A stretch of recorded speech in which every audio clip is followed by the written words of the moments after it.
ரயில்கள் காதில் சத்தமிட, குயில்கள் சங்கீத முத்தமிட, ரயில்கள் காதில் சத்தமிட, குயில்கள் சங்கீத முத்தமிட, அன்பலையாலே ஒன்றாயினைவோம், இன்றே எழுவோம் இன்னை தொட. இது VIT 90.8 வேலூரில் நாங்கதான் wait. VIT 90.8.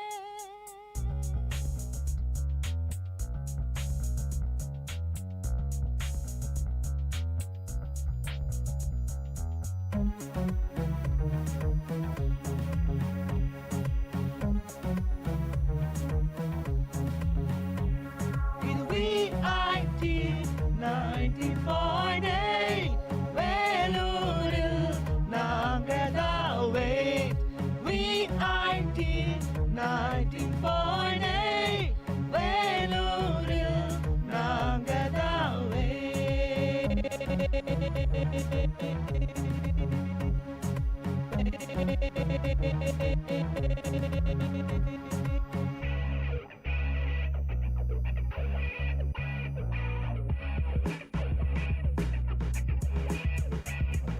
வேலும் உங்களை தாலாட்டும், வெள்ளை பனியும் நீராட்டும், தங்கக் கோயில் சிங்கக்கோட்டை ஊரும் உலகும் பாராட்டும்.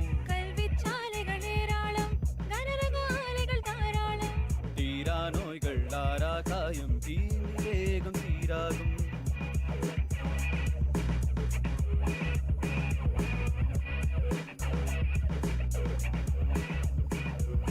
வேலும் உங்களை தாலாட்டும், வெள்ளை பனியும் நீராட்டும், தங்கக் கோயில் சிங்கக்கோட்டை ஊரும் உலகும் பாராட்டும். கல்விச் சாலைகள் ஏராளம், கனரக ஆலைகள் தாராளம், தீரா நோய்கள் ஆரா காயம், தீனி வேகம் சீராகும். இது VIT 90.8 வேலூரில் நாங்கதான் wait.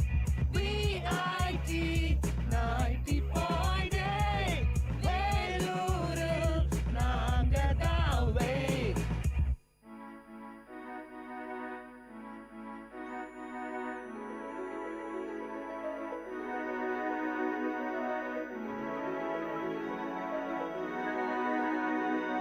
தேசம் இங்கே பலவாகும், பேசும் மொழியே அறிவாகும், ஜாதி மதங்கள் எல்லா உலகம் VIT-யால் உருவாகும்.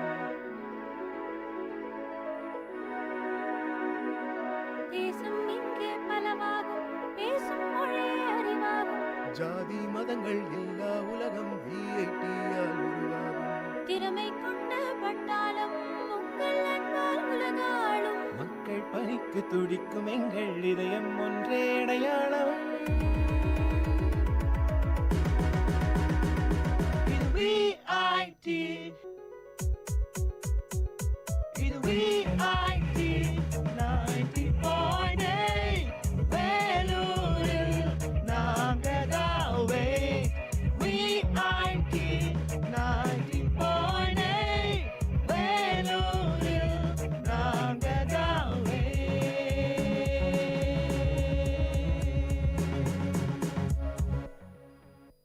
வணக்கம் நேயர்களே, இது VIT பண்பலை 90.8 VIT பல்கலைக்கழகத்தின் சமுதாய வானொலியின் மகிழ்ச்சி நிறைந்த அறிவு சார்ந்த நிகழ்ச்சிகளின் இன்றைய ஒளிபரப்பிற்கு உங்களை அன்புடன் வரவேற்கின்றோம்.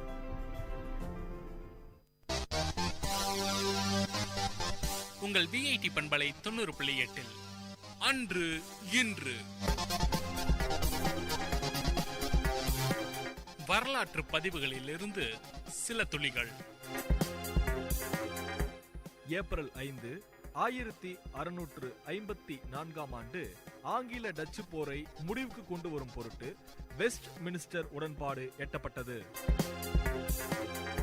ஏப்ரல் 5, 1722 ஆண்டு டச்சு மாலுமி ஜேக்கப் ரொகாவின் ஈஸ்டர் தீவை கண்டுபிடித்தார். ஏப்ரல் 5, 1792 ஆண்டு அமெரிக்க அதிபர் ஜார்ஜ் வாஷிங்டன் முதற் தடவையாக வீட்டோ அதிகாரத்தை பயன்படுத்தினார். ஏப்ரல் 5, 1805ஆம் ஆண்டு முதற் தடவையாக விண்கல் ஒன்று விழுந்தது ஸ்காட்லாந்தில் பதிவானது. ஏப்ரல் 5, 1930ஆம் ஆண்டு மகாத்மா காந்தி குஜராத் கடற்கரையோர பகுதியான தண்டியில் உப்பு சட்டத்தை மீறி உப்பை கையிலே அள்ளி எடுத்து வந்து தனது 241 மைல் நடைப்பயணத்தை முடித்தார். ஏப்ரல் 5, 1932ஆம் ஆண்டு பின்லாந்தில் மதுவிலக்கு கொள்கை முடிவுக்கு வந்தது. ஏப்ரல் 5, 1956ஆம் ஆண்டு பிடல் காஸ்ட்ரோ கியூபாவின் அதிபருடன் போரை அறிவித்தார். ஏப்ரல் 5, இலங்கை திறனாய்வாளர் மற்றும் தமிழறிஞர் கைலாச கணபதி பிறந்தார். ஏப்ரல் 5, 1957ஆம் ஆண்டு இந்திய தொழிலதிபர் ராம அழகப்ப செட்டியார் மறைந்தார். ஏப்ரல் 5, 1879ஆம் ஆண்டு பசிபிக் போர் ஆரம்பமானது. உங்கள் விஐடி பண்பலை 90.8 அன்று இன்று வரலாற்று பதிவுகளிலிருந்து சில துளிகள். வணக்கம் நேயர்களே, இது விஐடி பண்பலை 90.8 விஐடி பல்கலைக்கழகத்தின் சமுதாய வானொலி. இந்த நிகழ்ச்சி தினம் ஒரு திறவுகோல்.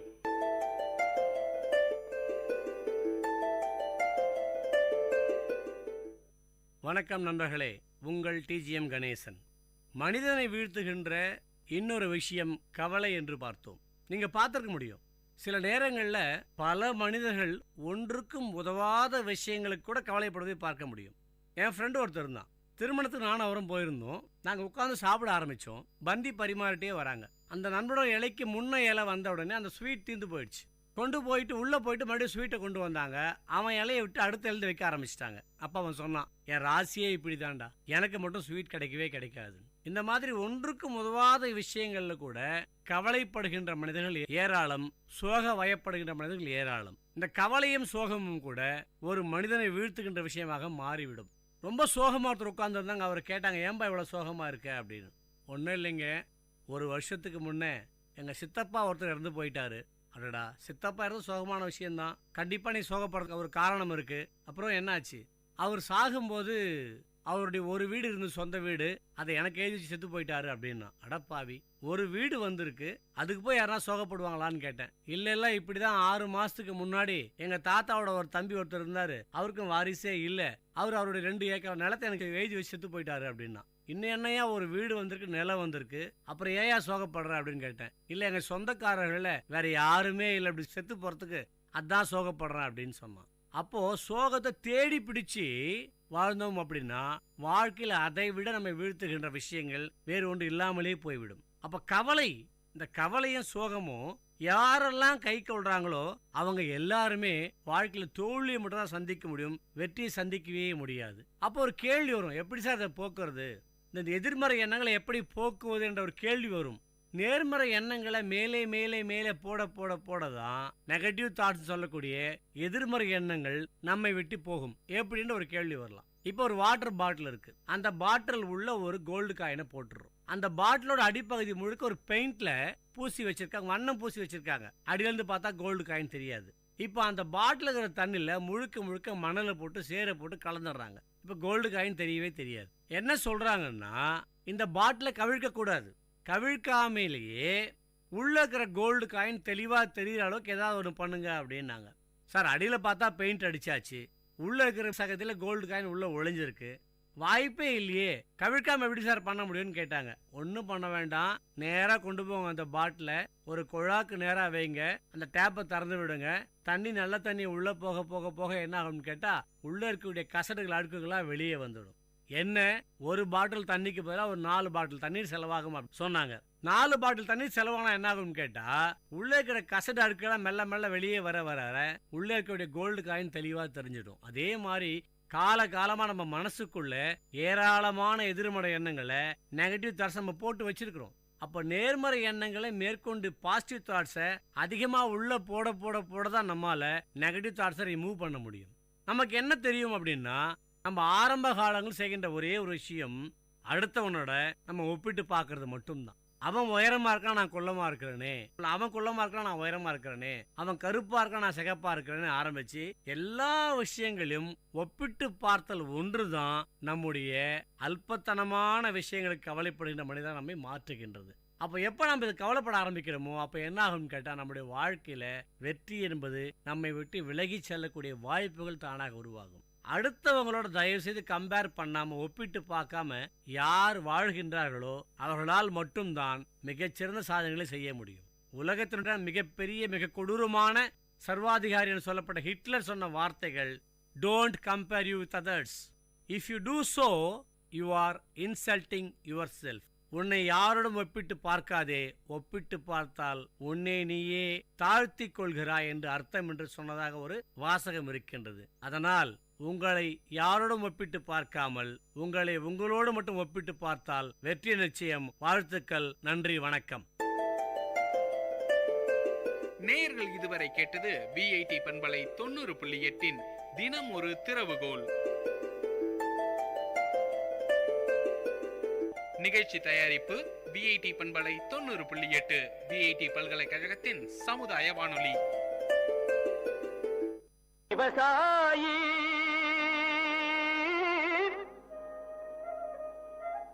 விவசாயி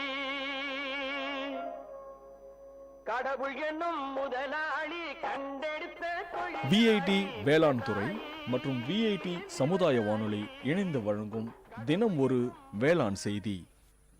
வணக்கம் நேயர்களே, இது உங்கள் விஐடி பண்பலை 90.8 விஐடியின் சமுதாய வானொலி தினம் ஒரு வேளாண் செய்தியில் நான் உங்கள் ஹரிப்பிரியா, விஐடி வேளாண் துறை மாணவி. இப்பொழுது நாம் பார்க்க இருப்பது மக்காச்சோளம் களை கட்டுப்பாடு.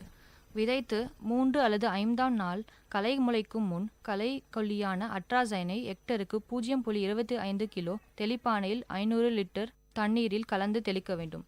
களை எடுக்கும் நாள் 30 அல்லது 35ஆம் நாளில், அதாவது விதைத்த 30 அல்லது 35ஆம் நாளில் எடுக்க வேண்டும். அல்லது ஹெக்டருக்கு 2,4-D 1 கிலோ விதைத்த 20 அல்லது 25ஆம் நாளில் ராக்டர் தெளிப்பானையில் கலந்து தெளிக்க வேண்டும். மண்ணில் போதுமான ஈரப்பதம் இருக்கும் பொழுது களைக்கொல்லியை பயன்படுத்தவும். களைக்கொல்லியான பயன்படுத்தும் போது பின்னர் களை முளையை எதுவும் செய்யக்கூடாது. ஊடு பயிரான பருப்பு வகைகள் இருப்பதால் அட்ராசைன் உபயோகிக்க கூடாது. அதற்கு பதிலாக பெண்டிமெத்திலின் ஹெக்டருக்கு 0.75 கிலோ விதைத்த 3 அல்லது 5ஆம் நாளில் முளைக்கும் முன் தெளிக்கவும். இந்த தகவல் மக்காச்சோளம் விவசாயிகளுக்கு பயனுள்ளதாக இருக்க வேண்டும் என்று நம்புகிறேன்.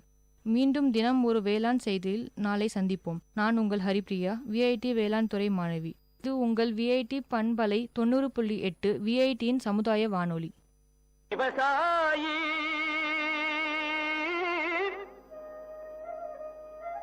விவசாயி கடவுள் என்னும் முதலாளி கண்டெடுத்த தொழில். விஐடி வேளாண் துறை மற்றும் விஐடி சமுதாய வானொலி இணைந்து வழங்கும் தினம் ஒரு வேளாண் செய்தி.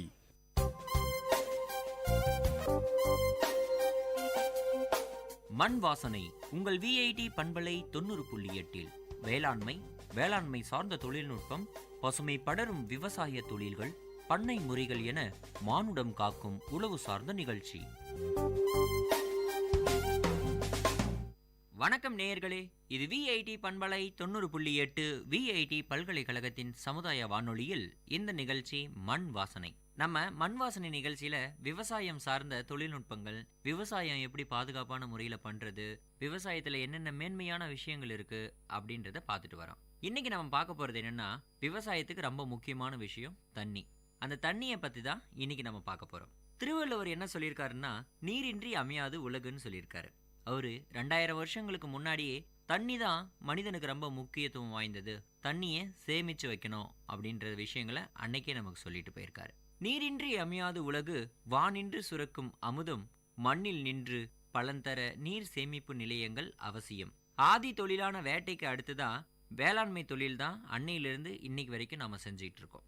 ஆற்றின் குறுக்கே அணை கட்டுறது, ஓடைகள் கட்டுறது, ஏரிகள் அமைக்கிறது, இதெல்லாம் நம் முன்னோர்கள் நமக்காக செஞ்சு நீரை சேமிச்சு வச்சாங்கன்னு கூட சொல்லலாம். ஆனால் இன்னைக்கு இருக்கிற சூழ்நிலையில் ஏரிகள், கால்வாய்கள், குட்டைகள் இதெல்லாமே காணாமல் போயிடுச்சு. மன்னர்கள் கோவில்கள் கட்டிய அளவுக்கு ஏரிகளை வெட்டினாங்க. ஏரியிலிருந்து நீர் செல்லும் மதகுகள், இந்த ஏரிகள், கால்வாய்கள் இதெல்லாம் மக்களால் பராமரிக்கப்பட்டது.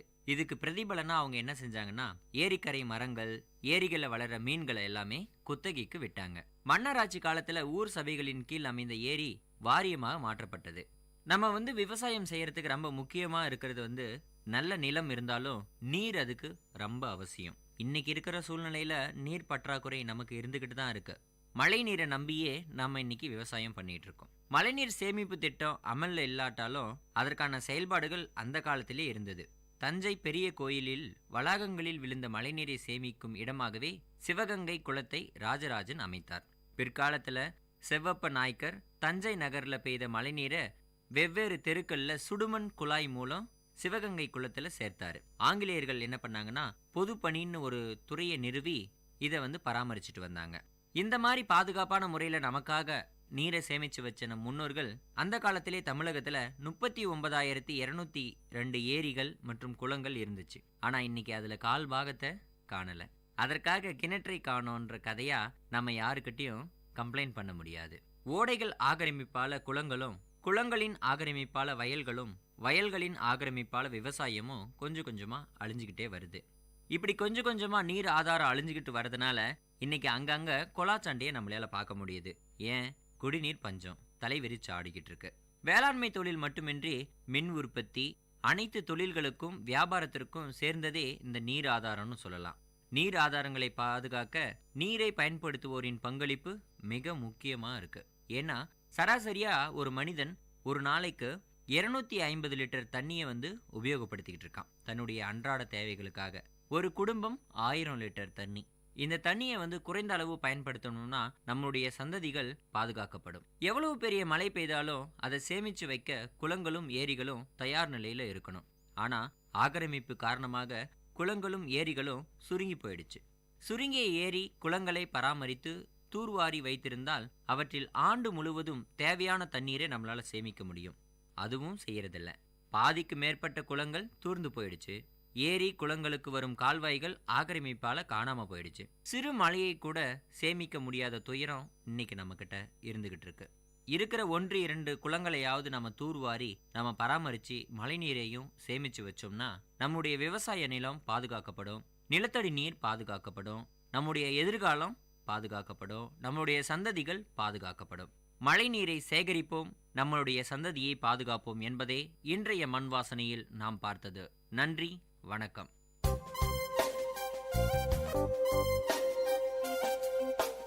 நேயர்கள் இதுவரை கேட்டது மண் வாசனை, உங்கள் விஐடி பண்பலை 90.8 வேளாண்மை, வேளாண்மை சார்ந்த தொழில்நுட்பம், பசுமை படரும் விவசாய தொழில்கள், பண்ணை முறைகள் என மானுடம் காக்கும் உழவு சார்ந்த நிகழ்ச்சி.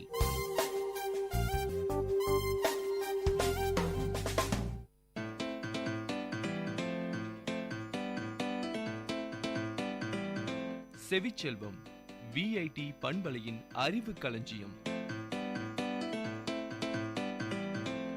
அகரம் முதல் ஆகாயம் வரை, தூரிகை முதல் தொழில்நுட்பம் வரை, அறிவுசார் தரவுகளின் பெட்டகம் செவிச்செல்வம்.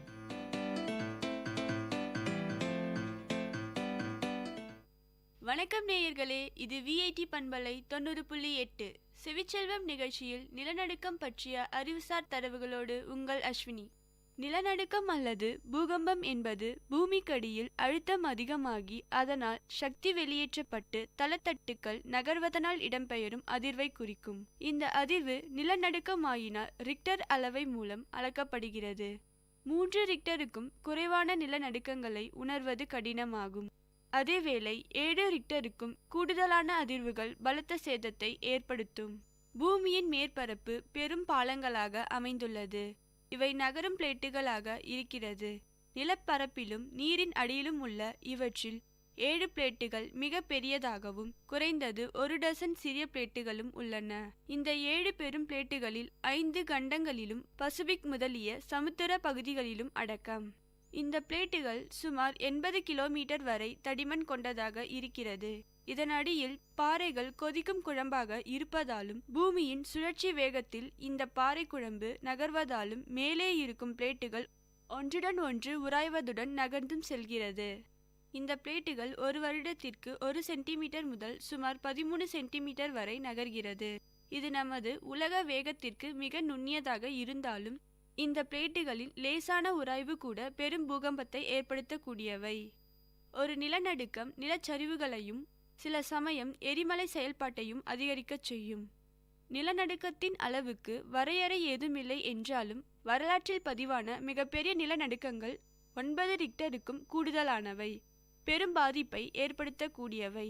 இத்தகைய மிக அண்மையில் நிகழ்ந்த நிலநடுக்கமானது 2011ஆம் ஆண்டு ஷென்பாய் ஜப்பானில் நிகழ்ந்த நிலநடுக்கமாகும். பதிவு செய்யப்பட்ட நிலநடுக்கங்களுள் ஜப்பானில் பதிவான வலுவான நிலநடுக்கம் இதுவாகும். ஆழமற்ற நிலநடுக்கங்களே அதிக ஆபத்தை விளைவிக்கக்கூடியவை. ஐரோப்பாவும் ஆசியாவும் இணைந்த நிலப்பரப்பாக காணப்பட்டாலும் இரண்டும் தனித்தனி பிளேட்டுகளில் அமைந்துள்ளது. இந்தியா உள்ளிட்ட தெற்காசிய பகுதி ஆசிய பிளேட்டில் இல்லாமல் தனி பிளேட்டாக அமைந்துள்ளது. இதனாலேயே இந்திய துணைக்கண்டம் என்று அழைக்கப்படுகின்றது. மேலும் இந்திய பிளேட் ஆசிய பிளேட் ஆகிய இரண்டும் வடக்கு நோக்கி நகர்கின்றன. இதில் ஆசிய பிளேட்டை விட இந்திய பிளேட் வேகமாக நகர்வதால் இந்த பிளேட் ஆசிய பிளேட்டை மோதி அந்த அழுத்தத்தில் உருவானதே இமயமலை பிரதேசமாகும். இமயமலை இன்னும் வளர்ந்து கொண்டிருப்பதன் காரணமும் இதுதான். இரு பிளேட்டுகளின் அழுத்தத்தால் இமயமலை பகுதி வளரும் பொழுது உராயும் பாறைகள் அசைந்து கொடுப்பதால் இப்பகுதி நிலநடுக்கம் ஏற்பட அதிக வாய்ப்புள்ள பகுதியாக கருதப்படுகிறது. பல கோடி வருடங்களுக்கு முன்பு ஆசியாவும் ஐரோப்பாவும் இணைந்து இருந்தது. இது யூரேசியா என்று அறிவியல் அறிஞர்களால் கூறப்படுகிறது. ஒரு பெரிய பூகம்பத்தால் ஆசியாவும் ஐரோப்பாவும் தனித்தனி கண்டங்களாக பிரிந்ததாக கூறப்படுகிறது. எனினும் இதற்கான தெளிவான ஆதாரங்கள் இல்லை. நிலநடுக்கம் 3 வகையான புவித்தட்டு அசைவுகளால் ஏற்படும்: சாதாரண முறை, மேற்தள்ளல் முறை மற்றும் சமதர அசைவு. சாதாரண மற்றும் மேற்தள்ளல் முறைகளில் ஒரு புவித்தட்டு மேல் நோக்கியும் மற்றது கீழ்நோக்கியும் அசையும். சமதர அசைவில் 2 புவித்தட்டுகள் சமதரமாக உராய்ந்து செல்லும். இவ்வனைத்து புவித்தட்டு அசைவுகளும் புவியின் மேலோட்டுகளுக்கு கீழுள்ள உருகிய பாறை குழம்பின் அசைவுகளே ஆகும். புதியதாக புவி மேலோடு உருவாகும் இடங்களான புவித்தட்டு விலகற் பிரதேசங்களில் சாதாரண முறை அசைவு இடம்பெறும். இம்முறையில் ஏற்படும் நிலநடுக்கம் பொதுவாக 7 ரிக்டரை தாண்டாது. மேலெழும்பல் அசைவு முறையால் ஏற்படும் நிலநடுக்கங்களே அதிக ரிக்டர் அளவோடு அதிக அழிவையும் ஏற்படுத்தும். புவித்தட்டு அசைவுகளை தவிர பாறைகளின் அசைவுகளால் சிறு நிலநடுக்கங்கள் ஏற்படும். ஒவ்வொரு வருடமும் 5 லட்சத்திற்கும் மேற்பட்ட அதிர்வுகள் பூமியில் ஏற்படுகின்றன. இவற்றில் 10,000 அதிர்வுகள் உணரப்படுகின்றன. பூமியின் அனைத்து பிரதேசங்களிலும் நிலநடுக்கங்கள் ஏற்படுகின்றன. எனினும் பேரழிவை ஏற்படுத்தும் நிலநடுக்கங்கள் அரிதாகவே ஏற்படுகின்றன. உலகில் 90 விழுக்காட்டிற்கும் அதிகமான பூகம்பங்கள் பசிபிக் சமுத்திரத்தை அண்டிய பிரதேசங்களிலே உருவாகின்றன. நிலம் நடுங்குதலும் பிளத்தலும் இதுவே நிலநடுக்கத்தின் பிரதான விளைவாகும். இதனால் கட்டிடங்களும் ஏனைய பல செயற்கையான அமைப்புகளும் அழிவுக்குள்ளாகும். இதன் தாக்கமானது நிலநடுக்கத்தின் அளவு, மையத்தில் உள்ள தூரம் மற்றும் பிரதேசத்தின் புவியியல் கோட்பாடு போன்ற காரணிகளால் வேறுபடுத்தக்கூடியது. நிலநடுக்கத்துடன் கூடிய கடும் புயல், எரிமலை வெடிப்பு, சுனாமி, காட்டுத்தீ போன்ற இயற்கை சீற்றங்களால் நிலத்தினதும் பனிப்பாறைகளின் உறுதித்தன்மை பாதிக்கப்படுவதால் மண் சரிவோ குளிர்கால நிலையுடைய இடங்களில் பனிச்சரிவோ ஏற்படலாம். நிலநடுக்கத்தின் போது வாயு வழங்கல் குழாய்களும் மின்சார கம்பிகளும் பாதிக்கப்படுவதால் பாரிய தீ சீற்றம் ஏற்பட வாய்ப்புள்ளது. 1906ஆம் ஆண்டில் சான் பிரான்சிஸ்கோ நகரில் ஏற்பட்ட பூகம்பத்தில் அதிகமான இறப்புகளுக்கு தீயே காரணமாகும். நிலநடுக்கத்தின் அதிக உயிரிழப்பை ஏற்படுத்தும் விளைவே சுனாமியாகும். பொதுவாக 7.5 ரிக்டர் அளவுக்கு மேற்பட்ட நிலநடுக்கங்களே சுனாமியை ஏற்படுத்தும். உதாரணமாக 2004இல் ஏற்பட்ட பூகம்பம் சுனாமியை உருவாக்கியது. அது உலகில் அதிக உயிரிழப்பை ஏற்படுத்திய நிலநடுக்கமாக கருதப்படுகின்றது. சிறு நிலநடுக்கங்கள் உலகம் முழுவதும், குறிப்பாக அமெரிக்க ஐக்கிய நாடுகளில் கலிபோர்னியா மற்றும் அலாஸ்கா, மெக்சிகோ, இந்தோசீனியா, ஈரான், பாகிஸ்தான், சில பகுதிகளில் துருக்கி, நியூசிலாந்து, கிரேக்கம், இத்தாலி, இந்தியா மற்றும் ஜப்பான் ஆகியவற்றில் கிட்டத்தட்ட தொடர்ந்து ஏற்பட்டு கொண்டே இருக்கின்றன. ஆனாலும் நிலநடுக்கங்கள் நியூயார்க் நகரம், லண்டன் மற்றும் ஆஸ்திரேலியா உட்பட கிட்டத்தட்ட உலகில் எங்கும் ஏற்படலாம். நேயர்கள் இதுவரை கேட்டது செவிச்செல்வம் நிகழ்ச்சியில் நிலநடுக்கம் பற்றிய அறிவுசார் தரவுகள். வழங்கியவர் Ashwini.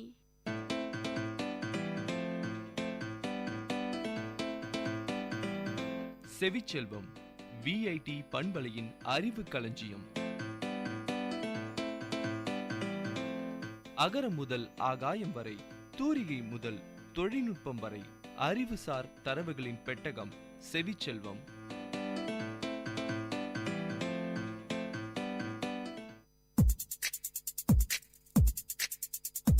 Ladies and gentlemen, guys and girls, this is Data Chunks on Vit Community Radio 90.8 FM.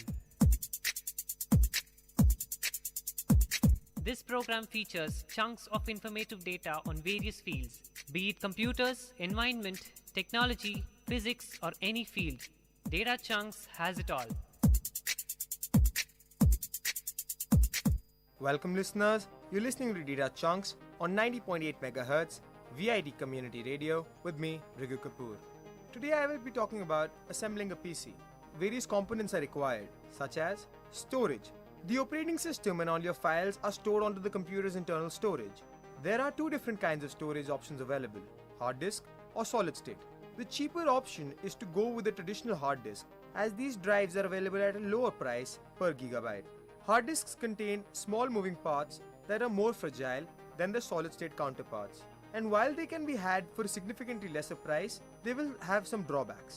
Your computer will not power on as fast as it would with a solid state drive, and it will also experience slower read and write speeds. Solid state drives, on the other hand, are relatively new and therefore still quite expensive. These drives use flash storage that has no moving parts and is much quicker than a normal hard disk. A popular option is to use both of these storage devices, the solid state drive for the operating system, which is result in faster boot times, and the larger hard disk for your documents, music, movies, and so on. Ensure the hard disk speed is at least 70 to 100 revolutions per minute and is a serial ATA, capable of speeds of 6 GB per second. The solid state drive you're looking should be listed with a multi-level self-flash memory, central processing unit. The central processing unit, more commonly known as the CPU, processes hundreds of thousands of commands each minute and can be considered the brain of your computer.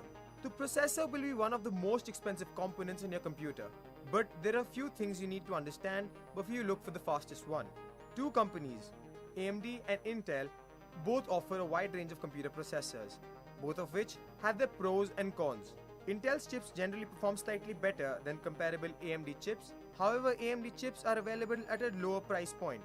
So what's the best processor? It all depends upon what you're looking for and how much you're willing to spend. AMD's chips aren't bad and are perfect for making sure you do not go over budget. If money isn't a problem, I would recommend the Intel processor. But wait, there's more. The brand of the processor isn't the only thing to research. Processors are available with a variety of cores and are clocked at different speeds. You may think a faster clock speed means better performance. However, this is not always the case. While a quad-core processor will generally perform better than a dual-core model, clocked at the same speed, a plateau effect can begin to occur with a higher number of cores. Most games and programs aren't designed to take advantage of more cores. In most cases, a hexa-core processor or higher is just overkill. Things can get more complicated when you look into dated models. For example, an old quad-core processor can be outperformed by a new dual-core version. Before you get caught up in the speed and the number of core processor has, take a step back and a deep breath. When shopping for processors, you will see something called as an L3 cache. This is used to store data that a processor needs to access at the moment's notice. The more cache a processor has will only benefit you. Lower-end CPUs usually have 4 MB, while mid-tier and high-tier models have anywhere from 6 MB to 15 MB L3 cache. A processor with 6 MB or 8 MB cache should be more than sufficient for today's games. Motherboard. If the CPU can be considered the brain of a computer, the motherboard is the heart and soul. Every component connects to the motherboard, which then pumps commands to other parts of the system. When choosing the correct motherboard, there are certain rules that must be followed. Socket compatibility, size, slots, and ports. Before purchasing your new motherboard, you have to ensure that it supports your processor brand and that it also is compatible with your specific processor model. Next, you have to make sure that it will fit inside your case. Desktop motherboards come in a variety of sizes, the most popular being Mini ITX, Micro ATX, ATX, and Extended ATX. Each size offers different features. For example, a larger extended ATX motherboard will have more sockets and ports than a smaller mini ITX motherboard. Graphics. The most expensive item on the list will likely to be the graphics processing unit, or GPU for short. The graphics card slides into one of the PCI or peripheral component interconnect on your computer's motherboard.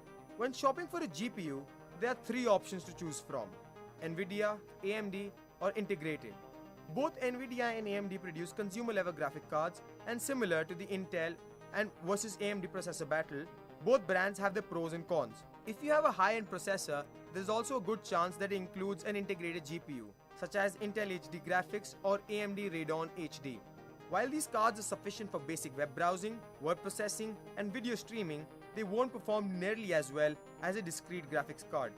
NVIDIA and AMD are on par with each other in terms of graphics and power. In fact, with each new card, NVIDIA will leapfrog AMD and vice versa. AMD also offers cards with 3GB of RAM, which tend to perform better when using multiple monitors, and their cards are usually slightly more affordable. GPUs are available with a range of options including 1GB, 2GB, 3GB and 6GB of RAM. As mentioned above, the more RAM a graphic card has does not necessarily mean that it will perform better. RAM is most useful when using multiple monitors. If you won't be doing this, then you can skip the 6GB card and save yourself a good chunk of money. Cards with 2GB or 3GB of RAM should be plenty for high-end gaming. It should also be noted that just because you may use an AMD processor, it doesn't mean that you have to use an AMD graphics card. The only requirement is that your motherboard has proper socket for it, and most likely a PCI Express will do the trick. Personally, I prefer the NVIDIA card over the AMD when it comes to high-end gaming. NVIDIA's cards include a technology known as the PhysiX, a physics game engine that is used in many games that makes for a more dynamic gaming experience. RAM or random access memory is quickly accessed by your computer to perform tasks while a specific program is running. RAM cards plug directly into the memory slot of the motherboard and are available in three different speeds: 1330 MHz, 1600 MHz, and 2400 MHz. Motherboards have a different number of memory slots. Some have only 2 and others can have up to 6. Before buying your RAM, check how many slots your motherboard is equipped with and what speed it supports. The difference in RAM speed is minimal, especially when you're going from a 1330 to 1600 MHz. You will see somewhere around a 4% performance boost when upgrading from a 1600 to a 2400. However, the cost usually isn't worth the small increase. Most of today's games can run fine on computers equipped with 8GB of RAM. Upgrading to 12GB or 16GB can help future-proof the system, but anything higher is just an overkill. Be sure that the RAM is also listed as DDR3, which is the fastest type available, with 250 being the most popular. Power supply. The power supply transforms the electricity of the wall socket to give life to your system and all the components inside of it. Companies that offer pre-built computers like to skimp on the power supply in an effort to lower prices and offer more affordable devices. However, this is not advised. A power supply that is underpowered could short your system and cause irreversible damage to those expensive components that you just bought. Power supplies are offered in modular and non-modular configurations. Modular models include cables that are detachable, requiring only those ones you will use to be connected to the device. A non-modular unit has all cables connected to the power supply, regardless if they will be used or not. Modular setups tend to be expensive, but the payoff is less clutter and better air circulation through the case. The next thing you would need to look at is power efficiency. Power supplies are rated through a voluntary certification program known as 80+. Power ratings are issued on a scale of bronze, silver, gold, and the highest efficiency of platinum. You may occasionally see companies label power supplies with ratings such as 85+. However, these are not official standards. The power supply on an average computer is silver efficiency rating. The last step is calculating the proper wattage that the system requires. Not enough power can result in malfunctions and damage to the hardware, while too much is just a waste of money. To be exact, you must measure how much power each component requires and their totals together. An easier way to do this is use an online power calculator. Optical drive. With the rise of cloud services and digital downloads, optical drives are becoming less of a requirement and more of a luxury. You will need a CD drive to install your operating system, but other than that, it is of no use. For the best experience, a Blu-ray, DVD, CD drive is best recommended. Wireless card. For internet access, you will need to plug an Ethernet cable directly into your computer, attach a wireless card to the motherboard, or use a wireless USB dongle. The option is up to you. An Ethernet connection is faster than wireless, while a wireless connection gives you more freedom, that is, unless you do not have a modem close by. Case. Cases come in a variety of sizes, and finding the right one is always difficult. You want a case that is big enough to fit your components and any future upgrades you may purchase. But you also want one that has an excellent airflow and expresses your personality to the fullest. One thing you must pay attention to is the size of the motherboard. Your case has to be compatible with the motherboard you decide to buy, whether it is mini ITX, micro ATX, ATX or extended ATX. Fans. Most cases have at least one front-facing fan that is including, as does the processor. You will be required to purchase a few other, however, to ensure the system won't overheat. The amount of fans required differs based on the size of the case and the components inside of it. But there is usually an intake fan in the front and on the side, and outflow fan on the back and top of the case. Fans are available in a range of colors and give you the freedom to provide a unique look for your computer. When purchasing fans, be sure to buy the correct size for your case. Operating system. All the shiny parts are no good without an operating system. Nearly everyone listening to this will choose some form of Windows, although other and free alternatives such as Linux-based operating systems such as Ubuntu are available. These can be more complex than Windows, in addition to having fewer compatible programs and games available than Microsoft's operating system. I would like to end the show with a quote. Whether you think you can or you think you can't, you're always right. Henry Ford. That's all for now. I'm Raghu Kapoor, signing off. This is Data Chunks, 90.8 MHz, VIT Community Radio. See you next time. Ladies and gentlemen, guys and girls, this is Data Chunks on VIT Community Radio 90.8 FM. See you next time with another interesting, informative chunk of data on Data Chunks.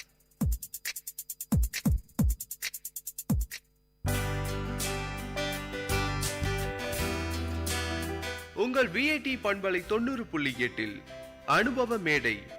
மக்கள் தங்கள் வாழ்க்கை அனுபவங்களையும் முன்னேற்ற பாதைகளையும் விரிவாக கலந்துரையாடும் நிகழ்ச்சி.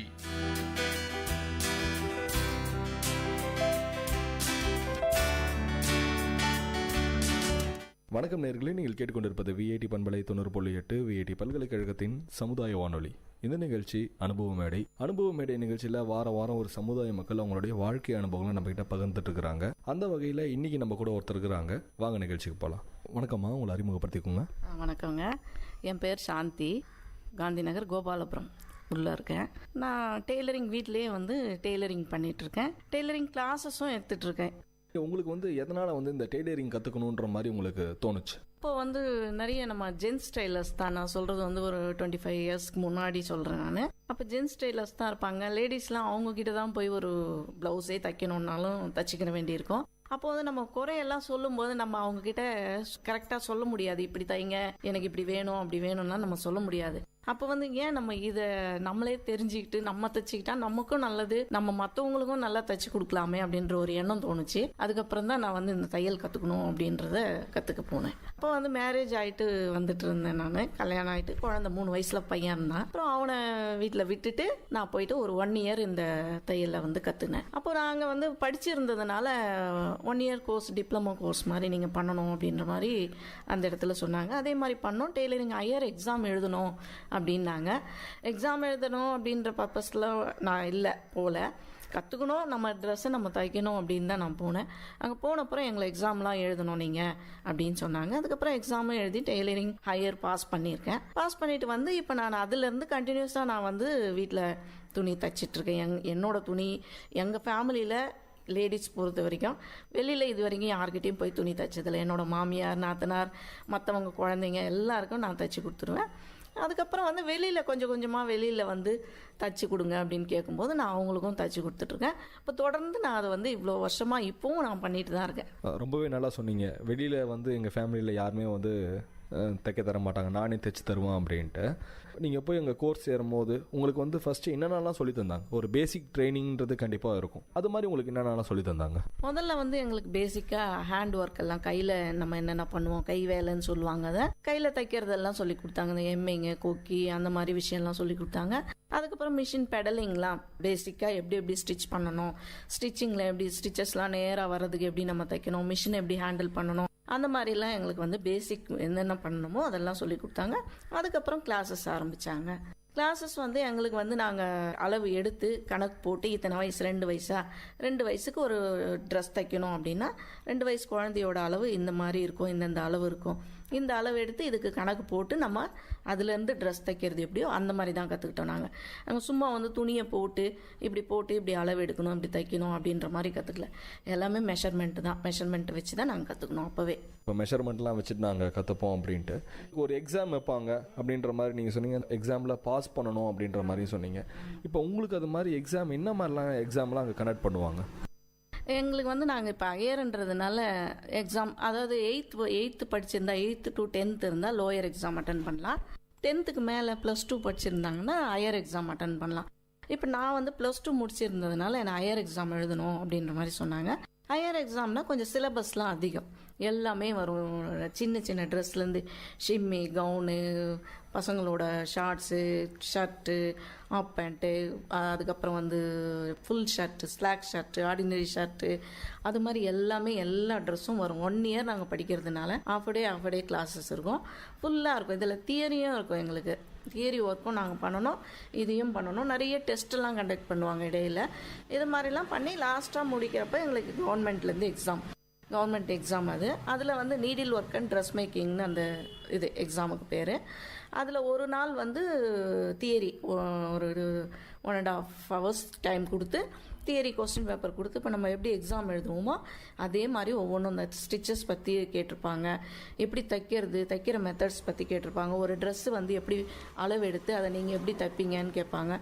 இந்த மாதிரி நிறைய கொஸ்டின்ஸ்லாம் கொடுத்து கேட்பாங்க. அதை நாங்கள் தியரி ஒரு நாள் எழுதணும். ப்ராக்டிக்கல் வந்து 2 வரும்.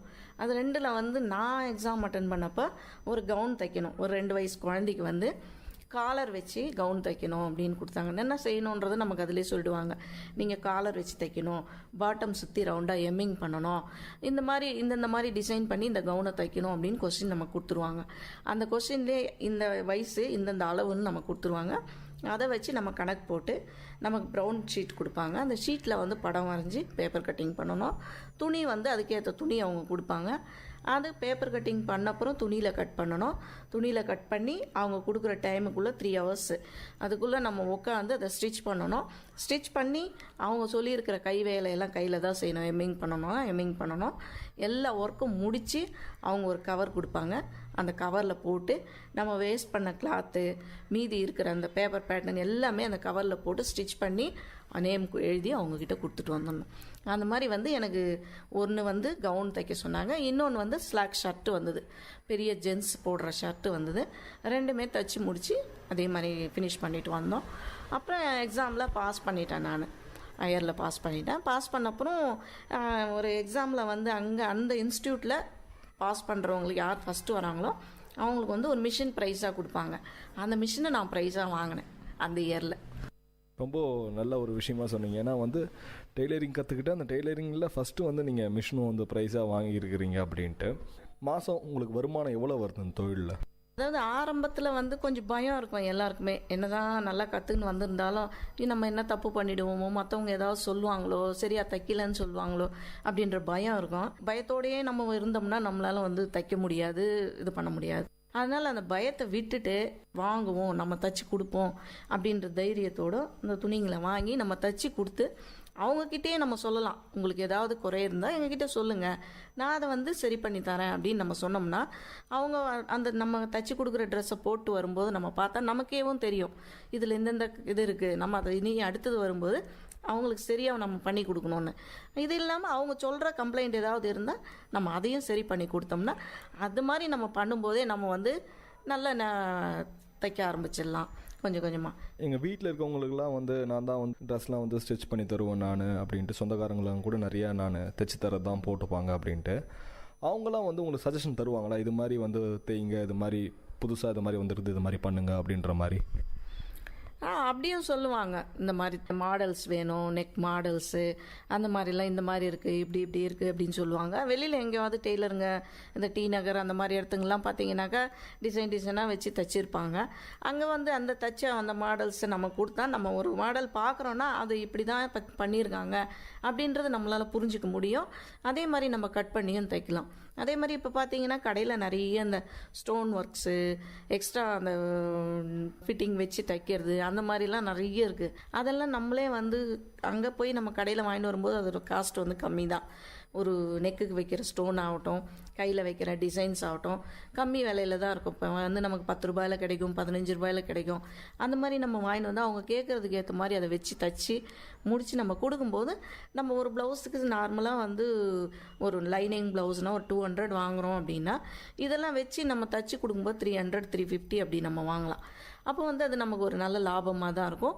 ஒரு ப்ளவுஸ்க்கே அந்த மாதிரி நம்ம 300 350 வாங்கும்போது நமக்கு மந்த்லி இன்கம்னு பார்த்தா இந்த மாதிரி நம்ம பண்ணோம் அப்படின்னா 8,000 to 10,000 வரைக்கும் நம்ம சம்பாதிக்கிறதுக்கான வாய்ப்பு இருக்குது வீட்டில் இருந்தே. வெளியில் வந்து வீட்டில் கிளாஸஸும் எடுக்கிறேன் நான் அப்படின்ற மாதிரி சொன்னீங்க. உங்களுக்கு வர ஸ்டூடெண்ட்ஸ்க்கு நீங்கள் எந்த மாதிரியெல்லாம் ட்ரைனிங்ஸ்லாம் தரீங்க? நான் வந்து முடிச்சிட்ட அப்புறம் இந்த மாதிரி வந்து ஒரு 1 year கோர்ஸு தியரியோட கட்டிங்கோட எல்லாமே நான் பண்ணி கற்றுக்கிட்டதுனால இப்போ வந்து நார்மலாக ஒரு வெளியில் போயிட்டு ஒருத்தர் சொல்லி கொடுக்குறாங்க அப்படின்னு நான் அங்கே போய் கற்றுட்டு இருந்தேன். ஒரு 3 மாதமோ 6 மாதமோ ஒரு ப்ளவுஸ் மட்டும், ஒரு சுடிதார் மட்டும் அப்படின்னு நான் தெரிஞ்சுன்னு வந்திருப்பேன். ஆனால் இங்கே பேசிக்கில் இருந்து கடைசி வரைக்கும் எல்லாம் வந்து அந்த ஒரு ஸ்கூல் மாதிரி, ஸ்கூலில் எப்படி நம்ம படிப்போமோ அந்த மாதிரி படித்து கற்றுக்கிட்டதுனால என்னால் எந்த ஒரு அந்த கேல்குலேஷனையும் புரிஞ்சிக்க முடியும். டெய்லரிங் சம்மந்தமானது புரிஞ்சிக்க முடியும். எப்படி கொடுத்துருந்தாலும் அது இந்த மாதிரி தான், இதுதான் கணக்கு, இது இன்ச்சஸில் கொடுத்துருக்காங்க, இது சென்டிமீட்டரில் கொடுத்துருக்காங்க அப்படின்னு அதை என்னால் ஏற்றுக்க முடியும். அதை வச்சு நான் வந்து கிளாஸஸ் எடுக்க முடிஞ்சது என்னால்.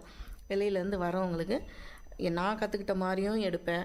இல்லை அவங்க எனக்கு வேறு மெத்தடில் கற்றுக் கொடுங்க இந்த மாதிரின்னா அந்த மாதிரியும் கொடுப்பேன்.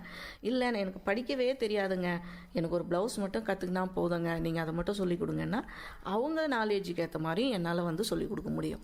என்கிட்ட வரவங்க கண்டிப்பாக வந்து ஒரு ப்ளவுஸ் அவங்களுக்கான ப்ளவுஸ் அவங்க தைச்சி போட்டுக்கிறாங்க. முடிஞ்ச அளவு அவங்க வெளியில் தைச்சி கொடுத்து சம்பாதிக்கிறாங்க. அது வந்து அவங்க சொல்லும்போது நான் அந்த மாதிரி சம்பாதிக்கிறேன், உங்ககிட்ட வந்ததுனால தான் நான் இந்த மாதிரி எனக்கு இந்த வருமானம் வருதுன்னு சொல்லும்போது அது எனக்கு ரொம்ப சந்தோஷமாகவும் மனநிறைவாகவும் இருக்கும். ரொம்பவே நல்லா சொன்னீங்க, நல்லா ஒரு மனநிறைவாக இருக்கும் அப்படின்ட்டு. அது மாதிரி உங்கள் ஸ்டூடெண்ட்ஸ் யாராவது உங்ககிட்ட வந்து இதை பற்றி நான் கற்றுக்கணும் அப்படின்ற மாதிரி வரவங்கக்கிட்ட நீங்கள் சொன்னீங்க, இப்போ ஒரு ப்ளவுஸ் மட்டும் கற்றுக்கணுன்னா நான் வந்து இவ்வளோ நாட்கள் ஆகும் அப்படின்ற மாதிரி, ஒரு சுடிதார் கற்றுக்கணுன்னா இவ்வளோ நாட்கள் ஆகும் அப்படின்ட்டு. இப்போ இதுக்கெல்லாம் வந்து எதை பேஸ் பண்ணி நீங்கள் வந்து ஃபீஸ் ஸ்ட்ரக்சரை வந்து இது பண்ணுவீங்க? இப்போ வந்து ப்ளவுஸு அப்படின்னா ஒரு 500 மினிமம். என்னை பொறுத்த வரைக்கும் நான் வந்து ரொம்ப பெருசாக இவ்வளோ கொடுங்க அவ்வளோ கொடுங்க, ஏன்னா அவங்க நம்ம கற்றுக்கிறன்னு வரவங்க வந்து பெருசாக வசதியோடு இருக்கிறவங்க கிடையாது, ஏழ்மையானவங்க. இதை வச்சு நம்ம வந்து ஏதாவது சம்பாதிக்க முடியுமா அப்படின்ற நிலையில் இருக்கிறவங்க தான் வருவாங்க. அவங்க நிலையை நான் புரிஞ்சிங்கன்னா அதுக்கேற்ற மாதிரி நான் ஃபீஸ் வாங்கிப்பேன். இப்போ ஒரு ப்ளவுஸ் சொல்லித்தரேன் அப்படின்னா அவங்க ஒரு 1 monthல தாராளமாக கற்றுக்கலாம் ப்ளவுஸு. அவங்க வந்து கொஞ்சம் ப்ரில்லியண்ட்டாக இருந்தாங்கன்னா டக்குன்னு பிடிச்சிப்பாங்க. ஒரு நாள் 2 நாள்லேயே புரிஞ்சுக்குவாங்க.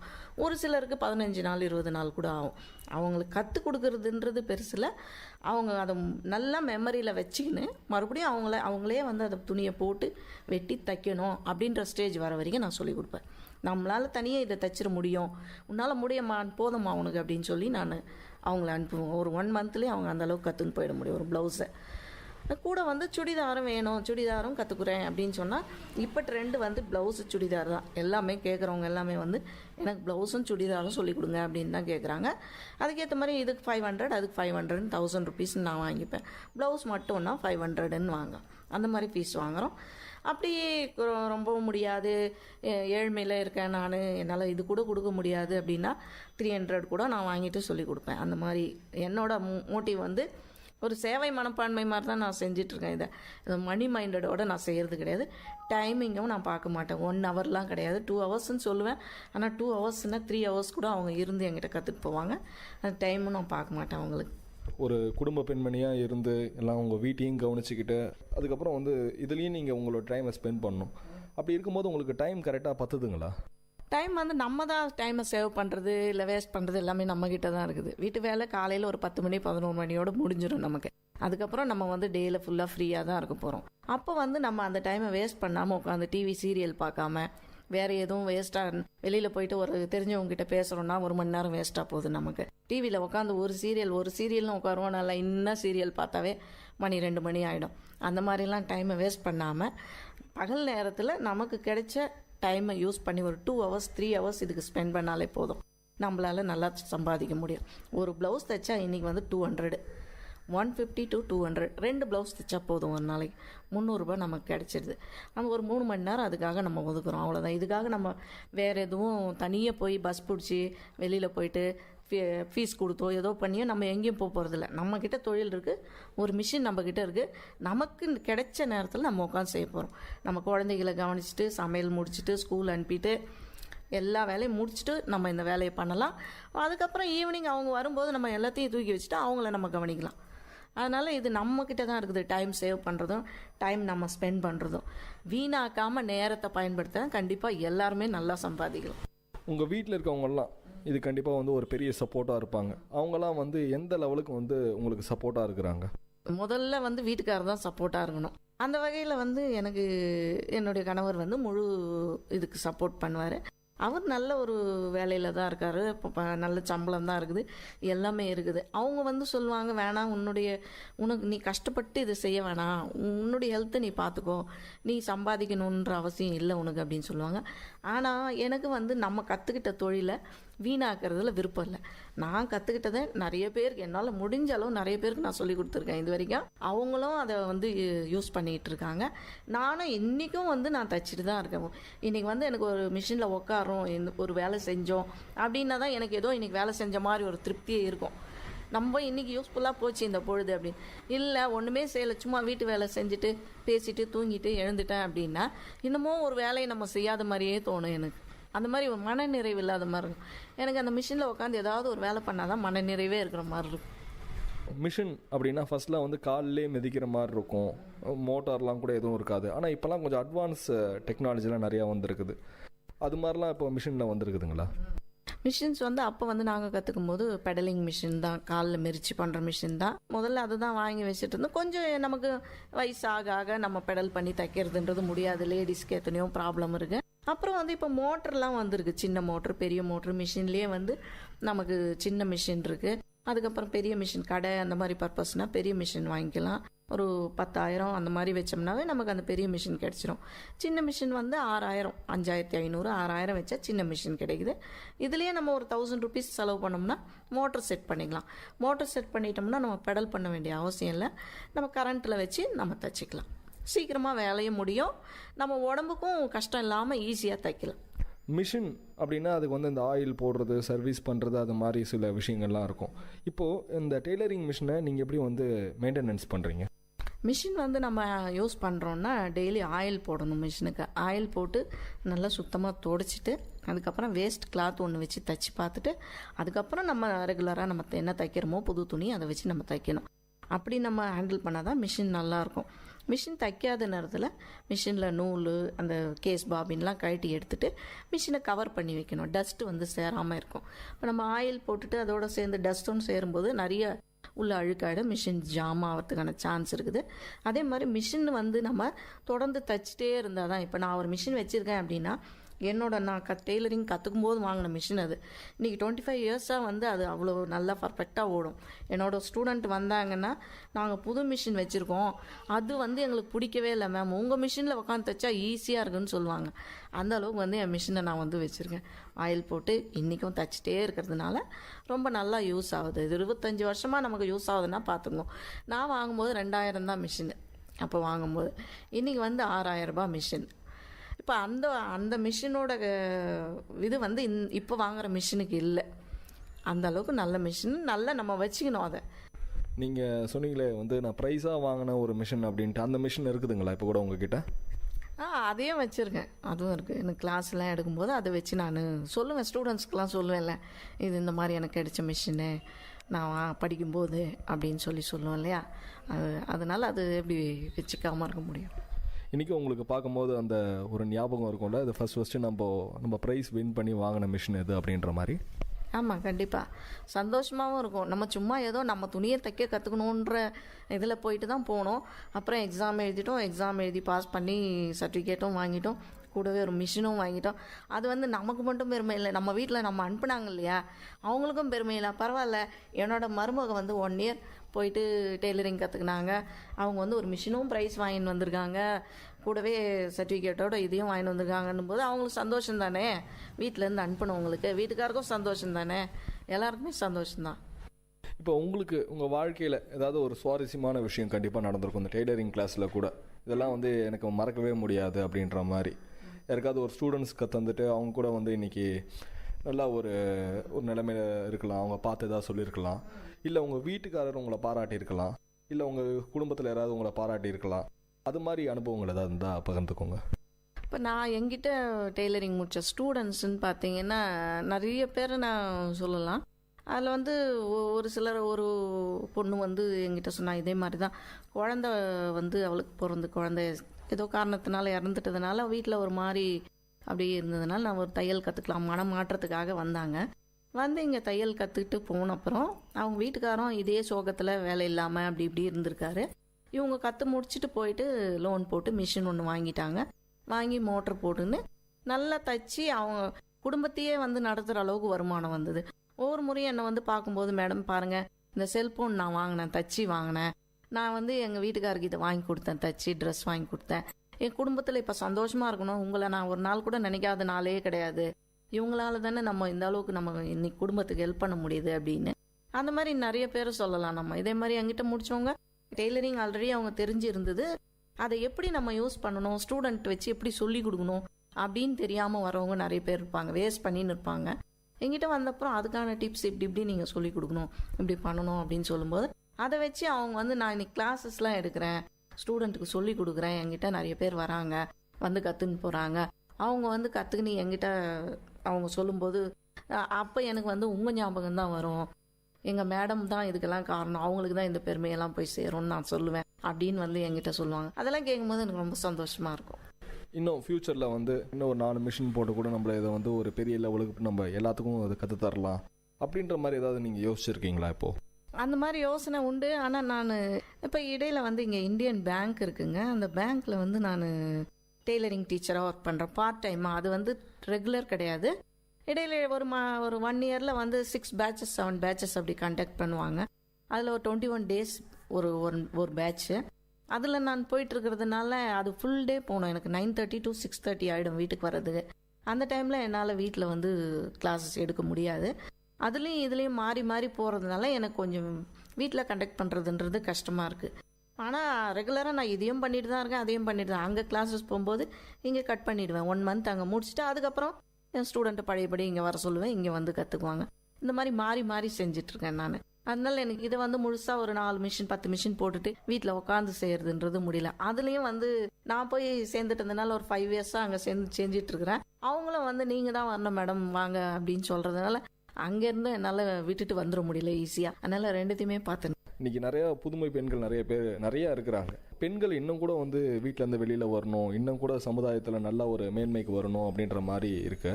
அது மாதிரி பெண்களுக்கு நீங்கள் என்ன சொல்ல விரும்புகிறீங்க? பெண்கள் வந்து முன்ன மாதிரிலாம் அந்த காலத்தில் அடிமையாக ஒரு கணவன் சொன்னால் கேட்டு உள்ளவே இருக்கணும், வெளியில் போகக்கூடாது, படித்த பெண்ணாக இருந்தாலும் வேலைக்கு அவருடைய அனுமதி இருந்தால் தான் வேலைக்கு போக முடியும். அந்த மாதிரி அந்த காலம்லாம் இப்போ கிடையாது, எல்லாம் மாறிடுச்சு. ஆண்களுக்கு நிகர் பெண்கள்ன்ற இது வந்தாச்சு இப்போ. அதே மாதிரி ஆண்களும் வந்து பெண்களும் வந்து வேலைக்கு போகணும், சம்பாதிக்கணும், தன்னுடைய மனைவியே வந்து அப்படி தான் தேர்ந்தெடுக்கிறாங்க. இன்றைய காலகட்டத்தில் ஆண்கள் வந்து பெண்ணும் வேலைக்கு போயிருக்கணும், என்னோடய ஒய்ஃபும் சம்பாதிக்கணும், 2 பேரும் சம்பாதிச்சா தான் ஃபேமிலியை நல்லா ரன் பண்ண முடியும் அப்படின்ற தாட் அவங்களுக்கும் வந்துச்சு. பெண்கள் வந்து எல்லாமே நல்லா இன்றைக்கி எஜுகேட்டடாக இருக்கிறாங்க, நல்ல திறமையாக எல்லாமே பண்ணுறாங்க, எல்லா வேலையும் செய்கிறாங்க. முன்னேற்றம் கம்மியாக இருக்குது அப்படின்னா கிராமப்புறத்தில் வேணால் இருக்கலாம். அந்த மாதிரி ஒரு சிலர் கிராமப்புறத்தில் கூட பசங்க வந்து என்னுடைய கிராமம் அப்படின்னு பார்க்கும்போது அங்கே உள்ள ஒவ்வொருத்தரும் நல்லா படிச்சுட்டு பெரிய பெரிய நிறுவனங்கள்லாம் வேலை செய்கிறாங்க. அந்த மாதிரி 1 degree 2 degree MA MEd MSc பிஎஸ்சின்னு அந்த மாதிரி போஸ்ட் கிராஜுவேட்டெல்லாம் முடிச்சுட்டு தான் இருக்காங்க. இன்றைக்கி கூட கிராமத்தில் யாரும் +2 படித்த பொண்ணெல்லாம் இன்றைக்கி யாருமே கிடையாது. அதனால் வந்து பெண்கள் நல்ல முன்னேற்றத்தோடு தான் இருக்காங்க. முன்னே இருந்த மாதிரி அடிமைத்தனமான ஒரு இதெல்லாம் இப்போ கிடையாது. பெண்கள் வந்து எல்லாருமே வெளியே வந்தாச்சு. ரொம்பவே நிறைய விஷயங்கள் வந்து இன்றைக்கி நல்லா பகிர்ந்துக்கிட்டீங்க. விஐடி கம்யூனிட்டி ரேடியோ சார்பாக நாங்கள் நன்றியை தெரிவிச்சுக்கிறோம். ரொம்ப நன்றிங்க. நன்றிங்க. அனுபவ மேடை நிகழ்ச்சியில் திருமதி சாந்தி டெய்லர் அவர்கள் நிறைய விஷயத்தை நம்மக்கிட்ட வந்து பகிர்ந்துக்கிட்டாங்க. மீண்டும் ஒரு அனுபவ மேடை நிகழ்ச்சியில் உங்களை சந்திக்கும் வரை உங்களிடமிருந்து விடைபெறுவது நான் சரவண கார்த்திக். நீங்கள் கேட்டுக்கொண்டிருப்பது விஐடி பண்பலை 90.8 விஐடி பல்கலைக்கழகத்தின் சமுதாய வானொலி.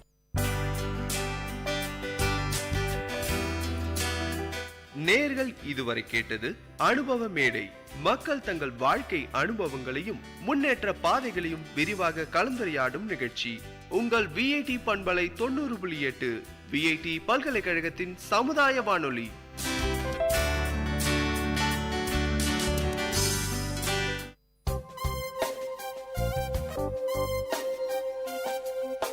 மண் வாசனை உங்கள் விஐடி பண்பலை 90.8 வேளாண்மை சார்ந்த தொழில்நுட்பம், பசுமை படரும் விவசாய தொழில்கள், பண்ணை முறைகள் என மானுடம் காக்கும் உழவு சார்ந்த நிகழ்ச்சி. வணக்கம். உணவே மருந்து எனும் உயரிய கோட்பாட்டில் இயங்குவது நமது சமூகம். உணவினை கட்டுப்படுத்துவதன் மூலமே நோய்களை கட்டுப்படுத்த முடியும் என்கின்ற உயரிய கோட்பாடு நமது சமூகத்தின் கோட்பாடு. இன்று உணவின் வழி ஏராளமான நச்சு நமது உடலில் சேருவதும் அதனால் ஏராளமான நோய்களுக்கு ஆட்படுவதும் நடந்தேறி கொண்டிருக்கிறது. உச்சகட்டமாக கேள்விப்பட்டது, அறிந்தது, தாய்ப்பாலிலும் விஷம் கலந்திருக்கின்ற உண்மைதான். இதற்கு காரணம் அந்த தாய் எடுத்துக்கொண்ட உணவில் இருந்த நச்சுத்தன்மைதான் என்பதை ஆய்வுகள் தெளிவுபடுத்தின. இன்றைய காலகட்டத்தில் நச்சில்லாத உணவை மக்களுக்கு கிடைக்க வேண்டும் என்பதற்காக இயற்கை விவசாயிகள் பல சங்கடங்களுக்கு இடையில, பல கடுமையான உழைப்புக்கு இடையில உற்பத்தி செய்து கொண்டிருக்கின்றார்கள். அவர்கள் எந்தவித ரசாயன உரத்தையோ ரசாயன பூச்சிக்கொல்லிகளையோ பயன்படுத்தாமல் இயற்கை உரங்களையும் இயற்கை பூச்சி விரட்டிகளையும் பயன்படுத்தி உணவை உற்பத்தி செய்கிறார்கள். காய்கறிகள், கீரைகள், பாரம்பரிய அரிசி வகைகள், அதே போலவே சிறுதானிய வகைகள் அனைத்தையும் உற்பத்தி செய்து மக்களுக்கு அளிப்பதற்காக தயாராக இருக்கின்றார்கள். அவர்களுக்கான ஒரு மேடையாக மக்கள் நலச்சந்தை உருவாக்கி இருக்கின்றோம். மக்கள் நலச்சந்தை வழியாக மக்களுக்கு நேரடியாக இந்த ரசாயன உரம் கலக்காத உணவுகள், குறிப்பாக காய்கறிகள், கீரைகள், பழங்கள், அதே போலவே சிறுதானியங்கள் கிடைப்பதற்காக மக்கள் நலச்சந்தை என்கின்ற ஒரு எளிய சந்தையினை உருவாக்கி இருக்கின்றோம். இது ஆரோக்கியமானவைகள், இயற்கை விவசாயத்தில் விளைந்தவைகள் கூடுதல் விலையின்றி நியாய விலையில் ஒரே இடத்தில் விவசாயிகள், உற்பத்தியாளர்கள் நேரடி விற்பனையில் இந்த சந்தை இயங்குகிறது. இது ஒரு தனித்துவமான சந்தை. இயற்கை விவசாயிகள் ஒருங்கிணைந்து நடத்தும் வாரச்சந்தை மற்றும் மாதச்சந்தை வழக்கமாக நடைபெற்று கொண்டிருக்கிறது. வாரச்சந்தையை பொறுத்தவரையில் ஒவ்வொரு வாரமும் புதன்கிழமைகளில் காலை 6 மணி முதல் 10 மணி வரை நடைபெறுகிறது.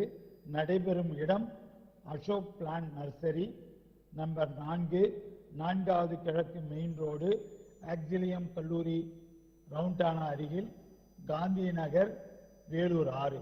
இதற்கான தொடர்பாளர் டி. ராஜேஷ், 7092629395. இவரை தொடர்பு கொண்டு வாங்குவதாக இருந்தாலும் சரி, விற்பனை செய்யக்கூடிய விவசாயிகளாக இருந்தாலும் இவரை தொடர்பு கொள்ளலாம். இதை தவிர மாதம் ஒரு முறை சிறப்பு சந்தையாக மக்கள் நலச்சந்தை ஒவ்வொரு மாதமும் 2ஆம் சனிக்கிழமைகளில் காலை 6 மணி முதல் 2 மணி வரை நடைபெறுகிறது. இடம் திருமகள் திருமண மண்டபம், ஆக்சிலியம் கல்லூரி சாலை, காந்தி நகர், வேலூர் 6. இந்த சந்தையில் காய்கறிகள், பழங்கள், கீரைகள், பாரம்பரிய அரிசி வகைகள், எண்ணெய், தேன், சத்துமாவு, ஊறுகாய் மற்றும் பிற மதிப்பு கூட்டப்பட்டவைகள் விற்பனைக்கு கிடைக்கின்றன. உங்கள் குடும்பத்தின் ஆரோக்கியமான வாழ்விற்காக உங்கள் வீட்டின் அருகில் அவசியம் வாருங்கள். அன்புடன் அழைக்கும் மக்கள் நலச்சந்தை ஒருங்கிணைப்பு குழு. நன்றி.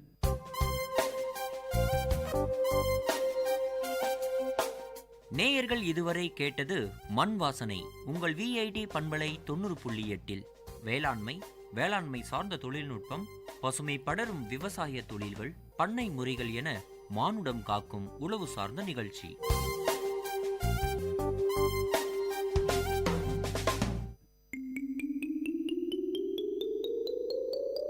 ஹாய் குட்டீஸ், இது விஐடி பண்பலை 90.8.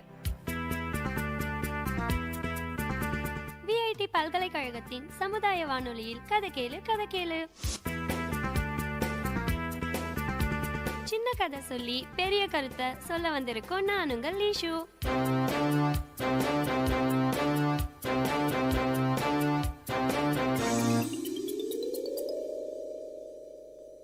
ஒரு ரயில் ரொம்ப வேகமா போயிட்டு இருந்தது. அப்போ ரயில் ஜன்னல் வழியா காத்து குபு குபுன்னு வீசிட்டு இருந்தது. அந்த ரயில் பெட்டிக்குள்ள இருந்த எல்லாரும் ஜில்லுன்னு வர காத்த நல்லா அனுபவிச்சுட்டு இருந்தாங்க. அந்த நேரத்துல அந்த பெட்டில ஜன்னல் ஓரமா உட்கார்ந்துட்டு இருந்த ஒருத்தர் சந்தோஷத்துல தன்னோட கைய ஜன்னலுக்கு வெளியே நீட்டி அசைச்சு அசைச்சு விளையாடிட்டு இருந்தாரு. அப்போ அவர் கையில இருந்த விலை அதிகம் உள்ள கை கடிகாரம் சட்டுன்னு கீழே விழுந்துடுச்சு. உடனே பதறி போய் அந்த ஆளு என்னோட கை கடிகாரம் கீழே விழுந்துடுச்சேன்னு சத்தமா கத்தினாரு. அவர் கத்தினதை கேட்டு எல்லாரும் பதற்றத்தோட என்ன செய்யறதுன்னு தெரியாம இருந்தாங்க. சிலர் ஜன்னல் வழியா கை கடிகாரம் தெரியுதான்னு பார்த்தாங்க. சிலர் எமர்ஜென்சி செயினை பிடிச்சு இழுத்து ரயில நிறுத்த சொன்னாங்க. இதே மாதிரி அந்த பெட்டியில இருந்த எல்லாரும் டென்ஷனா இருக்கும்போது ஒருத்தர் மட்டும் எதை பத்தியும் கவலைப்படாம கூலா ஜன்னல் வழியா வேடிக்கை பார்த்துட்டு இருந்தாரு. இத பார்த்த மத்தவங்க, நம்ம எல்லாரும் இவ்ளோ பதற்றத்தோட இருக்கோம், ஆனா இவர் மட்டும் கொஞ்சம் கூட கவலை இல்லாம இப்படி இருக்காரேன்னு அவரை பார்த்து கடுப்பா இருந்தாங்க. இதுக்குள்ள அடுத்த ரயில் நிலையம் வந்தது. எல்லாரும் இறங்கி போய் அதிகாரி கிட்ட டென்ஷனா நடந்தத சொன்னாங்க. ஏதாவது உதவி செய்யுங்கன்னு கெஞ்சி கேட்டுக்கிட்டாங்க. அந்த நேரத்துல கூலா இருந்தவரு அந்த அதிகாரி கிட்ட போய், இங்க இருந்து 20 கம்பங்கள் பின்னாடிதான் இவரோட கை கடிகாரம் விழுந்தது, அதை கண்டுபிடிச்சு இவர்கிட்ட கொடுங்கன்னு சொல்லிட்டு அவர் போயிட்டாரு. அந்த கூலா இருந்தவரு தான் ராஜாஜி. இதுல நம்ம என்ன தெரிஞ்சுக்கிட்டோம்? ஏதாவது பிரச்சனைனா டென்ஷன்ல யோசிக்காம பொறுமையா யோசிச்சு செயல்படணும்.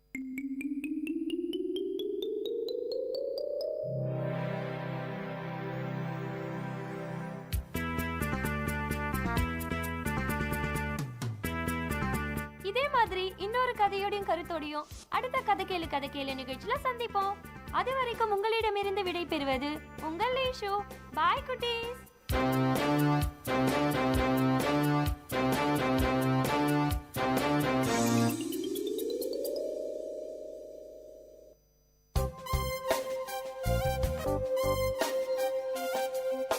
மண் வாசனை உங்கள் விஐடி பண்பலை 90.8 வேளாண்மை சார்ந்த தொழில்நுட்பம், பசுமை படரும் விவசாய தொழில்கள், பண்ணை முறைகள் என மானுடம் காக்கும் உழவு சார்ந்த நிகழ்ச்சி.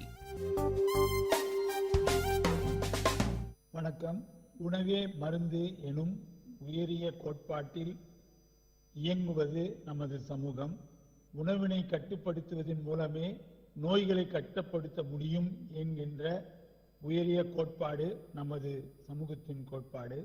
இன்று உணவின் வழி ஏராளமான நச்சு நமது உடலில் சேருவதும் அதனால் ஏராளமான நோய்களுக்கு ஆட்படுவதும் நடந்தேறி கொண்டிருக்கிறது. உச்சகட்டமாக கேள்விப்பட்டது, அறிந்தது, தாய்ப்பாலிலும் விஷம் கலந்திருக்கின்ற உண்மைதான். இதற்கு காரணம் அந்த தாய் எடுத்துக்கொண்ட உணவில் இருந்த நச்சுத்தன்மைதான் என்பதை ஆய்வுகள் தெளிவுபடுத்தின. இன்றைய காலகட்டத்தில் நச்சில்லாத உணவை மக்களுக்கு கிடைக்க வேண்டும் என்பதற்காக இயற்கை விவசாயிகள் பல சங்கடங்களுக்கு இடையில, பல கடுமையான உழைப்புக்கு இடையில உற்பத்தி செய்து கொண்டிருக்கின்றார்கள். அவர்கள் எந்தவித ரசாயன உரத்தையோ ரசாயன பூச்சிக்கொல்லிகளையோ பயன்படுத்தாமல் இயற்கை உரங்களையும் இயற்கை பூச்சி விரட்டிகளையும் பயன்படுத்தி உணவை உற்பத்தி செய்கிறார்கள். காய்கறிகள், கீரைகள், பாரம்பரிய அரிசி வகைகள், அதே போலவே சிறுதானிய வகைகள் அனைத்தையும் உற்பத்தி செய்து மக்களுக்கு அளிப்பதற்காக தயாராக இருக்கின்றார்கள். அவர்களுக்கான ஒரு மேடையாக மக்கள் நலச்சந்தை உருவாக்கி இருக்கின்றோம். மக்கள் நலச்சந்தை வழியாக மக்களுக்கு நேரடியாக இந்த ரசாயன உரம் கலக்காத உணவுகள், குறிப்பாக காய்கறிகள், கீரைகள், பழங்கள், அதே போலவே சிறுதானியங்கள் கிடைப்பதற்காக மக்கள் நலச்சந்தை என்கின்ற ஒரு எளிய சந்தையினை உருவாக்கி இருக்கின்றோம். இது ஆரோக்கியமானவைகள், இயற்கை விவசாயத்தில் விளைந்தவைகள் கூடுதல் விலையின்றி நியாய விலையில் ஒரே இடத்தில் விவசாயிகள், உற்பத்தியாளர்கள் நேரடி விற்பனையில் இந்த சந்தை இயங்குகிறது. இது ஒரு தனித்துவமான சந்தை. இயற்கை விவசாயிகள் ஒருங்கிணைந்து நடத்தும் வாரச்சந்தை மற்றும் மாதச்சந்தை வழக்கமாக நடைபெற்று கொண்டிருக்கிறது. வாரச்சந்தையை பொறுத்தவரையில் ஒவ்வொரு வாரமும் புதன்கிழமைகளில் காலை 6 மணி முதல் 10 மணி வரை நடைபெறுகிறது. நடைபெறும் இடம் அசோக் பிளான் நர்சரி, நம்பர் 4, 4வது கிழக்கு மெயின் ரோடு, ஆக்சிலியம் கல்லூரி ரவுண்டானா அருகில், காந்தி நகர், வேலூர் 6.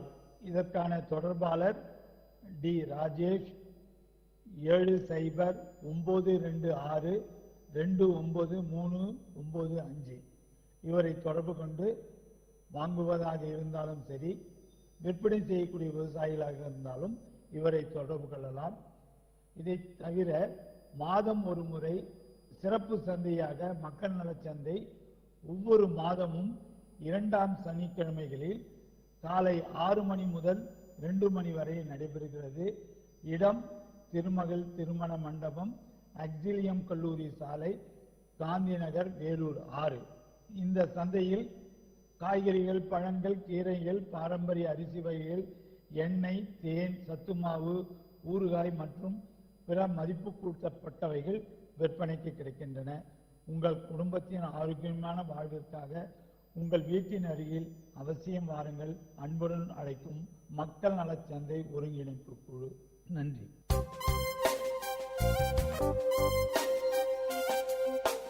நேயர்கள் இதுவரை கேட்டது மண் வாசனை.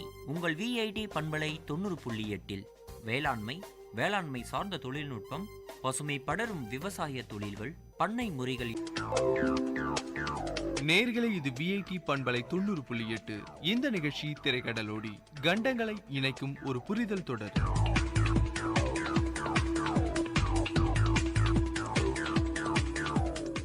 வணக்கம் நேயர்களே, நீங்கள் கேட்டுக்கொண்டிருப்பது விஐடி பண்பலை 90.8. இந்த நிகழ்ச்சி திரைக்கடலோடி. நான் உங்க ஹரியரன். என்ன நேயர்களே, வழக்கம் போல திரைக்கடலோடியில புதுசா ஒரு நாட்டை பத்தி தெரிஞ்சுக்கிற ஆர்வத்துல இருப்பீங்க. அந்த வகையில இன்னைக்கு நம்ம பார்க்க போற நாடு ஃபுட்பாலுக்கு பெயரெடுத்த நாடு. இங்க வாழ்ற மக்கள் ஃபுட்பால் போட்டிகளை அவ்வளவு நேசிக்கிறாங்க. இப்போ எல்லாரும் கெஸ் பண்ணியிருப்பீங்க. ஆமா, இன்னைக்கு நிகழ்ச்சியில ஸ்பெயின் நாட்டை பத்தி தான் பார்க்க போறோம்.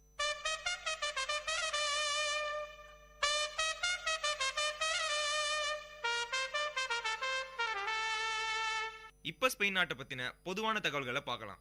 ஸ்பெயின் அல்லது ஸ்பெயின் ராஜ்யம்னு அழைக்கப்படுற இந்த நாடு ஐரோப்பிய கண்டத்தோட தென்மேற்கு பகுதியில இருக்கு. ஸ்பெயின் நாட்டோட பரப்பளவு 5,04,782 சதுர கிலோமீட்டர்கள்.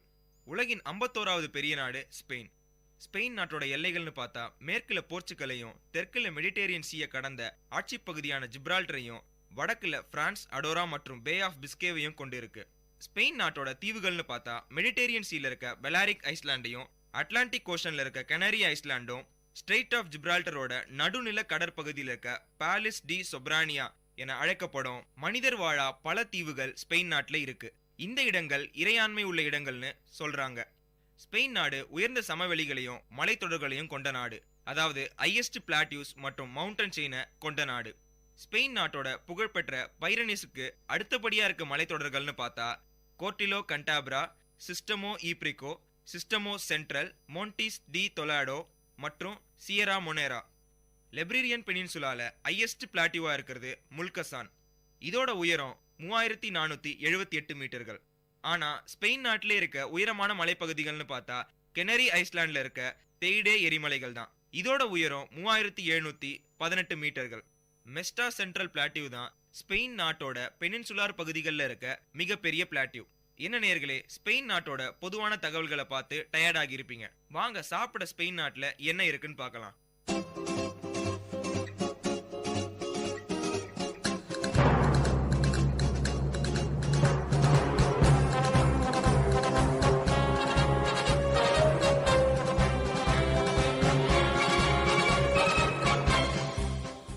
இப்ப நம்ம பார்க்க போறது ஸ்பெயின் நாட்டோட உணவு வகைகளை பத்தி தான்.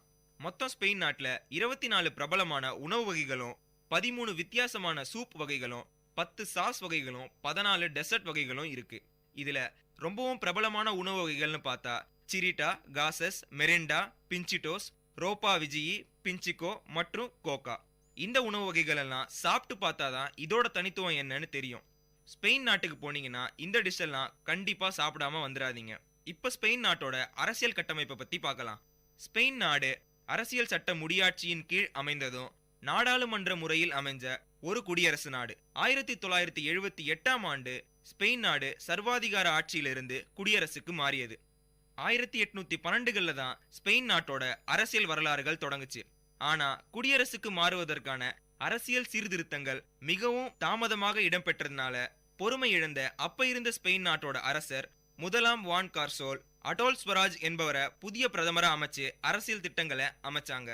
1978ஆம் ஆண்டு டிசம்பர் மாசம் 6ஆம் தேதி இடம்பெற்ற தேசிய மக்கள் கருத்தறியும் வாக்கெடுப்புல புதிய சட்டத்துக்கு 88% வாக்குகள் கிடைச்சிச்சு. இந்த அரசியல் சட்டத்தின்படி ஸ்பெயின் நாட்டுல 14 தன்னாட்சி சமூகங்களும் 2 தன்னாட்சி நகரங்களும் உள்ளடக்கியது. இப்ப ஸ்பெயின் நாட்டோட பிரதமரா இருக்கவரு மரினோ ரஜாய். வளர்ச்சியடைந்த நாடுகள்ல ஒன்னான ஸ்பெயின் நாட்டோட பொருளாதாரத்தை பத்தி பார்த்தா உள்நாட்டு உற்பத்தியின் அடிப்படையில உலகுல 12வது இடத்துல இருக்கு. ஸ்பெயின் நாட்டோட மக்கள் உயர்ந்த வாழ்க்கை தரம் கொண்ட மக்கள். ஸ்பெயின் நாடு ஐக்கிய நாடுகள் அவை, நோட்டா, பொருளாதார ஒத்துழைப்புக்கும் வளர்ச்சிக்குமான அமைப்பு, உலக வணிக அமைப்பு ஆகிய அமைப்புகள்ல உறுப்பு நாடா இருக்கு. ஸ்பெயின் நாட்டோட தேசிய மொழி ஸ்பானிஷ். நவீன காலங்கள்ல ஸ்பெயின் நாடு உலக பேரரசா உருவாகி பல இடங்கள்ல தன்னோட செல்வாக்கு பகுதிகளை உருவாக்குச்சு. இதனால ஸ்பெயின் மொழி பேசப்படுற மக்களோட எண்ணிக்கை இன்னைய அளவுல ஏறத்தாழ 500 மில்லியனா இருக்கு. ஸ்பெயின் நாட்டோட தலைநகரம் மேட்ரிட். இந்த மேட்ரிட் ஐரோப்பிய ஒன்றியத்தோட 3வது பெரிய நகரம். இந்த நகரத்தோட மொத்த பரப்பளவு 604.3 ஸ்கொயர் கிலோமீட்டர்கள். இந்த நகரத்தோட மக்கள் தொகை ஏறத்தாழ 3.3 மில்லியனா இருக்கு. இந்த நகரம் மாஞ்சரிஸ் நதியோட கரையில அமைஞ்சிருக்கு. இந்த நகரத்துல தான் ஸ்பெயின் நாட்டோட நாடாளுமன்றமும் அரச குடும்பத்தினரின் இல்லமும் இருக்கு. இது மட்டும் இல்லாம ஸ்பெயின் நாட்டோட பொருளாதார, கலாச்சாரம் மற்றும் பண்பாட்டுக்கு ஒரு மைய பகுதியா மேட்ரிட் இருக்கு. அதிக பொருளாதார வாய்ப்புகளும் சிறந்த வாழ்க்கை தரமும் கொண்ட இந்த மேட்ரிட் தான் தென் ஐரோப்பாவினுடைய முதன்மையான பொருளாதார மையமா இருக்கு. என்ன நேயர்களே, ஸ்பெயின் நாட்டோட அரசியல், பொருளாதாரம், தலைநகரம் பத்தி எல்லாம் பார்த்து போர் அடிச்சிருக்கோம். சரி வாங்க கொஞ்சம் ஸ்பெயினை சுத்தி பார்க்கலாம்.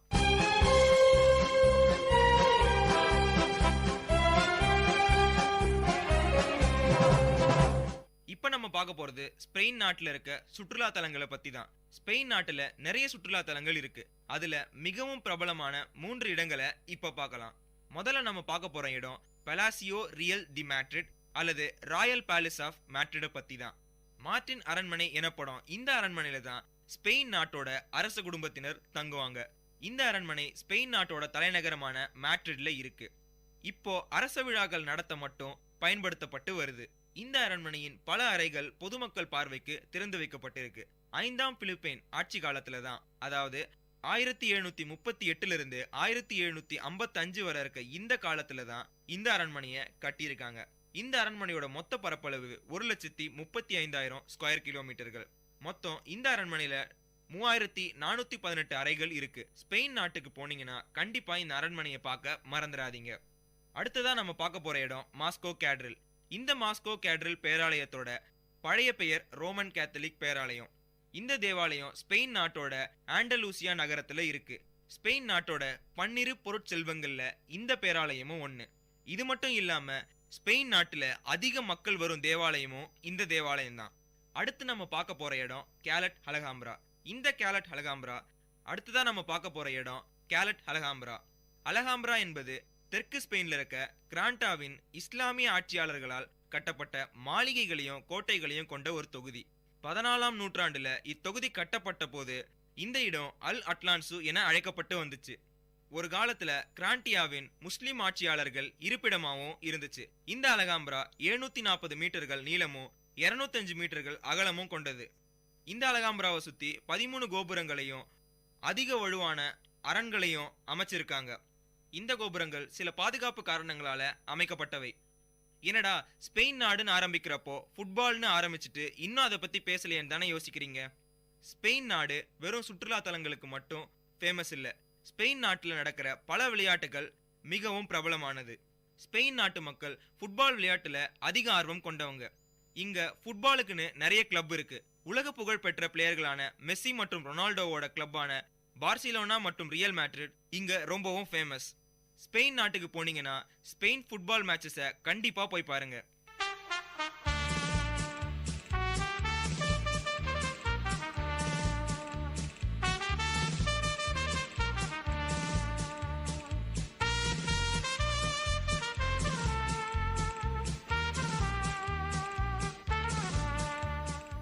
என்ன நேயர்களே, இந்த நிகழ்ச்சியில ஸ்பெயின் நாட்டோட சிறப்பு தகவல்களை பத்தி தெரிஞ்சிட்டு இருந்திருப்பீங்க. இதே மாதிரி வேறொரு நிகழ்ச்சியில இன்னொரு நாட்டை பத்தின சிறப்பு தகவல்களோட உங்களை வந்து சந்திக்கிறேன். அதுவரை விடை பெறுவது உங்கள் ஹரிகரன். இணைந்திருங்கள். இது விஐடி பண்பலை 90.8.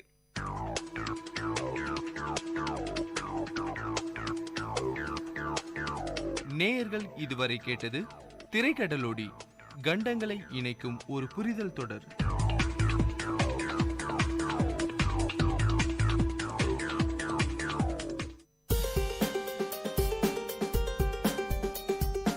வல்லுனர் பார்வை. பல்துறை பகிர்வுகள், வல்லுனர் தரவுகள், மக்களின் சந்தேகங்களுக்கான சான்றுகளோடு விஐடி பண்பலை 90.8 வல்லுனர் பார்வை.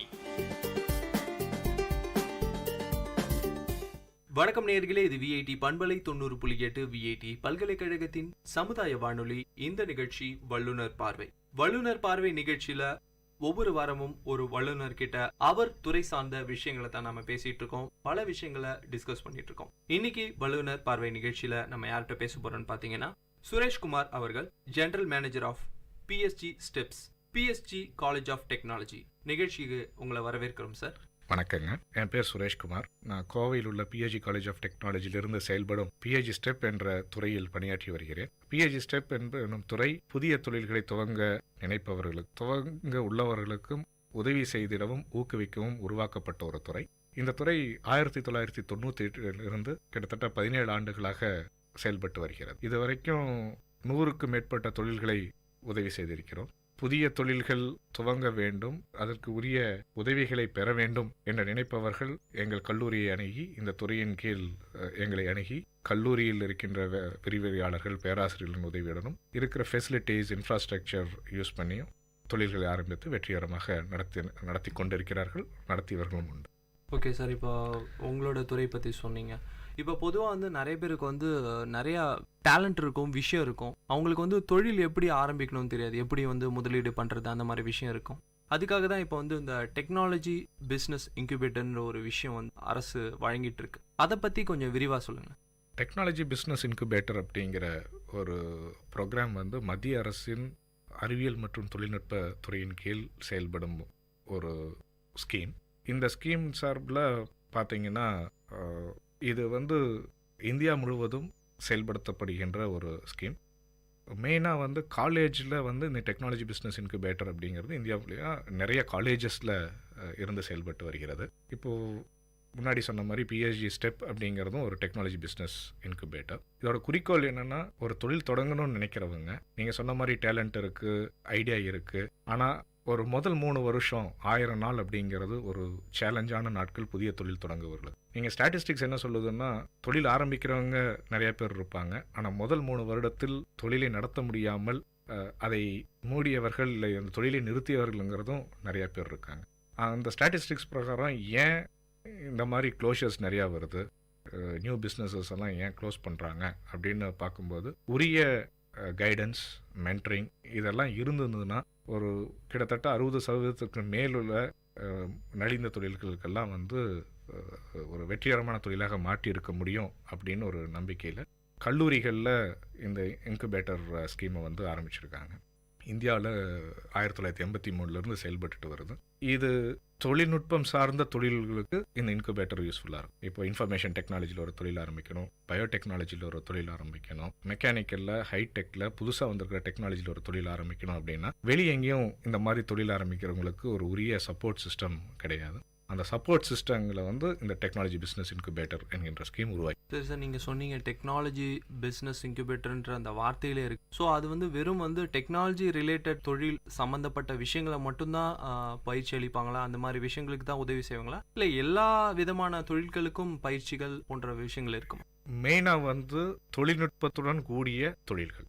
இதை இங்கிலீஷில் பார்த்தீங்கன்னா நாலேஜ் பேஸ்ட் எக்கானமி அப்படிம்பாங்க, அறிவு சார்ந்த தொழில்கள். ஸோ ஒரு information technology, biotechnology, nano technology, இன்னைக்கு வந்து ஆட்டோமேஷன், ரொபோட்டிக்ஸ், இன்னைக்கு வந்து புதிய தொழில்நுட்பங்கள் நிறைய கடந்த 20 ஆண்டுகளில் பார்த்தீங்கன்னா நாலேஜ் எக்கானமிங்கிறது நிறைய வளர்ந்துருக்கு. அதில் தொழில்கள் நிறைய வந்துட்டு இருக்கு. அந்த தொழில்களுக்கு வந்து வெளியே வந்து ஒரு சப்போர்ட் சிஸ்டம், அந்த தொழிலுக்கு உண்டான சவால்களை சந்திக்கக்கூடிய ஆண்டர்பிரினர் சந்திக்கிற சவால்களுக்கு தீர்வு சொல்லக்கூடிய ஒரு சிஸ்டம் வந்து வெளியே இருக்கு. அந்த சிஸ்டத்தை உருவாக்குறதுக்கு ஒரு அமைப்பு ரீதியான ஒரு சப்போர்ட் சிஸ்டம் வேணும். அந்த அமைப்பு ரீதியான சப்போர்ட் சிஸ்டம் வந்து ஒரு எஜுகேஷன் இன்ஸ்டிடியூஷனில், அது டெக்னாலஜி இன்ஸ்டிடியூஷனில், ஹையர் எஜுகேஷன் இன்ஸ்டிடியூஷனில் இருக்கும். ஏன்னா அங்கே வந்து இன்ஃப்ராஸ்ட்ரக்சர் இருக்குது, பேராஸ்டில் இருக்கிறாங்க, லைப்ரரி இருக்குங்க, லேப்ஸு, எக்யூப்மெண்ட்ஸ் எல்லாம் இருக்குது. நம்ம ஒரு தொழிலை ஆரம்பிக்கணும்னு நினச்சி, அதுவும் டெக்னாலஜி பேஸ்டு ஆரம்பிக்கணும் அப்படின்னு நினச்சோம்னா நமக்கு வந்து எம்ப்ளாயீஸ் வேணும். அது வந்து காலேஜில் வந்து இன்டர்ன்ஸாக கிடைப்பாங்க. அந்த தொழிலில் வந்து நம்ம ஒரு அந்த ப்ராடக்டை டெவலப் பண்ணும்போது ஏதாவது ஒரு சேலஞ்ச் ஏதாவது ஃபேஸ் பண்ணோம்னா உடனே ப்ரொஃபஸர்ஸ் இருப்பாங்க. நம்ம அறிவுரைகளை கேட்டு அவங்களுடைய கருத்தினை கேட்டு அதுக்கு தகுந்த மாதிரி நாம் மாற்றிக்கலாம். ஸோ அதன் அடிப்படையில் தொழில்நுட்பம் சார்ந்த தொழிலுக்கு தான் இந்த துறை வந்து முக்கியத்துவம் கொடுக்கிறது. அதே நேரத்தில் இந்த துறையினுடைய உதவியை நாடி வெளியே தொழில் செய்திருப்பவர்களும் அணுகினால் அவர்களுக்கும் ஆலோசனைகள் வழங்கும். சரி சார், இப்போ வந்து அரசாங்கம் எந்த மாதிரியான விஷயத்தை வந்து மக்கள்கிட்ட அப்ரோச் பண்ணி எந்த மாதிரியான உதவிகள் வந்து மக்களுக்கு செய்யுது சார்? அரசாங்கம் வந்து இப்போ ஒரு இன்ஸ்டிடியூஷன் கூட டைப் பண்ணி தான் வந்து இந்த பயிற்சிகளாக இருக்கட்டும், பல ஒர்க் ஷாப் போன்ற விஷயங்கள் வந்து மக்களுக்கு ஹெல்ப்ஃபுல்லாக இருக்குது. எந்த மாதிரியான உதவிகள் வந்து அரசாங்கம் வந்து செய்யுது? அரசாங்கம் வந்து இந்த துறை செயல்படுவதற்கு ஆரம்ப கட்டத்தில் ஏற்படுகின்ற செலவுகளுக்கும் இந்த துறையை உருவாக்குவதற்கு உண்டான முதலீட்டுக்கும் உதவி செய்கிறது. அதாவது இப்போ பிஹெச்டி காலேஜ் ஆஃப் டெக்னாலஜியில் பிஹெச்டி ஸ்டெப் எஸ்டாப்ளிஷ் பண்ணுறதுக்கு பிஹெச்டி மேனேஜ்மெண்ட்டோட சப்போர்ட்லையும் கவர்மெண்ட்டோட ஃபினான்ஷியல் சப்போர்ட்லையும் இது ஆரம்பிக்கிறோம். பிஹெச்டி காலேஜ் ஆஃப் டெக்னாலஜியில் இருக்கிற இன்ஃப்ராஸ்ட்ரக்சர், ரிசோர்ஸஸ் எல்லாம் யூஸ் பண்ணி நம்ம ஆண்டர்பிரினர்ஸ்க்கு சப்போர்ட் பண்ணுறோம். இந்த துறையினுடைய நோக்கமே தொழில்நுட்பம் சார்ந்த புதிய தொழில்களை ஊக்குவிப்பதும் உதவுவதும் தான் இதோடைய மெயின் நோக்கம். ஸோ தொழில்நுட்பம் சார்ந்த புதிய தொழில்களுக்கு உண்டான நிதியுதவி போன்றவை ஒரு வங்கிகளிலோ இல்லை மற்ற நிதி நிறுவனங்களில் கிடைப்பது என்பது அரிதான ஒன்று. இப்போ மத்திய அரசு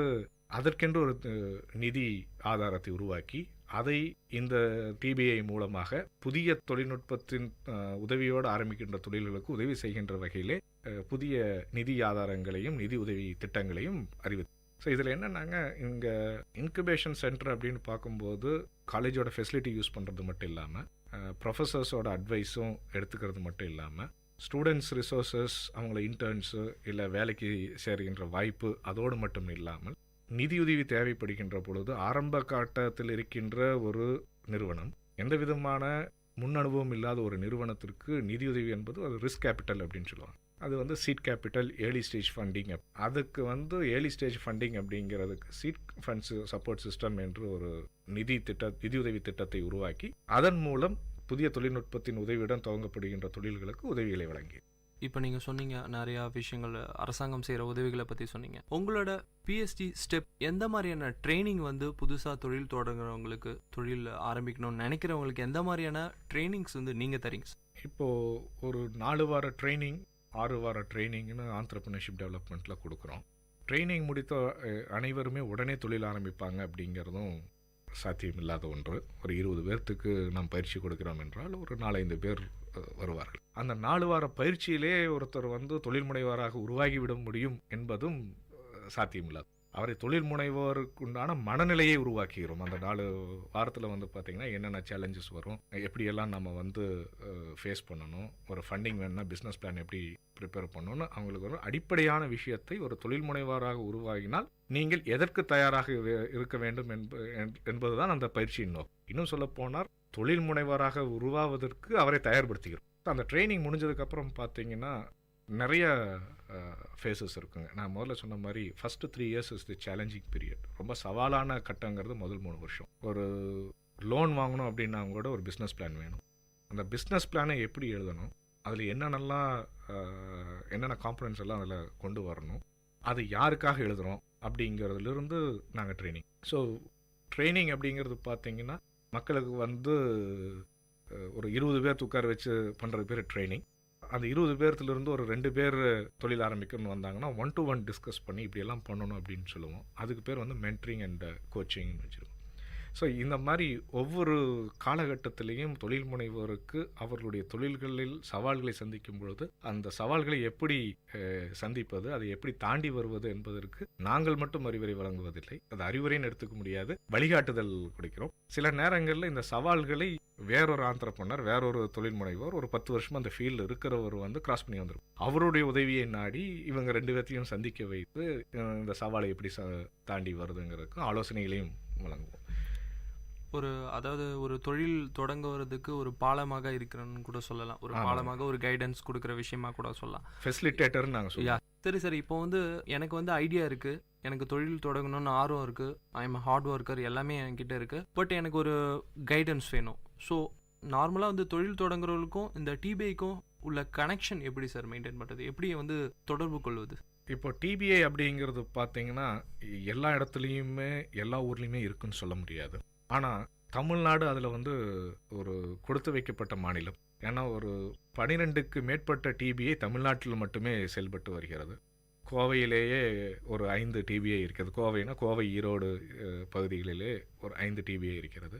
அதேபோல் சென்னை, வெள்ளூர் பகுதிகளிலே 10க்கும் மேற்பட்ட டிபிஐகள் இருக்கிறது. திருச்சி, தஞ்சாவூர் பகுதிகளிலே 2-3 இருக்கிறது. அப்படி பார்த்தீங்கன்னா ஒரு 12க்கு மேற்பட்ட டிபிஐ தமிழ்நாட்டில் ஃபங்க்ஷன் ஆகிடும். அதனால் தமிழ்நாட்டில் தொழில் தொடங்க வேண்டும், அதுவும் ஒரு தொழில்நுட்பத்துறையில் தொழில் தொடங்க வேண்டும் என்று நினைக்கின்றவர்களுக்கு இது ஒரு வரம். இதை வந்து அவங்க உபயோகப்படுத்திக்கணும். இந்த டிபிஐ அப்படிங்கிறது வந்து பார்த்தீங்கன்னா இந்த ஒரு 4-5 ஆண்டுகளாக பரவலாக பேசப்படுகிற ஒரு கான்செப்ட். 98ல் பிஹெச்டி டெக்கில் ஆரம்பிக்கும் போது பார்த்தீங்கன்னா அந்த இன்குபேஷனுங்கிற கான்செப்டே வந்து இந்தியா ஃபுல்லாகவே பரவலாக இல்லை. தமிழ்நாட்டிலேயே 2 கல்வி நிறுவனங்களை தான் வந்து டிபிஐ நாங்கள் ஆரம்பிக்கிற கட்டத்திலேயே எங்களையும் சேர்த்து 2 இன்ஸ்டியூஷனில் தான் இருந்தது. இன்றைக்கி ஒரு 15 ஆண்டு காலகட்டத்திலே ஒரு 15க்கு கிட்டத்தட்ட 12க்கு மேற்பட்ட டிபிஐகள் செயல்பட்டு கொண்டிருக்கின்றன. அந்த அவேர்னஸும் இன்றைக்கி நிறையா வந்துட்டுருக்கு. டிபிஐ பற்றின ஆர்டிகல்ஸ் எல்லாமே வந்து நிறையா ஊடகங்களிலும் செய்தித்தாள்களிலும் பத்திரிகைகளிலும், அது ஆங்கில பத்திரிகையாக இருந்தாலும் தமிழ் பத்திரிகையாக இருந்தாலும் நிறைய செய்திகள் வந்துட்டு இருக்கு. அந்த அளவுக்கு இன்னைக்கு அவேர்னஸ் கிரியேட் ஆயிருக்கு. அந்த செய்தி எந்த அளவுக்கு இன்றைய மாணவர்களை போய் சேர்கிறது என்பதுதான் கேள்வி. ஒரு படித்து முடித்து விட்டு ஒரு 3 ஆண்டுகளிலே தொழில் ஏதோ ஒரு கம்பெனியில் வேலைக்கு சேர்ந்துட்டு திருப்பியும் தொழில் ஆரம்பிக்கணும்னு நினைக்கிறவங்களுக்கு வந்து டிபிஐ வந்து ஒரு ஹெல்ப்ஃபுல்லான ஒரு நிறுவனம். அதில் போய் அவங்க உதவி கேட்கலாம். நாங்கள் என்ன பண்ணுறோம், மக்களை போய் அடையிறதுக்கு என்ன பண்ணுறோம் அப்படின்னு பார்த்தீங்கன்னா ஒரு எக்ஸிபிஷன்ஸ்லாம் பார்ட்டிசிபேட் பண்ணுறோம். ஸ்டார்ட் அப்ஸ்க்கு நடக்கிற எக்ஸிபிஷன்ஸு எல்லாம் இண்டஸ்ட்ரியல் எக்ஸிபிஷன்ஸ் எல்லாம் பார்ட்டிசிபேட் பண்ணுறோம்.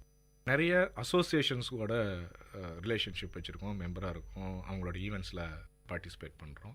இந்த புதிய தொழில் தொடங்குவதற்கு கருத்தரங்குகளை நடத்துகிறோம். ஒரு 6 மாதத்துக்கு ஒரு தடவை 1 நாள் கருத்தரங்கு, 2 நாள் கருத்தரங்கு என்று அந்தந்த பகுதிகளிலே நடத்துகிறோம். அதன் மூலம் நாங்கள் மக்களை சென்றடைகிறோம்.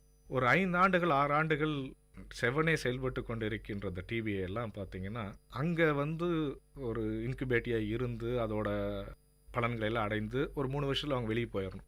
அவங்க வெளியே போனவங்க வந்து இந்த இன்குபேட்டர் பற்றி அவங்க அடைந்த பலன்களை பற்றி பரவலாக நண்பர்களிடத்திலும் உறவினர்களிடத்திலும் அவங்க கிளைண்ட்ஸு வெண்டர்ஸ் எல்லாத்திட்டையும் அவங்க பேசும்போது அதுவே எங்களுக்கு ஒரு பப்ளிசிட்டியாக கிடைச்சி அதன் மூலமும் வராங்க. அப்போ முதல்ல ஒரு கேள்வி கேட்டேன், எந்த அளவுக்கு மாணவர்களை சென்ற அடைகிறது அப்படின்னு கேட்டிருந்தோம். அதுக்கு நாங்களே விட எப்படி வச்சுருக்கோம் அப்படின்னாங்க, எங்கள் கல்லூரியில் ஃபைனல் இயர் படிக்கும்போதே இந்த இன்குபேஷன் சென்டர் பற்றி ஒரு அவேர்னஸ் கேம்ப் இதெல்லாமே க்ரியேட் பண்ணி அதில் வந்து இன்குபேஷன் சென்டர்ஸ் பற்றி எல்லாம் இன்னும் நல்ல சப்போர்ட்லாம் இருக்குது. நீங்கள் இன்றைக்கி ஆரம்பிக்கணுன்னாலும் வரலாம், இல்லை வேலைக்கு சேர்ந்து ஒரு 3-4 வருஷம் கழித்து ஒரு தொழில் தொடங்கணும்னு நினச்சிங்கன்னா கூட நீங்கள் திருப்பியும் உங்கள் காலேஜுக்கு வாங்க, we are there to support you அப்படிங்கிற மெசேஜை வந்து நம்ம கொடுக்கும். அது கிட்டத்தட்ட ஃபைனல் இயர் ஆல்மோஸ்ட் எல்லா ஃபைனல் இயருக்கும் ரீச் ஆகிற மாதிரி நம்ம ப்ரோக்ராம்ஸ் பிளான் பண்ணி அது கொடுத்துட்ருக்கோம். சரி சார், ஒரு சந்தேகம் இருக்குது. அதாவது தமிழ்நாட்டில் நிறைய கல்லூரிகளில் வந்து இந்த டிபின்ற கான்செப்ட் இருக்குது சார். ஸோ இந்த காலேஜஸ் வித்தியாசப்படுமா, இல்லை இது வந்து சேம் க்ரைட்டீரியாவா சார்? இது வந்து இந்த காலேஜஸ்க்கு இவ்வளோ தான் நாங்கள் பீரியட் கொடுப்போம், பிஹெச்டி ஸ்டெப்ஸோடைய கான்செப்ட் இப்படி தான், இந்த அளவு தான் நாங்கள் ஒர்க் ஷாப் பண்ணுவோம், இந்த அளவு தான் நாங்கள் ட்ரைனிங் கொடுப்போம்னு வித்தியாசம் ஏதாவது இருக்கா சார்? கண்டிப்பாக இருக்குங்க. ஏன்னா இடத்துக்கு இடம் தொழில் செய்யக்கூடிய சூழ்நிலை மாறுகிறது. இப்போ உதாரணத்துக்கு எடுத்திங்கன்னா கோயம்புத்தூர் அப்படின்னு பார்த்தீங்கன்னா அது வந்து தொழிலுக்குன்னே பெயர் பெற்ற இடம். அதுவும் மெக்கானிக்கல் ரிலேட்டட், என்ஜினியரிங் ரிலேட்டட் இண்டஸ்ட்ரீஸ்னால் அது நிறைய இருக்குது. அதே நேரத்தில் ஒரு அவுட்ஸ்கர்ட்ஸில் ஒரு இன்குபேட்டர் ஆரம்பிச்சிருக்காங்க, ஒரு கிராம சூழ்நிலையில் இருக்கின்ற ஒரு கல்லூரியில் ஆரம்பிச்சிருக்காங்கன்னா அங்கே இருக்கிற தொழிலுக்கு வந்து ஒரு வித்தியாசம் இருக்கும். அதனால் அடிப்படை கொள்கைங்கிறது ஒன்று, புதிய தொழில்களை ஊக்குவிப்பதும் உதவுவதுதான் அடிப்படை. அதை எப்படி செயல்படுத்த போகிறோம் என்பதில் தான் வித்தியாசம் இருக்கிறது. அதனால் ஒவ்வொரு இன்குபேட்டருக்கும் இன்னொரு இன்குபேட்டருக்கும் நம்மளோட குறிக்கோள் வந்து புதிய தொழில்களை உதவுவது. அந்த உதவியை எவ்வாறு செய்வது, எப்படி செய்வது, எப்பொழுது செய்வது அப்படிங்கிறதுல வந்து கண்டிப்பாக வேறுபாடு. ஏன்னா ஒவ்வொரு ஊருக்கும் ஒரு நேச்சர் இருக்கும், ஒரு கல்ச்சர் இருக்கும், ஒரு ஆண்டர்பிரினர்ஷிப் கல்ச்சர் இருக்கும். இப்போது சில ஊரில் வந்து ஆண்டர்பிரினர்ஷிப் அப்படிங்கிறதே வந்து ஒரு டெக்னாலஜி ஆண்டர்பிரினர்ஷிப்னு இருக்காது. அந்த மாதிரி நேரத்தில் வந்து இந்த இன்குபேட்டர்னா என்னன்னு நம்ம மார்க்கெட் பண்ணுறதே நிறைய நேரங்களை நம்ம செலவிட வேண்டியது. கோயம்புத்தூர் மாதிரியான பகுதிகளில் வந்து முதலே கிட்டத்தட்ட 50-100 ஆண்டுகளாகவே தொழில் முனைவோர்களை கொண்ட நகரம் அது. அங்கே வந்து தொழில் முனைவோர் இருப்பாங்க, அவங்களுக்கு வந்து வழிகாட்டுதல் மட்டும் இருந்தால் போதும். ஸோ அதுக்கு தகுந்த மாதிரி நாங்கள் ஸ்ட்ராட்டஜிஸ். சரி சார், நீங்கள் வந்து இப்போ வந்து எப்படி எந்த மாதிரியான ட்ரைனிங் கொடுப்பீங்க சொன்னீங்க. இப்போ வந்து ஒருத்தர் ஒரு தொழில் தொடங்கணும்னு ஆசைப்பட்றாரு. ஸோ உங்களோட டிபிஐ வந்து எப்படி அணுகிறது, எந்த மாதிரியான விஷயங்கள் வந்து எனக்கு அப்ரோச் பண்ணுறது, நான் இங்கே வந்து ஜாயின் பண்ணணும், ரொம்ப கிரைட்டீரியாஸ் இருக்குது. ரொம்ப சிம்பிளாக வச்சுருக்காங்க. எப்போ வேணாலும் ஆஃபீஸ் வரலாம், இல்லை எங்கள் வெப்சைட்டில் பார்த்துட்டு எங்கள் ஃபோன் நம்பர்லேருந்து எல்லாம் கொடுத்துருக்கோம். ஜஸ்ட் மேக் எ கால் பண்ணிவிட்டு வந்து டிஸ்கஸ் பண்ணலாம். டிஸ்கஸ் பண்ணினதுக்கு அப்புறம் தான் நம்ம அவர் அந்த தொழிலில் ஆரம்பிக்கிறதுல எந்த ஸ்டேஜில் இருக்காருன்னு நமக்கு தெரியும்.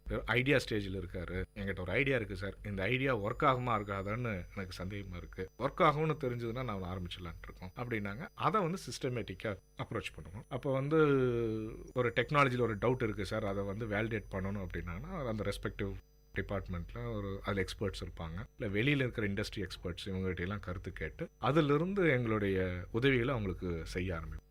எங்ககிட்ட வந்து இந்த உதவிகளை பெறுவதற்காக ஒரு மெம்பர் ஆகணும், மெம்பர்ஷிப் ஃபீ ஆகணும் அப்படிங்கிறதெல்லாம் இனிஷியலாக எதுவுமே கிடையாது. இந்த மாதிரி ஆலோசனைகள் கேட்குறதுக்குலாம் எதுவுமே நாங்கள் சார்ஜ் பண்ணுறது கிடையாது. ஒன்ஸ் அவங்க வந்து உங்கள் இடத்துல ஆரம்பிக்கணும், அங்கேயே இருந்து நான் பண்ணணும், தொழில் ஆரம்பிக்கணும் அப்படிங்கிற ஸ்டேஜில் வரும்போது தான் நாங்கள் வந்து சார்ஜ் பண்ண ஆரம்பிப்போம். அது ஒரு நாமினல் சார்ஜஸ்லாம் பண்ணுவோம். எல்லா ஆண்டர்பிரினருமே பே பண்ணக்கூடிய, சந்தோஷமாக பே பண்ணக்கூடிய சார்ஜஸ் தான் இருக்கும்.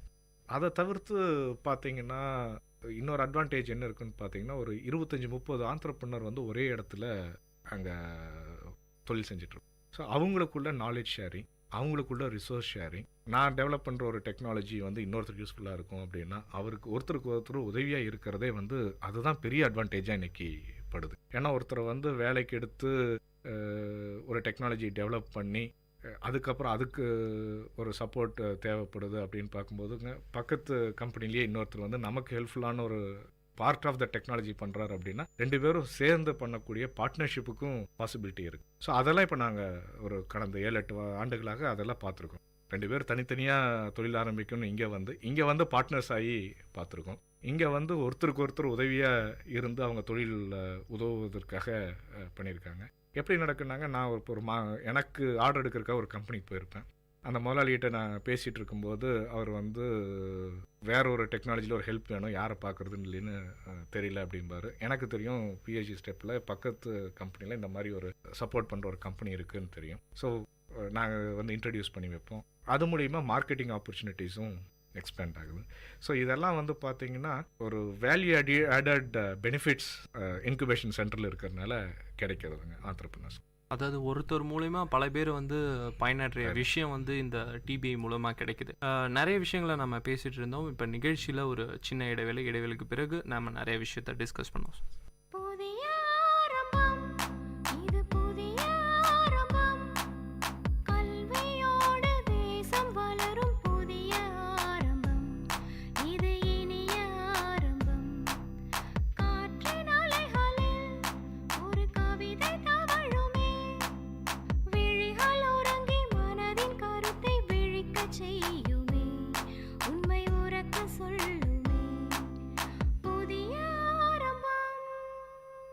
வணக்கம் நேயர்களே, இது விஐடி பண்பலை 90.8 விஐடி பல்கலைக்கழகத்தின் சமுதாய வானொலி. இந்த நிகழ்ச்சி வல்லுநர் பார்வை நிகழ்ச்சியில் இடைவேளைக்கு முன்னாடி பல விஷயங்கள், அதாவது டிபிஐ டெக்னாலஜி பிஸ்னஸ் இன்குபேட்டர் பற்றிய பல விஷயங்களை நம்மளுக்கு சொன்னாங்க.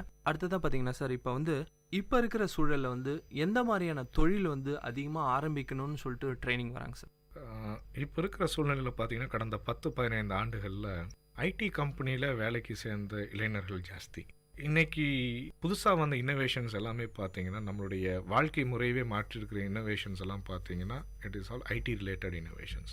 இந்த 15 ஆண்டுகளில் வந்து ஐடி கம்பெனியில் வேலைக்கு சேர்ந்த நிறைய பேர் அவங்களோட இன்னோவேட்டிவ் ஐடியாஸில் ICT related ideas, information communication technology related ஐடியாஸோட வர்றாங்க. இது கொஞ்சம் ஜாஸ்தியாக இருக்குங்க. ரெண்டாவது பார்த்தீங்கன்னா எலக்ட்ரானிக்ஸ் பேஸ்ட் இன்குபேஷன் ஜாஸ்தியாக இருக்குது. எலக்ட்ரானிக் பேஸ்ட் ப்ராடக்ட் ஜாஸ்தியாக இருக்குது. எம்பெடட் சிஸ்டம்ஸ் யூஸ் பண்ணுறது, ஆட்டோமேஷனுக்காக ரிலேட்டட் ப்ராஜெக்ட்ஸோட நிறையா பேர் வராங்க. இதைத்தான் நாங்கள் வந்து நாலேஜ் எக்கானமி அப்படிங்கிறோம். இதெல்லாம் அறிவு சார்ந்த தொழில்கள். இது வந்து இப்போது ஜாஸ்தியாக வந்துட்டுருக்காங்க. குறிப்பிட்ட அளவில் இருக்குது அப்படின்னு பார்த்தீங்கன்னா பெரிய அளவில் இல்லாட்டியும் சொல்லக்கூடிய அளவில் ஆங்காங்கே இருக்கிறதெல்லாம் பார்த்தீங்கன்னா biotechnology based companies and agriculture based businesses எல்லாம் இப்போ அக்ரி பிஸ்னஸஸ் கொஞ்சம் நிறையா வந்துட்டுருக்குங்க. ஸோ சுருக்கமாக சொல்லப்போனால் ஐசிடி ரொம்ப அதிகமாக இருக்குது. ஏன்னா தொழில் ஆரம்பிக்கிறது ஈஸி, இன்றைக்கி ஒரு லேப்டாப் இருந்தால் ஆரம்பிச்சிடலாம்னு நினைக்கிறாங்க. ஆனால் அதுக்கப்புறம் அதில் நிறைய சேலஞ்சஸ் இருக்குது. எலக்ட்ரானிக்ஸ் பேஸ்டு ப்ராடக்ட்ஸ் இருக்குங்க. அப்புறம் agri business and biotechnology based பிஸ்னஸ்லாம் நிறையா வந்து. இப்போ ஒருத்தர் வந்து தொழில் தொடங்குறாரு, பட் அவருக்கு வந்து பல தோல்விகளை சந்திச்சிடுறாரு. சரி, நம்ம இந்த விஷயத்தை, இந்த தொழிலை பற்றி நிறைய விஷயம் தெரிஞ்சுக்கலான்னு சொல்லிட்டு டிபிஐக்கு வராரு. ஸோ அப்படி வந்தவங்களோட எக்ஸ்பீரியன்ஸ் எப்படி சார் இருக்கு? ஒரு சிஸ்டமேட்டிக் அப்ரோச் இல்லாமல் கம்பெனி ஆரம்பித்தவங்களுக்கு தான் தோல்வியில் சந்திக்கிறாங்க. அதுக்காக இன்குபேஷன் சென்டரில் ஆரம்பித்த எல்லா கம்பெனியும் சக்ஸஸ்ஃபுல் கம்பெனின்னு சொல்ல முடியாது. இத்தனையும் மீறி சில பல தோல்விகளை சந்திச்சிருக்கிறோம். இன்குபேஷன் சென்டரில் ஆரம்பித்து சந்திக்கிற தோல்விக்கும் வெளியே ஆரம்பித்து சந்திக்கிற தோல்விக்குமே வந்து நிறைய வித்தியாசங்கள் இருக்கிறது. எதனால் தோல்வி அடைஞ்சோம் அப்படிங்கிறது வந்து ரெண்டு பக்கமே ஆராயக்கூடிய விஷயம். ஆனால் ஒரு தோல்வியினால் இழப்புகள் ஏற்படுகின்ற பொழுது அது வந்து வெளியில் ஆரம்பித்து சந்திக்கிற இழப்பு வந்து கொஞ்சம் ஜாஸ்தியாக இருக்கும். உள்ளுக்குள்ளே ஆரம்பித்து நம்ம கொடுக்குற உதவிகளையும் மீறி, ஆலோசனைகளையும் மீறி, வெளியில் இருக்கிற சூழ்நிலைகள்னால தொழில் சில நேரங்களில் தோல்விகளை சந்திக்க வேண்டியது இருக்கும். அப்போ பார்த்தீங்கன்னா ஆந்த்ரப்ரனர் வந்து சார் இங்கே ஆரம்பித்ததுனால எனக்கு வந்து இவ்வளோ தான் இழப்பு சார், ஆனால் நிறைய லேர்னிங்ஸ் இருக்குது, ஒரு வருஷம் கேப் எடுத்துகிட்டு திருப்பி வந்து ஆரம்பிப்போம் அப்படின்னு சந்தோஷமாக அந்த தோல்வியை ஏற்றுக்கிற மனப்பக்குவத்தை இன்குபேஷன் சென்டர் கொடுக்கும். ஏன்னா அவங்க ஒரு 3-4 வருஷம் இருக்கும்பொழுது நம்ம சுற்றி, நான் சொன்ன மாதிரி ஒரு 20 கம்பெனி இருப்பாங்க. நீங்கள் ஒரு 3 வருஷம் இருக்கும்போது நம்மளை சுற்றி ஒரு 20 கம்பெனி செஞ்சிட்ருப்போம், தொழில் செஞ்சிட்ருப்போம். அதில் வந்து சில கம்பெனிகள் பெரிய வெற்றிகளை சந்திச்சிருக்கும். நமக்கு அடுத்து இருக்கிற கம்பெனி வந்து தோல்விகளையும் சந்திச்சிருக்கும். ஸோ இவங்க நம்மளை சுற்றியும் வெற்றிகளை சந்திச்சிருப்பாங்க, தோல்விகளையும் சந்திச்சிருப்பாங்க. அதனால் ஒரு மனப்பக்குவத்தை அந்த வயதிலே இன்குபேஷன் சென்டர் வந்து கொடுக்கும். அதனால் இன்குபேஷன் சென்டரில் நீங்கள் கம்பெனி ஆரம்பிச்சிங்கன்னா தோல்விகளே இருக்காதுன்னு சொல்ல முடியாது. தோல்வியுடைய சதவீதம் குறைவாக. ஸோ இன்குபேஷன் சென்டரோட இன்னொரு அப்ஜெக்டிவ் என்னென்னு பார்த்தீங்கன்னா to increase the survival rate of the startups. நாங்கள் சக்ஸஸ் ரேட்டுன்னு கூட சொல்ல மாட்டோம். ஏன்னா முதல் 3 வருஷம் தான் வந்து ரொம்ப சேலஞ்சிங்கான வருஷம். அந்த 3 வருஷத்தை கடந்துட்டாங்கன்னா மிச்சம் இருக்கிற காலகட்டங்களில் அவங்களே சவால்களை சந்தித்து தொழிலை வெற்றிகரமாக நடத்தி செல்வாங்கங்கிற நம்பிக்கையில் இருக்கிறதுனால we call it as increasing the survival rate is our objective. இப்போ வெளியிலிருந்து தொழிலை சந்தித்து அதுக்கப்புறம் இன்குபேஷன் சென்டருக்கு வரும்போது பார்த்தீங்கன்னா நாங்கள் ஏன் இந்த தொழிலெல்லாம் நடந்தது அப்படிங்கிறதுக்கு வந்து அவங்களுடைய உட்காந்து பேசி ஒரு ஆலோசனைகள், அந்த எக்ஸ்பர்ட்ஸோட இன்ட்ரொடக்ஷன், அந்த மாதிரி ஒரு சூழலை உருவாக்கும். அவங்களுக்கு வந்து அவங்களுடைய தோல்விகளை ஷேர் பண்ணக்கூடிய ஒரு பிளாட்ஃபார்மாக இன்குபேஷன் சென்டர் இருக்குங்க. இப்போ இந்தியாவில் வந்து பார்த்தீங்கன்னா ஒரு தொழில் ஆரம்பித்தா அது தோல்வி அடைஞ்சிருச்சு அப்படின்னா அதை வந்து அக்செப்டே பண்ண முடியாத ஒரு கல்ச்சர் நம்மகிட்ட இருக்குது. அதுதான் நம்மகிட்ட இருக்கிற ஒரு. ஆனால் மேலை நாடுகள்லாம் பார்த்தீங்கன்னா ஒருத்தர் கம்பெனி ஆரம்பித்து தோல்வியை சந்தித்தாலும் அதை வந்து ஸ்போர்ட்டிவாக எடுத்துகிட்டு வாட் நெக்ஸ்ட், அடுத்த கம்பெனி எப்போ ஆரம்பிப்போம், அதை சக்ஸஸ்ஃபுல்லாக பண்ணலாம் அப்படிங்கிற ஒரு மனப்பக்குவத்தோடு போவாங்க. இங்கே அந்த கல்ச்சர் இல்லாதனால என்னாகும்னாங்க அந்த தோல்விகளை யாரிடம் பகிர்ந்து கொள்வது அப்படிங்கிறதே வந்து வெளியில் கம்பெனி ஆரம்பித்து தோல்வியை சந்தித்தவங்களுக்கு யாரிடம் பகிர்ந்து கொள்வது என்பதே பெரிய கேள்விக்குறி.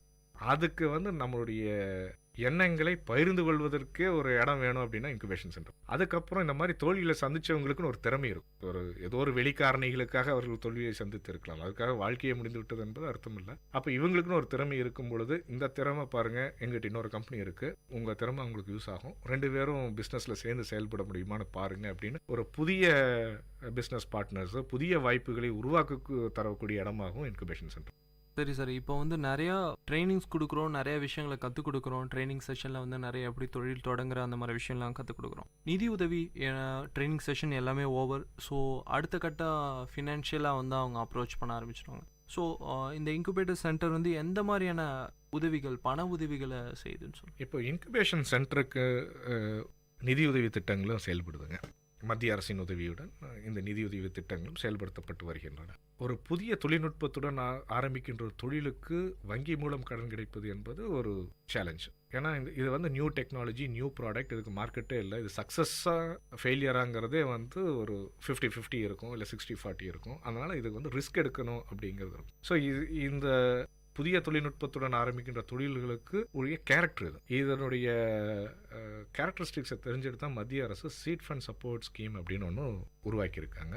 அறிவியல் மற்றும் தொழில்நுட்ப துறை, department of science and technology கீழே. Every incubation centre, almost all the incubation centre has the scheme. ஒரு 8 வருடங்களுக்கு மேலாக இருக்கிற இன்குபேஷன் சென்டர் எல்லாமே வந்து இந்த ஸ்கீம் வச்சுருக்காங்க. இந்த திட்டத்தின் கீழே பார்த்தீங்கன்னா 25 லட்சம் முதல் 50 லட்சங்கள் வரை புதிய தொழில்களை தொடங்குவதற்கும், அதுவும் தொழில்நுட்பத்துடன் கூடிய தொழிலை தொடங்குகின்ற தொழில் முனைவோருக்கு நிதியுதவி வழங்கலாம். அது கடனாகவும் வழங்கலாம், ஈக்விட்டியாகவும் வழங்கலாம். இப்போ பிஐஜி ஸ்டெப்பில் என்ன பண்ணுறோம்னாங்க, நாங்கள் கடனாக வழங்குகிறோம்.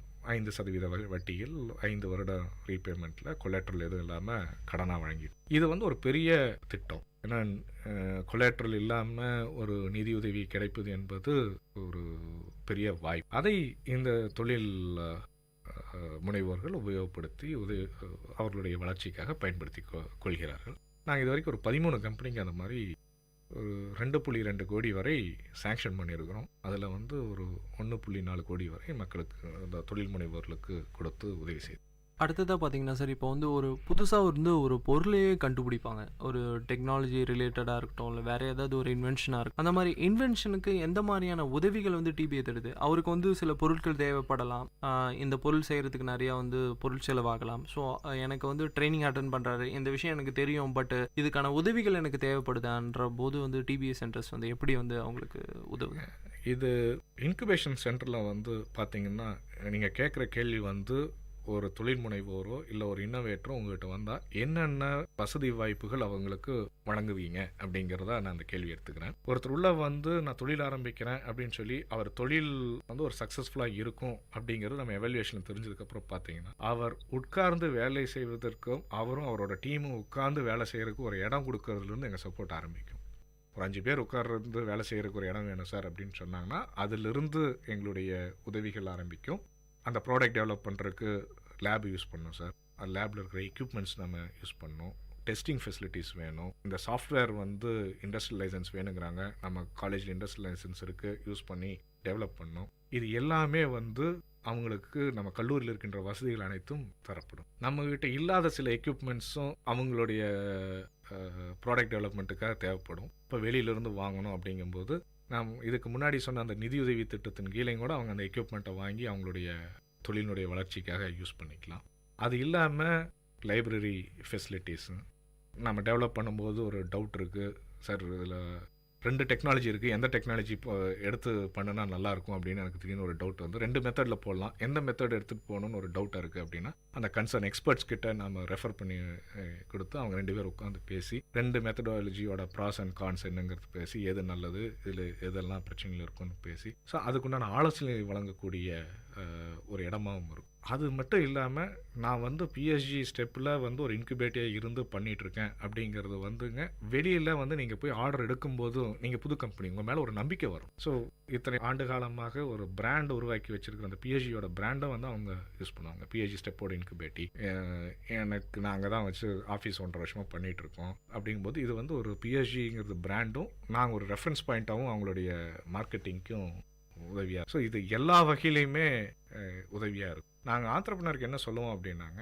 இதெல்லாம் இருக்குது காலேஜ், இதை வந்து நீங்கள் எப்படி உங்களுடைய தொழிலுக்கு உபயோகப்படுத்தி கொள்வது அப்படிங்கிறது வந்து நீங்கள் தான் இருக்கிற ஃபெசிலிட்டிஸ் எல்லாம் பார்த்து அதை லீவரேஜ் பண்ணணும், அதை உபயோகப்படுத்திக் கொள்வது என்பது உங்கள் கையில் இருக்குது அப்படிங்கிறதான் நாங்கள் அவங்களுக்கு திருப்பி சொல்கிறது. நான் வந்து காலேஜில் இருக்கிற அத்தனை ஃபெசிலிட்டியுமே நான் கொடுக்குறேன்னு சொல்லலாம், பட் இது எப்படி நம்ம வந்து நம்ம தொழிலுக்கு யூஸ் பண்ணி நம்ம தொழிலை மேன்மையடைய எப்படி பயன்படுத்தி கொள்ள வேண்டும் என்பது தொழில் முனைவோர் கையில். ஸோ ஒரு இறுதியான கேள்வி நிகழ்ச்சின்னு, அதாவது புதுசாக தொழில் தொடங்கணும், கிட்ட நிறைய ஐடியா இருக்குது, பட் ஒரு சரியான கைடன்ஸ் இல்லை, அப்படி இருக்கிறவங்களுக்கு உங்களோட அறிவுரைகள் என்ன சார்? நிறைய ஐடியா இருக்குது அப்படின்னா கைடன்ஸ் வேணும் அப்படின்னாங்க நேராக இன்குபேஷன் சென்டருக்கு, அது எந்த இன்குபேஷன் சென்டராக இருந்தாலும் பரவாயில்ல, போய் அங்கே இருக்கிற அதிகாரிகளை பாரு, இருக்கிற ஐடியாவில் எந்த ஐடியா சூஸ் பண்ணலாம் அப்படிங்கிறதுலேருந்து உங்களுக்கு அவங்க உதவி செய்ய ஆரம்பிக்கும். ஒவ்வொரு கட்டத்துலேயும் உங்களுக்கு ஒரு சந்தேகம் இருந்தால் அவர் அதை அந்த இன்குபேஷன் அதிகாரிகிட்ட கேட்டுட்டு பண்ணினீங்கன்னா ரொம்ப யூஸ்ஃபுல்லாக இருக்கும். பல நேரங்களில் என்ன பண்ணுவாங்கன்னா, நமக்கு இருக்கிற கல்ச்சர், ஒருத்தர் போய் திருப்பி டிஸ்டர்ப் பண்ணணுமா,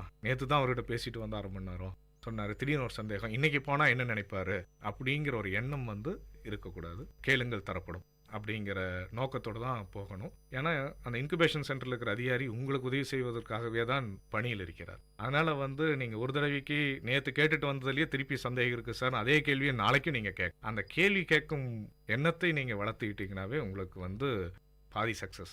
ரெண்டாவது, திருப்பியும் நாம் ஒரு வாரம் போன வாரம் தான் போயிட்டு வந்தோம், இந்த வாரம் எப்படி போகிறது, அடிக்கடி போனால் நம்மளை பற்றி என்ன நினைப்பாங்க அப்படிங்கிற அந்த மனப்பான்மையை தள்ளி வைத்து விட்டு, எப்பொழுதெல்லாம் உங்களுக்கு உதவி வேண்டும் என்று தோணுகிறதோ உங்களுக்குன்னா ஆண்டர்பிரினர்ஸ்க்கு, அப்போல்லாம் அவங்க இன்குபேஷன் சென்டர் அதிகாரி சந்தித்தார்கள் என்றால் அவர்களுக்கு உண்டான சேவையும் கிடைக்கும், தொழிலும் வெற்றியடைய வாய்ப்பு. பல விஷயத்த இங்கே இன்னைக்கு ஷேர் பண்ணிட்டீங்க.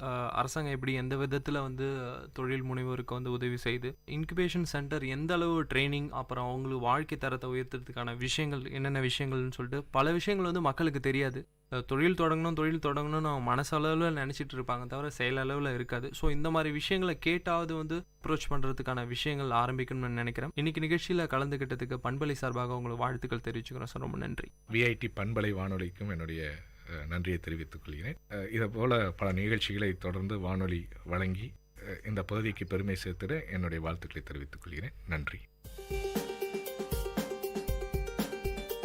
நேயர்கள் இதுவரை கேட்டது பல்துறை பகிர்வுகள், வல்லுநர் தரவுகள், மக்களின் சந்தேகங்களுக்கான சான்றுகளோடு விஐடி பண்பலை 90.8 வல்லுநர் பார்வை. நன்றி, வணக்கம்.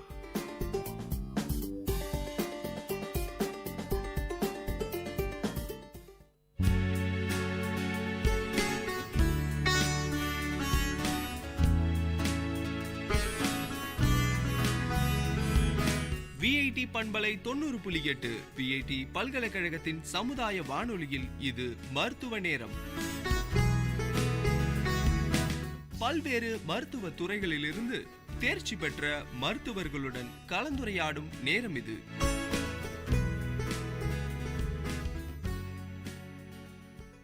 வணக்கம், இது விஐடி பண்பலை 90.8 விஐடி பல்கலைக்கழகத்தின் சமுதாய வானொலி.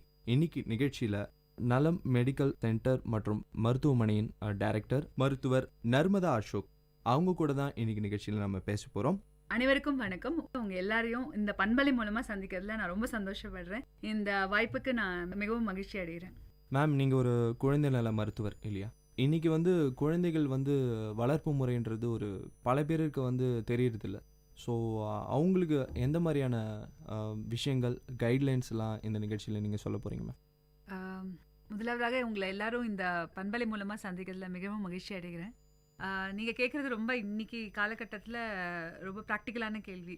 ஆக்சுவலாக கவனிக்கிறது இல்லைன்னு சொல்கிறத விட, நான் தனக்கு கிடைக்காததெல்லாம் குழந்தைக்கு கிடைக்கணுன்ற அதிகமான அக்கறையும் ஆர்வமும் இன்னைக்கு இருக்கிற பேரண்ட்ஸ்க்கு இருக்குது. அதனால கொஞ்சம் ஓவர் கில் பண்ணுறோமோ அப்படிங்கிற ஒரு ஐடியா தான் எனக்கு இருக்குது. நிறைய பண்ணணும் அப்படின்னு நினச்சிட்டு நம்ம நிறையா சுதந்திரமும் அவங்களுக்கு தேவைப்படுறதை கொடுக்கறச்சே அதனால குழந்தைங்க கொஞ்சம் பாதிக்கப்படுறாங்கன்றது தான். மற்றபடி அக்கறை எல்லாமே எல்லா காலத்துக்கட்டங்கள்லையும் இருக்குது. இப்போ கொஞ்சம் அதிகமாகவே இருக்கிறது தான் என்னுடைய. மேம், அந்த காலத்துக்கும் இந்த காலத்துக்கும் ஏதாவது குழந்தை வளர்ப்பு முறையில் ஏதாவது வித்தியாசங்கள், அவேர்னஸ் அதிகமாக இருக்கா, இல்லை இன்னும் நிறைய விஷயம் தெரிஞ்சுக்கணும்னு சொல்லிட்டு நீங்கள் விருப்பப்படுறீங்களா? அதாவது மக்கள் இன்னும் அவேர்னஸ் ரொம்ப கம்மியாக இருக்குது, இல்லை அதிகமாக இருக்குன்னு நினைக்கிறேன்? ரொம்ப அதிகமாகவே இருக்குது. இப்போ இதுவும் இன்டர்நெட்டு, இப்போ மொபைல்ஸ் எல்லாமே, ஸ்மார்ட் ஃபோன்ஸ், ஸோ எவ்ரிதிங் எல்லாமே நம்ம கையிலே இருக்குது. அதனால் என்ன ஒரு டிசீஸ் பற்றி நாங்கள் பேர் சொல்கிறதுக்கு முன்னாடியே என்னோட கிளினிக் ரூம்லேருந்தே உட்காந்து டைப் பண்ணி பார்த்து அந்த டிசீஸ் பற்றி நிறையவே தெரிஞ்சுக்கிறாங்க.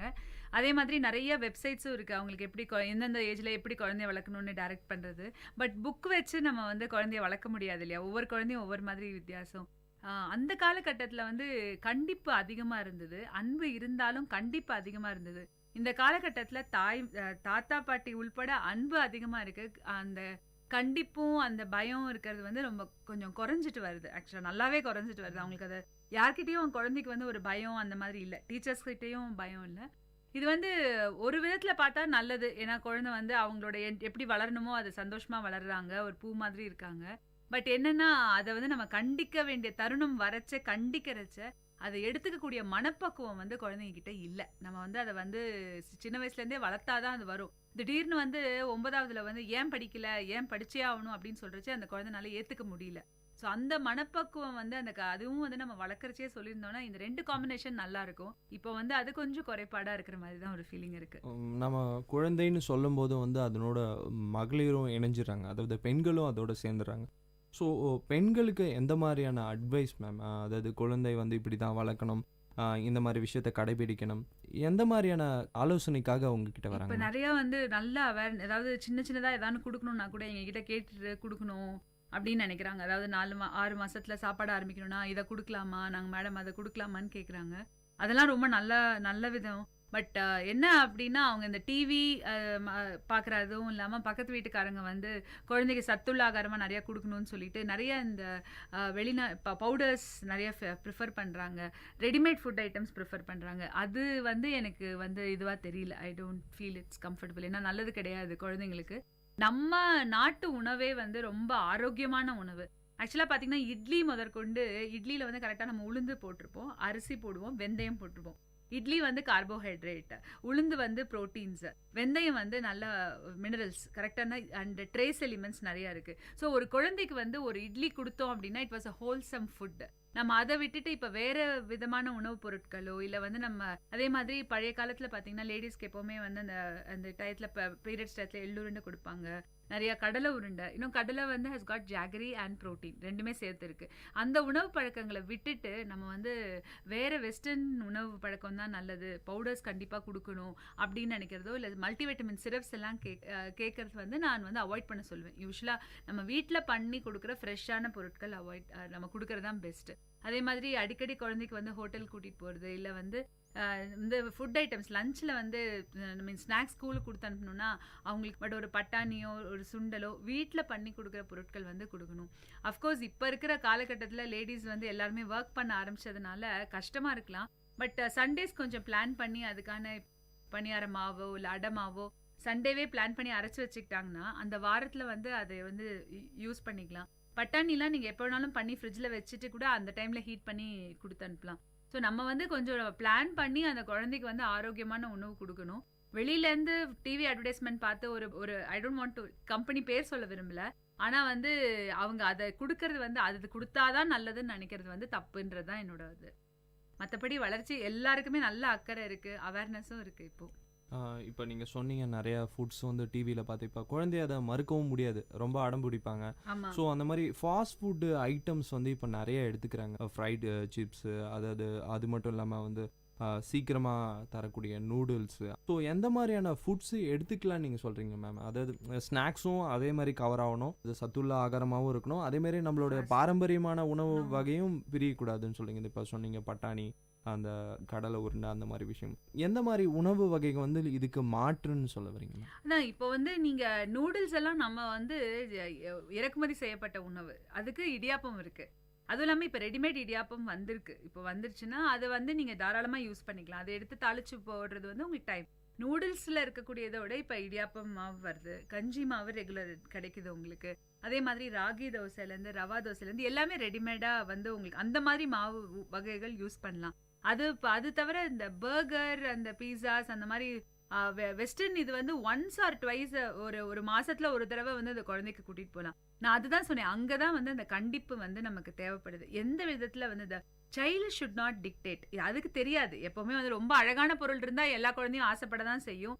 நமக்கே தெரியும் ரொம்ப டேஸ்டி பொருள் எல்லாம் ஹெல்த்தி கிடையாது. ஸோ ஆப்வியஸ்லி அது வந்து அதை பார்த்தப்போ கேட்க தான் செய்யும். அந்த இடத்துல தான் தாய்மார் மட்டும் இல்லாமல் அப்பா அம்மா மட்டும் இல்லாமல் தாத்தா பாட்டிலேருந்து வீட்டுக்கு வர விசிட்டர்ஸ்லேருந்து எல்லாருமே இந்த சாக்லேட் எடுத்துகிட்டு வரதோ பிஸ்கெட் எடுத்துகிட்டு வரதோ இல்லாமல் நம்ம வந்து எதர் அந்த குழந்தைக்கு வந்து பணமாக ஒரு உண்டியலில் போட்டு சேமிக்கிற பழக்கத்தை சொல்லி கொடுக்கலாம். அண்ட் ஃபேமிலி மொத்தமும் இல்லை நாங்கள் வாங்கி தர மாட்டோன்றதை வந்து தெளிவாக இருந்தாங்கன்னா குழந்தை வந்து அடம் பிடிக்க தான் செய்யும். ஒரு 2 தடவை அடம் பிடிப்பா, 3ஆவது தடவை அடம் பிடிப்பா.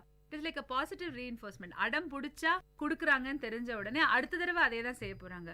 ஸோ நீங்கள் நெகட்டிவ் ரீஇன்ஃபோர்ஸ்மெண்ட், அடம் பிடிச்சா கண்டிப்பாக அந்த பொருள் கிடையாது அப்படின்ற 2-3 தடவை பண்ணிட்டோம்னா குழந்தை அடம் பிடிக்கிற சான்சஸ் வந்து ரொம்ப கம்மி. இப்போ நம்மளே சின்ன வயசில் வந்து 10 பைசா மிட்டாய் தான் அதை கேட்டிருப்போம். பட் நம்ம அப்பா அம்மா வந்து அந்த டைம் வந்து ஒரு எக்கனாமிக் லிபர்ட்டி இல்லை அவங்களுக்கு. அவங்க வாங்கி கொடுக்கணும்னு நினைச்சா கூட பணம் அந்த அளவுக்கு இல்லாததுனால ஒரு ரெஸ்ட்ரிக்ஷன் இருந்தது. இப்போ நம்ம பணம் இருந்தாலும் அந்த ரெஸ்ட்ரிக்ஷன் பண்ண வேண்டியது கம்பல்சரி.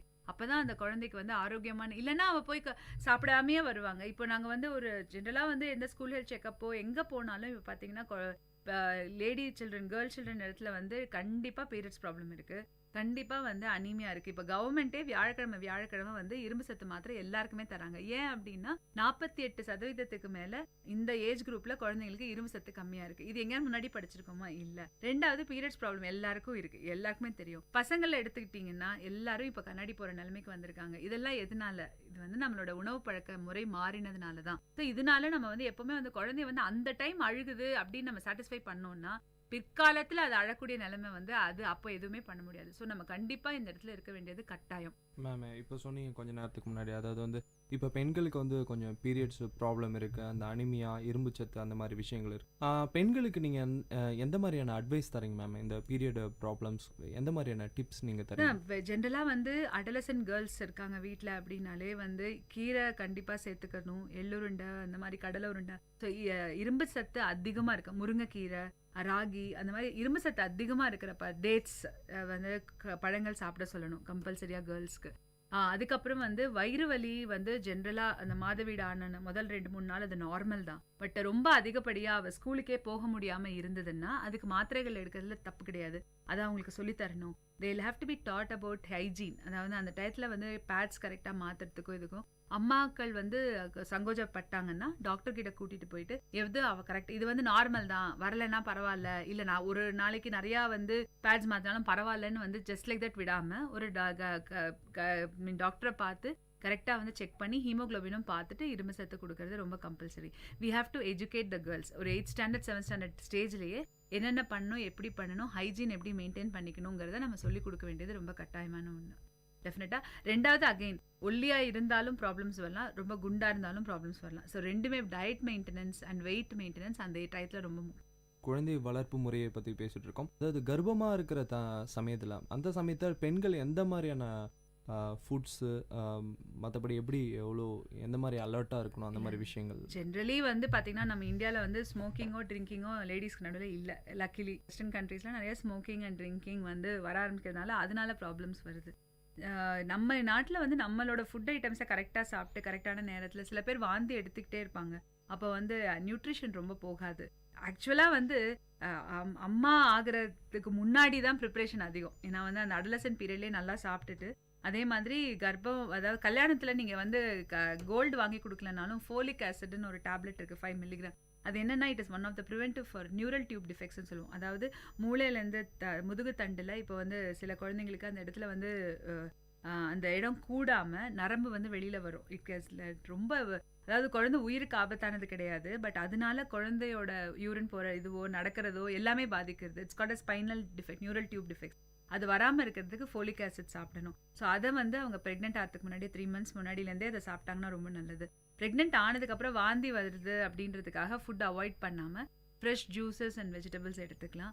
அடிக்குவேட் ரெஸ்ட்டு அண்ட் இப்போ இருக்கிற காலகட்டத்தில் 9ஆம் மாதம் வரைக்கும் வேலை செஞ்சே ஆகணுன்ற சூழ்நிலையில் எல்லா லேடிஸும் இருக்கிறதுனால அப்பப்போ நிறைய சாப்பிட முடியாட்டியும் கொஞ்சம் கொஞ்சமான இந்த இதே நான் சொன்ன அந்த ஏற்கனவே சொன்ன பழங்களோ இல்லை எடுத்துகிட்டு போயிட்டு அவங்க ஆஃபீஸில் வந்து அப்பப்போ எடுத்துக்கணும். they should not avoid. மற்றபடி ஸ்பெஷலாக வந்து ப்ரெக்னன்சி டயத்தில் சாப்பிடணுங்கிறது எதுவுமே இல்லை. எப்படியும் 4 monthsக்கு அப்புறம் அயன் அண்ட் கால்சியம் வந்து டாக்டர்ஸே தர ஆரம்பிச்சிருவாங்க. ஸோ அதுவும் நீங்கள் சாப்பிட்டா போதும். இப்போ குழந்தைகிட்ட இருக்கிற ஒரு பெரிய பிரச்சனை ஒபிசிட்டி மேம். இப்போ பசங்க வந்து முன்னாடி வந்து குண்டாக இருந்தால் ஓகே கொஞ்சம் ஹெல்த்தியாக இருக்காங்கன்னு, இப்போ அதை விட ஓவர் வெயிட்டாக ஆகிறாங்க இல்லையா?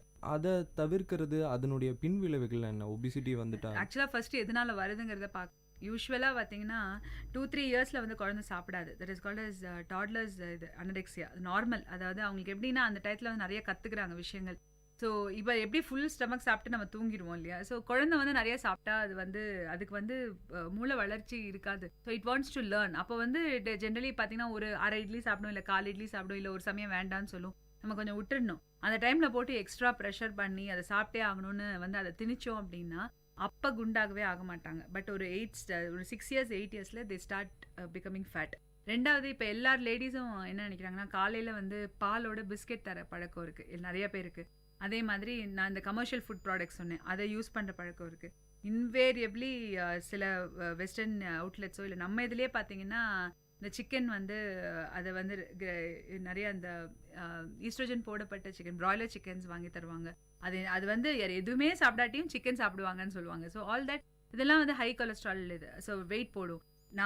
ரொம்ப முக்கியமான விஷயம் என்னென்னா இந்தியாவில் யாருமே யோசிக்காத ஒரு விஷயம், குழந்தைங்க எங்கே விளையாடுவாங்கன்னு. யாருமே வந்து அந்த ஃபிசிக்கல் எக்ஸசைஸுக்கு we are not giving much concentration. இன்றைக்கி இருக்கிற ஆவரேஜாக ஒரு ஸ்கூல் சைல்டு ஒரு 5th ஸ்டாண்டர்ட் 6th ஸ்டாண்டர்ட் படிக்கிற பிள்ளை பார்த்தீங்கன்னா காலையில் ஒரு 7 மணிக்கு எழுந்துக்குது, 8 மணிக்கு வேன் வரும். ஸோ எழுந்த உடனே ஒரு டம்ளர் ஃபுல்லாக அந்த பவுடர் போட்ட ஒரு பால், அதுக்கப்புறமா வந்து ஏதானு இந்த மாதிரி ஃபுட் ஐட்டம்ஸு, அங்கே ஸ்கூலுக்கு போகிறாங்க 8:15. இன்வேரியபிளி பிடி கிளாஸஸ் ஒரு 1 hour 2 hours இருந்தாலும் சில ஸ்கூல்ஸ் இப்போ நிறைய அவேர்னஸ் வந்து ஃபிசிக்கல் எஜுகேஷனுக்கு இம்பார்ட்டன்ஸ் கொடுக்க ஆரம்பிச்சிட்டு இருக்காங்க. பட் தெர் ஆர் ஸ்டில் வந்து அந்த 1 hour ஒரு 1/2 hour 45 minutes வாரத்தில் 2 நாள் பத்தாது. பட் யூஸ்வலி அப்படி தான் இருக்குது. 8 மணிக்கு போனாங்கன்னா 4:30 5 o'clock வராங்க. வந்த உடனே என்ன பண்ணுறோம், வீட்டில் திருப்பியும் வந்து ஒரு டம்ளர் பாலை கொடுத்துட்டு திருப்பியும் வந்து ஃபுட் ஐட்டம்ஸ் கொடுத்துட்டு we are sending them back to tuition. டியூஷனில் 6 o'clockலேருந்து 9 o'clock வரைக்கும் 8:30க்கு வராங்க. 8 மணிக்கு வர பிள்ளையை போட்டு நம்ம எதுவுமே பண்ண முடியாது. அப்புறம் என்ன பண்ண வேண்டியது, அவன் வந்து காலையிலேருந்து இருக்கிறதுனால டிவி முன்னாடி உட்காரான் 8:15 9:10 மணி again sleeping or he does the homework. இதே 9th ஸ்டாண்டர்ட் 10th ஸ்டாண்டர்ட் இன்னும் மோசம், காலையில் 6 மணிலேருந்து சாயங்காலம் 10 வரைக்கும். ஸோ எங்கேயும் பார்த்தீங்கன்னா we are not giving enough time for physical ஆக்டிவிட்டிக்கு. சுத்தமாக ஒரு ஸ்விம்மிங்கோ ஒரு டென்னிஸோ அது போகிறதே வந்து சில பேர் ஒரு இதுக்காக போகிறாங்க. But only given importance during leave time. இல்லை அவேர்னஸ் இருக்கிற மக்கள் வந்து கூட்டிகிட்டு போகிறாங்க. பட் ஜென்ரலி பொதுவாக 90% குழந்தைங்க இந்த ஷெட்யூலில் தான் இருக்காங்க. So they're never playing. Weekends பார்த்தீங்கன்னா காலையில் 8 மணி 9 மணிக்கு கார்ட்டூன் சேனல் போட்டான்னா whole day he sees. So physical activity is absolutely zero. This is one of the main reason. சாப்பிட்டு டிவி முன்னாடி இல்லை உட்கார இடச்சு அது மாட்டுக்கு கொறிச்சிக்கிட்டே உள்ளே போகுது, ஏன்னா அவனுக்கு எதுவும் தெரியல. 3வது விஷயம், அப்படியே டைம் கிடைச்சாலும் இன்னைக்கு ஐபேடும் மொபைல்ஸும் டேப்லெட்ஸும் இட் ஹஸ் டாமினேட்டட். அவன் கேம் விளையாடுறது அப்படின்னா அவனுக்கு அது தவிர வேறு எதுவுமே தெரியாமல் போயிடுச்சு. So absolutely physical activity is becoming zero. So unless until இப்போ ஃபாரின் கண்ட்ரீஸ்லாம் அந்த மாதிரி இல்லை. They are giving very much importance. Extra curricular and extra curricular mix இருக்குது. ஸோ அதே மாதிரி நம்ம குழந்தைங்களை வந்து விளையாடுறதுக்கு என்கரேஜ் பண்ணும். ரொம்ப ப்ராக்டிக்கலான விஷயம். அடுத்த கேள்வி, மேடம் எங்கே விளையாட விடுறது? There is no place. எல்லாத்தையும் நம்ம வந்து பிளாட் போட்டு வித்துட்டோம். எங்கே தான் பிள்ளைங்க விளையாட போகிறாங்க? சைக்கிள்னா தெரியவே தெரியாது, ஏன்னா ரோட்டில் ஓட்டிட்டு போனால் எவன் இடிப்பான்னு தெரியல. விளையாடுறதுக்கு ஃப்ரெண்ட்ஸ் இல்லை. வி ஆர் டேக்கிங் லைக் பக்கத்து வீடு யாருன்னே தெரியாது மேடம், அவன் வந்தால் அவன் படிப்பான், அவன் வீட்டுக்குள்ளே இருப்பான். We are thinking it is ஒரு பெரிய ப்ரைடுன்னு நினைக்கிறோம் மற்றவங்க கூட விளையாடுறது. பட் குழந்தைங்க வந்து மற்றவங்களோட விளையாட என்கரேஜ் பண்ணணும். ஃபுட் ஐட்டம்ஸில் சேஞ்சஸ் கொண்டு வரணும். அண்ட் சம்வேர் ஒரு ஏரியான்னு இருந்தால் இந்த இடத்துல பார்க் வந்து எங்கே நீங்கள் வந்து எந்த இடத்துல வேணால் வெளிநாடு போய் பாருங்கள்.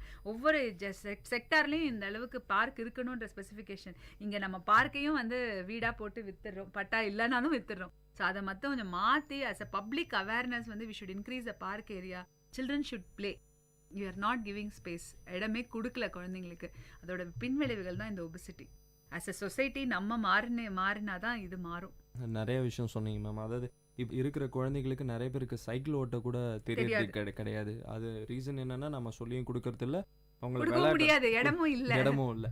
ஸோ அடுத்த கேள்வி பார்த்தீங்கன்னா மேம், குழந்தை பிறந்த உடனே வந்து தாய்ப்பால்ன்றது ஒரு ரொம்ப அவசியமான ஒரு விஷயம். பெற்றவங்களுக்கு வந்து ரொம்ப ஒரு நிறைய டவுட் இருக்குது. இந்த எந்த வயசில் எந்த உணவை வந்து நம்ம குழந்தைகளுக்கு கொடுக்கணும்னு சொல்லிட்டு சில பேர் வந்து பாதியிலே வந்து தாய்ப்பாலை நிறுத்திடுறாங்க. அதனால் வந்து பின்னாடி வந்து குழந்தைகளுக்கு தான் வந்து நிறைய பிரச்சனைகள் வருது. ஸோ எந்த வயசுலேருந்து எந்த ஏஜ் வரைக்கும், ஒரு 3 வயசு வரைக்கும் இந்த ஃபுட்டெல்லாம் கொடுக்கலாம் அப்படின்னு ஏதாவது டிப்ஸ்? ஜென்ரலி வந்து பிறந்த குழந்தைக்கு தாய்ப்பால் தவிர வேறு எதுவுமே கொடுக்கக்கூடாது. ஃபர்ஸ்ட் வந்து 4ஆம் மாதம் 6வது மாதம் வரைக்கும் தாய்ப்பால் மட்டும்தான் கொடுக்கணும்னு சொல்லிட்டு இருந்தோம். இப்போ வந்து சம்டைம்ஸ் குழந்தைங்க கொஞ்சம் ரொம்ப ஃபேட்டாக 4 months எக்ஸ்க்ளூசிவ் பிரெஸ்ட் ஃபீடிங், அதாவது 4 மாதம் வரைக்கும் தாய்ப்பால் தவிர இன்க்ளூடிங் டாக்டர்ஸ் கொடுக்குற மல்டிவைட்டமினோ தண்ணியோ எதுவுமே தேவையில்லை. பிகாஸ் தாய்ப்பால்லேயே வந்து அனைத்து சத்தும் இருக்குது. இதில் ரொம்ப பியூட்டிஃபுல்லான விஷயம் என்னென்னா, 1 மாத குழந்தைக்கு எப்படி ஜீரணம் ஆகுமோ, எப்படி கிட்னி எக்ஸ்க்ரீட் ஆகுமோ அதுக்கேற்றாப்புல அந்த அம்மாவுக்கு பால் சுரக்கும். இட்ஸ் அ டேர்ம் சைல்டு, நல்லா வளர குழந்தை, அதுக்கேற்றாப்புல இட் இஸ் மேட். அந்த அம்மாவோடது டிசைனர் மாதிரி, அந்த பேபிக்கு டிசைனர் மில்க் மாதிரி அது வருது. ஸோ இதை வந்து ஜென்ரலாக வந்து என்னென்னா, முதல்ல வந்து பிறந்த உடனே முதல் 1 or 2 days அம்மாவுக்கு வலினாலையும் இல்லை வந்து எது ரீசனாலும் முதல் 2-3 நாளைக்கு பால் வராது. இது வந்து சீம்பால். அது வந்து ஒரு 2 ml இருந்தால் கூட குழந்தைக்கு போதும். இது மோர் தேன் த அமௌண்ட். அது வந்து சப்பினா போதும் அதுக்கு. அதனால வந்து ஐயோ பால் வரலன்னு ஃபஸ்ட்டு 2 நாள்லேயே வந்து சக்கரை தண்ணியோ இல்லை வேறு ஏதாவது பாலோ கொடுக்கக்கூடாது. First 2 days you have to wait. டெஃபினட்டாக மில்க் செக்ரேஷன் வரும். இதுக்கு தான் சொன்னேன் ஆன்டினேட்டல் ப்ரிப்ரேஷன் ரொம்ப முக்கியம். ஏன்னா முன்னாடியிலேருந்தே அம்மாவோட சத்து இருந்தால் தான் ஆன்டினேட்டல் பீரியட்லேயும் வந்து தே ஷுட் ப்ரிப்பேர். பால் கொடுக்கறதுக்கு வந்து மார்பு காம்புகள் வந்து சரியா இருக்கா, டாக்டர் கிட்ட செக் பண்ணுறப்போ இப்போ குழந்தையோட அந்த இது மட்டும் அவங்களுக்கும் பிஸியாக இருக்கலாம், யூட்ரஸ் மட்டும் செக் பண்ணிட்டு பேபி நல்லா இருக்குன்னு சொல்லி அனுப்பிச்சிடுவாங்க. பட் வந்து பிரெஸ்ட் எக்ஸாமினேஷன் அந்த டைமில் ரொம்ப முக்கியம். மார்பு காம்பு வந்து கரெக்டாக இருக்கா அந்த குழந்தை, ஏன்னா you have to get ready. அதை வந்து அந்த டயத்துலேருந்து ரெடி பண்ணிக்கிட்டாங்கன்னா பிறந்த உடனே அவங்க எடுத்துக்கிறது. They can see videos recording எப்படி மில்க் கொடுக்கறது. மென்டலி நம்ம வந்து 4 months வரைக்கும் என் பால் தவிர வேறு எதுவுமே கொடுக்க மாட்டேன்றது மனசில் நீங்கள் தெளிவாக இது பண்ணிக்கணும். அதே மாதிரி குழந்தை வந்து பிறந்த உடனே ஜென்ரலி வந்து பால் பத்தலம்பாங்க. யூஸ்வலாக ஒரு குழந்தைக்கு வந்து 1 வீக்குக்கு it should gain around 200 to 250 grams. But அதாவது 250 கிராம் அது மாறலாம். ஆனால் ஒரு குழந்தை வந்து 6லேருந்து 8 தடவை நல்லா யூரின் போச்சு, நல்லா வந்து குழந்தை யூஸ்வலாக பார்த்தீங்கன்னா குடிக்கும், அப்புறம் கொஞ்சம் நேரம் வந்து விளையாடும். அதாவது 10 நிமிஷம் தான் குடிக்கும், அப்புறம் ஜாலியாக விளையாடிட்டு இருக்கும், அப்புறம் திருப்பியும் ஒரு 1/2 மணி நேரம் குடிச்சிட்டு ஒரு 2-3 மணி நேரம் தூங்கும். அது நார்மல், அந்த சைக்கிள் வந்து ரொம்ப நார்மல். யூஸ்வலி மோஷன் வந்து டெய்லி போகணும்னு அவசியம் கிடையாது. வீக்லி ஒன்ஸ் போனாலும் பரவாயில்ல, இல்லை ஃப்ரீக்வெண்ட்டாக ஒரு நாளில் 10 தடவை போனாலும் பரவாயில்ல. It's be a very golden கலராக ஒரு இது இப்போ இருந்தது. தென் ஒவ்வொரு தடவையும் சில பேர் இருப்பாங்க, ஒவ்வொரு மில்க் கொடுக்கறதுக்கு முன்னாடி வெயிட் செக் பண்ணுவாங்க, கொடுக்கறதுக்கு அப்புறமா செக் பண்ணுவாங்க. அந்த மாதிரி இல்லாமல் இந்த ஒரு க்ரைட்டீரியா ஃபாலோ பண்ணாங்கன்னா ஜென்ரலி வந்து பால் பத்துதுன்னு அர்த்தம். குழந்தை அழலாம், அழுதுகிட்டே தான் இருக்கும். அது வந்து அம்மா வச்சுக்கணும்னு அழலாம், இல்லைனா வயிறு கொஞ்சம் வீங்கினாலும் அழலாம், இல்லை எதுக்கு வேணாலும் அழலாம். ஸோ எல்லா தடவையும் வந்து அழுகுது, ஸோ வேற பால் கொடுத்தே ஆகணுன்ற ஒரு ஃபோர்ஸ் இல்லாமல் எல்லாரும் என்ன சொல்லணும்னா you should encourage the mother. இதுக்கு வந்து அம்மாவோட பங்கு, வீட்டுக்காரரோட பங்கு, மாமியாரோட பங்கு ரொம்ப முக்கியம். They should encourage that, they should create an atmosphere. நம்ம வந்து சப்போர்ட் பண்ணி அவங்க வந்து பால் கொடுக்க வைக்கணும். இது வந்து 4 to 6 months.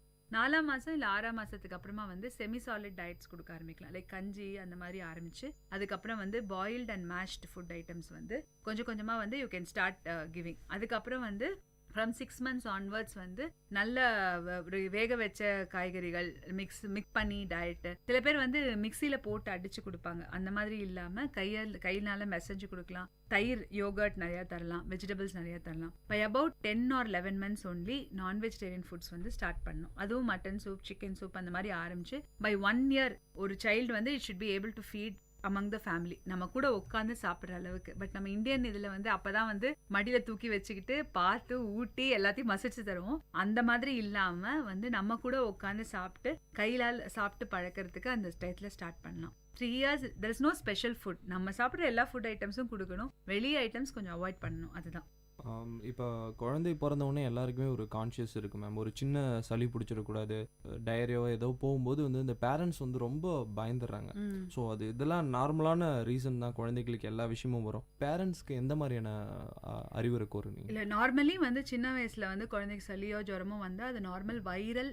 நானும் அதே தான் என் கிளினிக்கில் சொல்லுவேன். டெஃபினட்டாக 2 to 5 days இருக்க தான் செய்யும். ஒரு ஆர்டினரியாக ஃபீவரோ இல்லை சளியோ உடனே ரஷ் பண்ணி ஒரு ஆன்டிபயோட்டிக் கொடுக்குறதோ இல்லை டாக்டர் கிட்ட போகிறதோ இல்லை ஊசி, காலையில் ஒரு டாக்டர் கிட்ட பார்ப்பாங்க, ஒரு ஊசி போட்டிருப்பாங்க, மத்தியானம் ஜுரம் கொல்லைன்னு இன்னொரு டாக்டர் பார்ப்பாங்க, இன்னொரு ஊசி போடுவாங்க. ஸோ அந்த மாதிரி ரொம்ப பேனிக் ஆகாதீங்க.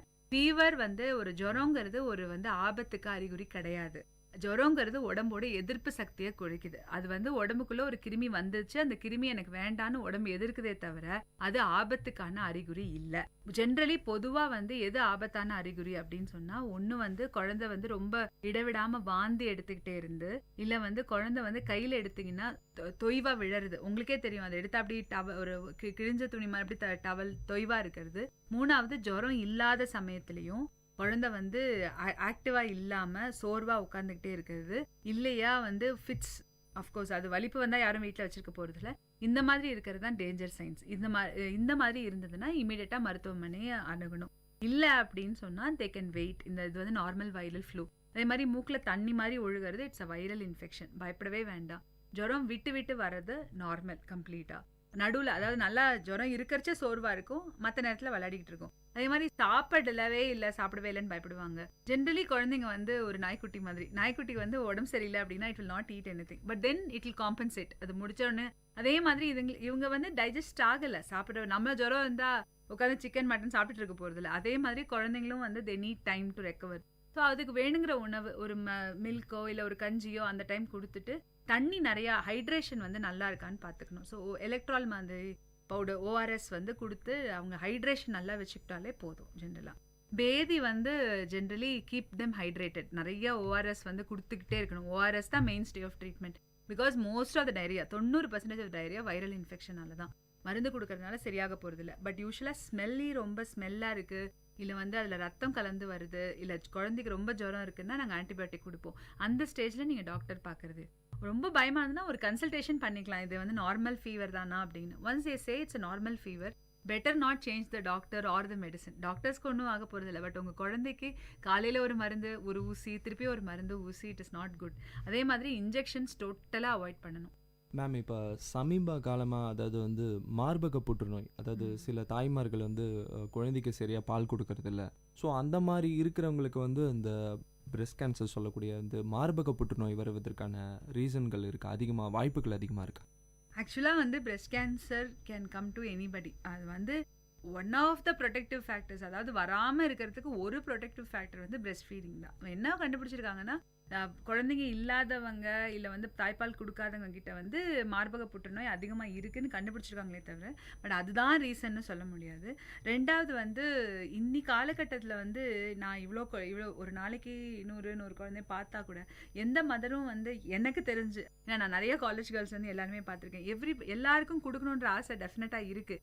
அதாவது வரலையோ, நமக்கு பத்தலையோ, குழந்தைக்கு பத்தலைன்னு சொல்லிட்டு ஒரு 2 நாள் மேல்பால் கொடுக்க ஆரம்பிக்கிறாங்க. அதாவது நிப்பிள் வச்சு மேல்பால் கொடுக்க ஆரம்பிக்கிறாங்க பாட்டிலில். அது குடிச்ச உடனே இது வந்து வாஷிங் மிஷின்லேயும் கையில் துவைக்கிற மாதிரி, நிப்பிளில் வந்து அதுவாக பால் சுரக்கும், கையில் துவைக்கிறச்சு யூ ஹேவ் டு ஸ்ட்ரெஸ் இல்லையா. ஸோ உறிஞ்சி குடிக்க முடியாது, குழந்தை வந்து it will adapt more to bottle milk. அதனால கொஞ்சம் கொஞ்சமாக வந்து பால் குறையுது. 3வது விஷயம் வந்து லேடிஸ் ஒர்க்குக்கு போகிறது. இன்றைக்கி இருக்கிற ப்ரைவேட் செக்டர்ஸ்லாம் வந்து கவர்மெண்ட் வந்து 6 மாதம் லீவ் கொடுக்குறாங்க, பட் அது இல்லாமல் ப்ரைவேட் செக்டரில் ஆனால் 2-3 மந்த்ஸாக ஜாயின் பண்ணும். ஸோ என்ன பண்ணுறதுன்னு தெரியாமல் they are stopping breast milk. So அது ஒன் ஆஃப் த ரீசன்ஸ். எதுக்கு நான் சொல்லணும்னா, என்ன பார்த்த வரைக்கும் maybe there are people, but that's not the majority stop only because of that. But மார்பக புற்றுநோய்க்கு one of the protective factors பால் இது பண்ணுறது. பட் மார்பக புற்றுநோய் வரத்துக்கான காரணம் வந்து பிறவியில் ஜெனட்டிக் ரீசன்ஸ், அதாவது ஏற்கனவே நம்மளோட பாட்டியோ இல்லை வந்து நம்ம பரம்பரையில் யாருக்கான மார்பக புற்றுநோய் இருந்தால் நமக்கான ஜீன் இருக்குதுன்னா அது வரதுக்கான காரணம் அதிகமாக இருக்குது. ஆஸ் யூஷுவல் மற்ற கேன்சர் மாதிரியே இன்றைக்கி இருக்கிற அந்த என்விரான்மெண்டல் பொல்யூஷனால தான் கேன்சர்ஸ் வந்து அதிகமாக வரதுக்கு சான்சஸ் இருக்குது. இப்போ இந்த தனக்கு வந்து மார்பக புற்றுநோய் இருக்கான்னு வந்து நாமளே சுயபரிசோதனை, அதாவது என்னன்னா, இப்போ வந்து பிரெஸ்ட் கேன்சர் வந்து இன்க்ரீசிங் அப்படின்னா இது வந்து வெளியில் தெரியக்கூடியது, சீக்கிரமாக கண்டுபிடிக்கக்கூடியதுனால சுயபரிசோதனை வந்து நம்ம வந்து அட்வொகேட் பண்ணுறோம். இதை மந்த்லி ஒன்ஸோ இது என்ன பண்ணணும்னா, அவங்க வந்து 8 ஸ்டெப்ஸ் இருக்குது, அது இன்டர்நெட்டில் போட்டு பார்த்தாங்களே தெரியும். அதாவது அக்குளுக்கு கீழேலேருந்தும் பிரெஸ்ட்டில் வந்து அவங்க வந்து ஒரு பர்டிகுலர் சர்க்குலர் மோஷனில் பார்த்தாங்கன்னா, ஏதான ஒரு கட்டி மாதிரி புதுசாக வர மாதிரி இருந்ததுன்னா இமீடியட்டாக அந்த ஒரு கட்டியை கொண்டு போய் டாக்டர்கிட்ட காமிச்சு இது நார்மலான்னு தெரிஞ்சுக்க வேண்டியது முக்கியம். ஏன்னா வந்து பிரெஸ்ட் டிஷ்யூவில் வந்து அந்த கட்டி வந்து கரெக்டாக தெரியாது, ரொம்ப நாள் பட்டு தெரியும், ஏன்னா சின்னதாக தான் உருவாகும், பட் அதோட எஃபெக்ட் வந்து ரொம்ப ஜாஸ்தியாக இருக்கிறதுனால இந்த சுய பரிசோதனை முறையை நம்ம வந்து கடைபிடிச்சிருக்கோம். இன்னைக்கு கவர்மெண்ட்டில் பயங்கர அவேர்னஸ் கொடுத்துருக்காங்க த்ரூ மீடியா. உங்களை மாதிரி ஒரு பண்பலை மூலமாக நிறைய எல்லாரையும் வந்து என்கரேஜ் பண்ணுறாங்க. பட் அது சம்டைம்ஸ் வந்து நிறைய பேருக்கு பயமும் வந்துருச்சு. ஒரு சாதாரண இதுனா கூட அவங்க ரொம்ப பயந்துடுறாங்க. அந்த மாதிரி இல்லாமல் ஒரு நீங்கள் போயிட்டு சுய பரிசோதனையில் உங்களுக்கு அந்த கட்டி தெரிஞ்சதுன்னா டாக்டர்கிட்ட போய் செக் பண்ணிக்கலாம். less than 30 years வந்து we don't do any test for that. நாங்கள் வந்து அந்த கட்டி ஜென்ரலாக இட் would be ஃபைப்ரோ அடினோமான்னு சொல்லக்கூடிய ஒரு பினைன் கண்டிஷனாக தான் இருக்கும். ஸோ அது வந்து நாங்கள் எக்ஸாமின் பண்ணி பார்த்துட்டு அதை வந்து ஒரு நார்மல் இதுன்னு சொன்னால் நீங்கள் எதர் கன்ஃபர்மேஷனுக்கு அல்ட்ராசவுண்ட் பண்ணுவோம் பிரெஸ்ட்டு. பட் 30 வயசுக்கு மேலே மேமோகிராம்னு ஒரு சொல்லக்கூடிய அந்த புற்றுநோய்க்காக தனி ஒரு டெஸ்ட் இருக்குது, அதை வந்து அவங்க எடுத்துக்கலாம். பட் அடிக்கடி எடுத்துக்கணும்னு அவசியம் இல்லை, ஒரு 5 years once அந்த கட்டி தெரிஞ்சதுன்னா அவங்க எடுத்துக்கலாம். அதே மாதிரி மார்பகத்துலேருந்து ஒரு சின்ன தண்ணி மாதிரியோ இல்லை ரத்தம் மாதிரி வந்தது அப்படின்னா இமீடியட்டாக வந்து டாக்டர் பார்க்கறது கம்பல்சரி. மேம், இந்த இர்ரெகுலர் பீரியட்ஸ்க்கும் அதுக்கும் வந்து கர்ப்பம் அடைகிறதுக்கும் ஏதாவது தொடர்பு இருக்கு? ஏன்னா வந்து இர்ரெகுலர் பீரியட்ஸுங்கிறது வந்து எதனால வருதுங்கிறத பொறுத்து தான் கர்ப்பம் ஆகிறது வந்து இது. ஜென்ரலாக கர்ப்பம் ஆகிறதுக்கு வந்து நமக்கு அந்த கரு முட்டை உருவாட அந்த இடத்துலையும் வந்து நீர்க்கட்டி இருக்கக்கூடாது. That's called as a polycystic ovary disease. அந்த ஓவரியில் வந்து நீர்க்கட்டி இருக்கிறது தான் இப்போ ரொம்ப காமனாக எல்லா லேடிஸ்க்கும் இருக்கிறது. வை? பிகாஸ் அது வந்து அவங்க ரொம்ப டயட்டில் இது பண்ணல, ஓவர் வெயிட்டாக இருக்குது. சம்டைம்ஸ் ரொம்ப தின்னாக இருக்கிறவங்களுக்கும் அது வருது. ஸோ அந்த கரு அந்த இதில் வந்து உங்களுக்கு நீர்க்கட்டி இருக்கிறச்சே வந்து பீரியட்ஸ் இரெகுலராக வரலாம். அடுத்தது தைராய்டு ரிலேட்டட் ப்ராப்ளம். தைராய்டு வந்து எதர் கம்மியாகவோ ஜாஸ்தியாகவோ இருந்தாலும் 2 காரணங்கனாலையும் அந்த பீரியட் சைக்கிள் வந்து ப்ராப்பராக இருக்காது. பீரியட் சைக்கிள் ப்ராப்பராக இருக்கிறதுக்கு ஈஸ்ட்ரோஜன், ப்ரொஜெஸ்ட்ரோன், அந்த ஹார்மோன் செக்ரீஷன் வந்து பிரெயினில் இருந்து அதை மூளை வந்து அதை ரெகுலேட் பண்ணுது. இதை வந்து கண்ட்ரோல் பண்ணுறது தைராய்டு வந்து ஹெல்ப் பண்ணுது. ஸோ இந்த 3 இடத்துல எங்கே ப்ராப்ளம் ஆனாலும் வந்து பீரியட்ஸ் இர்ரெகுலர் ஆகும். ஸோ இதே ஹார்மோன்ஸ் தான் நமக்கு கர்ப்பமாகறதுக்கும் தேவை. பிகாஸ் ஈஸ்ட்ரோஜன் கரெக்டாக செக்ரீட் ஆகி கரு முட்டை வெளி வந்தாதான் வந்து குழந்தை உருவாகும். ஸோ இப்போ வந்து ஈஸ்ட்ரோஜன் செக்ரேஷன் சரியா இல்லைன்னா கருமுட்டை உருவாகாது.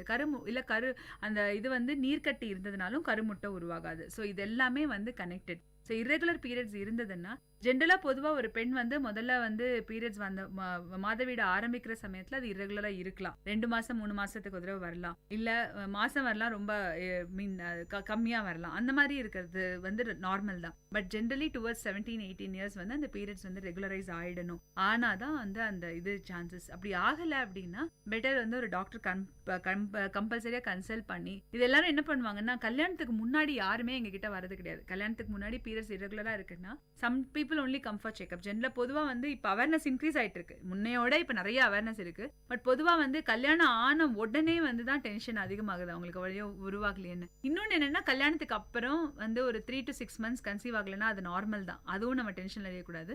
பட் ஜென்ரலாக வந்து கல்யாணத்துக்கு முன்னாடி ஒரு இரெகுலர் பீரியட்ஸ் இருக்குது அப்படின்னா செக்அப் பண்ணி தைராய்டு ப்ராப்ளம் இருக்கா இல்லை நீர்க்கட்டி இருக்கான்னு வந்து பார்த்துக்கிட்டோம்னா பிற்காலத்தில் ப்ராப்ளம்ஸ் வந்து அவாய்ட் பண்ணிக்கலாம். இப்போ வந்து தாய்ப்பால்ன்றது ஒரு பெரிய இஷ்யூ இல்லை மேம். இப்போ வந்து நிறைய பேருக்கு வந்து சுரக்கிறது கிடையாது. ஸோ அந்த மாதிரி இருக்கிற மகளிர் வந்து எந்த மாதிரியான ஃபுட்டு எடுத்துக்கிட்டால் வந்து இதை தவிர்க்கலாம்?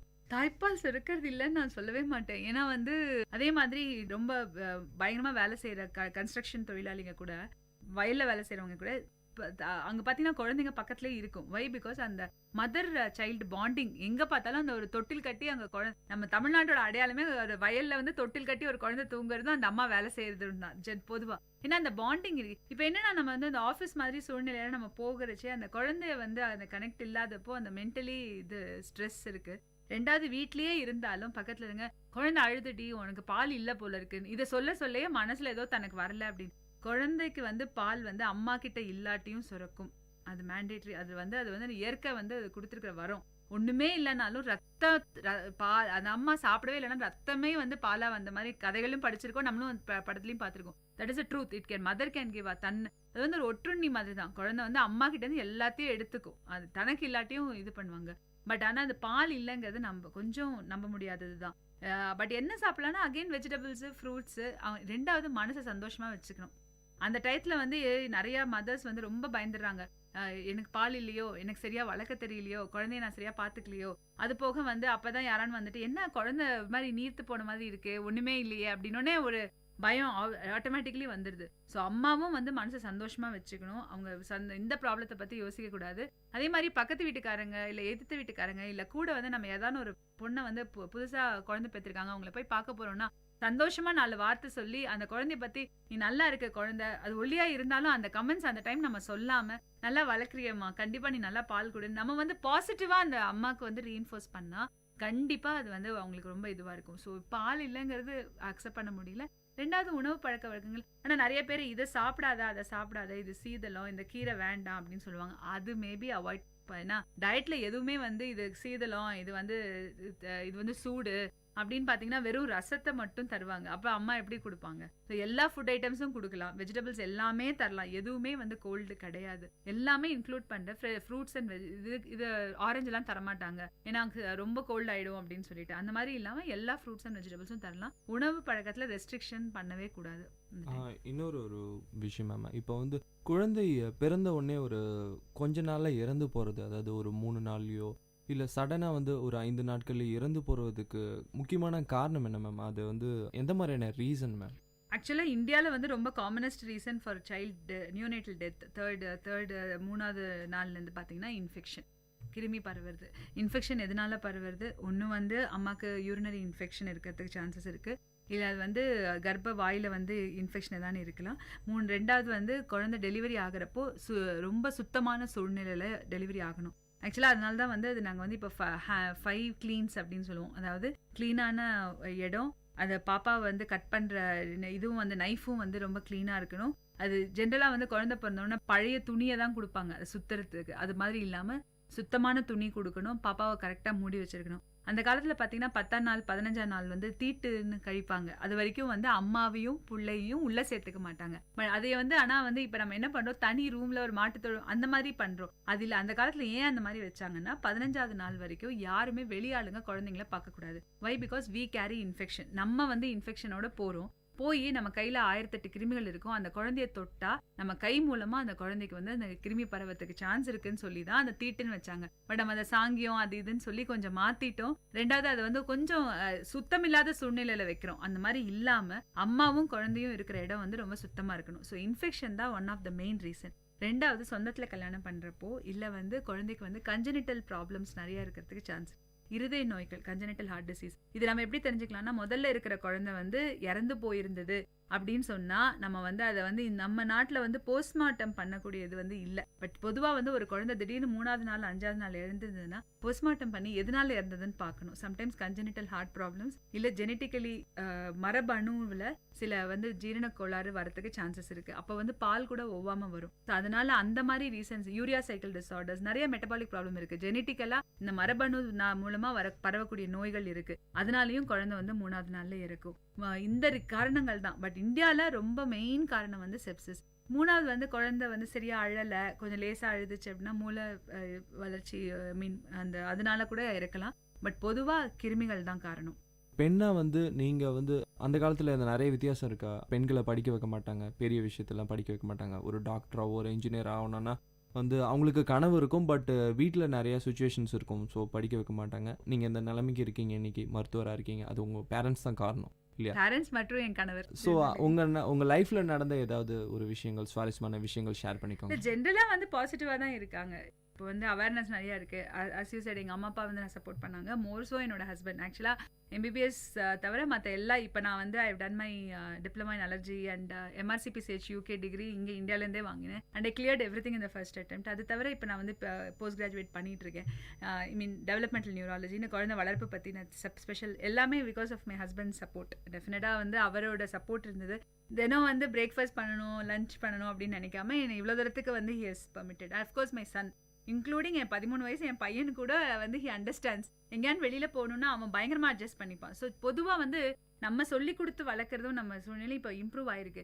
But what I feel is சொசைட்டியோட அக்செப்டன்ஸ் வந்து ரொம்ப கம்மியாக இருக்குது. இப்போ வந்து ஆஸ் அ டாக்டராக வந்து ஜென்ரலாக பேஷண்ட்ஸ் வந்து பார்த்தீங்கன்னா நான் ஏதானு சொன்னால் இது they don't take it seriously. But இதே வந்து என் ஹஸ்பண்ட் வந்தாங்க அந்த இடத்துல அப்படின்னா அது வந்து பொதுவாக ஒரு லேடி வந்து ஃப்ரண்ட்டில் வரைச்சே நிறைய தடைக்கற்கள் சொசைட்டியில். இப்போ நம்ம அது வந்து பெண்கள் கிட்டேருந்துமே இருக்குது. எப்படி சமைக்காமல் இவங்க வந்து ஹாஸ்பிட்டல் போகிறாங்க. வாட் ஐ ஃபீல் இஸ் அந்த சமயத்தில் என்னோட படிப்பை வந்து மற்றவங்களுக்கு யூஸ் பண்ணிக்கலாங்கிறது தான் தோணும். பட் நான் சமைக்கல, வீட்டை பார்த்துக்கலங்கிறது தான் வந்து ஜென்ரலி பொதுவாக ஒரு பேச்சாக இருக்குது. பொதுவாக இது பண்ணிட்டு நீ அதையும் பண்ணலாம் அப்படிங்கிற மாதிரி தான் இப்போவும் நம்ம வந்து இது எங்கள் அம்மா அப்பாவே இப்போ வந்து எப்படின்னா ஏம்மா நீ அதை சமைச்சிட்டு போகலன்றது கேள்வி வருது. ஸோ சொசைட்டியில் டெஃபினெட்லி அண்ட் எஸ்பெஷலி பேஷண்ட்ஸ் வைஸும் சரி, ஒரு ஒரு ஒரு ஒரு அகாடமி இப்போ இந்தியன் அகாடமியில் கொஞ்சம் பெரிய பொசிஷனுக்கு வர்றதோ எதுவுமே ஒரு இதில் வந்து லேடிஸ் ஹேஸ் காட் மோர் இது ஜென்ரல் டெண்டன்சி. அது லேடிஸான அவங்க என்ன பண்ணிடுவாங்க அப்படிங்கிற ஒரு கான்செப்ட் டெஃபினட்டாக இருக்க தான் செய்யுது. அது ரொம்ப சட்டிலாக இருக்குது, வெளியில் தெரியறது இல்லை. பட் ஒரு லெவல் வரைக்கும் people allow. But beyond that வந்து டெஃபினெட்லி என்னை பொறுத்த வரைக்கும் நாங்கள் கொஞ்சம் ஸ்ட்ரகிள் பண்ணி தான் மேலே வரணும். டேரெக்டாக வந்து நம்ம டேரக்டர்னோ இதுவோ உட்கார்றதுக்கு நிறையா இது இருக்குது. They don't accept openly.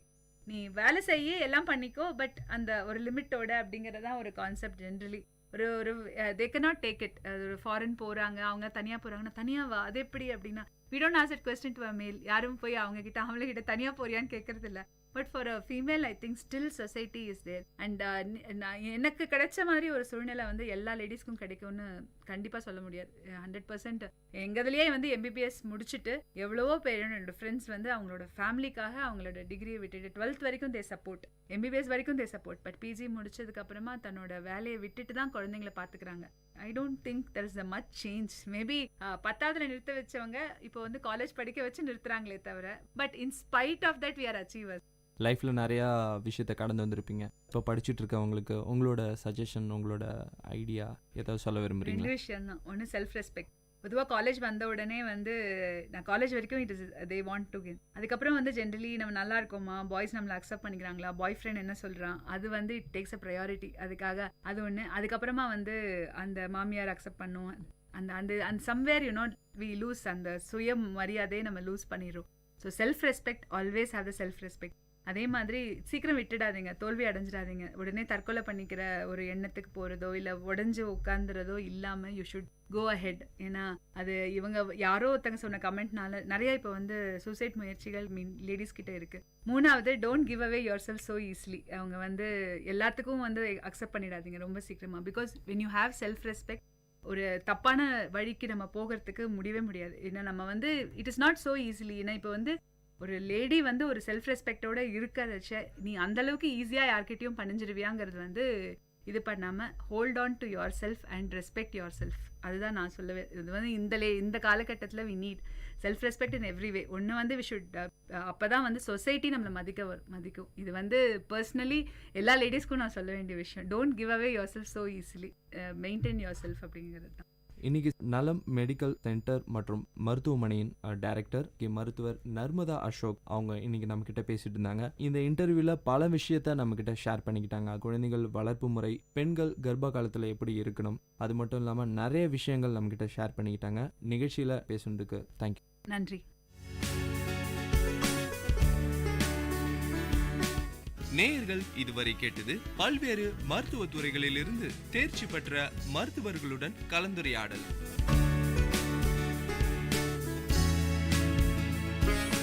மருத்துவ நேரம் விஐடி பண்பலை 90.8. நன்றி, வணக்கம்.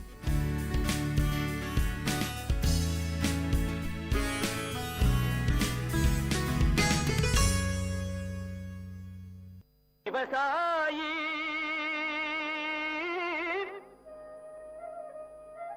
விவசாயி கடவுள் என்னும் முதலாளி கண்டெடுத்த விஐடி வேளாண் துறை மற்றும் விஐடி சமுதாய வானொலி இணைந்து வழங்கும் தினம் ஒரு வேளாண் செய்தி. வணக்கம் நேயர்களே, இது உங்கள் விஐடி பண்பலை 90.8 விஐடியின் சமுதாய வானொலி. தினம் ஒரு வேளாண் செய்தியில நான் உங்கள் திவ்யநேகா, மதுமித்ரா, காயத்ரி, மாலினி, சஷாந்த், விஐடி வேளாண் துறை மாணவர்கள். இன்னைக்கு நாம விஐடி வேளாண் துறையில இருக்கும் புதிய திட்டத்தை பற்றிய சுவாரஸ்யமான கலந்துரையாடலை கேட்போம். இடம்: உள்ளூர் சந்தையில் 2 இயற்கை விவசாயிகளுக்கு நடக்கும் உரையாடல். என்ன கலா இந்த பக்கம் பார்த்தே ரொம்ப நாள் ஆச்சு. அது ஒன்றும் இல்லை சீதாக்கா, எங்கள் தோட்டத்து மாம்பழத்தை வெளி மார்க்கெட்டுக்கு வண்டி ஏற்றி விட்டு காய்கறி வாங்கலாமேன்னு சந்தைக்கு வந்தேன். ஆமாம், நீங்கள் ஏன் உங்கள் மாம்பழத்தை எடுத்துட்டு இங்கே வந்திருக்கீங்க? நானே உன்கிட்ட சொல்லான்னு தான் இருந்தேன். மகசூல் அதிகமாக வர ஆசைப்பட்டு உயிர் உரத்தை நிறைய வாங்கி போட்டேன். ஆனால் கடைசியில் பூவெல்லாம் கருகி மகசூலே வராமல் போயிடுச்சு. ஏதோ மிச்சம் இருக்க இந்த மாம்பழத்தை எடுத்துட்டு வந்த விலைக்கே வித்துட்டு போகலான்னு வந்திருக்கேன். அட, என்னக்கா இப்படி சொல்கிற? நானும் தான் உயிர் உரத்தை போட்டேன், ஆனால் எனக்கு நிறைய மகசூல் வந்திருக்கே, உங்களுக்கு மட்டும் ஏன் வரல? என்னடி சொல்கிற? என் நிலமும் உன் நிலமும் பக்கத்து பக்கத்தில் தான் இருக்குது. உன் நிலத்தில் இருக்க அதே மண்ணு தான் என் நிலத்துலையும் இருக்குது. அப்புறம் ஏன் எனக்கு மட்டும் இப்படி நடக்குது? சரி விடுக்கா, நம்மள மாதிரி இயற்கை விவசாயிகளுக்கு இது மாதிரி அடி அப்பப்போ விழதான் செய்யும். அடுத்த முறை பார்த்துக்கலாம், விடுங்க. அதே சந்தையில் விவசாயம் தொடர்பான சந்தை கணக்கெடுப்பதற்காக வந்த வேளாண் துறை மாணவி செல்வி இந்த உரையாடலை கேட்கிறாள். வணக்கங்க, என் பேர் செல்வி. நான் விஐடி வேளாண் துறை மாணவி. நீங்கள் 2 பேரும் பேசிட்டு இருந்ததை கேட்டுட்டு தான் இருந்தேன். உங்களை மாதிரி விவசாயிகளுக்கு இருக்க பிரச்சனையெல்லாம் ஆய்வு பண்ணி தீர்வு கொடுக்க தான் எங்கள் விஐடி வேளாண் துறையில் ஒரு புதிய திட்டத்தை கொண்டு வந்திருக்கோம். அந்த திட்டம் மூலயமா உங்களுக்கு தேவையான தீர்வை கொடுக்க முடியும்னு நம்புகிறேன். என்னம்மா சொல்கிற? இத்தனை வருஷமா விவசாயம் பண்ணுற எங்களுக்கே இது என்ன பிரச்சனை தெரியலம்மா. நீ இப்போதான் படிச்சுட்டு இருக்க, நீ எப்படிம்மா எங்களோட பிரச்சனைக்கு தீர்வை கொடுக்க முடியும்? நீங்கள் சொல்கிறதும் சரிதாம்மா. ஆனால் எங்கள் ஆசிரியர்கள்லாம் அவங்க துறையில் வல்லுநர்களாக இருக்காங்க. நான் உங்கள் பிரச்சனையை அவங்கக்கிட்ட எடுத்துகிட்டு போய் சொல்லி அவங்க சொல்கிற தீர்வை உங்ககிட்ட வந்து சொல்லுவேன். அப்படியா? இது ரொம்ப நல்லா இருக்கே. அப்போது நான் என் நிலத்தில் இருக்க பிரச்சனைலாம் சொன்னால் எனக்கு உடனே தீர்வு வந்துடுமா? ஆமாம்மா, அதிகபட்சம் 2 நாளில் சொல்லிடுவாங்க. அப்படி அவங்களுக்கு தெரியலன்னா அவங்களுக்கு தெரிஞ்ச மற்ற விவசாய விஞ்ஞானிகள் கிட்ட கேட்டு அவங்க தீர்வை சொல்லுவாங்க. சரி சரி, அப்போது என் நிலத்தில் நான் என்னெல்லாம் பண்ணுறேன், என்ன பிரச்சனைலாம் இருக்குன்னு சொல்கிறேன், எழுதிக்கோமா. பல்கலைக்கழகத்தில் மாணவி செல்விக்கும் அவளுடைய ஆசிரியருக்கும் இடையே நடக்கும் உரையாடல். வணக்கம் சார். சொல்லுங்க செல்வி, நான் உங்களை விவசாயிகளை சந்திச்சு அவங்களோட பிரச்சனைகளை கேட்க சொல்லியிருந்தேனே, கேட்டிங்களா? அதை பற்றி தான் சார் பேச வந்தேன். நான் நேற்று சந்தைக்கு போயிருந்தப்போ 2 இயற்கை விவசாயிகளை சந்தித்தேன். அவங்க 2 பேருமே இயற்கை முறையில் மாந்தோப்பு பராமரிக்கிறாங்க. அதில் ஒருத்தருக்கு மகசூல் அதிகமாக வந்திருக்கு, இன்னொருத்தருக்கு கம்மியாக வந்திருக்கு. அப்படியா செல்வி? அவங்க நிலத்துல என்ன பயன்படுத்துகிறாங்கன்னு கேட்டிங்களா? அவங்களோட பிரச்சனையெல்லாம் விசாரிச்சிங்களா? சார், நான் எல்லாத்தையுமே தெளிவாக கேட்டு எழுதிட்டு வந்திருக்கேன். எங்கே கொடுங்க பார்ப்போம். இந்தாங்க சார். பூ கருகிருக்குன்னு போட்டிருக்கு, தண்ணி கரெக்டாக இருக்குது, பூச்சியோ நோய் தாக்கலோ இல்லை. அப்படி பார்த்தா இது அநேகமாக பொட்டாசியம் அப்படி இல்லைன்னா நைட்ரஜன் அளவு அதிகமானதுனால வந்திருக்கலாம். எனக்கு கொஞ்சம் டைம் கொடுமா, நான் என்னன்னு பார்த்துட்டு நாளைக்கு உனக்கு தீர்வை சொல்கிறேன். சரிங்க சார். மறுநாள் ஆசிரியர் மாணவியிடம் விளக்கத்தை கொடுத்தார். செல்வி, நீ கொடுத்த விவரத்தெல்லாம் பார்த்தம்மா. நிலத்துல நைட்ரஜன் சத்து அதிகமானதுனால பூ கருகிருக்கு. நான் இந்த நோட்டில் விவரமாக எழுதியிருக்கேன், நீ படித்து அவங்களுக்கு புரிய வச்சிடுமா. சரிங்க சார், நான் அவங்கள பார்த்து சொல்லிடுறேன். பின் மாணவி இயற்கை விவசாயியான சீதாவை சந்தித்தாள். வாமா செல்வி, நான் என் பிரச்சனைலாம் சொன்னனே, இதெல்லாம் தகவல் தெரிஞ்சுச்சா? நானும் எங்கள் சார் கிட்ட போய் இது எல்லாத்தையும் சொன்னேன். அவரும் சில குறிப்புகள்லாம் கொடுத்துருக்காரு, அதை உங்ககிட்ட சொல்லலான் தான் வந்தேன்.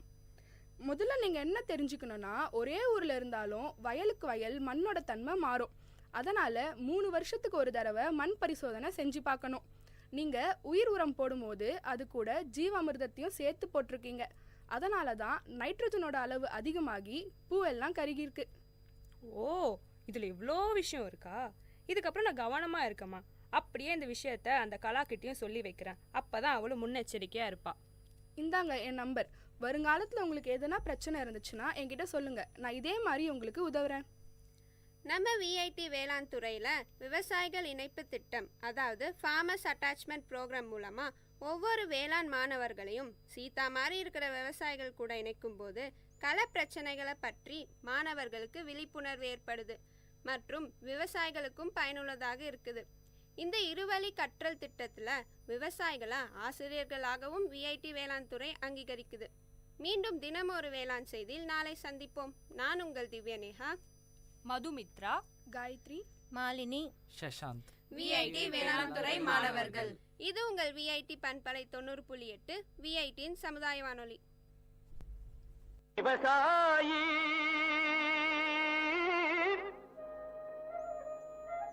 விவசாயி கடவுள் என்னும் முதலாளி கண்டெடுத்த தொழில். விஐடி வேளாண் துறை மற்றும் விஐடி சமுதாய வானொலி இணைந்து வழங்கும் தினம் ஒரு வேளாண் செய்தி. உங்கள் விஐடி பண்பலை 90.8 வழங்கும் கருத்துக்களம். மக்கள் கருத்துக்கள் அரங்கேறும் ஒளித்தளம். உங்கள் குரல்களில் ஒருங்கிணையும் கருத்துக்களம். விஐடி பல்கலைக்கழகத்தின் சமுதாய வானொலியில். வணக்கம், இது விஐடி பண்பலை 90.8. இது உங்கள் நிகழ்ச்சி கருத்துக்களம். தொகுத்து வழங்குவது சாந்தினி. இன்றைய கருத்துக்களம் நிகழ்ச்சியில் நம்ம என்ன பார்க்க போகிறோம்னு பார்த்தீங்கன்னா, கூட்டு குடும்பம். கூடி வாழ்ந்தால் கோடி நன்மைன்னு ஒரு பழமொழியே இருக்குது. கூட்டு குடும்பத்தில் என்னென்ன நன்மை இருக்குது? ஏன் கூட்டு குடும்பத்தை விட்டு தனி குடும்பம் நோக்கி போகிறாங்க? உறவுகளுக்கு எந்த அளவுக்கு முக்கியத்துவம் தராங்க? இது போன்ற சில கேள்விகளுக்கு மக்கள் என்ன கருத்து சொல்கிறாங்கன்னு தெரிஞ்சுக்கலாம். வாங்க நிகழ்ச்சிக்கு போகலாம்.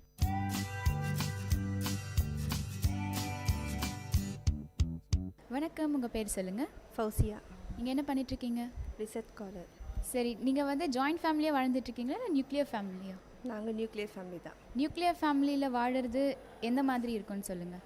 தனியாக இருக்கும், நிறைய ப்ராப்ளம் எல்லாம் இருக்காது, சண்டை அதிகமாக இருக்காது.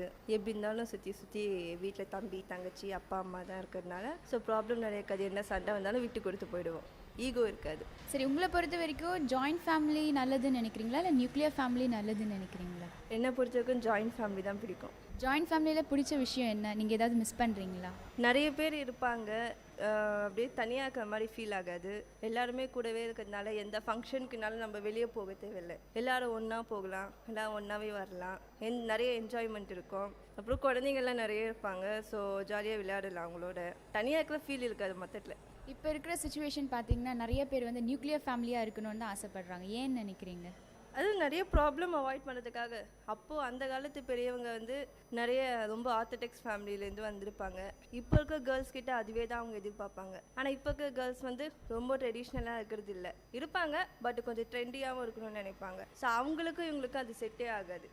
மாமியார் மருமக அந்த ப்ராப்ளம் தான் வரும். அதே போல் சொந்தத்தில் சித்தப்பா சித்தி பெரியம்மா அவங்க எல்லாம் இருந்தாலும் அவங்களும் அதே காலத்துலேருந்து வந்திருக்காங்க. அதனால தான் அவங்களுக்கு ட்ரெடிஷ்னலாக இருக்கணும், பொண்ணு வெளியே போகக்கூடாது அந்த மாதிரி நினைப்பாங்க. ஆனால் இப்போ வர வர ஜென்ரேஷன் சேஞ்ச் ஆகிட்டே இருக்கு. ஸோ வெளியே போகணும், உலகம் என்னன்றதை பார்க்கணும்னு நினைக்கிறாங்க. ஸோ இவங்களுக்கும் அவங்களுக்கு தான் செட் ஆகுறது இல்லை நிறைய.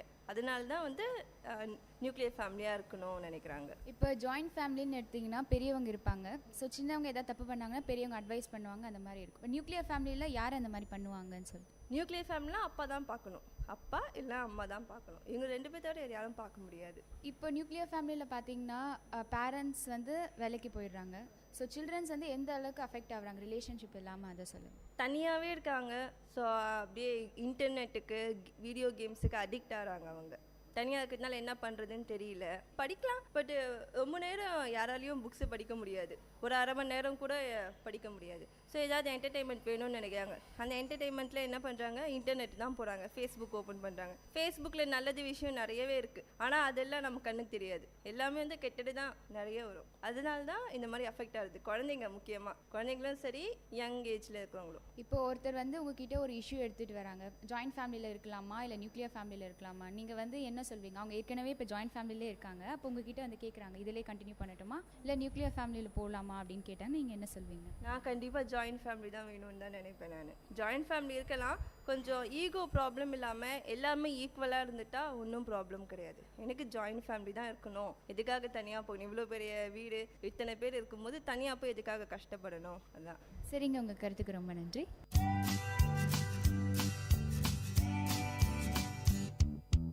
வணக்கம், உங்கள் பேர் சொல்லுங்கள். ஹேமபிரியா. நீங்கள் என்ன பண்ணிகிட்ருக்கீங்க? நான் படிச்சிட்ருக்கேன். நீங்கள் வந்து ஜாயிண்ட் ஃபேமிலியாக இருக்கீங்களா இல்லை நியூக்ளியர் ஃபேமிலியாக வாழ்ந்துட்டுருக்கீங்களா? நாங்கள் ஜாயிண்ட் ஃபேமிலிங்க. ஜாயிண்ட் ஃபேமிலி இருக்கிறதுல நீங்கள் எந்த அளவுக்கு சந்தோஷப்படுறீங்க? ரொம்ப ஹாப்பியாக இருக்கும், எல்லாருமே சேர்ந்து இருக்கோம், அதனால் ரொம்ப ஜாலியாக இருக்கும். அதுவும் குட்டீஸ்லாம் ரொம்ப ஜாஸ்தியாக இருக்கும், அண்ணா தங்கச்சி எங்கே போனாலும் நாங்கள் எல்லோரும் ஒன்றா தான் போவோம், யாரும் ஒருத்தர் விட்டு போக மாட்டோம், அதனால ஜாலியாக இருக்கும், என்ஜாய் பண்ணு. சரி, அதில் இருக்கிற அட்வான்டேஜஸ் அண்ட் டிஸ்அட்வான்டேஜஸ் சொல்ல முடியுமா? அட்வான்டேஜஸ்னால் எதுனா ப்ராப்ளமாக எல்லோரும் நல்லா சப்போர்ட்டாக இருப்பாங்க.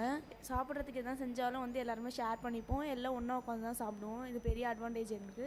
அப்புறம் சாப்பிடும்போது கூட எல்லாமே ஷேர் பண்ணிப்போம், அவங்கவுங்க ஃபேமிலியில் நடந்துச்சு அப்படின்னு சொல்லிட்டு நல்லா ஷேர் பண்ணிப்போம். டிஸ்அட்வான்டேஜஸ் என்னன்னா, இப்போது மம்மி ஸ்கூல்லே எதனா சண்டை வந்துச்சு அப்படின்னு சொன்னோன்னா அது கொஞ்சம் சின்ன பெரிய ப்ராப்ளமாகவும், அவ்வளோதான், வேறு எதுவும். சரி, இப்போ பார்த்தீங்கன்னா எல்லாருமே ஜாயிண்ட் ஃபேமிலியிலேருந்து நியூக்ளியர் ஃபேமிலிக்கு நோக்கி போகிறாங்களே நம்ம நிறைய மக்கள். ஏன் இந்த மாதிரி நினைக்கிறீங்க? உங்களோட ஒப்பீனியன் சொல்லுங்கள். அவங்களுக்கு வந்து தாத்தா பாட்டி பிரச்சனை கொஞ்சம் இருக்கும், அண்டர்ஸ்டாண்டிங் இருக்காது கரெக்டாக. ஆனால் எங்களது அப்படி இல்லை, நல்ல அண்டர்ஸ்டாண்டிங் தான். ஆனால் எங்களுக்குள்ள தாத்தா பாட்டி பிரச்சனையும் இல்லை, அவங்களும் நல்லா ஹாப்பியாக இருப்பாங்க எங்கள் கூட. சரி, உங்களுக்கு வந்து ஜாயிண்ட் ஃபேமிலி பெட்டர்னு நினைக்கிறீங்களா இல்லை நியூக்ளியர் ஃபேமிலி பெட்டர்னு நினைக்கிறீங்களா? ஜாயிண்ட் ஃபேமிலி தான் பெட்டர், அப்போ தான் ஜாலியாக இருக்கும். நியூக்ளியர் ஃபேமிலினா நம்ம தனியாக இருக்க ஃபீல் இருக்கும், ஜாயிண்ட் ஃபேமிலியாக இருந்தால் நம்மளுக்கு எல்லாருமே இருக்காங்க அப்படின்னு. ஜாயிண்ட் ஃபேமிலியில் இருக்கிற ரிலேஷன் சொல்லுங்கள், யார் யாரெல்லாம் இருப்பாங்க ஜாயிண்ட் ஃபேமிலின்னு எடுத்தா? தாத்தா பாட்டி, டேடியோட அண்ணா, டேடியோட தம்பி, டேடிக்கு 2 அண்ணா, ஒரு தம்பி, அவங்களோட ஒய்ஃபு, அவங்களோட பசங்க எல்லாருமே. சரிங்க, உங்கள் கருத்துக்கு ரொம்ப நன்றி.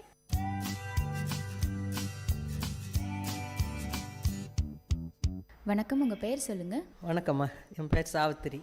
நீங்கள் என்ன பண்ணிகிட்ருக்கீங்க? நான் வீட்டில் ஹவுஸ் ஒய்ஃபாக தான் இருக்கிறேன். சரிம்மா, உங்களை பொறுத்த வரைக்கும் கூட்டு குடும்பம்னா என்ன? கூட்டு குடும்பம்னா எல்லாரும் அண்ணன் தம்பி குழந்தைங்க பேரன் பேத்தி இவங்களோட இருக்கிறது ரொம்ப சந்தோஷமான குடும்பமாக இருக்குது. ஒருத்தருக்கு ஆபத்துனால இன்னொருத்தர் பார்த்துக்குவாங்க, இன்னொருத்தருக்கு இதனால பிள்ளைங்களோ மருமகளுங்களோ எல்லாரும் மருமகளும் நம்ம பொண்ணு மாதிரி தான், பிள்ளைங்களும் நம்ம இது மாதிரி இருக்குது. நல்ல கூட்டு குடும்பம் எங்களை பொறுத்த வரைக்கும் நல்லதாக இருக்குது. இப்போ இருக்கிற காலகட்டத்தில் தனி கொடுத்தனம் போகிறாங்க இல்லையா, அதை பற்றின உங்களுடைய கருத்தை சொல்லுங்கள். தனி கொடுத்தோன்னா அவங்க வேலைக்கு போகிறவங்க கூட்டு குடும்பத்தில் எல்லாமே அனுசரித்து போகணும். தனி கொடுத்தனமாக இருந்தால் அவங்கவுங்க ஃப்ரீயாக இருப்பாங்க, எப்படியோ அவங்க முடிஞ்சால் சமையல் பண்ணுவாங்க, இல்லை ஹோட்டலில் வர வச்சு சாப்பிட்றதோ எப்படியோ அவங்க தனி இஷ்டமாக அவங்க ஃப்ரீயாக போயிடுவாங்க. கூட்டு குடும்பத்தில் அப்படியெல்லாம் இருந்தால் முடியாது. என் மாமனார் மாமியார் மற்றவங்க இருக்கிறவங்கெல்லாம் வந்து கொஞ்சம் பிரச்சனைங்களாம் இதாகும், அதனால் அவங்க தனி கொடுத்தனம் போகிறாங்க. அது அவங்க சௌரியத்தை பொறுத்தது. கூட்டு குடும்பம் வந்து நம்ம எங்களாட்டம் வயசானவங்களுக்கு எங்களுக்கு கூட்டு குடும்பம் எல்லாம் நல்லதாக தெரியுது. சரிம்மா, கூட்டு குடும்பமாக இருந்துட்டு தனி கொடுத்தனம் போகிறாங்க இல்லையா, அவங்க எந்த மாதிரியான பிரச்சனை எல்லாம் ஃபேஸ் பண்ணுவாங்க? தனி கொடுத்தணும் போனால் எல்லாமே பேஸ் பண்ண வேண்டியதான். ஒரு குழந்தைங்கள பார்த்துக்கிறது, வீட்டில் ஒரு சமையல், கூடுமான வரையில் வயசான மாமியார், ஒரு அளவுக்கு இருக்கிற மாமியாருங்க அவங்களுக்கு ஹெல்ப் பண்ணுவாங்க. ரொம்ப வயசானவங்க அவங்களுக்கு ஹெல்ப் பண்ண முடியாது. குழந்தைங்கள பார்த்துக்குவாங்க. வீட்டில் ஏதோ முடிஞ்ச இவங்க விட்டுட்டு போகிற இதுவெல்லாம் அனுசரித்து பார்த்துக்குவோம். ஒரு பிள்ளைங்கள மருமகள் யார் வந்தாலும் அவங்கள கவனிக்க செய்ய வயசாக வீட்டில் இருக்கிறவங்க அது மாதிரி இருக்காங்க. அதெல்லாம் எவ்வளோ சௌரியம், அது அவங்க நினைக்க மாட்டாங்க. ஏன்னா அவங்களுக்கு ஃப்ரீயாக போகணுன்றது அவங்க மனசில் தோணும். இப்போ இருக்கிற ஜென்ரேஷன் உறவுங்களுக்கு எந்த அளவுக்கு முக்கியத்துவம் தராங்கன்னு நினைக்கிறீங்க? இப்போ இருக்கிற ஜென்ரேஷன் வந்து தனியாக போகிறது தான் அவங்களுக்கு நல்லதுன்னு தெரியுது. இப்போல்லாம் ஜாயிண்ட் ஃபேமிலி, கூட்டு குடும்பம் இந்த மாதிரிலாம் வந்து அது அவ்வளோ முன்ன காலத்தில் அது ஒத்து வந்தது. இப்போ வந்து யார் சிலருக்கு பிடிக்கிறதில்ல அந்த மாதிரிலாம் போகிறது. ஏதோ அவங்க முடிஞ்சால் அவங்க புருஷன் பஞ்சாதியெல்லாம் தனிப்பட்ட முறையில் இருக்கணும் போது அவங்க 2 பேருமே ஒத்துட்டு போயிட்டாங்கனாக்கா ஹோட்டலில் சாப்பிட்றதோ, இவங்க கடையில் சாப்பிட்றதோ, வீட்டில் சமைக்கிறதோ, சமைக்க முடியலன்னா போயிடுவாங்க. கூட்டு குடும்பத்தில் அப்படி இருக்க முடியாது. எல்லாருக்குமே சமையல் பண்ணணும், செய்யணும். ஒருத்தருக்குனாலும் மாமியார் வயசானவங்களாக இருப்பாங்க, அவங்கள கவனிக்கணும். அப்புறம் அவங்க குழந்தைங்களெல்லாம் இருக்கிறதெல்லாம் பார்த்து செய்யணும். அந்த மாதிரி ஒரு எண்ணம் இருக்குது. அது அவங்களுக்கு சரிப்பட்டு வராது. ஏன்னா எழுந்தால் அவங்க வேலைங்களை முடிச்சுக்கின்னு வேலைக்கு போகணுன்னு போகிறதாங்க. அந்த குழந்தைங்கள பார்த்துக்கிறது கூட இப்போ எடுத்து இதில் விட்டுடுறாங்க. அதனால் அவங்களுக்கு அது சௌரியமாக தெரியும். இப்போ 2 பேருமே வேலைக்கு போகிறாங்கன்னு சொல்கிறீங்க. குழந்தைங்கள வந்து பார்த்துக்கிறதுக்கு ஒரு பெரியவங்க இல்லாமல் இருக்காங்கல்ல, அதை பற்றி அது அவங்களுக்கு தெரிஞ்சுக்கணும். ஏன்னா இப்போ ஒரு பெரியவங்க நம்ம சொந்தம், அதுக்கு தாத்தா, ஆயா, மாமா, அண்ணன், அண்ணி இந்த மாதிரி அந்த மாதிரி இருக்கிற வரும் அது பாசத்தோடு கவனிச்சுக்குவாங்க. ஒருத்தர்கிட்ட விட்டுட்டு போகிறது வந்து கடமைக்கு தான் பார்த்துக்குவாங்களே ஒழியா காசுக்காக அவங்க பாடு எடுக்கணும். நம்ம வந்து அந்த பாசத்துக்காக செய்கிறோம். ஒரு சின்ன தவறு, ஒரு குழந்தைங்களுக்கு ஒரு கஷ்டம் வந்தால் கூட நம்ம பெரியவங்க பார்த்துக்குவோம். நம்ம உரிமையாக பார்த்துக்க முடியும். மற்றவங்ககிட்ட விட்டுட்டு போகிறது அது கொஞ்சம் அது அவங்களுடைய மனசை பொறுத்தது தான். இப்போ நம்மளை பொறுத்தவரைக்கும், எங்களை பொறுத்த வரையிலும் நாங்களாக பார்த்து கவனிச்சிக்கிறது தான் மனசுக்கு நல்லது. அவங்கள பொறுத்த வரையிலும் வேலைக்கு போகிறதொட்டு யாரோ ஒருத்தர்கிட்ட ஒப்படைச்சிட்டு போய் வீட்டுக்கு வந்தால் பார்த்துக்கிறாங்கன்ற அந்த மாதிரி இதில் இருக்குது. இப்போ கூட்டு குடும்பம் எடுத்துக்கிட்டிங்கன்னா என்ன மாதிரி உறவுகள்லாம் இருப்பாங்க நீங்கள் சொல்லுங்கள்? அண்ணன், தம்பி, வீட்டுக்கு பெரிய பிள்ளையாக இருந்தால் அடுத்தாப்புல இருக்கும் தம்பி பொண்டாட்டிங்க, அப்புறம் அக்கா தங்கச்சிங்க இருப்பாங்க, அவங்க குழந்தைங்க இவங்களுக்கு இருக்காங்க. அக்காவும் கல்யாணம் பண்ணி கொடுத்துட்டு தங்கச்சிங்க கல்யாணம் பண்ணி கொடுத்து அவங்க குழந்தை வீட்டுக்கு வர போவோம். எல்லாம் ஜாயிண்ட் ஃபேமிலியாக எல்லாம் நல்ல ஒரு 4 கிழமைன்னு வரும்போது ரொம்ப சந்தோஷமாக ரொம்ப இதுவாக இருக்கும். தனி கொடுத்ததில் அந்த மாதிரி வராது. எங்கள் குடும்பத்திலேயே இப்போ நாங்கள் எங்களுக்கு இப்போ 3 ஆம்பளை பிள்ளைங்க, 2 பொண்ணுங்க, ரொம்ப சந்தோஷமாக பொழுது போச்சு. அந்த மாதிரி கூட்டு குடும்பத்தில் எங்களை பொறுத்தவரை இதுதான் நல்லா இருக்குன்னு சொல்ல முடியும். அது அவங்களுக்கு வந்து தனிப்பட்ட முறையில் இது தேவையில்லை, வேலைக்கு போகணும், நம்ம அர்ஜென்ட்டாக வரணும், டைமோடு வரணும் போது அவங்க வேறு விதம் நினைக்கும். இது கஷ்டமாக நினைக்கும். ஒரு நேரம்லாம் எல்லாருக்குமே பதில் சொல்லணும். தம்பி குழந்தைங்க, அண்ணன் குழந்தைங்க இந்த மாதிரி வரும்போது எல்லாம் நிறைய அவங்களுக்கு தொந்தரவு கொஞ்சம் ஜாஸ்தியாக இருக்கும். அதெல்லாம் சகிச்சுன்னு போனால் கூட்டு குடும்பம் நல்லது. இல்லைன்னா தனி குடும்பம் தான் அவங்களுக்கு சேவை. இந்த கூட்டு குடும்பத்தில் கண்டிப்பாக ஒரு தலைவர் யாராவது இருப்பாங்க இல்லையா, அவங்களுடைய பொறுப்பு எந்த அளவுக்கு இருக்கணும்னு சொல்லுங்கள். கூட்டு குடும்பத்தில் தலைவராக இருக்கிறவர் கூடுமானவர்கள் எல்லாத்தையும் பார்த்துக்கின்னு வயசாகிட்டாலும் கூட ஒரு வருமானம் இல்லைன்னா கூட பிள்ளைங்கள கண்ட்ரோலில் கொண்டாடுறதுக்கோ புத்திமதி சொல்கிறதுக்கோ மருமகளுங்கள மகளாக நினச்சி அவங்கள கண்ட்ரோலில் பண்ணி அவங்கக்கிட்ட பேச உறவாட எல்லாம் இந்த மாதிரி தப்பு செய்தாலும் திருத்துறதுக்கு, நல்லது செய்தாலும் சந்தோஷப்படுறதுக்கு அவங்க எல்லாமே எடுத்துக்குவாங்க. கூடுமானவரில் நம்ம பிள்ளைங்க நல்லா இருக்கட்டும்ன்றது பெரியவங்களாக இருக்கிறவங்க பலு எடுத்துக்குவாங்க. அவங்களுக்கு ரொம்ப சிரமத்தை கொடுக்க மாட்டாங்க. ஏன்னா அவங்க வேலைக்கு போகிறாங்க வராங்க, அவங்களால இதெல்லாம் வீட்டில் பார்த்துக்க முடியாது, நம்ம கொஞ்சம் அவங்களுக்கு ஹெல்ப் பண்ணலான்னு சொல்லிட்டு பெரியவங்களாக இருக்கிறவங்க செய்வாங்க.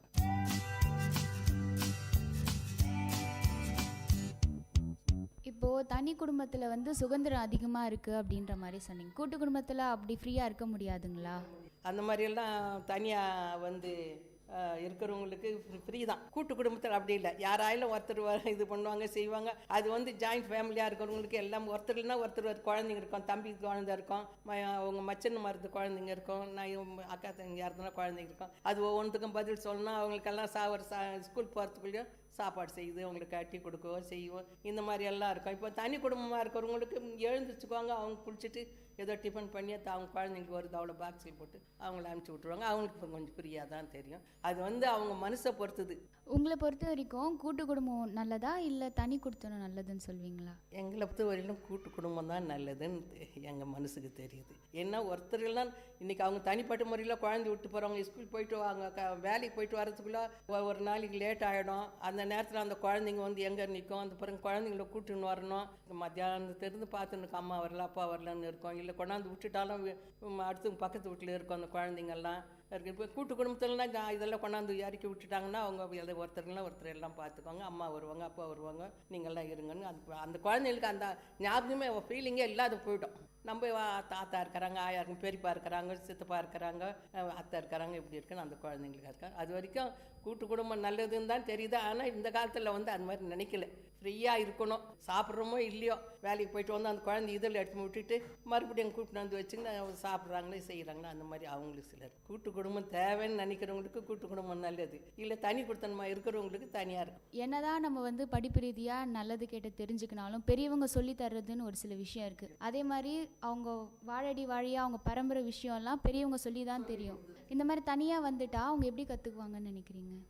அதெல்லாம் கற்றுக்கிறதுக்கெல்லாம் கஷ்டமா. இப்போ அதெல்லாம் ஒரு பழைய காலத்தில் பழக்க வழக்கத்தெல்லாம் அதெல்லாம் ஊர் நாட்டு பழக்கம். அந்த படிக்காதுங்க அந்த காலத்தில். இந்த காலத்தில் நாகரிகம் எவ்வளோ இது ஆகிப்போச்சு. நாகரிகமாக அனுப்பினால அதெல்லாம் இப்போ நாம்ளே இங்கே சொல்ல வரும்போது என் பேர் மாதிரி கூட அந்த காலத்தில் எப்படியோ பண்ணிட்டீங்க, இந்த காலத்தில் அதெல்லாம் எவ்வளோ நாகரிகம் முத்தி போச்சு போ அப்படின்னு சொல்கிற அளவுக்கு பசங்க இப்படி இருக்குது. அந்த பழக்க வழக்கம் சொல்லி கொடுக்குறது அவங்க அப்பாங்க அம்மா சொல்லணும்.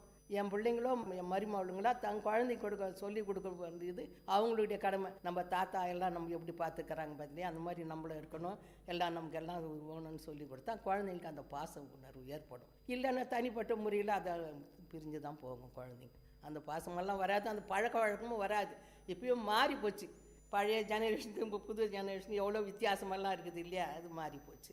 அதனால் அவங்க இந்த பழக்கம் சொல்லி கொடுத்து அவங்க தாய் தாப்புல பொறுத்து தான். என் பிள்ளைங்க உணர்வாங்க, நம்ம அம்மா எல்லாம் இப்படி சொல்லி கொடுத்தாங்க, நம்ம அப்பா சொல்லி கொடுத்ததோடு தான் நம்மளாம் இந்த அளவுக்கு இருக்கிறோம் அப்படின்றது அவங்க சொல்லி கொடுத்தா தான் அந்த குழந்தைங்களுக்கும் புரிஞ்சுக்கும். இல்லை சரி விட்டுடுப்பா அப்படின்னா விட்டுட்டு அதுக்கு போக்கு பிரகாரமே அந்த பாசன்றதே இல்லாத போட. எங்கள் தாத்தா இருந்தாராம், எங்கள் ஆயா இருந்தாங்களா, எங்கே போனாங்களே தெரியல, அது அப்படி இருக்கிறாங்க அப்படின்னு அந்த அளவுக்கு போய்டும். அதுதான் இப்போ இந்த காலத்தினுடைய இது. தனி குடுத்தனமாக வாழறாங்க இல்லையா, அவங்களுக்கு ஏதாவது சொல்ல விரும்புகிறீங்களா நீங்கள்? நான் ஒன்றும் சொல்கிறதுக்கு இந்த காலத்தில் எதுவும் சொல்கிறதுக்கு இல்லையான்னு கேட்டால் தனி கொடுத்தவங்க தான் நல்லதுன்னு இப்போ அவங்க நினைக்கும் போது நம்ம சொல்கிறது இதெல்லாம் அவங்க மனசை பொறுத்துது. அவங்க அனுபவத்தை வச்சு தான் பார்க்கணும். கூட்டு குடும்பத்தில் நமக்கு எவ்வளோ ஹெல்ப்பாக உதவி பண்ணாங்க.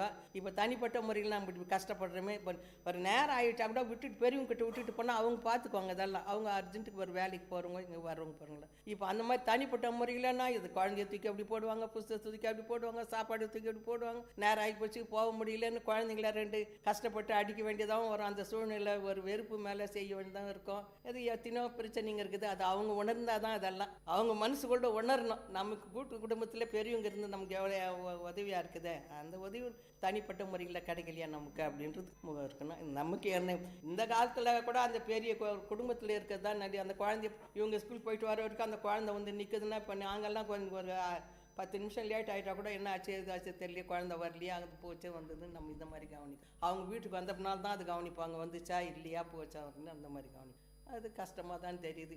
எங்களாட்ட இருக்கிறவங்களுக்கு கஷ்டமாக இருக்குது, அவங்களுக்கு அது எப்படி இருக்குமோ தெரியாது. அவங்கவுங்க மனசு பொறுத்தது தான் அதெல்லாம். சரி, தனி குடும்பமாக இருந்தாலும் எப்பயாவது ஒரு சூழ்நிலையாவது ஒன்றா சேரலாம் இல்லையா? நல்ல இது அது மாதிரியே ஒத்துட்டு போகும்போது 4 கிழமை ஒரு மாதிரி திருவிழா அந்த மாதிரி இந்த மாதிரிலாம் இருக்கும்போது, இந்த பொங்கல் வந்தது, தீபாவளி வருது, இந்த மாதிரி வர நேரத்தில் குடும்பம் எல்லாருமே ஒன்றா செல்லும்போது அதனுடைய இதுவே தனி ரொம்ப சந்தோஷமாக இருக்கும். அப்போ தெரிஞ்சுக்குவாங்க அவங்கெல்லாம் நம்ம அங்கங்கே போயிருக்கிறோம், இப்போ பாரு நம்ம இருக்கணும். சிலருக்கு ஒரு சிலருக்கு தனிப்பட்ட முறையிலேயே இருக்கணுன்ற ஒரு பழக்கம் இருக்கும். அதனால் அவங்களுக்கு அதுதான் இதுவாக இருக்கும். இது கஷ்டமாக தான் தெரியாது. சரிம்மா, உங்கள் கருத்துக்கு ரொம்ப நன்றி.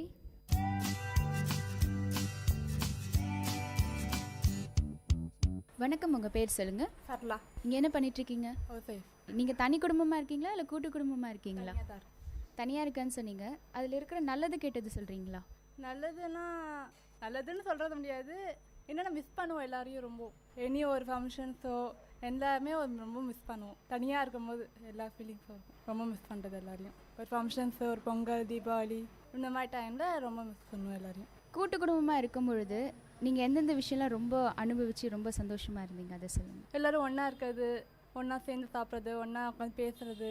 இல்லை ஒருத்தருக்கு ஜுரம்னாலும் ஐயோ நான் இருக்கேன் நீ ஏன் கவலைப்படுற அப்படின்னு ஒரு ஆறுதல். தனியாக இருந்தோன்னா அந்த கஷ்டம் நம்மளுக்கு தான். நம்மளுக்கு ஃபீவரே இருந்தாலும் பாதி நமக்கு சொந்த பத்தம் யாரும் இங்கே இல்லை, அந்த கஷ்டம் தான் அதிகமாக இருக்குது. ஜாயிண்ட் ஃபேமிலி பெட்டர்னு நினைக்கிறீங்களா இல்லை இந்த மாதிரி தனியாக வாழறது, தனி குடும்பமாக வாழறது பெட்டர்னு நினைக்கிறீங்களா? ஜாயிண்ட் ஃபேமிலி தான் பெட்டர். சரிங்க, உங்கள் கருத்துக்கு ரொம்ப நன்றி.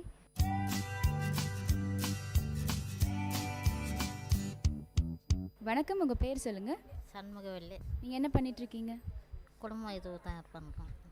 சரிம்மா, உங்களை பொறுத்த வரைக்கும் கூட்டு குடும்பம்னா என்ன?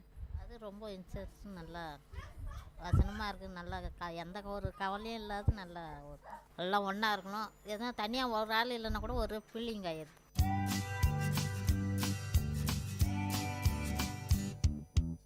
வணக்கம், உங்கள் பேர் சொல்லுங்கள். என் பேர் லதா. சரிங்க, நீங்கள் வந்து கூட்டு குடும்பமாக இருக்கீங்களா இல்லை தனி குடும்பமாக வாழ்ந்துட்டுருக்கீங்களா? முதல்லலாம் கூட்டு குடும்பமாக இருந்தோங்க. அதுக்கப்புறம் சில வாழ்க்கையில் பிள்ளைங்க படிப்பு அப்படி தள்ளி வர சூழ்நிலையால் இப்போ தனி குடும்பம் அப்படின்னு தான் சொல்லணும். கூட்டு குடும்பத்தில் இருக்கிற நன்மைகள் என்னென்ன, தீமை ஏதாவது இருக்குங்களா? கூட்டு குடும்பம் அப்படின்னு சொல்கிறதே ஒரு மிகப்பெரிய ஒரு வரப்பிரசாதமான வார்த்தை தாங்க அது. ஆனால் இப்போ உள்ள காலகட்டத்தில் பார்த்தாச்சேன்னா மக்கள் வந்து கூட்டு குடும்பத்தை விட தனிமையை தான் விரும்புகிறாங்க. அது எதனால் அப்படின்னு யோசித்தோம்னா நிறைய விஷயங்கள் சொல்லக்கூடியதாக இருக்குது. ஆனாலும் வந்து கூட்டு குடும்பம் தான் என்னை பொறுத்த வரைக்கும் ரொம்ப பெட்டரான ஒரு லைஃபு. பெரியவங்க நம்ம கூட இருந்து நமக்கு தெரியாத சில நல்ல விஷயங்களை எடுத்து சொல்லும் போதும் எல்லாத்துக்குமே வந்து அது ஒரு நல்ல விஷயம் கூட. ஆனால் ரொம்ப பேர் விரும்புகிறாங்க தனியாக வாழணும். நம்ம பிள்ளைங்க என்ன பண்ணுறாங்க, தனிமையைப்படுத்தி தனியாக போயிடுறாங்க. அப்போ பெற்றவங்க தனியாகவும் பிள்ளைங்க தனியாகவும் வாழற சூழ்நிலை ஏற்படுது. அந்த சூழ்நிலை ஏற்படுத்திக்கிறது பிள்ளைங்க ஏற்பட்டு வெளியில் போகணும்னு நினைக்கும் போது தானே தவிர எந்த ஒரு அம்மா அப்பாவும் வந்து நம்ம பிள்ளைங்க தனியாக இருக்கணும் அப்படின்னு நினைக்கிறது இல்லை. அதனால் அந்த இடத்துல வந்து கூட்டு குடும்பம் வந்து தனி குடும்பமாக போயிடுது.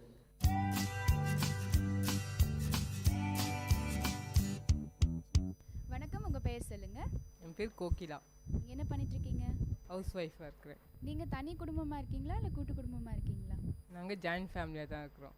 ஜாயின்ட் ஃபேமிலியாக இருக்கிறதுல எவ்வளோ சந்தோஷப்படுறீங்க நீங்கள்? எல்லாம் சுக துக்கங்கள்லாம் அவங்ககிட்ட பெரியவங்ககிட்ட பகிர்ந்துக்கலாம். எல்லாம் எதுவாக இருந்தாலும் பெரியவங்க பார்த்துப்பாங்க, எந்த பிரச்சனையும் கிடையாது. அதனால் ஜாயின்ட் ஃபேமிலி தான் எப்பவுமே பெஸ்ட்டு.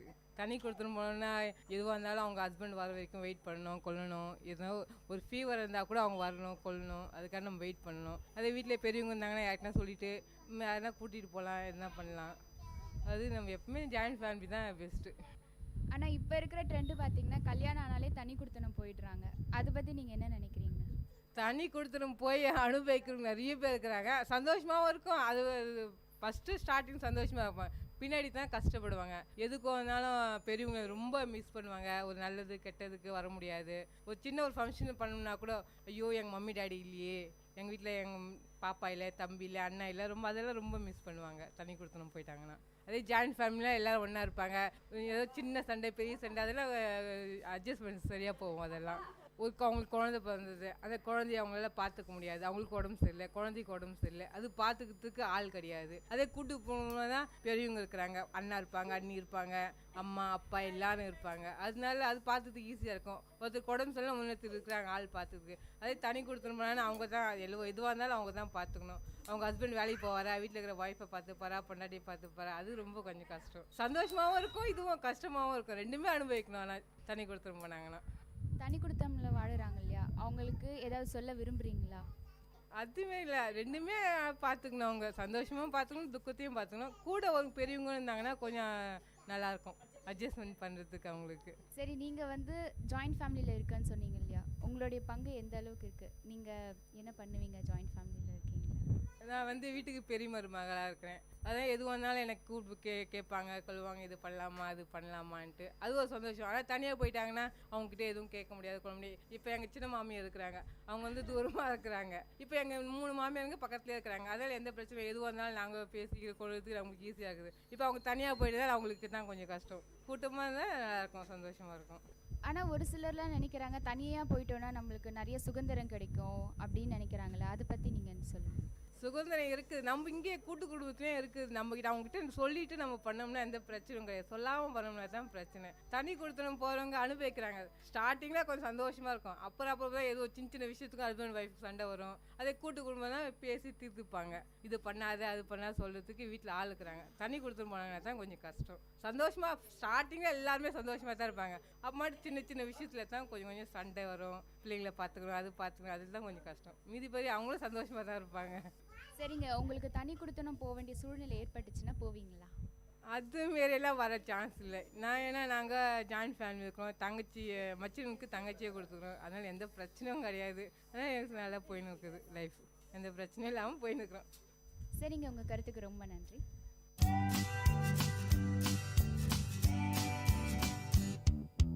வணக்கம், உங்கள் பேர் சொல்லுங்கள். லோகநாதன். நீங்கள் என்ன பண்ணிகிட்ருக்கீங்க? Building contractor. சரி சார், நீங்கள் வந்து கூட்டு குடும்பமாக இருக்கீங்களா இல்லை தனி குடும்பமாக இருக்கீங்களா? குடும்பமாக தான் இருக்கிறோம். கூட்டு குடும்பமாக இருக்கிறதுல எவ்வளோ சந்தோஷம் இருக்குன்னு சொல்லுங்கள். கூட்டு குடும்பமாக இருக்கிறதுல ஒன்றா உட்காந்து சாப்பிட்றதுல இருக்கிற சந்தோஷம் எதுலையும் கிடையாது. சந்தோஷம்னாக்கா அதுதான் முக்கியமான சந்தோஷம். ஒன்றா உட்காந்து டெய்லி சாப்பிட்றது. நைட்டில் எப்படியா இருந்தாலும் 8 பேர் 3 பேர் 9 பேர் ஒன்று உட்காந்து சாப்பிடுவோம். ஏன் அப்படியே மிஞ்சி போச்சுன்னா இந்த வீட்டில் அண்ணன் வீட்லேயும் இன்னொரு அண்ணன் வீட்டில் ஒன்றா உட்காந்து 3 குடும்பம் ஒன்றா சேர்ந்து கூட சாப்பிடுவோம். 3 பேர் ஒன்றா தான் இருக்கிறோம். ஆனால் 3 பேர் ஒன்றா இருக்கிறதா 3 பேருக்கும் ஃபேமிலி தனித்தனி. அவங்களுக்கு பசங்க ஒரு 10 பசங்க இருக்குது, எங்களுக்கு ஒரு 7 பசங்க. டோட்டலாக எல்லாம் ஒன்றா உட்காந்து தான் சாப்பிடுவோம். இதுதான் சந்தோஷம். அதே சந்தோஷம் தனி குடும்பத்தில் இல்லைன்னு நினைக்கிறீங்களா? கண்டிப்பாக இல்லை. அது பொண்டாட்டி பேசிக்கிட்டு பொண்டாட்டிக்கு அடிமையாக அவங்க அம்மா வீட்டு சைட்டுக்கும் நம்ம அம்மா வீட்டு சைட்டில் சண்டை தான் நடக்குது. கண்டிப்பாக எப்படியா இருந்தாலும் இவங்க அம்மா வீட்டுக்கு பக்கம் எங்கள் வீட்டு சொந்தக்காரர் வந்தாக்கா சண்டை, அவங்க அம்மா வீட்டுக்கார பக்கம் வந்தால் நம்ம சண்டை போடுவோம். இது கண்டினியூஸ் சண்டை தான் நடக்கும். இது வந்து சந்தோஷம் இருக்காது. கூட்டு குடும்பம் தான் சந்தோஷமாக தரும். கூட்டு குடும்பம் தான் நிறைய சந்தோஷம் நிறைஞ்சிருக்கு அப்படின்னு சொன்னீங்க. அப்படி இருக்கும்போது இப்போ இருக்கிற காலகட்டத்தில் எல்லாம் தனி குடுத்தனம் நோக்கி போகிறாங்க, அதை பற்றி சொல்லுங்கள். அதுதான் வர மனைவி அதிகமாக படிச்சுட்டு வராங்கல்ல, படிச்சுட்டு வரவங்க நாங்கள் தனி கொடுத்துட்டு போனோம். ஏன்னா அடுத்தவங்க துணி துவைக்கக்கூடாது, அடுத்தவங்களுடைய இது நம்ம ட்ரெஸ்ஸை துவைக்கக்கூடாது, அடுத்தவங்களுக்கு சாப்பாடு போடக்கூடாது, தட்டு கழுவக்கூடாது, ஒரு போட்டி போகாமல் தான். அடுத்தவங்க வந்து இப்போ படிச்சுட்டு வராங்க. சில பேர் படிக்காத இருக்காங்க.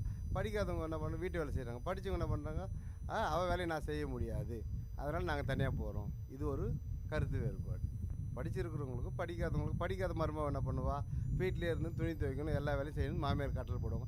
படிச்சுக்கிற மருமவோ கரெக்டாக 8 மணிக்கெல்லாம் டிஃபன் பண்ணிவிட்டு பேக் தூக்கி மாட்டிட்டு அவங்களுடைய 2 பசங்களையும் படிக்காதுக்கிற மருமவ தான் வீட்டில் பார்க்கணும். அப்போ என்ன ஆகும், போட்டி பொறாம தானே வரும்.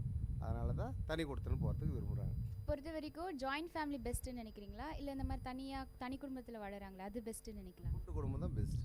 அதில் இருக்கிற நல்லது கெட்டது சொல்கிறீங்களா? கூட்டு குடும்பத்தில் இருக்க நல்லது கெட்டது சொல்லுங்கள். கூட்டு குடும்பத்தில் இருக்கணும்னாக்கா இப்போ ஒரு 2 பேர் அண்ணன் தம்பி இருக்காங்கனாக்கா ஒருத்தர் அரிசி பருப்பு ஒருத்தர் பார்த்துக்கலாம், ஒருத்தர் கேஸு காய்கறி இந்தமாரி பார்த்துட்டு அவங்க வருமானத்தை மிச்சம் பண்ணலாம். மிச்சம் பண்ணால் சேமிப்பாக வாழலாம். கூட்டு குடும்பமாக இருந்தால் சேமிப்பு வாழ்க்கைக்கு நல்லது. அதை விட வேறு என்ன. கூட்டு குடும்பத்தில் ஆர்கனைஸ் பண்ணால் யாராவது ஒரு ஹெட் இருக்கணும் இல்லையா? அவங்களுடைய பொறுப்பு எந்த அளவுக்கு இருக்கணும் குடும்பத்து மேலேன்னு சொல்லுங்கள். அவருடைய பொறுப்பு ஒருத்தர் மேலே டிமாண்ட் பண்ணி ஒருத்தரெல்லாம் ஏமாற்றி வாழக்கூடாது. எல்லாருமே சேர்ந்து வாழ்ந்தால் தான் கூட்டு குடும்பமாக இருக்கும். நீ தான் லேட்டுனா நீ தான் வாங்கி போடணும், நீ தான் செய்யணும்னு சொல்லக்கூடாது. எல்லாருமே அவங்களுடைய பொறுப்பு, எல்லாருடைய பொறுப்பு அவங்க வேலை செஞ்சால் கூட்டு குடும்பமாக இருக்க முடியும். தலைவர்னு சொல்லிட்டு தலைவர் நீயே செய் தலைவரை சொன்னிட்டு இன்னொருத்தர் நல்லா இருந்தால் அது நல்லா இருக்கு. எல்லோரும் சேர்ந்து சமத்துவமாக இருந்தால் தான் நல்லாயிருக்கும். கூட்டு குடும்பமாக இருந்துட்டு தனி குடுத்தனம் போகிறாங்க இல்லையா, அவங்க எந்த மாதிரியான பிரச்சனை எல்லாம் ஃபேஸ் பண்ணுவாங்கன்னு சொல்லுங்கள். கூட்டு குடும்பமாக இருந்து வெளியே போகிறவங்களா போனாங்கனாக்கா அடுத்த கட்டமே பொண்டாட்டி பக்கம் வர சண்டையை தான் அவங்க ஃபேஸ் பண்ண முடியாது. ஏன்னு வச்சுக்கோ, பொண்டாட்டி என்ன ஓதுனாலும் அந்த சண்டையை தீர்க்கவும் முடியாது. பொண்டாட்டி பக்கம் இருக்கிற பிரச்சனையை தீர்க்கவே முடியாது எந்த காரணத்து கொண்டும். ஆத்தா அப்பா மாமியார் இந்த கூட்டு குடும்பம் தான் நல்லாயிருக்கும். சரிங்க சார், உங்கள் கருத்துக்கு ரொம்ப நன்றி.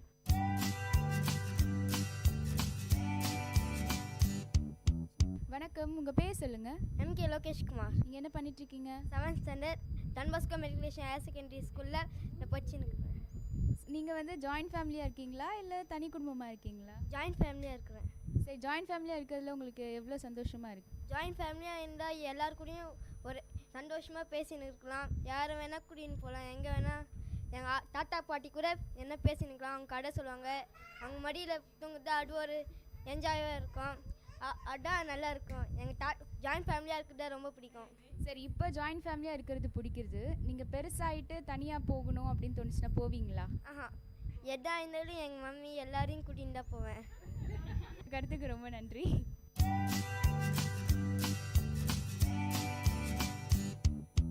நேயர்களே, நீங்கள் கேட்டுக்கொண்டிருக்கும் கருத்துக்களம் நிகழ்ச்சி நிறைவடைகிறது. இது VIT பண்பலை 90.8 தொகுத்து வழங்குவது சாந்தினி.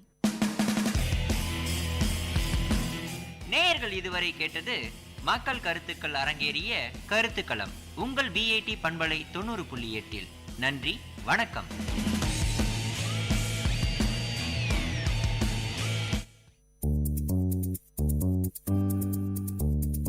மாலைகளின் மொழிகளோடும் மாணவர்களின் திறன்களோடும் வாராவாரம் ஆர்ப்பாட்டம், பள்ளி பிள்ளைகளின் கொண்டாட்டம்.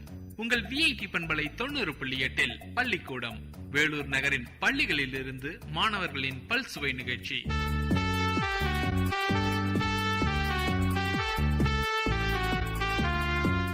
இன்றைய பள்ளிக்கூடம் நிகழ்ச்சியில் பாக்யதா சாலியத் உருது பள்ளி மாணவர்கள் வழங்கும் பல்சுவை நிகழ்ச்சிகளை கேட்கலாம். நிகழ்ச்சியில் அடுத்ததாக உருது பாடல் பாட இருக்கிறார்கள் ஃபரீதுதீன் மற்றும் ஃபைசுதீன். दिल में इश्क़े नबी की वो ऐसी लगन तड़पती रही दिल मचलता रहा जिंदगी का मजा एक एहसास से या मोहम्मद मोहम्मद निकलता रहा दिल में इश्क़े नबी की वो ऐसी लगन दिल में इश्क़े नबी की वो ऐसी लगन तड़पती रही दिल मचलता रहा जिंदगी का मजा एक यार सांस से या मोहम्मद मोहम्मद निकलता रहा या मोहम्मद मोहम्मद मैं कहता रहा या मोहम्मद मोहम्मद मैं कहता रहा नूर के मोतियों की लड़ी बन गई आयतों से मिलाता रहा आयतों से मिलाता रहा आयतें भी जो देखा तो नाते नबी बन गई दिल में इश्क़े नबी की वो ऐसी लगन तड़पती रही दिल मचलता रहा जिंदगी का मजा एक सांस से या मोहम्मद मोहम्मद निकलता रहा जो भी आंसू बहे मेरे महबूब के जो भी आंसू बहे मेरे महबूब के सबके सब अब रहमत के छींटे बने छाके हाथ जब सुल्फेरा गई जब तबन उनकी चांद भी बन गई दिल में इश्क़े नबी की वो ऐसी लगन दिल में इश्क़े नबी की वो ऐसी लगन तड़पती रही दिल मचलता रहा जिंदगी का मजा एक यार सांस से या मोहम्मद मोहम्मद निकलता रहा जब चिड़ा तस्वीरा उनके रूप सार का जब चिड़ा तस्वीरा उनके रूप सार का वो दुआ पलिया वल खबर के दिया उसको रहमा गया मेरे हालात पर मेरी अजमत मेरी बेबसी बन गई दिल में इश्क़े नबी की वो ऐसी लगन दिल में इश्क़े नबी की वो ऐसी लगन तड़पती रही दिल मचलता रहा जिंदगी का मजा एक यार सांस से जिंदगी का मजा एक यार सांस से या मोहम्मद मोहम्मद निकलता रहा.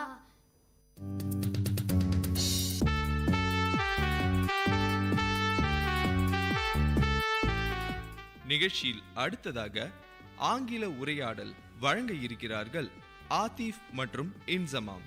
What is the name of our country? India is the name of our country. What is the another name of our country? Bharat is the another name of our country. Which is the capital of our country? New Delhi is the capital of our country. How many states are there in India? There are 29 states in India. What is the name of our state? Tamil Nadu is the name of our state. Which is the capital of our state? Chennai is the capital of our state. How many districts are there in Tamil Nadu? There are 32 districts in Tamil Nadu. What is the name of our district? Vellore is the name of our district. Name the Prime Minister of our country.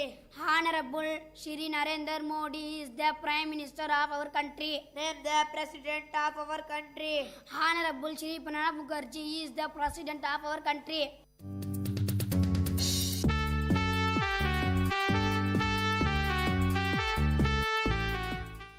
அடுத்ததாக திருக்குறள் வழங்க இருக்கிறார் முகமது ஹசன்.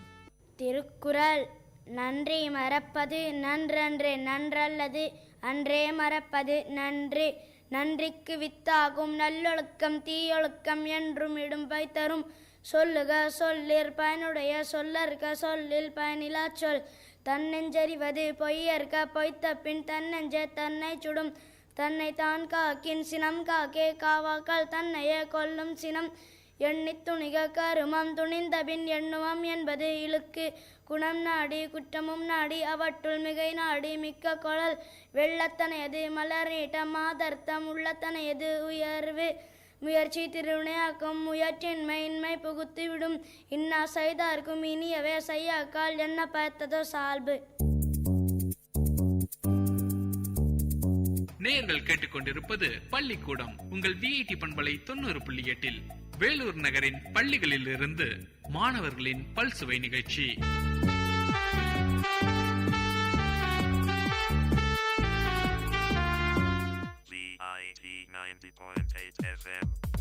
உள்ளம் கொள்ளை போகுமே விஐடியின் radio.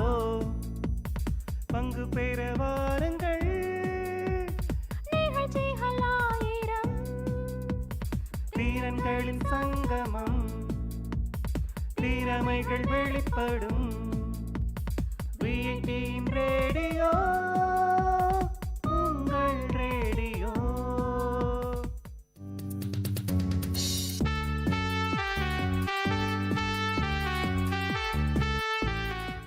நிகழ்ச்சியில் அடுத்ததாக உருது பாடலை பாட வருகிறார் முகமது அமீன். जरा छेड़ तू अपने तारे नफस को. जरा छेड़ तू अपने तारे नफस को. हर एक तारा बोलेगा तन तन तन तन. तेरी रूह हरगिज़ करेगी ना रुखसा. तेरी रूह हरगिज़ करेगी ना रुखसा. जो गर्दिश में फिरती है गन गन गना गन.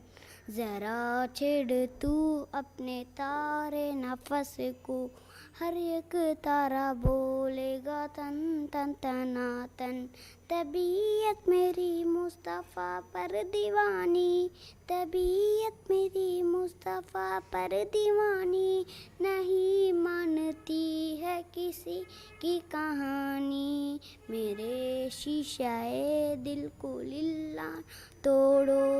मेरे शीशाए दिल को लिल्ला ना तोड़ो. जो टूटेगी बोलेगा छन छन छना छन. ज़रा छेड़ तू अपने तारे नफस को. हर एक तारा बोलेगा तन तन तना तन. असीरी मेरी देख कर रोज़े महशर. असीरी मेरी देख कर रोज़े महशर. इशारा करेंगे वो महबूबे दावर. मेरे दस्तों पाँव में जो जंजीरें होगी. मेरे दस्तों पाँव में जो जंजीरें होगी. जो टूटेगी बोलेगी चन चन चना चन.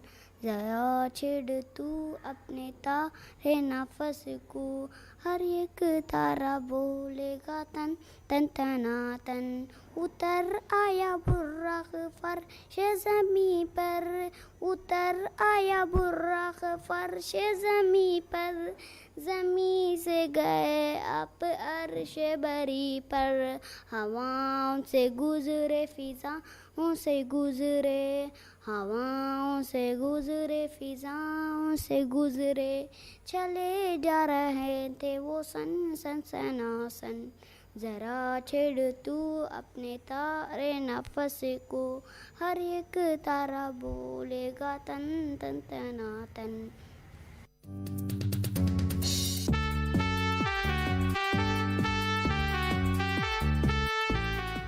நிகழ்ச்சியில் அடுத்ததாக ஆங்கில உரையாடல் வழங்கி இருக்கிறார்கள் ரஹ்மான் மற்றும் ஹாயிஷா சிதிகா.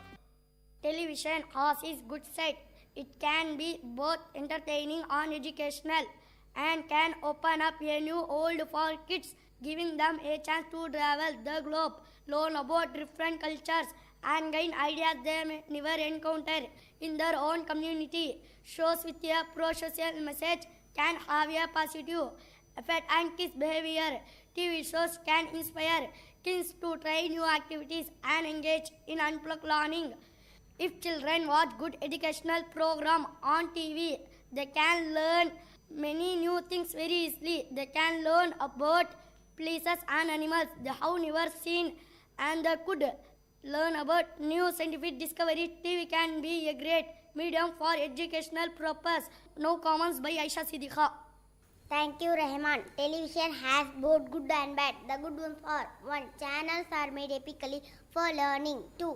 Fills in time. 3. Know what is going on all over the world. 4. It improves the language ability. 5.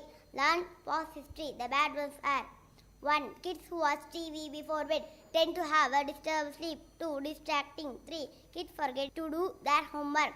4. Too much TV can actually shrink the knowledge. 5.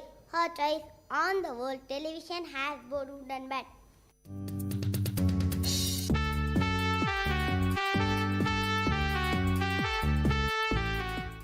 நிகழ்ச்சியில் அடுத்ததாக ஆத்திச்சூடி வழங்க இருக்கிறார் ஹுஸ்னா கௌசர். ஆத்திச்சூடி அறம் செய்ய விரும்ப ஆறுவது சினம் இயல்வது கராவே ஈவது விளக்கு உடையது விளம்பே உகமது கைவிட எண்ணெடுத்து இகாயே ஏற்பது இகழ்ச்சி அயமெட்டவன் ஒப்புரவு ஒழுகு ஓதுவது ஒய்யே ஔவையம் பேசு Avvaiyar.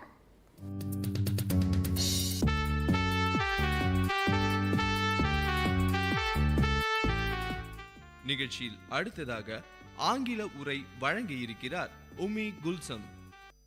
7 days of a week. Monday alone, Tuesday together, Wednesday we walk when it's fine weather, Thursday we lodge, Friday we pray, Saturday's hours seem almost to fly, but of all the day we will call Sunday the rest day, the best day of all. நேயர்கள் கேட்டுக்கொண்டிருப்பது பள்ளிக்கூடம் உங்கள் VIT பண்பலை 90.8 வேலூர் நகரின் பள்ளிகளில் இருந்து மாணவர்களின் பல்சுவை நிகழ்ச்சி.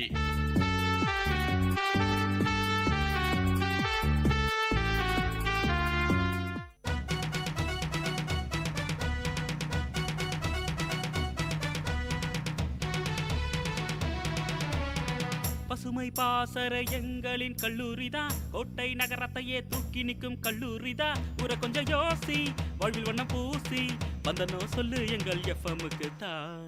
பசுமை பாசற எங்களின் கல்லூரிதான், கோட்டை நகரத்தையே தூக்கி நிற்கும் கல்லூரிதான்.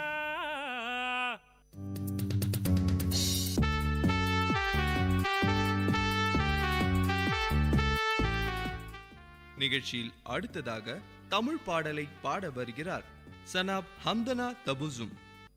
காந்தி தாத்தா வந்தாரு, கருணை எங்கும் விளைத்தாரு, கொடுமைக்கார வெள்ளையரை குணத்தை கொண்டு ஜெயிச்சாரு, விடுதலை வாங்கி தந்தாரு, வேற்றுமை நீக உழைத்தாரு, அஹிம்சை வழியில் நடந்தாரு, அண்ணலாக திகழ்ந்தாரு, ரூபாய் நோட்டில் இருப்பாரு, 100 ஒருவரை சிரிப்பாரு, ரூபாய் நோட்டில் மதிப்பை போல் 100 மடங்கு உயர்ந்தவர்.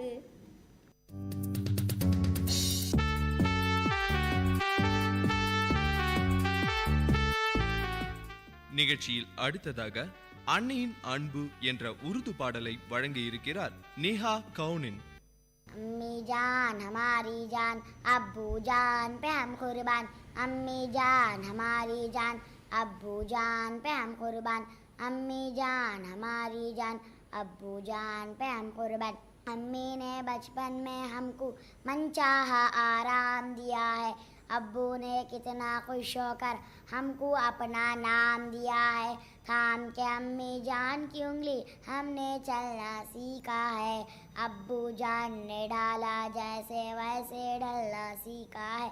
लेकर अपने बाद उनके हम पर कितने ही एहसान। अम्मी जान हमारी जान, अब्बू जान पे हम कुर्बान। अम्मी जान हमारी जान, अब्बू जान पे हम कुर्बान। हरदम मेहनत और शफकत करके हमको पाला भी है। हम बच्चे कमज़ोर थे कितने, पाला और संभाला भी है। खाना पीना चलना फिरना जीना तक सिखलाया है। जो कुछ अपनी पास यारो हमने उनसे पाया है। बिन मांगे ही दे रखा है रोटी कपड़ा और मकान। अम्मी जान हमारी जान, अब्बू जान पे हम कुर्बान।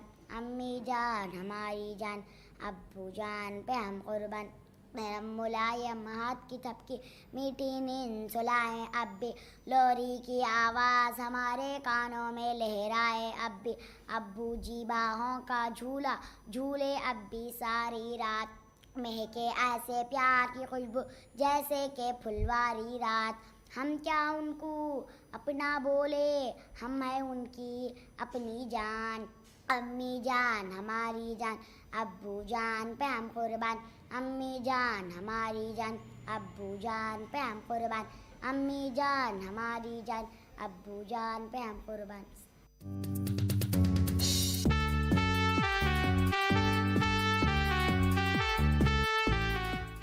நிகழ்ச்சியில் அடுத்ததாக வண்ண வண்ண பூக்கள் என்ற தமிழ் பாடலை பாட வருகிறார் ஹுமேரா ஃபாத்திமா. வண்ண வண்ண பூக்கள் மல்லிகை பூவே எங்கே போறீங்க? மஞ்சள் சமந்தி புத்து சாண பார்க்க போறேங்க. சமந்தி பூவே எங்கே போறீங்க? வெள்ளை தாமரை புத்து சாண பார்க்க போறேங்க. தாமரை பூவே எங்கே போறீங்க?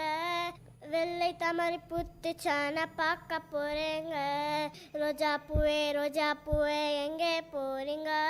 பூத்த பூவை பறிச்சு உனக்கு சுட்ட போறேங்க.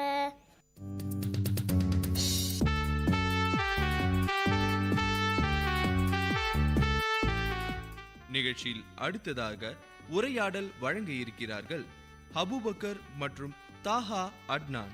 Hi friend, how are you? Why you were absent for the past 2 days? My health is not well. I was suffering from fever, Abubakar. How is your health now? Did you went to hospital? By Allah's grace, I feel better. Yes, my father took me to hospital. Okay friend, how are you going to complete your schoolwork? I am also worrying about the same. You don't worry, I will help you with my books. Thank you friend. No thank and no sorry between friends. I am very lucky to have a friend like you. Come, let's go for lunch. My mom sent carrot halwa for you. Oh, very nice. Let's go. My mom also sent something for you. Guess what? Laddu? No. Fried rice? No. Chicken fry? Yes, you are right. நேயர்கள் கேட்டுக்கொண்டிருப்பது பள்ளிக்கூடம் உங்கள் VIT பண்பலை 90.8 வேலூர் நகரின் பள்ளிகளில் இருந்து மாணவர்களின் பல்சுவை நிகழ்ச்சி.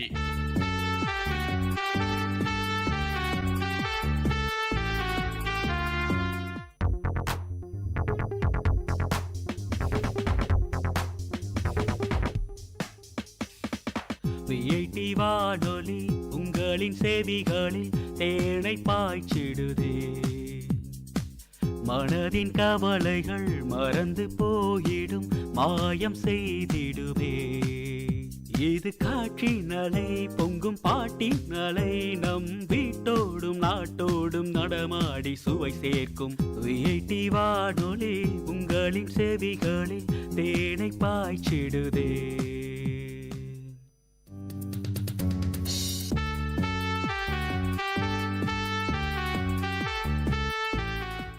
நிகழ்ச்சியில் அடுத்ததாக உருது பாடலை பாட வருகிறார் ஹஸ்மா ஹுஸ்னா.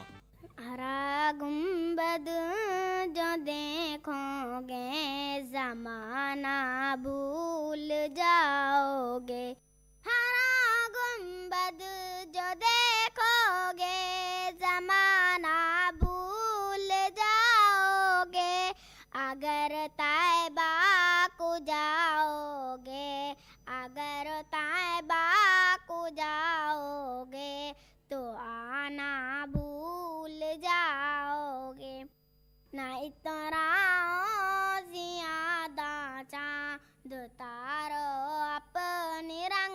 सूरत पे न इतना ज्यादा चांद तारा अपनी रंगत पे मेरे आका को देखोगे मेरे आका को देखोगे चमकना भूल जाओगे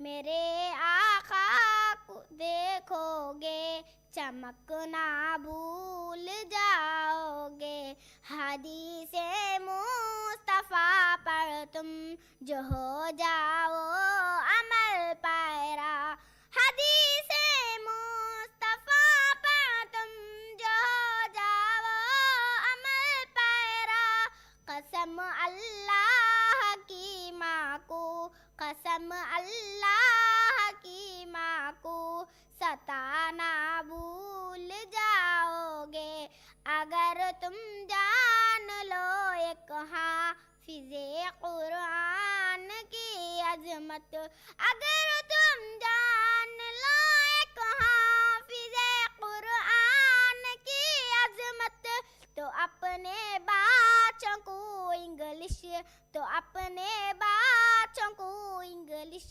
पढ़ाना भूल जाओगे अगर तुम जान लो इस दार फ़ानी की हकीकत को अगर तुम जान लो इस दार फ़ानी की हकीकत को मेरा दावा है तुम दिल को मेरा दावा है तुम दिल को लगाना भूल जाओगे हरा गुंबद जो देखोगे जमाना भूल जाओगे अगर तैबा को जाओगे तो आना भूल जाओगे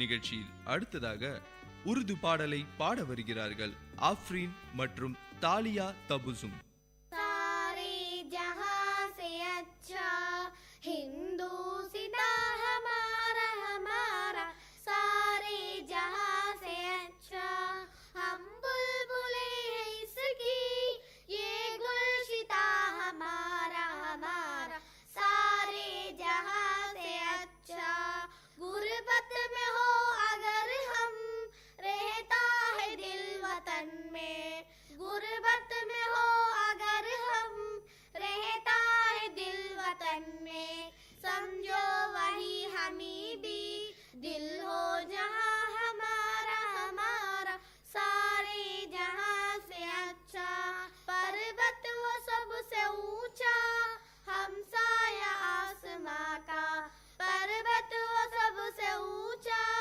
हम साया आसमां का वो संतरी हमारा वो बासबा हमारा हमारा सारे जहां से अच्छा गोदी में खेलती है इसकी हजारों नदियां गोदी में खेलती है इसकी हजारों नदियां गुलशन है जिनके दम से रश के जिना हमारा हमारा सारे जहां से अच्छा मजहब नहीं सिखाता आपस में बैर रखना मजहब नहीं सिखाता आपस में बैर रखना हिंदी हम वतन है हिंदू सिता हमारा हमारा सारे जहां से अच्छा इकबाल कोई मुहर्रम अपना नहीं जहां में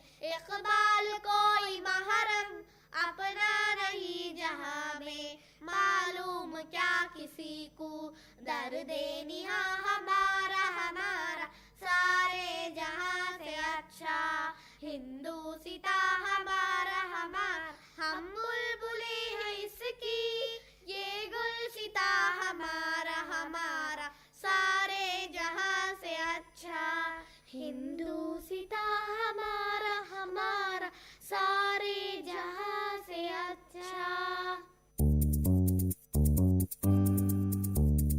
நேயர்கள் இதுவரை கேட்டது உங்கள் விஐடி பண்பலை 90.8 பள்ளிக்கூடம் வேலூர் நகரின் பள்ளிகளில் இருந்து மாணவர்களின் பல்சுவை நிகழ்ச்சி.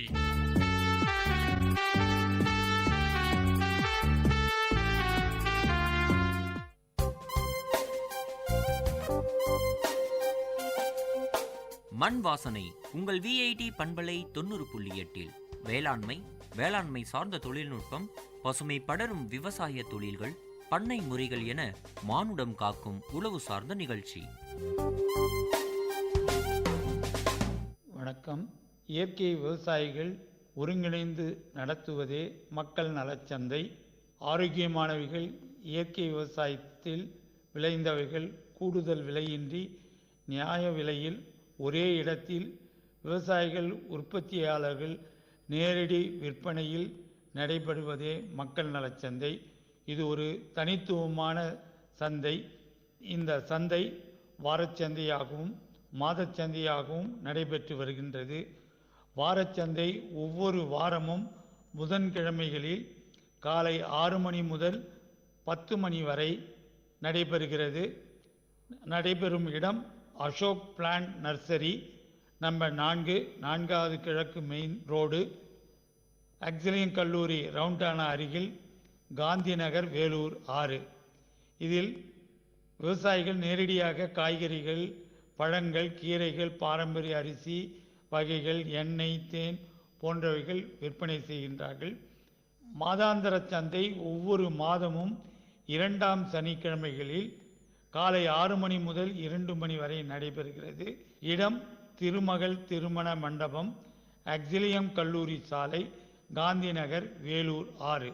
இந்த சந்தையில் காய்கறிகள், பழங்கள், கீரைகள், பாரம்பரிய அரிசி வகைகள், எண்ணெய், தேன், சத்துமாவு, ஊறுகாய் மற்றும் பிற மதிப்பு கூட்டப்பட்டவைகள் விற்பனை நடைபெறுகிறது. உங்கள் குடும்பத்தின் ஆரோக்கியமான வாழ்விற்காக உங்கள் வீட்டின் அருகில் நடைபெறுகிறது.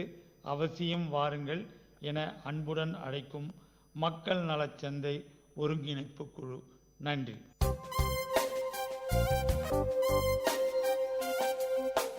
நேயர்கள் இதுவரை கேட்டது மண் வாசனை உங்கள் விஐடி பண்பலை 90.8 வேளாண்மை சார்ந்த தொழில்நுட்பம், பசுமை படரும் விவசாய தொழில்கள், பண்ணை முறைகள் என மானுடம் காக்கும் உழவு சார்ந்த நிகழ்ச்சி.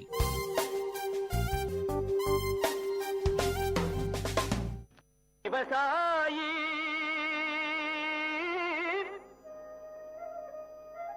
விவசாயி கடவுள் என்னும் முதலாளி கண்டெடுத்த விஐடி வேளாண் துறை மற்றும் விஐடி சமுதாய வானொலி இணைந்து வழங்கும் தினம் ஒரு வேளாண் செய்தி. வணக்கம் நேயர்களே, இது உங்கள் விஐடி பண்பலை 90.8 விஐடியின் சமுதாய வானொலி. தினம் ஒரு வேளாண் செய்தியில நான் உங்கள் திவ்யநேகா, மதுமித்ரா, காயத்ரி, மாலினி, சஷாந்த், விஐடி வேளாண் துறை மாணவர்கள். இன்னைக்கு நாம விஐடி வேளாண் துறையில இருக்கும் புதிய திட்டத்தை பற்றிய சுவாரஸ்யமான கலந்துரையாடலை கேட்போம்.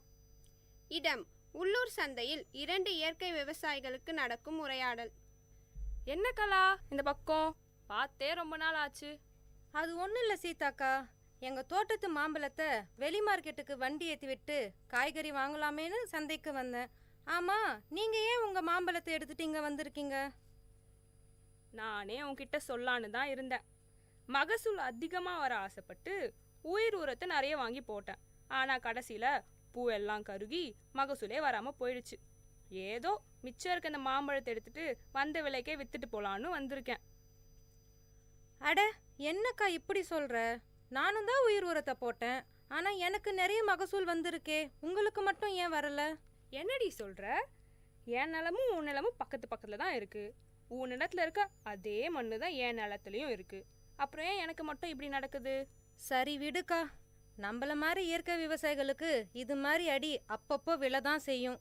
அடுத்த முறை பார்த்துக்கலாம், விடுங்க. அதே சந்தையில் விவசாயம் தொடர்பான சந்தை கணக்கெடுப்பதற்காக வந்த வேளாண் துறை மாணவி செல்வி இந்த உரையாடலை கேட்கிறாள். வணக்கங்க, என் பேர் செல்வி. நான் விஐடி வேளாண் துறை மாணவி. நீங்கள் 2 பேரும் பேசிட்டு இருந்ததை கேட்டுட்டு தான் இருந்தேன். உங்களை மாதிரி விவசாயிகளுக்கு இருக்க பிரச்சனையெல்லாம் ஆய்வு பண்ணி தீர்வு கொடுக்க தான் எங்கள் விஐடி வேளாண் துறையில் ஒரு புதிய திட்டத்தை கொண்டு வந்திருக்கோம். அந்த திட்டம் மூலயமா உங்களுக்கு தேவையான தீர்வை கொடுக்க முடியும்னு நம்புகிறேன். என்னம்மா சொல்கிற? இத்தனை வருஷமா விவசாயம் பண்ணுற எங்களுக்கே இது என்ன பிரச்சனை தெரியலம்மா. நீ இப்போதான் படிச்சுட்டு இருக்க, நீ எப்படிம்மா எங்களோட பிரச்சனைக்கு தீர்வை கொடுக்க முடியும்? நீங்கள் சொல்கிறதும் சரிதாம்மா. ஆனால் எங்கள் ஆசிரியர்கள்லாம் அவங்க துறையில் வல்லுநர்களாக இருக்காங்க. நான் உங்கள் பிரச்சனையை அவங்கக்கிட்ட எடுத்துகிட்டு போய் சொல்லி அவங்க சொல்கிற தீர்வை உங்ககிட்ட வந்து சொல்லுவேன். அப்படியா? இது ரொம்ப நல்லா இருக்கே. அப்போ நான் என் நிலத்துல இருக்க பிரச்சனைலாம் சொன்னா எனக்கு உடனே தீர்வு வந்துடுமா? ஆமாம்மா, அதிகபட்சம் 2 நாளில் சொல்லிடுவாங்க. அப்படி அவங்களுக்கு தெரியலன்னா அவங்களுக்கு தெரிஞ்ச மற்ற விவசாய விஞ்ஞானிகள் கிட்ட கேட்டு அவங்க தீர்வை சொல்லுவாங்க. சரி சரி, அப்போ என் நிலத்துல நான் என்னெல்லாம் பண்றேன், என்ன பிரச்சனைலாம் இருக்குன்னு சொல்றேன், எழுதிக்கோமா. பல்கலைக்கழகத்துல மாணவி செல்விக்கும் அவளுடைய ஆசிரியருக்கும் இடையே நடக்கும் உரையாடல். வணக்கம் சார். சொல்லுங்க செல்வி, நான் உங்களை விவசாயிகளை சந்திச்சு அவங்களோட பிரச்சனைகளை கேட்க சொல்லியிருந்தேனே, கேட்டிங்களா? அதை பற்றி தான் சார் பேச வந்தேன். நான் நேற்று சந்தைக்கு போயிருந்தப்போ 2 இயற்கை விவசாயிகளை சந்தித்தேன். அவங்க 2 பேருமே இயற்கை முறையில் மாந்தோப்பு பராமரிக்கிறாங்க. அதில் ஒருத்தருக்கு மகசூல் அதிகமாக வந்திருக்கு, இன்னொருத்தருக்கு கம்மியாக வந்திருக்கு. அப்படியா செல்வி? அவங்க நிலத்துல என்ன பயன்படுத்துகிறாங்கன்னு கேட்டிங்களா? அவங்களோட பிரச்சனையெல்லாம் விசாரிச்சிங்களா? சார், நான் எல்லாத்தையுமே தெளிவாக கேட்டு எழுதிட்டு வந்திருக்கேன். எங்கே கொடுங்க பார்ப்போம். இந்தாங்க சார். பூ கருகிருக்குன்னு போட்டிருக்கு, தண்ணி கரெக்டாக இருக்குது, பூச்சியோ நோய் தாக்கலோ இல்லை. அப்படி பார்த்தா இது அநேகமாக பொட்டாசியம் அப்படி இல்லைனா நைட்ரஜன் அளவு அதிகமானதுனால வந்திருக்கலாம். எனக்கு கொஞ்சம் டைம் கொடுமா, நான் என்னன்னு பார்த்துட்டு நாளைக்கு உனக்கு தீர்வை சொல்கிறேன். சரிங்க சார். மறுநாள் ஆசிரியர் மாணவியிடம் விளக்கத்தை கொடுத்தார். செல்வி, நீ கொடுத்த விவரத்தெல்லாம் பார்த்தம்மா. நிலத்துல நைட்ரஜன் சத்து அதிகமானதுனால பூ கருகிருக்கு. நான் இந்த நோட்டில் விவரமாக எழுதியிருக்கேன், நீ படித்து அவங்களுக்கு புரிய வச்சிடுமா. சரிங்க சார், நான் அவங்கள பார்த்து சொல்லிடுறேன். பின் மாணவி இயற்கை விவசாயியான சீதாவை சந்தித்தாள். வாமா செல்வி, நான் என் பிரச்சனைலாம் சொன்னனே, இதெல்லாம் தகவல் தெரிஞ்சுச்சா? நானும் எங்கள் சார்கிட்ட போய் இது எல்லாத்தையும் சொன்னேன். அவரும் சில குறிப்புகள்லாம் கொடுத்துருக்காரு. அதை உங்ககிட்ட சொல்லலான் தான் வந்தேன். முதல்ல நீங்கள் என்ன தெரிஞ்சுக்கணுன்னா, ஒரே ஊரில் இருந்தாலும் வயலுக்கு வயல் மண்ணோட தன்மை மாறும். அதனால் 3 வருஷத்துக்கு ஒரு தடவை மண் பரிசோதனை செஞ்சு பார்க்கணும். நீங்கள் உயிர் உரம் போடும்போது அது கூட ஜீவாமிர்தத்தையும் சேர்த்து போட்டிருக்கீங்க. அதனால தான் நைட்ரஜனோட அளவு அதிகமாகி பூவெல்லாம் கருகிருக்கு. ஓ, இதில் இவ்வளோ விஷயம் இருக்கா? இதுக்கப்புறம் நான் கவனமாக இருக்கமா. அப்படியே இந்த விஷயத்த அந்த கலாக்கிட்டையும் சொல்லி வைக்கிறேன். அப்போ தான் அவளும் முன்னெச்சரிக்கையாக இருப்பா. இந்தாங்க என் நம்பர். வருங்காலத்தில் உங்களுக்கு எதனா பிரச்சனை இருந்துச்சுன்னா என்கிட்ட சொல்லுங்கள், நான் இதே மாதிரி உங்களுக்கு உதவுறேன். நம்ம விஐடி வேளாண் துறையில் விவசாயிகள் இணைப்பு திட்டம், அதாவது ஃபார்மர்ஸ் அட்டாச்மெண்ட் ப்ரோக்ராம் மூலமாக ஒவ்வொரு வேளாண் மாணவர்களையும் சீதா மாதிரி இருக்கிற விவசாயிகள் கூட இணைக்கும் போது கள பிரச்சனைகளை பற்றி மாணவர்களுக்கு விழிப்புணர்வு ஏற்படுது மற்றும் விவசாயிகளுக்கும் பயனுள்ளதாக இருக்குது. இந்த இருவழி கற்றல் திட்டத்தில் விவசாயிகளை ஆசிரியர்களாகவும் விஐடி வேளாண் துறை அங்கீகரிக்குது. மீண்டும் தினம் ஒரு வேளாண் செய்தியில் நாளை சந்திப்போம். நான் உங்கள் திவ்யநேகா, மதுமித்ரா, காயத்ரி, மாலினி, சஷாந்த், விஐடி வேளாண் துறை மாணவர்கள். இது உங்கள் விஐடி பண்பலை 90.8 விஐடியின் சமுதாய வானொலி. விவசாயி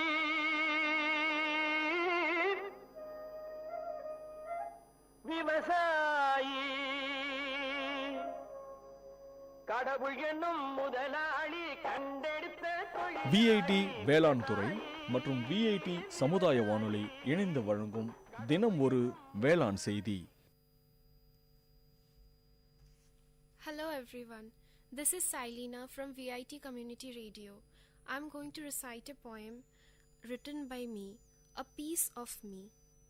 A thoughtless rejection, an incomprehensible pain, a marred laughter, a disguised hope, an unforgettable reminiscence, a faded nostalgia, a shattered dream, 1,000,001 pieces of broken trust, a cosmic longing, a hopeless expectation, an unanswered beacon, an unwrapped attachment, a futile investment, a boastful mistake, an embellished scar, an addictive torture, an unfathomable deep altogether, a piece of me that still breathes in you. Give that back, and down my path I shall walk. Thank you. The story of a soft heart. Everyone has a heart. Every heart has its own language. Every heart has something to speak. Every heart wants its listener. But the irony is dramatic. Every heart knows only its own fine language and fails to interpret the rest.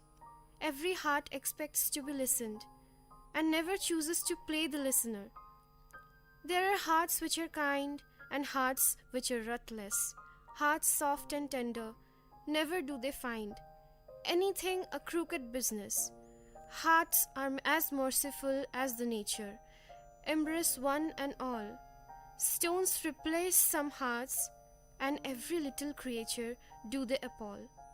And above all, we all know the irony is dramatic, that a soft heart is always destined to be trampled over by a stone, that the softness remains no more, it gets too scarred to expose its scars, and it fortifies itself with high-rise steel bars. It realizes the necessity of protecting itself. It trains itself not to care anymore.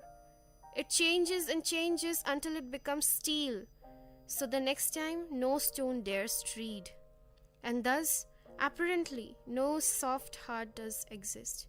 The rest do remain, though, proud and unstirred, the heart, stone and steel. Thank you.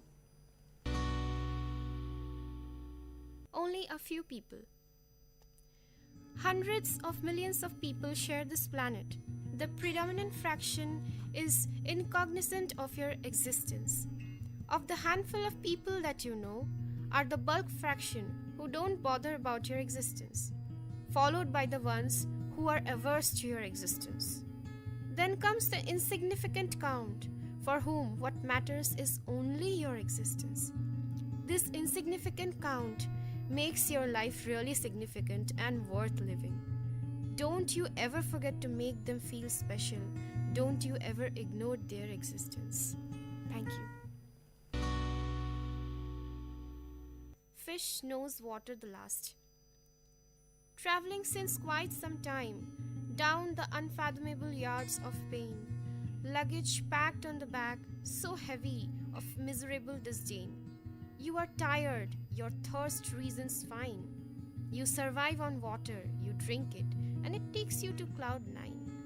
As dear as gold and meaningful unto life, serves you the nectar when life and death do strive. Fish swims, survives in water, takes it for granted and knows it the last, until hits the pitch-dry plank with a spine-fracturing thrust.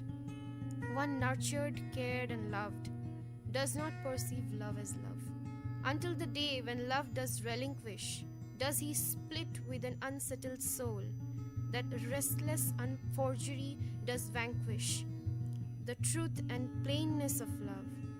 He is that fish that knows water the last. Thank you. I miss you, my innocence. Time taking its test, wayward winds raising ghastly storms. Every time my innocence being challenged amidst each turmoil. When I see faces unveil, all selfish, ruthless, condescending and sadistic, I grumble, I forge my heart to harden. I become scared and then overly protective. I contemplate on fighting back. Vengefulness and jealousy start peeking through the voids of doubts and uncertainties. My innocence gets smothered unnoticed, and that mirror, being no less cruel, mocks at me and asks, "Who are you?" every time I face it. Horror and doubt, all unknown, have a crunchy snack on my clueless mind. For an ounce of a moment, I stare blank, inner voice of no help, a bleak and barren moor. I utter to myself an impulsive reply, "I miss you, my innocence, I miss you." Thank you. Emotional hibernation. This emotional hibernation comes in cyclic phases. As winter follows autumn, so does my pattern follows its traces. I merrily go through my happy summer days. Least could I surmise my emotional Sabbath. Unnoticed follows the winter that stays. and it is when life succumbs inside to a satirical aftermath. Expectations creep in furtively. What havoc does it create, O Lord? I deluge in the downpour of heft, my feelings lessening to nothingness. I cannot but mourn at the theft. And then I know, feeling sad is better than feeling nothing. At least I'm breathing, I know. Thank you. Never regret whatever. When everything is visibly changing on the outer and inner surfaces, when I feel dimensions expanding and contracting within my cosmic conscience, when I see situations and people change, when I witness the old flowers wither and new ones grow, I realize deep within I'm moving ahead to embrace the ultimate, leaving behind the transitoriness in the depths of my memory. As things seem moving on, I'm assured that it's me sailing through. For the viewer seated in the boat interprets the world flying past and himself standing still. I have changed. They forgot too. They missed keeping their pace with me and are left behind. I emerge out the victor. Those pinpricks were vaccines. They immuned me against the bigger bitter. Thanking each and never regretting one, I move on. Never do I turn back. Thank you.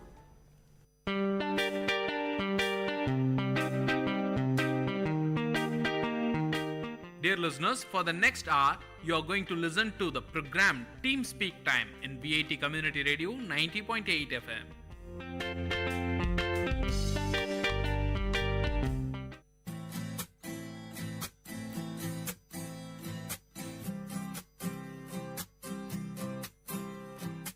Hallo Freunde, dies ist VIT Community Radio 90.8 FM und dies ist Show Learning German. Ich bin Himanshu Manghani.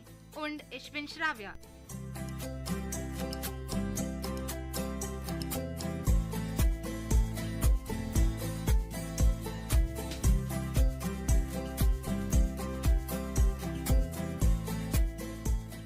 अगर जिन लोगों को समझ में नहीं आया कि अब तक हिमांशु क्या बात कर रहा था, हम वापस से उसी को हिंदी में बोल देते हैं। जी हाँ। हेलो दोस्तों, ये है आपका VIT कम्युनिटी रेडियो 90.8 FM और ये है आपका शो लर्निंग जर्मन और मैं हूँ आपका होस्ट हिमांशु मंघानी और मैं हूँ आपकी होस्ट श्राव्या।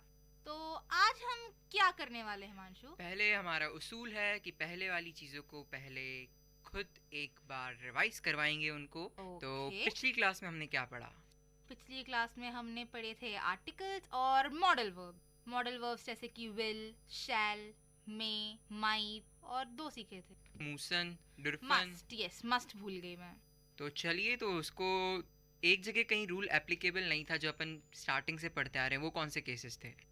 एप्लीकेबल नहीं था मतलब थोड़ा सा चेंज था। जैसे कि अगर बोलें तो वोलन विल था, हाँ, सोलन का सॉल था, मूसन का मूस था, मूसे नहीं था। वो सब आएगा फर्स्ट पर्सन्स में, यानी कि इश और एस में। वॉलन के लिए बनेगा विल, सोलन के लिए बनेगा सॉल, म्यूसन के लिए बनेगा मूस, ड्यूरफन के लिए बनेगा दार्फ और मॉकिन के लिए बनेगा मॉक्टे और क्या बचा था हिमांशु? और एक मार्कटन हमने बोला था, तो उसके लिए मागिन अलग बात है। मागिन हम अभी से नहीं लाएंगे क्योंकि कंफ्यूज हो जाएंगे लोग, तो हम मागिन बाद में लाएंगे। ठीक है, वो नए 6 शब्द थे। तो आज हम क्या करने वाले हैं? आज हम बेसिक सेंटेंसेस बोलने वाले हैं।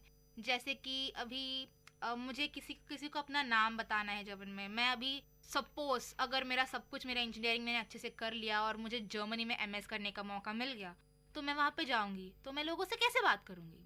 तो हम आज उस सेंटेंसेस पे फोकस करेंगे। तो सबसे पहले मैं आपको ये बता देना चाहती हूँ कि हम एड्रेस करते हैं जर्मन में लोगों को ना बहुत इज्जत देना पड़ता है। तो हर कहीं देना पड़ता है। हाँ, मतलब अभी मैं सब लैंग्वेजेस में रिस्पेक्ट जरूरी है। जी हाँ, बट ठीक है, वहाँ पे थोड़े और ज्यादा जरूरी है। तो ठीक है, सबसे पहले अगर हम किसी को एड्रेस करना चाहें तो हम इंग्लिश में मिस्टर और मिस बोलते हैं। तो यहाँ पे जर्मन में हम मिस्टर को बोलते हैं हेर और मिस को बोलते हैं फ्राउ। ठीक है, तो चलिए ठीक है। अब श्राव्या, ऐसा करते हैं कि इस लेसन में तुम मेरी टीचर बन जाओ और मैं और मेरे जो अपन के जो भी लिसनर्स हैं वो स्टूडेंट बन जाएंगे। तो तुम पूरा बताओ क्या होता है। मैं तुमसे कुछ क्वेश्चंस पूछूंगा, क्रॉस क्वेश्चनिंग जो एक स्टूडेंट टीचर से करता है। हालांकि वो इतना ऑफिशियल नहीं होगा, इतना ज़रूर होगा कि लोगों को समझ पाए कि वो क्या सीख रहे हैं। तो ठीक है, शुरू करते हैं। सबसे पहले जब हम किसी से कुछ बोलना का सब कुछ पूछना चाहते हैं या फिर हम कॉन्वर्सेशन स्टार्ट करना चाहते हो, तो हम यूजुअली दूसरे को ग्रीट करते हैं। तो हमने आपको बहुत बहुत बहुत पहले बता दिया है कि हम ग्रीट कैसे करते हैं। अगर मैं किसी को बोलना चाहूँ गुड मॉर्निंग, तो मैं क्या बोलूँगी हिमांशु? गुटन मॉर्गन। एग्जैक्टली। अगर गुड डे बोलना चाहूँ तो? गुटन टाग। गुड इवनिंग तो? गुटन आबेट। और गुड नाइट तो? गुटे नाक्ट। ओके, गुड नाइट तो कॉन्वर्सेशन का शुरू नहीं होता, वो तो कॉन्वर्सेशन के अंत होता है। हाँ। तो ठीक है, अगर मैं किसी से बोलना चाहूँ कि मेरा नाम श्राव्या है, तो मैं बोलूँगी like good day, my name is Shravya. तो मैं उसको कैसे बोलूँगी? गुटन टाग, माय नेम इज श्राव्या। समझे? और अगर मुझे बोलना हो कि व्हाट इज योर नेम, तो मैं कैसे बोलूँगा? What is your name? What is your name के लिए हम दो तरीके से बोल सकते हैं।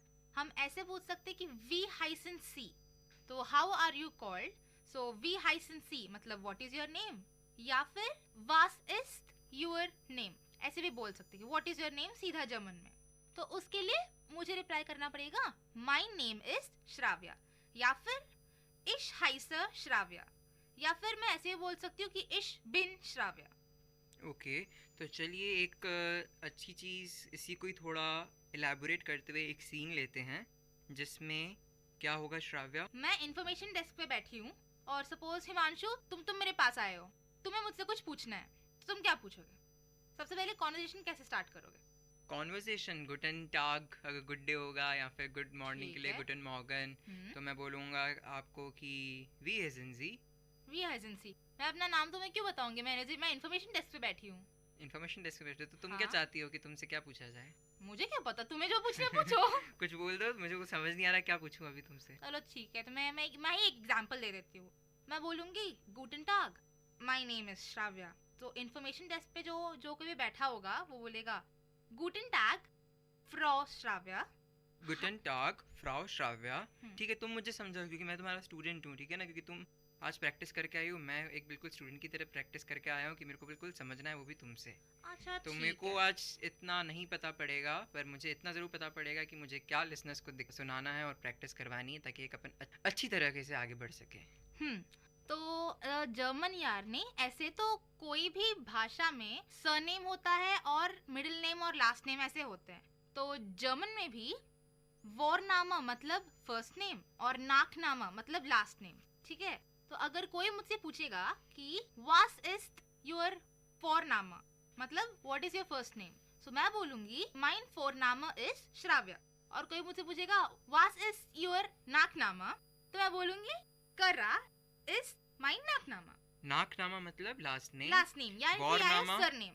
वॉरनामा मतलब फोरनामा मतलब फर्स्ट नेम। हाँ, ठीक है, तो मेरा फोरनामा है हिमांशु और मेरा नाकनामा है मंगानी। राइट। और जर्मन में हम जिस तरह से लिखते हैं, लिखना और प्रोनाउंसिएशन अलग होता है, तो इसलिए तुम सी साई में कंफ्यूज हो जाते हो। और हम यहाँ पे फोरनामा प्रोनाउंस करते हैं बट लिखते हैं उसको VORNAME। ओके, तो वो हम इंग्लिश के अनुसार प्रोनाउंस करेंगे तो बनेगा वॉरनेम, बट नो, इट्स फोरनामा। अगर मान लो तुमने मुझे बोला कि मेरा जो लास्ट नेम है वो है फोरनामा, क्या बोले तुम? First name. अगर मेरा फर्स्ट नेम तुमने मान लो अमित बोल दिया, तो मैं बोलूंगा माइन फोरनामा इज हिमांशु। नाइन मतलब नहीं। माइन पॉजिटिव प्रोनाउन हो गया, मेरा नाम वॉरनामा इज हिमांशु मंगानी। राइट। या फिर अगर आप लोगों को वॉरनामा और नाकनामा बहुत कंफ्यूज हो रहे हैं आप, तो आप सीधे बोल सकते हैं कि इश बिन श्राव्या या इश हाइसर श्राव्या। ठीक है, चलिए, पर अगर क्वेश्चन टैग की बात करें, अगर मैं बोलूँ what is your first name, तो इसको मैं बोल दूंगा वास इस्ट दू वॉरनामा। दू या योर, तुम योर। हाँ, व्हाट इज योर, तो दाइन वॉरनामा। नाइन वॉरनामा। वास इज दाइन वॉरनामा। तो मैं बोलूंगी माइन वॉरनामा इज श्राव्या। और अब उसके बाद एक और चीज, चलिए, तो अब ये दास टेलीफोन और ये सब तो कर ही चुके हैं, नंबर भी हम बता ही चुके हैं। तो अगर मैं एक छोटा सा क्वेश्चन पूछूं हिमांशु तुम्हें, रिवीजन रिकैप जैसा, वी हाइस न्यूमर 4 ऑफ द्यूस्ट। वी हाइस्ट। न्यूमर 4 ऑफ द्यूस्ट। क्या बोली तुम? वी हाइस्ट। वी हाइस्ट न्यूमर 4 ऑफ द्यूस्ट। न्यूमर 4 क्या होता है? न्यूमर 4 मतलब नंबर 4। वी हाइस्ट मतलब how is it called, how is number 4 ऑफ द्यूस्ट कॉल्ड। ओके, तो मतलब नंबर 4 को हम जर्मन में क्या बोलते हैं? तो क्या बोलते हैं? VIER स्पेलिंग है उसकी, और उसको बोलेंगे देयर। Good good good. डांके डांके शोन। Das ist richtig। रिस्टिक का मींस मतलब है करेक्ट होता है, तो that is correct. Das ist richtig। ऐसे काफी कुछ हम नंबर्स फॉर्म कर सकते हैं, या फिर हम ऐसे पूछ सकते हैं वी हाइस्ट न्यूमर 1 ऑफ द्यूस्ट, तो उसका आंसर होना चाहिए 1 मतलब 1। हाँ, और मैं यहाँ पे सब बता दूं, हमने देवदास के काफी केसेस किए हुए हैं, और यहाँ पे सारे नंबर्स जो होते हैं उन्हें जर्मन में फेमिनाइन के अंडर ट्रीट किया जाता है, तो वो बनेगा दी 1, दी 2, दी 3, दी 4 ऐसा। बट हम मोस्टली इनके लिए तो यूज नहीं करते हैं, क्योंकि हम जब कोई नंबर यूज करते हैं किसी नंबर को किसी चीज से रिलेट करके यूज करते हैं, तो हम जिस चीज से उसको रिलेट कर रहे हैं उसका हम आर्टिकल यूज कर देंगे। एक ऐसे एग्जांपल दे सकती हूँ, आई हैव टेकन 3 बुक्स। मैं बस नहीं बोलूंगी आई हैव टेकन 3 तो क्या, तो ऐसा कुछ नहीं होने वाला। तो आई हैव टेकन 3 बुक्स, तो यहाँ पे बुक होगा तुम्हारा दास ब्यूक, तो मैं दास के रिलेटेड आर्टिकल यूज कर लूंगी। बट रेगुलरली जनरल इन्फॉर्मेशन के लिए सारे नंबर्स दी के अंडर आते हैं, फेमिनिन के अंडर आते हैं। चलो काफ़ी बढ़िया है ये तो।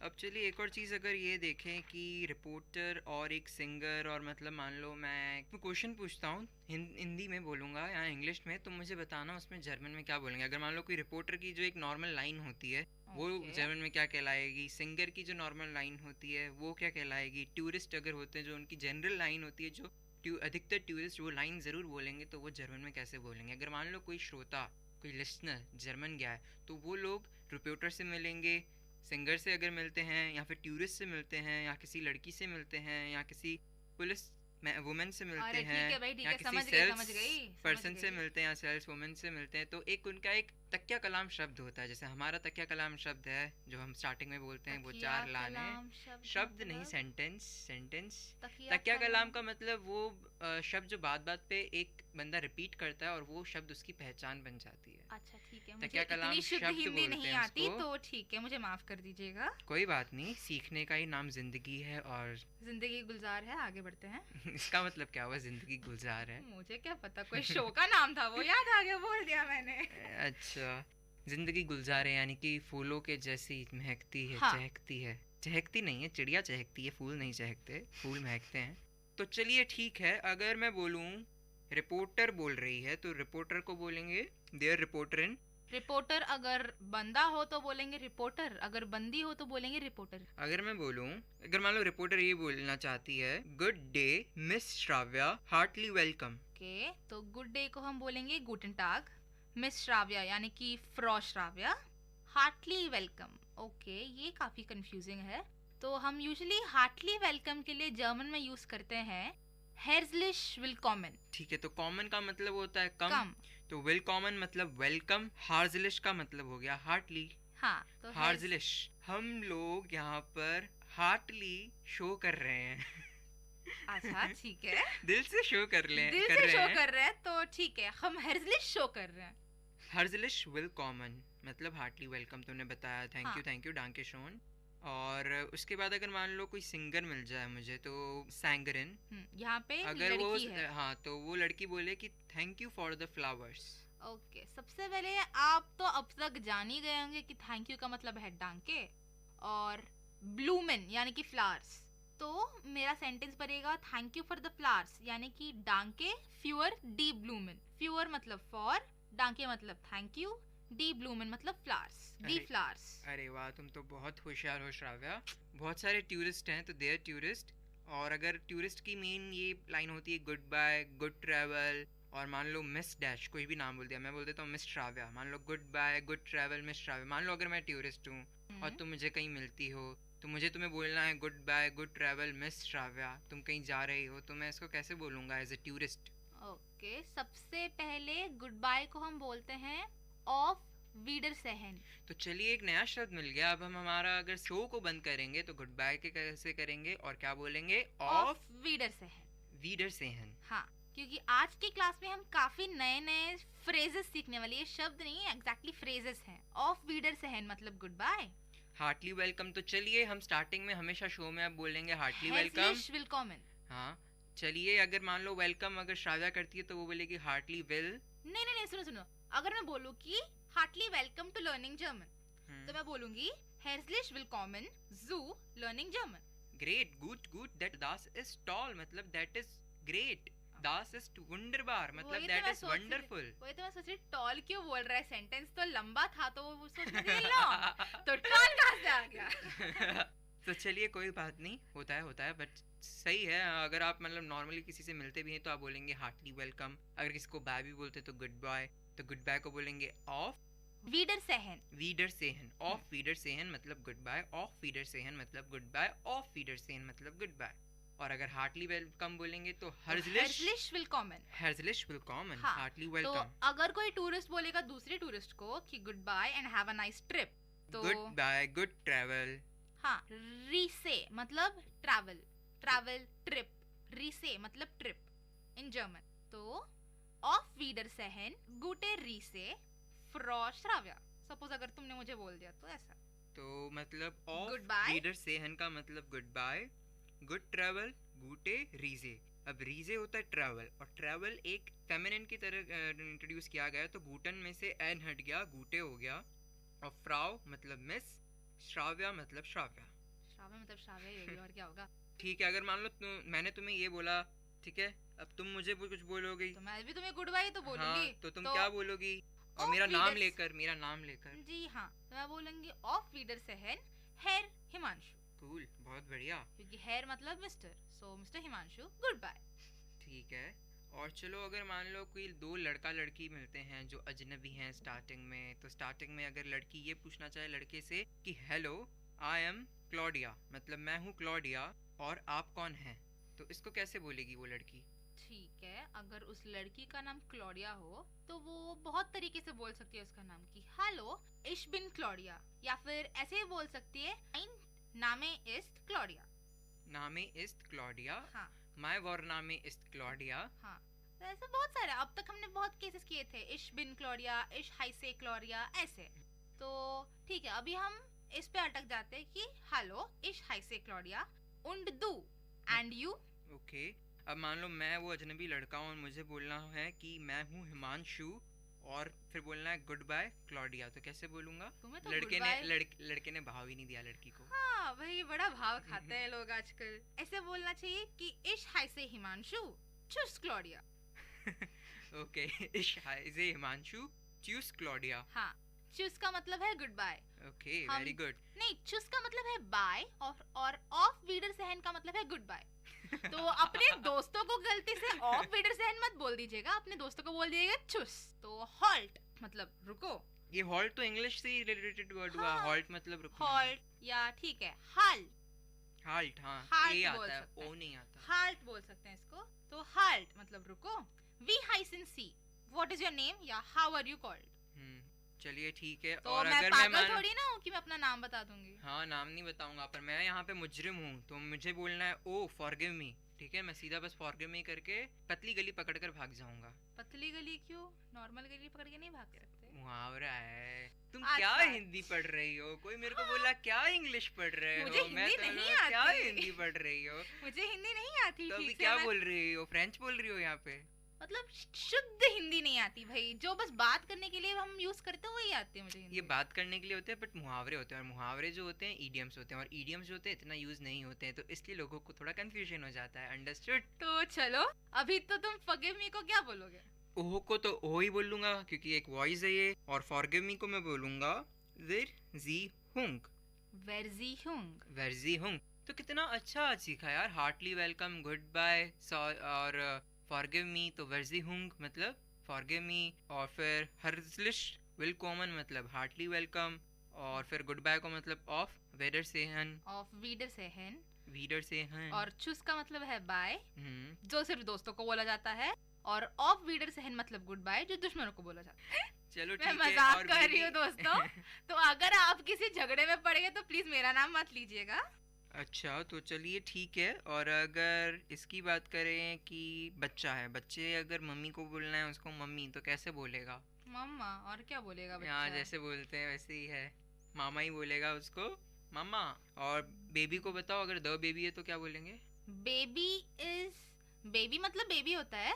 द बेबी को क्या बोलेंगे? दास बेबी। दास बेबी मतलब वो क्या है, न्यूट्रल है बेबी। हाँ। और मार्शन हमने देखा मतलब लड़की, तो देर मार्शन। लड़के को देखा, हाँ दास मार्शन, माय बैड। और लड़के की बात करें तो जुंगे, तो वो बनेगा देर जुंगे। और सांगरिन मतलब सिंगर, दी सांगरिन। और एक और चीज, हार्टली वेलकम, हेrzlich willkommen, गुड बाय, ऑफ वीडर सेहन, बाय, चुस, फॉरगिव मी, ओ वेरजीहुंग, वर्जीहुंग। चलो ठीक है यार, बहुत अच्छे वर्ड्स थे यार। ये अब नॉर्मली अपन भी ऐसे ही बोलेंगे, ऑफ वीडर सेहन, वर्जीहुंग, हेrzlich willkommen, कॉमन।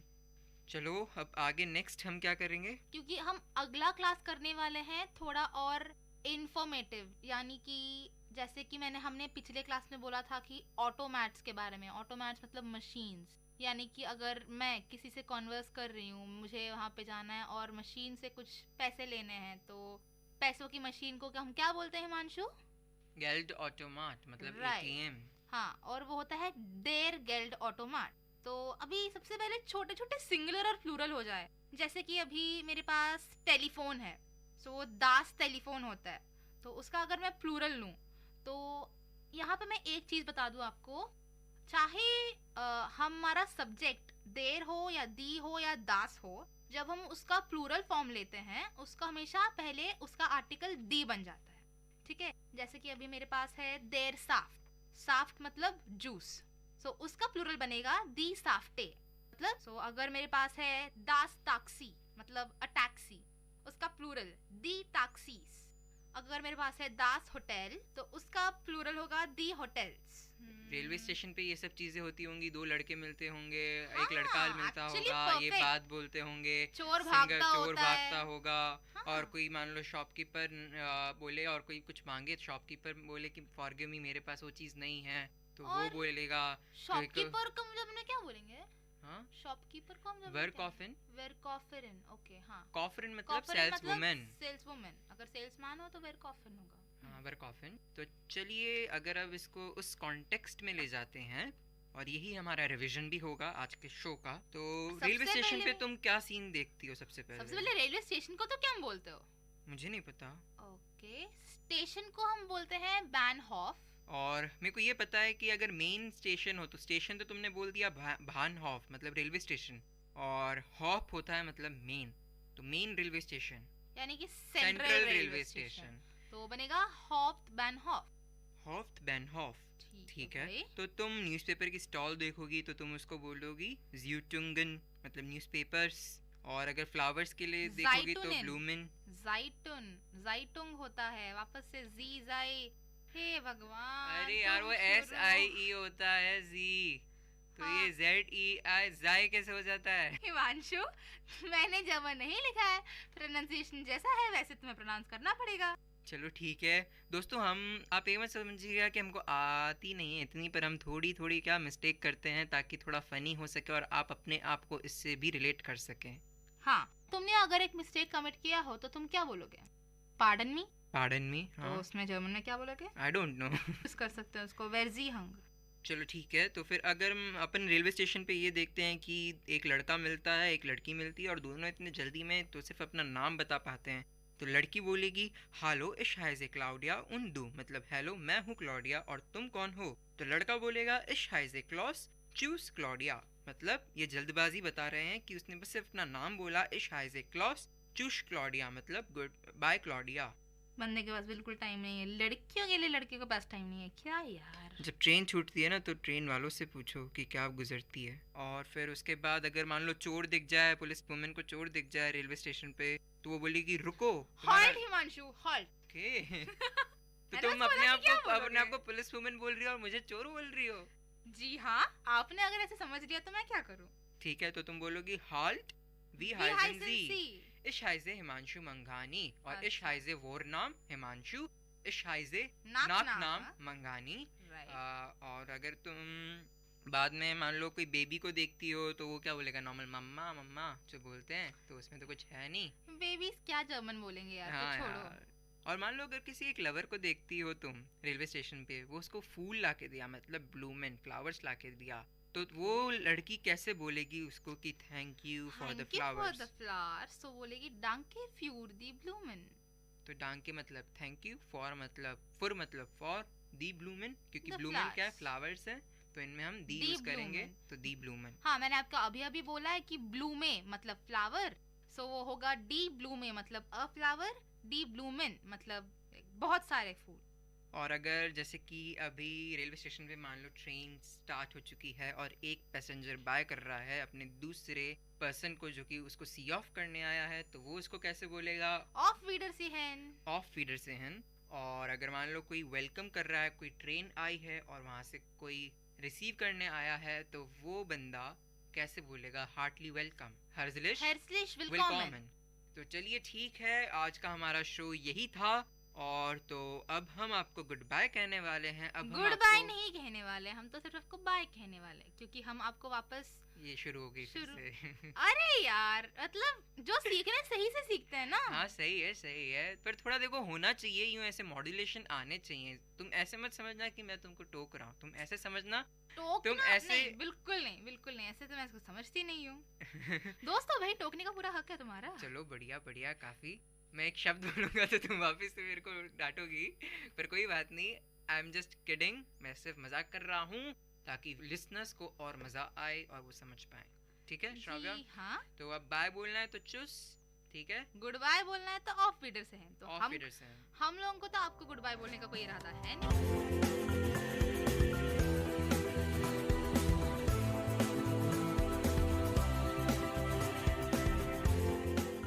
जी हाँ, हम जल्दी वापस आएंगे एक और एपिसोड के साथ। Ich bin Shravya, Ich bin Himanshu मंघानी, Ihr zuhörte Learning German, मतलब आप सुन रहे थे learning German, und dies ist VIT Community Radio 90.8 FM, मतलब ये है VIT Community Radio 90.8 FM।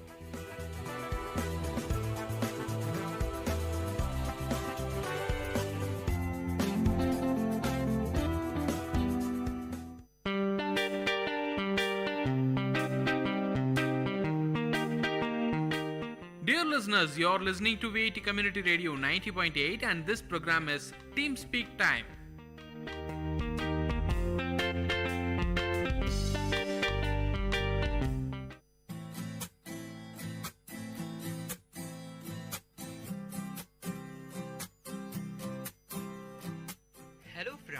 Hallo Freunde, da ist VIT Community Radio. Ihr hört Learning German. Ich bin Himanshu मंघानी und ich bin Shravya. कर्रा।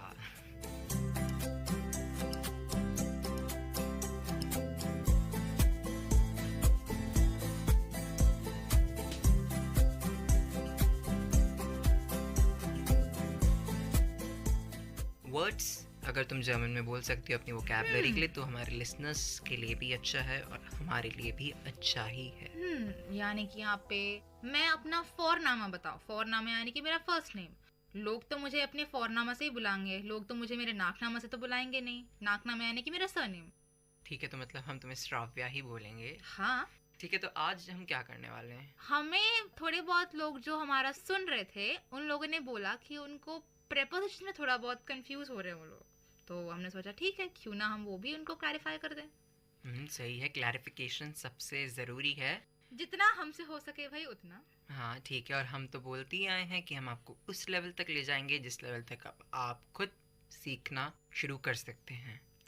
तो ठीक है, अब आगे बढ़ते हैं। सबसे पहले क्या रिकैप देना चाहिए ना? दे दो क्रिस्पी क्रंची रिकैप। तो हमने इसको हमने देखा था पॉजिटिव प्रोनाउन, यानी कि I, you, she, he, it, they, और मतलब you as a polite way। तो हमने इसके possessive देखी कि personal देखी? Sorry, personal बोला या possessive बोला मैंने? तुमने possessive बोला। Where's the hunk? It's okay, forgiven। तो फॉरगिवन को मैं क्या बोलूंगी? वेयर सी हुंगन? नहीं नहीं नहीं नहीं, वो हमारे लिसनर्स खुद ढूंढेंगे क्या होता है उसका मतलब। अच्छा, एटलीस्ट उतना तो कर ही सकते हैं। तो हम आगे बढ़ते हैं। वेयर सी हुंग तो हो गया, फॉरगिव में बोल दिया। तो हम पर्सनल प्रोनाउंस पे थे। पर्सनल प्रोनाउंस को 4 फ्रेगमेंट में बांटा था। पहला फ्रेगमेंट था इश मिश मेर वाला और दू दिश दिर वाला, यानी कि आई और यू वाला। सेकंड फ्रेगमेंट था ही शी और इट। तो ही के लिए बोलेंगे एर, आयन आई हम, और इट के लिए बोलेंगे एस एस आई हम, और शी के लिए बोलेंगे जी जी आई हर। और अभी थर्ड फ्रैगमेंट यानी कि वियर और ईयर, यानी कि वी एंड यू ऑल। तो वियर के लिए हम यूज करेंगे वियर उन्स उन्स, और ईयर यानी कि यू ऑल के लिए हम यूज करेंगे ईयर यूश यूश। हमने ये बोला था कि हम ये लास्ट ऐसे याद कर सकते हैं कि वियर का पोसेसिव प्रोनाउन है उनसर, तो उनसर से बना उन्स, और ईयर का पोसेसिव प्रोनाउन है यूअर, सो यूअर से बना यूश। ये था थर्ड फ्रैगमेंट। अभी फोर्थ फ्रैगमेंट है, ये है कि जी यानी कि जी रेस्पेक्ट वाला और जी प्लूरल वाला। तो उस केस में हम यूज करेंगे जी इहनन। बस अगर हम रिस्पेक्ट दे रहे हैं तो हम यूजुअली एस कैपिटल लिखते हैं, तो यहाँ पे भी एस और आई कैपिटल आ जाएंगे। अगर हम कोई बहुत सारे लोगों को एड्रेस कर रहे हैं यानी कि थर्ड पर्सन प्लूरल को एड्रेस कर रहे हैं, तब हम बोलेंगे सब हम जी और एस यानी कि एस एंड आई दोनों स्मॉल लेटर्स यूज करें। ठीक है। तो दोस्तों याद रखिए, अगर आप जर्मन कभी सीख रहे हैं तो उनके इसमें लिटरली जर्मन खुद मानते हैं कि जर्मन जो है एक लैंग्वेज ऐसी है जो डिफ़िकल्ट पड़ती है, क्योंकि इस केस में कॉन्जुगेशंस आ जाते हैं और केसेस आ जाते हैं। तो ये दोनों बहुत कॉम्प्लिकेटेड होते हैं और हम आप पूरा प्रयास कर रहे हैं कि आपका बेसिक स्ट्रॉन्ग कर सकें। तभी हम एक शब्द को इतना टाइम ले रहे हैं आपको समझाने में। यहाँ पे कॉम्प्लिकेटेड चीजों को सिंपल बनाने आए। तो अभी हम चलते हैं, थोड़े बहुत एग्जांपल्स दे रहे हैं। ठीक है। तो आज हम बहुत इंपॉर्टेंट चीज़ सीखेंगे, इंट्रोड्यूस कैसे करना है। इंट्रोडक्शन 2 चीज़ों में होगा। सबसे पहला होगा इंट्रोडक्शन फॉर्मल और दूसरा होगा इनफॉर्मल। फॉर्मल के केस में हम आपको एक पैराग्राफ बोलेंगे। इसमें जैसे अगर आप फॉर्मल बोलते हो हाउ आर यू, तो बोलेंगे वी गेट एस एहनन, हाउ इट्स गोइंग। मैं यहाँ पे आपको याद दिला दूं कि ये फॉर्मल था, तो मैंने आपको क्या बोला, जब हम यू यानी किसी को रेस्पेक्ट के साथ यानी कि फॉर्मली यूज कर रहे हैं, डेटिव के केस में हम इसको ऐसे बोल सकते हैं you as a polite way. हाँ, you as a polite way और you as a formal way हम यूज करेंगे एहनन, जिसमें कैपिटल आई रहेगा। Fragment number 4। हाँ, तो यानी कि वी गेट तो हम जानते हैं। अब इसको जर्मन के लोग ऐसे नहीं बोलते हाउ आर यू, इसको बोलते हैं how it's going. How is it going. तो इसको ऐसे बोलते हैं कि वी गेट इट को बोलेंगे एस और एहनन यानी कि you as a polite way. ठीक है। अगर मैं वही अगर श्राव्या को बोलूं, जो कि मेरे को बिल्कुल पसंद नहीं श्राव्या से पोलाइट वे में बात करना, एज अ फ्रेंड की तरह बात करना पसंद है। कि फॉर्मल हो जाते हैं तो एक ऐसा लगता है कि हम जिस बंदे से बात कर रहे हैं हम लिमिटेड हैं, हम अपने आप में निकल नहीं पाते। बट वही अगर किसी दोस्त से बात करें तो हम कुछ भी बोल सकते हैं, हम सिक्योर्ड फील करते हैं। हम बनावटी फील नहीं करते, क्योंकि हम फॉर्मल में बनावटी फील करते हैं, बट इनफॉर्मल में हम बनावटी नहीं नेचुरल फील करते हैं। ठीक है। तुम्हें ऐसा लगता है कि बनावटी वो बनावटी नहीं होती, वो बस एक तुम खुल्लम खुल्ला बात कर सकते हो। जब तुम खुल्ला तुम इनफॉर्मल में बात करोगे या फॉर्मल में? हाँ, वही मैं बोल रही हूँ, इनफॉर्मल में तुम खुल्लम खुल्ला बात कर सकते हो, बट दैट डजंट मीन कि तुम फॉर्मल में बनावटी करके बात करोगे। ओके, मतलब कि हमको थोड़ा सोच समझ के पूछना, सोच समझ के बोलना पड़ता है। तुम्हारा ओपिनियन ऐसा है तो ठीक है। नहीं, मैं शायद मतलब मेरा ओपिनियन तुम्हारे से ही मैच होता था, बट मैंने शब्द गलत यूज कर लिए। तो अब किसकी हिंदी गलत है भाई? हिंदी तो मैंने शुरुआत से बोलता हूँ, कोई भी लैंग्वेज में कोई भी परफेक्ट नहीं हो सकता। हाँ, और लोग एक दूसरों को ताने मारते रहते हैं। को सिखा सकता है। हाँ, अगर तुमको ऐसा लगता है तो वेयर इज होम अगेन। तुम मुझसे कितनी बार फॉरगिव बुला चुकी हो, इतनी बार तो हमने लिसनर्स वर्ड भी यूज नहीं किया है जितनी बार तुम मुझसे वेयर इज होम बुलवा चुकी हो। मुझे पता नहीं तुम क्यों इतना फॉरगिवनेस के लिए पूछ रहे हो। दोस्तों के बीच में इतना फॉरगिवनेस होता है क्या? सबसे पहले बताओ भाई। इंटेंशन मेरा ये था कि लिसनर्स समझ सकें वेयर इज होम का मतलब क्या है। और इसके लिए अगर एक हमारी और मेरी और तुम्हारी ये स्क्रिप्ट काम करती है तो अच्छी बात है। भाई हमारा कौन सा स्क्रिप्ट है, हम तो बस जो मन में आता है वही बोल देते हैं बाहर। हाँ, तभी इतना इनफॉर्मल है। तो हम बोलेंगे कि इनफॉर्मली बोलेंगे वी गेट इज देयर। तो कहने का मतलब वी गेट इज तो वैसा ही था हाउ आर यू डूइंग, यानी how it's going with you, something like this. तो यू हमारा फ्रेगमेंट 1 था, तो यानी कि दू दिश देर। अब गेहत क्या है? इंट्रांजिटिव वर्ब है, गोइंग वाला जो है। वी गेट इज देर। तो तुम बताओ, तुम मुझे कैसे बोलोगी? वी गेट इज एनन बोलोगी या वी गेट इज देर बोलोगी? तुम्हें तो वी गेट इज देर ही बोलूंगी। ठीक है, और अगर किसी सर को बोलोगी तो वी गेट इज एनन। एनन। तो ठीक है, हम हमारे लिसनर्स से जरूर ऐसे बोलेंगे वी गेट इज एनन। ठीक है, बट लिसनर्स प्लूरल हो गए, ये यू पोलाइट वाला है, सिंगुलर के लिए है। तो यहाँ पे लिसनर्स प्लूरल हो गए, तो हम आई को स्मॉल कर देंगे, हो गया काम खत्म। ठीक है, एक्सीलेंट। तो अब आगे बढ़ते हैं। अब जैसे कि हम गेशप्राग यानी कॉन्वर्जेशन बोलते हैं। गेशप्राग यानी कि कॉन्वर्जेशन। गेशप्राग कॉन्वर्जेशन। जैसे कि मैं और गेशप्राग कर रहे हैं, क्योंकि कॉन्वर्जेशन से दो मॉड्यूलेशन होती है वॉइसेस में, तो उसकी वजह से कुछ बोरिंगनेस कम हो जाती है। तो हम क्यों ना हम ऐसे बोले कि जो हम कॉन्वर्जेशन कर रहे हैं यानी कि हम गेशप्राग कर रहे हैं अपने बीच। तो मैं अगर तुमको बोलूं एज अ फॉर्मल वे, जैसे कि गुटन टाग यानी कि गुड डे फ्राउ श्राव्या, फिर तुम क्या बोलोगी?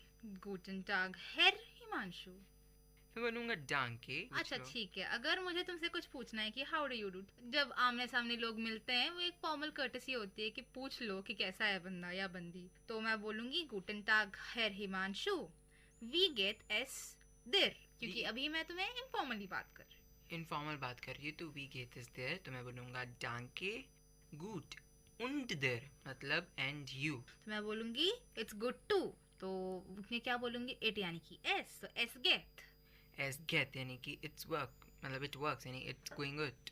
It's going good, it's going good. तो एस गेट। अब ये था इनफॉर्मल। अब ये था इनफॉर्मल। अब गेशप्राग करेंगे हम as a way of formal. ठीक है, स्टार्ट करते हैं। तो गुटन टाग फ्राउ श्राव्या। तो मैं बोलूंगी गुटन टाग हेर हिमांशु, वी गेट एस आइनन। वी गेट एस आइनन। तुमने मुझे रिस्पेक्ट दी है, यानी कि आइनन बोला है, फ्रेगमेंट 4 बोला है। खुश मत हो जा, ये क्योंकि फॉर्मल कॉन्वर्सेशन है। डांके एस गेट मिर गुड, मतलब कि अब एस गेट मिर गुड, अब गेट मिर गुड, अब it's going good with me, ऐसा है। तो इसको बोलेंगे एस यानी इट, गेट मतलब गोस, मिर मतलब गोस क्या है? इंट्रांजिटिव वर्ब है, तो डेटिव। तो आई इश का डेटिव क्या हो जाएगा? इश मिश मिर। तो एस गेट मिर गुड। फिर मैं बोलूंगा उंड एहनन। उंड एहनन। तो अभी तुमने पूछा कि व्हाट अबाउट यू, तो मैं भी बोलूंगी डांके आउश गुड, I am good too. Okay, तो मतलब हमने आज की कॉन्वर्सेशन यानी आज गेशप्राग में ये जाना है कि हाउ आर यू अगर फॉर्मल बोलना है तो आप बोलेंगे वी गेट इस एहनन, और हाउ आर यू इनफॉर्मल बोलना है तो वी गेट इस दिर, और बोलना है फॉर्मली कि आई एम गुड। अगर तुम्हें आई एम गुड बोलना है नॉर्मली तो एस आई एम गुड के लिए एस इश बिन गुड नहीं बोलते, जर्मन में नहीं होते हैं। मेरा मार्क्स कटा था इसकी वजह से, क्योंकि मैं आई एम गुड को इश बिन गुड करके आया था। याद रखिए, आई एम गुड कभी भी इश बिन गुड नहीं होगा जर्मन के लिए, क्योंकि उसमें थोड़ा लैंग्वेज प्रॉब्लम है। हालांकि लोग समझ जाएंगे कि आप अच्छे हैं, बट इसका एक वे है, तो वो होगा एस गेट मिर गुड। एस गेट मिर गुड, एस गेट मिर गुड। देखिए, हमने बोला कोई भी सेंटेंस है तो कॉन्जुगेशन और केसेस रहेगा, ठीक है, और personal pronoun, positive pronoun, preposition से ग्रामर रहेगी। तो एस हम जानते हैं इट। अब इट का कॉन्जुगेशन क्या होता है कि टी लग जाता है उसके पीछे। तो गेहनन के पीछे गेहत हो गया, कॉन्जुगेशन काम आया। तो एस गेहत, और फिर मिर यानी कि गेहत कौन सा इंट्रांजिटिव वर्ब है, तो उस केस में आई का क्या रूप आएगा? डेटिव। तो डेटिव में केस आ गया यानी कि मिर। तो कॉन्जुगेशन और केसेस से ही सेंटेंसेस बनते हैं जर्मन में, और इसलिए जर्मन डिफिकल्ट हो जाती है 3 चीज़ों के कारण। जहाँ तक हम जानते हैं, हम आगे की पहली कहानी नहीं जानते, पर जितना हम अभी तक जानते हैं 3 चीज़ों की वजह से कंफ्यूजन क्रिएट होता है। एक तो gender, second cases, and third conjugations. तो वी गेट इस एहनन को बोलेंगे एस गेहत मिर गुड, और गेहत मिर गुड। और मैं बोलूं कि उंड एहनन बोलूंगा, मतलब तो मुझे भी बोलना चाहिए, तो मुझे भी बोलना चाहिए कि मैं भी ठीक हूँ, तो मैं बोलूंगी डांके थैंक यू आउश गुड, also good, also good, also good. तो अगर अब इसको वापस से बोलते हैं इनफॉर्मल केस में, तो वी गेट इस देर बोलेंगे, वी गेट इस देर, वी गेट इस देर। अगर ये इनफॉर्मल हुआ तो, अगर फॉर्मल हुआ तो हम बोलेंगे वी गेट इस एहनन। तो यानी कि हम इसको ऐसे बोल सकते हैं, देर वाला जो केस है वो इनफॉर्मल है। याद रखिए सिंगुलर की बात हो रही है, यानी कि गेस्प्राक यानी कॉन्वर्जेशन दो बंदों के बीच में ही है, दो ग्रुप्स के बीच में नहीं है, सिर्फ दो पर्सन है, इसलिए हमने उनको सिंगुलर वाले केसेस दिए हैं। यानी कि यू जो केस था उसका देर हो गया इन केस ऑफ इनफॉर्मल, तो वी गेट इस देर, और अगर इनका फॉर्मल बोलेंगे तो वी गेट इस एहनन, इस गेट मिरगुट। तो यानी ये 3 सेंटेंसेस जो हमने इस गेस्प्राक यानी कि कॉन्वर्जेशन में जाने हैं, समझे हैं। तो आशा करते हैं कि आप सबने इस कॉन्वर्जेशन को ध्यान से हियरन किया, यानी कि ध्यान से सुना। ओके, तो ठीक है। अब ये आगे थे थोड़े बहुत एग्जांपल्स, तो आपको आई गेस समझ में आ गया होगा अब तक। तो ठीक है, अगर हमारे लिसनर्स की डिमांड थी कि हम थोड़े बहुत प्रेपोजिशंस की उनके बीच में जो डाउट था वो क्लैरिफाई कर दें, तो हमने सोचा ठीक है, क्यों ना जो कोई भी यूजुअल मतलब हर रोज डेली लाइफ में हम जो कोई प्रेपोजिशंस यूज करते हैं वो ना थोड़े बहुत बता दें आपको। जैसे कि अब हम यूज करते हैं from, to, in, at, before, after, और टाइम में you know sooner, later, with, without, ऐसे थोड़े बहुत। तो अभी मैं शुरू करती हूँ फ्रॉम से। तो अगर मैं बोलना चाहूँ आई एम फ्रॉम हैदराबाद, तो मैं बोलूँगी इश बिन आउस हैदराबाद। इश बिन आउस हैदराबाद, यानी कि तुमने बताया प्रपोजिशन को। तो प्रपोजिशन भी ऐसे हैं जो याद ही रखने वाले हैं, तो इसको ऐसे ही याद रख लेते हैं। यानी ऑस का मतलब होता है फ्रॉम, कंट्री या टाउन या किसी प्लेस से, और इन का मतलब होगा नॉर्मली इन या इनटू। यू नो हम ऐसा थोड़े बहुत एग्जांपल्स देके बोलेंगे ना, उनका मतलब तो जल्दी समझ में आ जाएगा। हाँ, हम इतने तो काबिल हो चुके हैं कि एग्जांपल खुद बना सकें। जैसे कि आई एम इन वीआईटी, तो इश बिन इन VIT, I work for VIT community radio 90.8 FM। तो ये बनेगा इश आर्बाइटे फ्यूर वीआईटी कम्युनिटी रेडियो, इश आर्बाइटे फ्यूर VIT community radio 90.8 FM। So अगर बोलें कि आई एम एट रेडियो, यानी अगर चलो एक वीआईटी का एग्जांपल ले लेते हैं, या फिर चलो स्कूल की बात कर लेते हैं, स्कूल नहीं तो कॉलेज की बात कर लेते हैं। कॉलेज को कॉलेज ही बोलते हैं जर्मन में। तो अगर मैं बोलूँ आई एम एट कॉलेज, तो इश बिन एट को बोलेंगे बे कॉलेज। बे या बी? बे।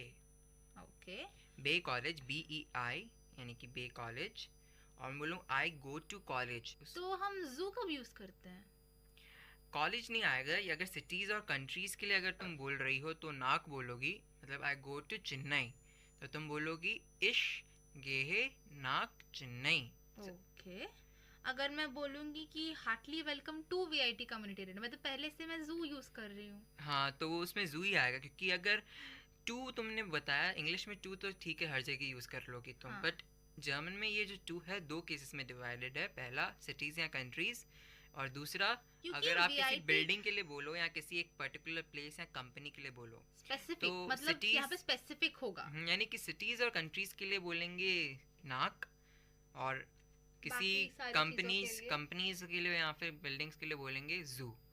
तो welcome to VIT community radio या वेलकम टू वीआईटी, तो उसके लिए बोलोगी हार्जलिश वेलकम जू वीआईटी। तो तुमने नाक का मतलब भी पता पड़ा। अगर मैं बोलूं welcome to India, heartily welcome to India, तो हार्जलिश वेलकम नाक इंडिया, नाक इंडियन। हाँ, इंडियन, क्योंकि पहली क्लास ही भूल गई तुम। पहली क्लास। अरे यार, मतलब मेरा यहाँ पे प्रीपोजिशन पे फोकस था। ठीक है, आई एम अराउंड यू, तो कैसे बोलूंगा? इश बिन अराउंड होता है दिश, you I am around you, तो अराउंड क्या होगा? क्योंकि यहाँ पे आई एम अराउंड यू एक एक्कुजेटिव वर्ब है, तो तुम बोलोगे इश बिन अराउंड यानी कि दिश। ठीक है, अब आगे बढ़ते हैं। I am here till morning, तो आई एम यानी इश, बिन हेयर को हेयर, टिल को बोलेंगे बिस, मॉर्निंग को बोलेंगे Morgan. I am here till morning, तो इश बिन हेयर बिस मॉर्गन। ठीक है, अब आगे बढ़ेंगे हम। फॉर मतलब VOR, उसको बोलेंगे बिफोर या इन फ्रंट ऑफ। और फिर अगर मैं बोलूँ एम, तो एम का मतलब है इन। और मैं बोलूँ फॉन यानी VON, तो उसका मतलब है फ्रॉम। अगर मैं बोलूँ गेगन मतलब अगेंस्ट या अराउंड, और मैं बोलूँ आल्स, उसका मतलब है एस। उहने का मतलब है विदाउट, ड्यूच का मतलब है थ्रू, ऑफ का मतलब है ऑन। दोस्तों ये जैसे प्रीपोजिशंस हैं उनमें से हम कॉमन प्रीपोजिशंस लेते हैं जो बहुत ज़्यादा कॉमन है प्रीपोजिशंस। वो प्रीपोजिशंस कॉमन जो हैं वो है टू, इन, एट और ऑन। तो हम जान चुके हैं कि टू, इन, एट और ऑन वाला केस, तो ऑन को बोलेंगे ऑफ, और टू जो है उसके दो केसेस हैं नाक और जू। नाक है कंट्रीज और सिटीज़ के लिए, और जू जो है वो है किसी बिल्डिंग के लिए। और एक और चीज़ हम बताएंगे आपको वो है एट। एट तुम यानी बोलोगी तो बोलोगी बे के लिए, किसी होम या किसी प्लेस के लिए, ठीक है। मुझे एक और एग्जांपल दो। जैसे I work at radio, okay, तो इश अरबाइटे बे दास रेडियो। बे दास रेडियो। तो अगर मैं ये एग्जांपल दूं कि I will come around 4 o'clock। सबसे पहले तो 4 को क्या बोलोगी? 4 को वियर उअर, क्योंकि क्लॉक को बोलते हैं उअर, राइट? ओके, वियर उअर। तो शायद मैं गलत भी हो सकती हूँ। तो हाँ, तो आई विल कम, सो इश विल कॉमन 4 o'clock। 4 o'clock यानी कि वियर हुअर। सही बोला? हाँ, सही था। सही है। तो अभी हमने ग्रामर में बहुत सारी चीजें सीखी। हमने सबसे पहले पर्सनल प्रोनाउंस जाने थे, फिर पॉजिटिव प्रोनाउन, फिर केसेस, फिर मॉडल वर्ब्स जो मैंने अभी यूज किया। काफी सही ट्रैक पे चल रहे हैं। फिर देर दी दास आर्टिकल्स भी जाने। आर्टिकल्स भी आपको ज्यादा बहुत डेट जो कि केसेस है। सेरनेट यानी कि वेरी नाइस। सेरनेट, वंडरबार। हाँ, जैसे कि आप बोलते हो वंडरबार। ओके, दाइस्तोल। ठीक है। तो अब हम और आगे बढ़ते हैं। तो आगे बढ़ते बढ़ते हम किस बात पे रुकेंगे? जिस बात पे रुकना है उस बात पे रुकेंगे। तो तुम बताओ कहाँ रुकेंगे? थोड़े और प्रपोजिशंस देख के रुकेंगे यार। अभी तो शो स्टार्ट किया है हमने। पता नहीं, मुझे तो लग रहा है कि मैंने कुछ बोला ही नहीं आज। तो चलो तुम बोलो अब, मैं थोड़ा रेस्ट लेता हूँ। रेस्ट? भाई इतना काम कर रहे हो क्या सुबह से? तो ठीक है, अभी थोड़े और प्रपोजिशंस ले लेते हैं। जैसे कि हाँ, सबसे पहले मैं भूल गई, प्रपोजिशन को हम जर्मन में क्या बोलते हैं? प्रपोजिशनन। प्रपोजिशनन। हाँ, पहले नए वर्ड्स फिर पूरा रिवीजन करा दूंगी, ठीक है। तो अभी एक और नए वर्ड है बिस। बिस यानी कि टिल। तो मैं बोलूंगी आई वर्क टिल 6 o'clock। तो इश अरबाइटे बिस 6 यानी कि 6 उअर। सेहरनेट। अब नया बोला मैंने, ठीक है, वेरी नाइस। हाँ, मैं एक और चीज़ ऐड करना चाहूँगा इस केस में। पहला केस जैसे कि अगर इन द मैं बोलूँ I am in the city, तो तुम फिर क्या बोलोगी? इश बिन इन स्टार्ट। इन डी स्टार्ट। दी स्टार्ट। हाँ, देयर स्टार्ट एंड दी स्टार्ट। दी स्टार्ट पक्का। मान लो द है न्यूट्रल वाला, तो इन प्लस दास वाला केस है, तो उस केस में इंस हो जाता है। जू प्लस देम वाले केस में जूम हो जाएगा। इतना एक ही बात को घूम फिरा के बोलते हो तुम। ठीक है, टू द पॉइंट बोलता हूँ। We are going to have a revision. Is that fine? Is that प्रीमा यानी कि इस्ट दास प्रीमा। एस इस्ट प्रीमा। एस इस्ट प्रीमा। ओके, चलो मैं अब तुमसे पूछता हूँ, हाउ आर यू? वी गेट इस एहनन। Danke, es mir gut। Es geht mir gut। Es geht। Okay, और अगर मैं बोलूँ वी गेट इस दिर। Danke, es यहाँ पे मिर का डेटिव क्या होगा? मेरी तो डेटिव था, तो वही रहेगा आंसर तुम्हारा। मतलब कि डांके एस मिर गुड, एस गेट मिर गुड। ठीक है, प्रीपोजिशंस तुम वापस से। डांके हिमांशु याद दिलाने की। तो हमने आज कौन कौन से प्रपोजिशन सुने? आउस यानी कि फ्रॉम। तो मैं इसका एग्जांपल ऐसे दे सकती हूँ कि इश बिन आउस Hyderabad. I am from Hyderabad, मैं हैदराबाद से हूँ। सो आउस यानी कि फ्रॉम। इन यानी कि इन ही होगा। सो इश बिन इन रूम। अभी मुझे मत पूछो कि रूम को हम जर्मन में क्या बोलते हैं।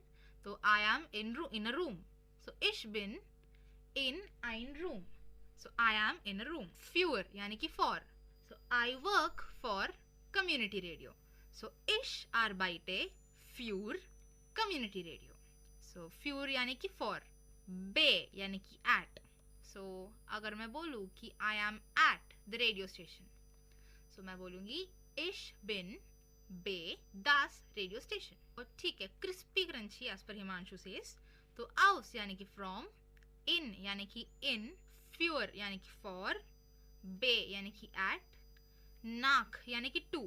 यहाँ पे हम नाक सिटीज और कंट्रीज के टाइम पे यूज करते हैं, जैसे कि मतलब कि अराउंड, बिस मतलब कि टिल, फॉर मतलब कि बिफोर, एम मतलब कि इन, फॉन मतलब कि फ्रॉम, गेगन मतलब कि अगेंस्ट, आल्स मतलब कि एस, उन्हें मतलब विदाउट, ड्यूश मतलब थ्रू, ऑफ मतलब on.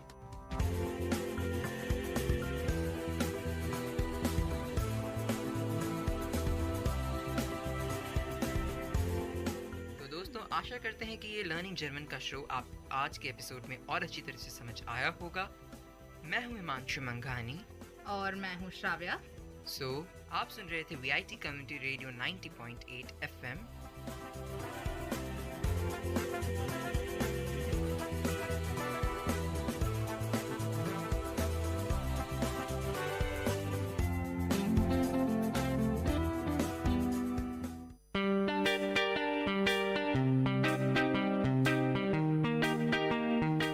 Dear listeners, you're listening to VIT Community Radio 90.8 and this program is Team Speak Time.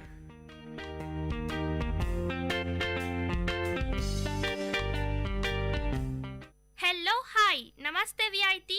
You are listening to VIT Community Radio 90.8. This is Rujana. Welcome to our show Vijayabata. కృషితో నాస్తి దుర్భిక్షం అన్నారు పెద్దలు. ఈరోజు ఈ వాక్యానికి గల ఒక ముఖ్యమైన ఉదాహరణను మనం చూద్దాం. అది 1931 అక్టోబర్ 15. సముద్రపు అలలు ప్రతి ఒక్కరిని తాకుతుండగా, ఇసుక తిన్నలు మెరుస్తుండగా జలాలుద్దీన్ ఆసియమ్మల ఇంట ఆనందాల హరివిల్లు కనబడింది. అవునండి, మన మాజీ రాష్ట్రపతి APJ అబ్దుల్ కలాం గారు జన్మించారు. కష్టాల మధ్య, సమస్యల మధ్య కలాం గారు తన బాల్యాన్ని గడిపారు. ఆర్థిక ఇబ్బందులు, కానీ తపన, ఏదో చెయ్యాలని, సాధించాలని ఆయన తపన ఆయనను వెంటాడేది. తన తండ్రి జలాలుద్దీన్కి ఆధ్యాత్మిక విలువలు, ఔదార్యం పుష్కలం. తల్లి ఆసియమ్మ స్త్రీమూర్తి, ఇంక చెప్పనక్కర్లేదు కదండి.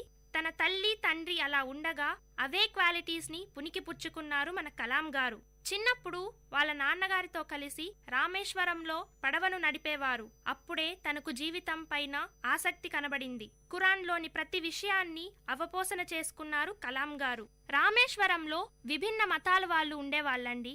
మతాలు వేరైనా తన స్నేహితులతో లౌక్యంగా ఉండేవారు కలాం. ఇది చెప్తుంది ఆయన ఎంత మంచి మనసు కలవారో. కలాం గారి ఉపాధ్యాయులు చెప్పే ప్రతి విషయాన్ని ప్రేరణగా తీసుకునేవారు అబ్దుల్ కలాం గారు. అతనికి చిన్నప్పటి నుంచే విశాల హృదయం కలదండి. రామేశ్వరంలో ఇంగ్లీష్ తెలిసిన ఏకైక వ్యక్తి అహ్మద్ గారు. అహ్మద్ గారు అబ్దుల్ కలాం గారికి బంధువు మాత్రమే కాదు, చాలా సన్నిహితుడు. అప్పట్లో ప్రపంచంలో జరిగే ఇన్వెన్షన్స్ గురించి, ఉన్న సైంటిస్టుల గురించి, ఫిలాసఫర్స్ గురించి అబ్దుల్ కలాం గారికి చెప్పేవారు. అప్పటి నుంచి కలాం గారిలో చదువు పైన ఆసక్తి పెరిగింది. షంషుద్దీన్ ఇంకొక వ్యక్తి. అబ్దుల్ కలాం గారి జీవితాన్ని ఎంతో ప్రేరేపించిన షంషుద్దీన్ గారు పత్రికలు పంపిణీ చేసేవాళ్ళు. అబ్దుల్ కలాం గారికి అప్పుడు 10 ఏళ్ల వయసు ఉండొచ్చండి. 1939 నుంచి 1945 వరకు మన ప్రపంచంలో 2వ ప్రపంచ యుద్ధం జరిగిందని మనకు తెలిసిన విషయమే. ఆ కాలంలో రామేశ్వరంలో రైళ్లు ఆగేవి కాదు. కాబట్టి రైళ్ల నుంచి పత్రికలను విసిరివేసేవాళ్ళు. షంషుద్దీన్ని హెల్ప్ చేయడానికి అబ్దుల్ కలాం గారు వెళ్లేవాళ్ళు. ఇదే అదునైన అవకాశం అని భావించారు కలాం గారు. ప్రతి ఒక్క పత్రికను, ప్రతి ఒక్క వాక్యాన్ని అవపోసన చేసుకున్నారు. అప్పుడేనండి దీన్ని ఒక జాబ్ లాగా తీసుకొని వేతనాన్ని కూడా సంపాదించారు కలాం గారు. రామనంతపురంలో విద్యాభ్యాసం చేసిన అబ్దుల్ కలాం గారు చాలా యావరేజ్ స్టూడెంట్. ఆకాశంలో ఎగిరే పక్షులను చూసి, అవి విహరించే విధానాన్ని చూసి చాలా అబ్బురపోయేవాడు. అప్పుడు ఆయన ఉపాధ్యాయుడు చెప్పారు, నీలో నీకు విశ్వాసం ఉంటే విధిని కూడా తిరిగి రాయగలవు, ఆ పక్షులలాగే నువ్వు కూడా విహరించగలవు అని. ఆ ప్రోత్సాహం, ఆదర్శం అబ్దుల్ కలాం గారిని ఉన్నత స్థాయికి తీసుకొచ్చింది. ఒక ఫ్యాకల్టీ చెప్పారు అబ్దుల్ కలాం గారి జీవితంలో ఏదైనా సాధించాలంటే ప్రతి మనిషికి 3 లక్షణాలుండాలని. అవి కోరిక, నమ్మకం, ఆశ. ఈ 3 పదాలు అబ్దుల్ కలాం గారిని ఉత్తేజపరిచాయి. దృఢ సంకల్పంతో ముందుకు సాగారు. ఉన్నత చదువుల కోసం 1950లో తిరుచిరాపల్లికి వెళ్లారు అబ్దుల్ కలాం గారు. అక్కడ ఆయనను 2 సబ్జెక్ట్స్లో చాలా ఇంట్రెస్ట్ వచ్చిందండి. అవే ఆంగ్ల సాహిత్యం, భౌతిక శాస్త్రం. 1954 సౌత్ ఇండియాలోనే ప్రతిష్టాత్మక MIT కాలేజ్లో అబ్దుల్ కలాం గారికి సీట్ వచ్చింది. కానీ 1000 రూపాయలు ఫీజు అక్కడ. ఆర్థిక ఇబ్బంది. ఎంత ప్రతిభ ఉన్నా పేరెంట్స్ ఆయనకు ఖర్చు పెట్టలేకపోయారు. బాధ. సముద్రమంతా ఆయన కళ్ళల్లో కన్నీటి అలలు అయ్యాయి. ఏం చెయ్యాలి అనుకుంటున్న కలాం గారికి స్కాలర్షిప్ వచ్చిందండి. ఆ స్కాలర్షిప్ కోసం కలాం గారు ఎంతో కష్టపడ్డారు. అక్కడ ఒకరోజు కాలేజీలో ఆయన చూశారు. డిస్ప్లే కోసం ఆర్మీ ఫ్లైట్స్ లను ప్రదర్శించారు. అప్పుడే కలాంలోని ఆ శాస్త్రవేత్త బయటకు వచ్చింది. నెక్స్ట్ ఇయర్ ఏరోనాటిక్స్ ని తన ఆప్షనల్ సబ్జెక్ట్ గా తీసుకున్నారు అబ్దుల్ కలాం గారు. ఈ సబ్జెక్ట్ లో ఎంతో ఇంట్రెస్ట్ ఉన్న అబ్దుల్ కలాం గారు దానికోసం స్వయం కృషి చేశారు. దీని సాకారమే హాల్ ట్రైనీగా అబ్దుల్ కలాం గారు నియమితులవ్వడం. తన స్వప్నం సాకారమైంది. ఫ్లైట్ పైలట్ అవ్వాలనుకున్న అబ్దుల్ కలాం గారి జీవితంలో ఒక చుక్కెదురు. 9th ర్యాంక్ సాధించిన అబ్దుల్ కలాం గారు ఫ్లైట్ పైలట్ కాలేకపోయారు. ఎందుకంటే అవి 8 మెంబర్స్కి మాత్రమే ఉన్నాయి. ఉద్వేగం, ఉత్సాహం, కానీ ఉద్యోగం లేదు. ఎంతో నిరాశ. ఆయన బాధ ఎంతో దాడి చేసింది ఆయన మనసు పైన. ఈ సందర్భంలో మనశ్శాంతి కోసం రిషికేష్కు వెళ్లారు అబ్దుల్ కలాం గారు. అక్కడ స్వామి శివానంద్ గారు అబ్దుల్ కలాం గారికి 3 వాక్యాలు ఉపదేశించారు. అవి అపజయానికి కుంగిపోవద్దని, అపజయం కూడా విజయానికి అవసరమని, అపజయం లక్కబెట్టని వాడే అసలైన విజేత అని. ఈ చెవిలో విని ఆ చెవిలో వదిలేస్తాం కదండి మనమందరం. కానీ అబ్దుల్ కలాం గారు మనస వాచ స్వీకరించారు ఈ పదాలను. మన కాలేజ్లో ఉంది వాల్ స్పీక్ పైన, falling down is not a failure but not getting up after falling is the real defeat అని. ఇదే మన స్వామి శివానంద్ గారు కూడా చెప్పారు. రెట్టించిన ఆత్మవిశ్వాసంతో ఢిల్లీకి పయనమయ్యారు అబ్దుల్ కలాం గారు. ఢిల్లీలో సీనియర్ సైంటిఫిక్ అసిస్టెంట్ గా పనిచేసిన తర్వాత బెంగళూరుకు వచ్చారు అబ్దుల్ కలాం గారు. అక్కడ హోవర్ క్రాఫ్ట్ నందిని కనుక్కున్నారు. కానీ ముందుకు వెళ్ళలేదు. ఆయన టాలెంట్ ని గుర్తించలేదు. కానీ అబ్దుల్ కలాం గారు కుంగిపోలేదు. ప్రతి ఒక్క కాన్సెప్ట్ ని నేర్చుకున్నారు. అదే కాలంలో ప్రొఫెసర్ విక్రమ్ సారాభాయ్ గారు అబ్దుల్ కలాంకి దేవుడిలా కనిపించారు. వారి మధ్య గురు శిష్య బంధం ఏర్పడింది. ఇదిలా ఉండగా అబ్దుల్ కలాం గారు తుంబా వెళ్లారు, అది వర్జీనియా. ఇదిలా ఉండగా అబ్దుల్ కలాం గారు వర్జీనియా వెళ్లారు నాసాలో పనిచేయడానికి. అక్కడ ఆయన నేర్చుకున్నదంతా అణువణువుని మెదడులో నిర్బంధించాడు. నేర్చుకున్న ప్రతి దానికి పదును పెట్టాడు. నేర్చుకున్న సంపదతో ఇండియాకి తిరిగి వచ్చాడు. తుంబాలో జరగబోయే ల్యాబొరేటరీ కోసం ఎంతో కృషి చేశాడు. ఆయన నేర్చుకున్నదంతా అందరికీ చెప్పాడు. రోహిణి, మేనక శాటిలైట్స్ ను వదిలారు. 1971 డిసెంబర్ 31 అబ్దుల్ కలాం గారు తన జీవితంలో తనకు ఎంతో ప్రేరణ ఇచ్చిన ఒక వ్యక్తిని కోల్పోయారు. అవునండి, మనకెంతో ప్రీతిమంతమైన విక్రమ్ సారాభాయ్ గారు తనువు చాలించారు. ఆ వెంటనే జలాలుద్దీన్, అదే అబ్దుల్ కలాం గారి తండ్రి కూడా చనిపోయారు. ఇంకొన్ని సంవత్సరాల తర్వాత తనకు సన్నిహితుడైన అహ్మద్ కూడా చనిపోయాడు. ఎంతో నిస్పృహతో, ఎంతో బాధతో ఉన్న అబ్దుల్ కలాం గారు అనుకున్నారు, వీళ్ళు నా కోసం ఎంతో చేశారు. వీళ్ళు చేసిన దాన్ని మనం ఎలా మర్చిపోవాలి?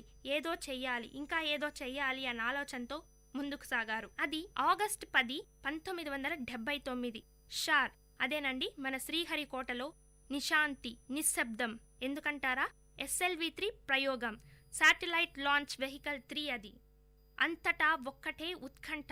యావత్ దేశం దృష్టి ప్రయోగం వైపే. ఇదిలా ఉండగా వినీలాకాశంలోకి దూసుకెళ్లింది మన SLV-3. చప్పట్లతో ల్యాబ్ మారు మ్రోగింది. కానీ ఆ ఆనందమంతా 5 నిమిషాలకే పరిమితమయ్యింది.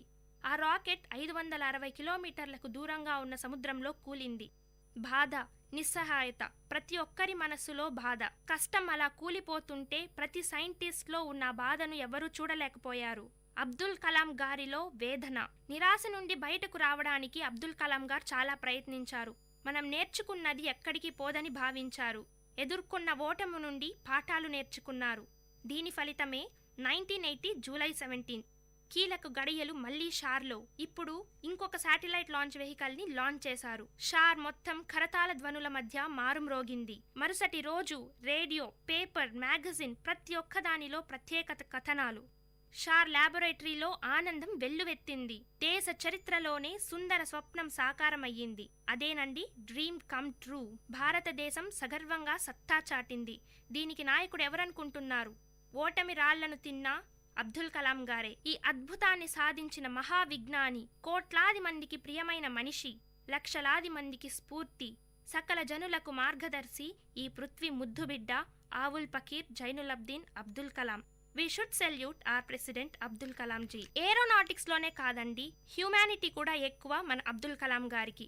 హైదరాబాద్ DRDLలో పనిచేస్తున్నప్పుడు అబ్దుల్ కలాం గారు ఒక వ్యక్తిని చూశారు. ఆ వ్యక్తి పోలియోతో బాధపడుతున్నారు. వాళ్ళు యూజ్ చేసే క్యాలిపర్స్ అప్పట్లో 3 కేజీల బరువు ఉండేది. చాలా బాధపడ్డారు అబ్దుల్ కలాం. ఆల్రెడీ పేషెంట్గా ఉన్న ఒక పోలియో ఉన్న వ్యక్తి ఇంత బరువైన వస్తువుని ఎలా ఆసరాగా తీసుకొని నడుస్తున్నారా అని బాధపడ్డారు. దీనికోసమే ఆయనకు ఒక ఆలోచన తట్టింది. ఎయిర్ క్రాఫ్ట్స్లో యూజ్ చేసే ప్లేట్స్ను డాక్టర్స్కి చూపించాడు. ఆ ప్లేట్స్ని ఉపయోగించి కేవలం 150 గ్రామ్స్తో క్యాలిపర్స్ను రూపొందించారు. ఈ క్యాలిపర్సే ఇప్పటి పోలియో బాధితులు కూడా వాడుతున్నారు. 1990లో కార్డియాలజిస్ట్ సోమరాజ్ గారు అబ్దుల్ కలాంని man of the poor and నీడీగా అని కొనియాడారు. హైదరాబాద్లో ఉన్నప్పుడు అబ్దుల్ కలాం గారు ఇమారత్ అనే ప్రదేశాన్ని చూశారండి. అబ్దుల్ కలాం గారు ప్రకృతి ప్రేమికుడు. ఒకసారి డైరెక్టర్ గారు అడిగారు, కలాం నీకు ఏం కావాలి అని. అప్పుడు కలాం గారు చెప్పారు, నాకు 1,00,000 మొలకలు కావాలి, ఇమారత్లో నాటాలి అని. ఆ 1,00,000 మొలకలే ఈనాడు లక్షోపలక్షల మొలకలుగా వృక్షాలుగా మారి ఆకుపచ్చదనాన్ని సంతరించింది. ఇదంతా ఇలా ఉండగా ఆయనకు అవార్డులు పురస్కారాలు వెల్లువెత్తాయి. మొక్క మహావృక్షంగా మారిందని అబ్దుల్ కలాం గారి సన్నిహితులు స్వర్గం నుండి ఆనందపడ్డారని అబ్దుల్ కలాం గారు గుర్తు తెచ్చుకున్నారు.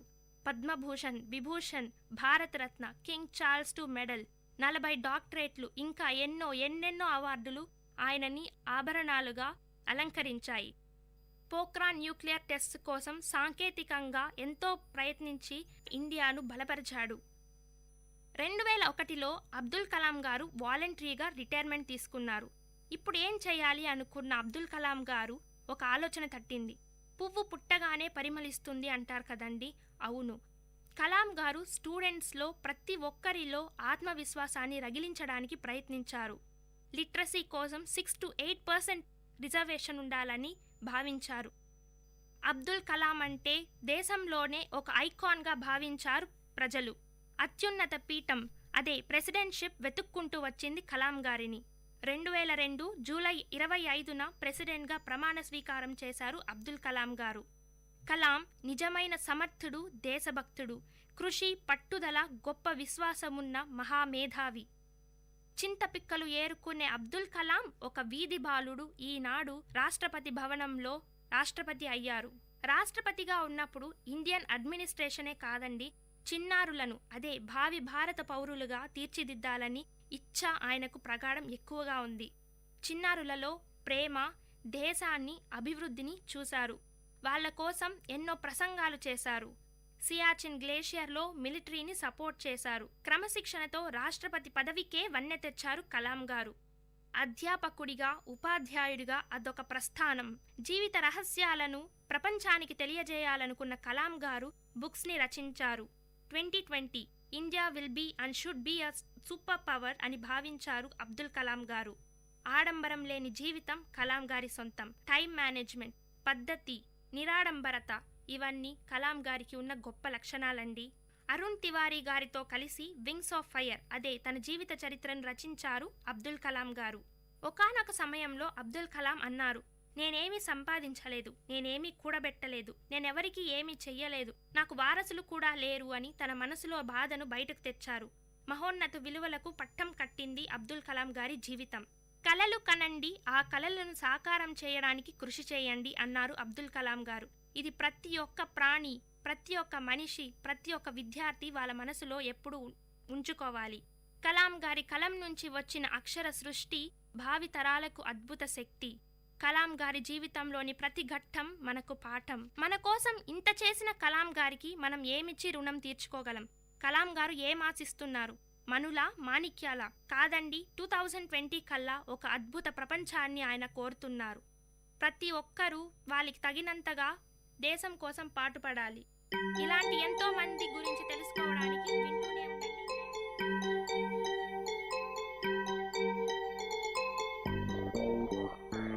வணக்கம், நமஸ்தே, நமஸ்கார், சலாம் அண்ட் வந்தனம். நீங்கள் கேட்டுக்கொண்டிருப்பது விஐடி பண்பலை 90.8. இது விஐடி பல்கலைக்கழகத்தின் சமுதாய வானொலி. உங்க எல்லோரையும் புதுமை பெண்கள் நிகழ்ச்சிக்கு வரவேற்கிறேன். நான் உங்க அட்டானா. இந்த நிகழ்ச்சியில எவ்வளோ கடினமான சூழ்நிலையும் தனக்குன்னு ஒரு பாதையை அமைச்சுக்கிட்டு அதுல அவங்க பயணத்தை தொடர்ந்து அதுல வெற்றியும் அடைந்த பெண்களை பத்தி தான் நான் உங்களுக்கு சொல்ல போறேன்.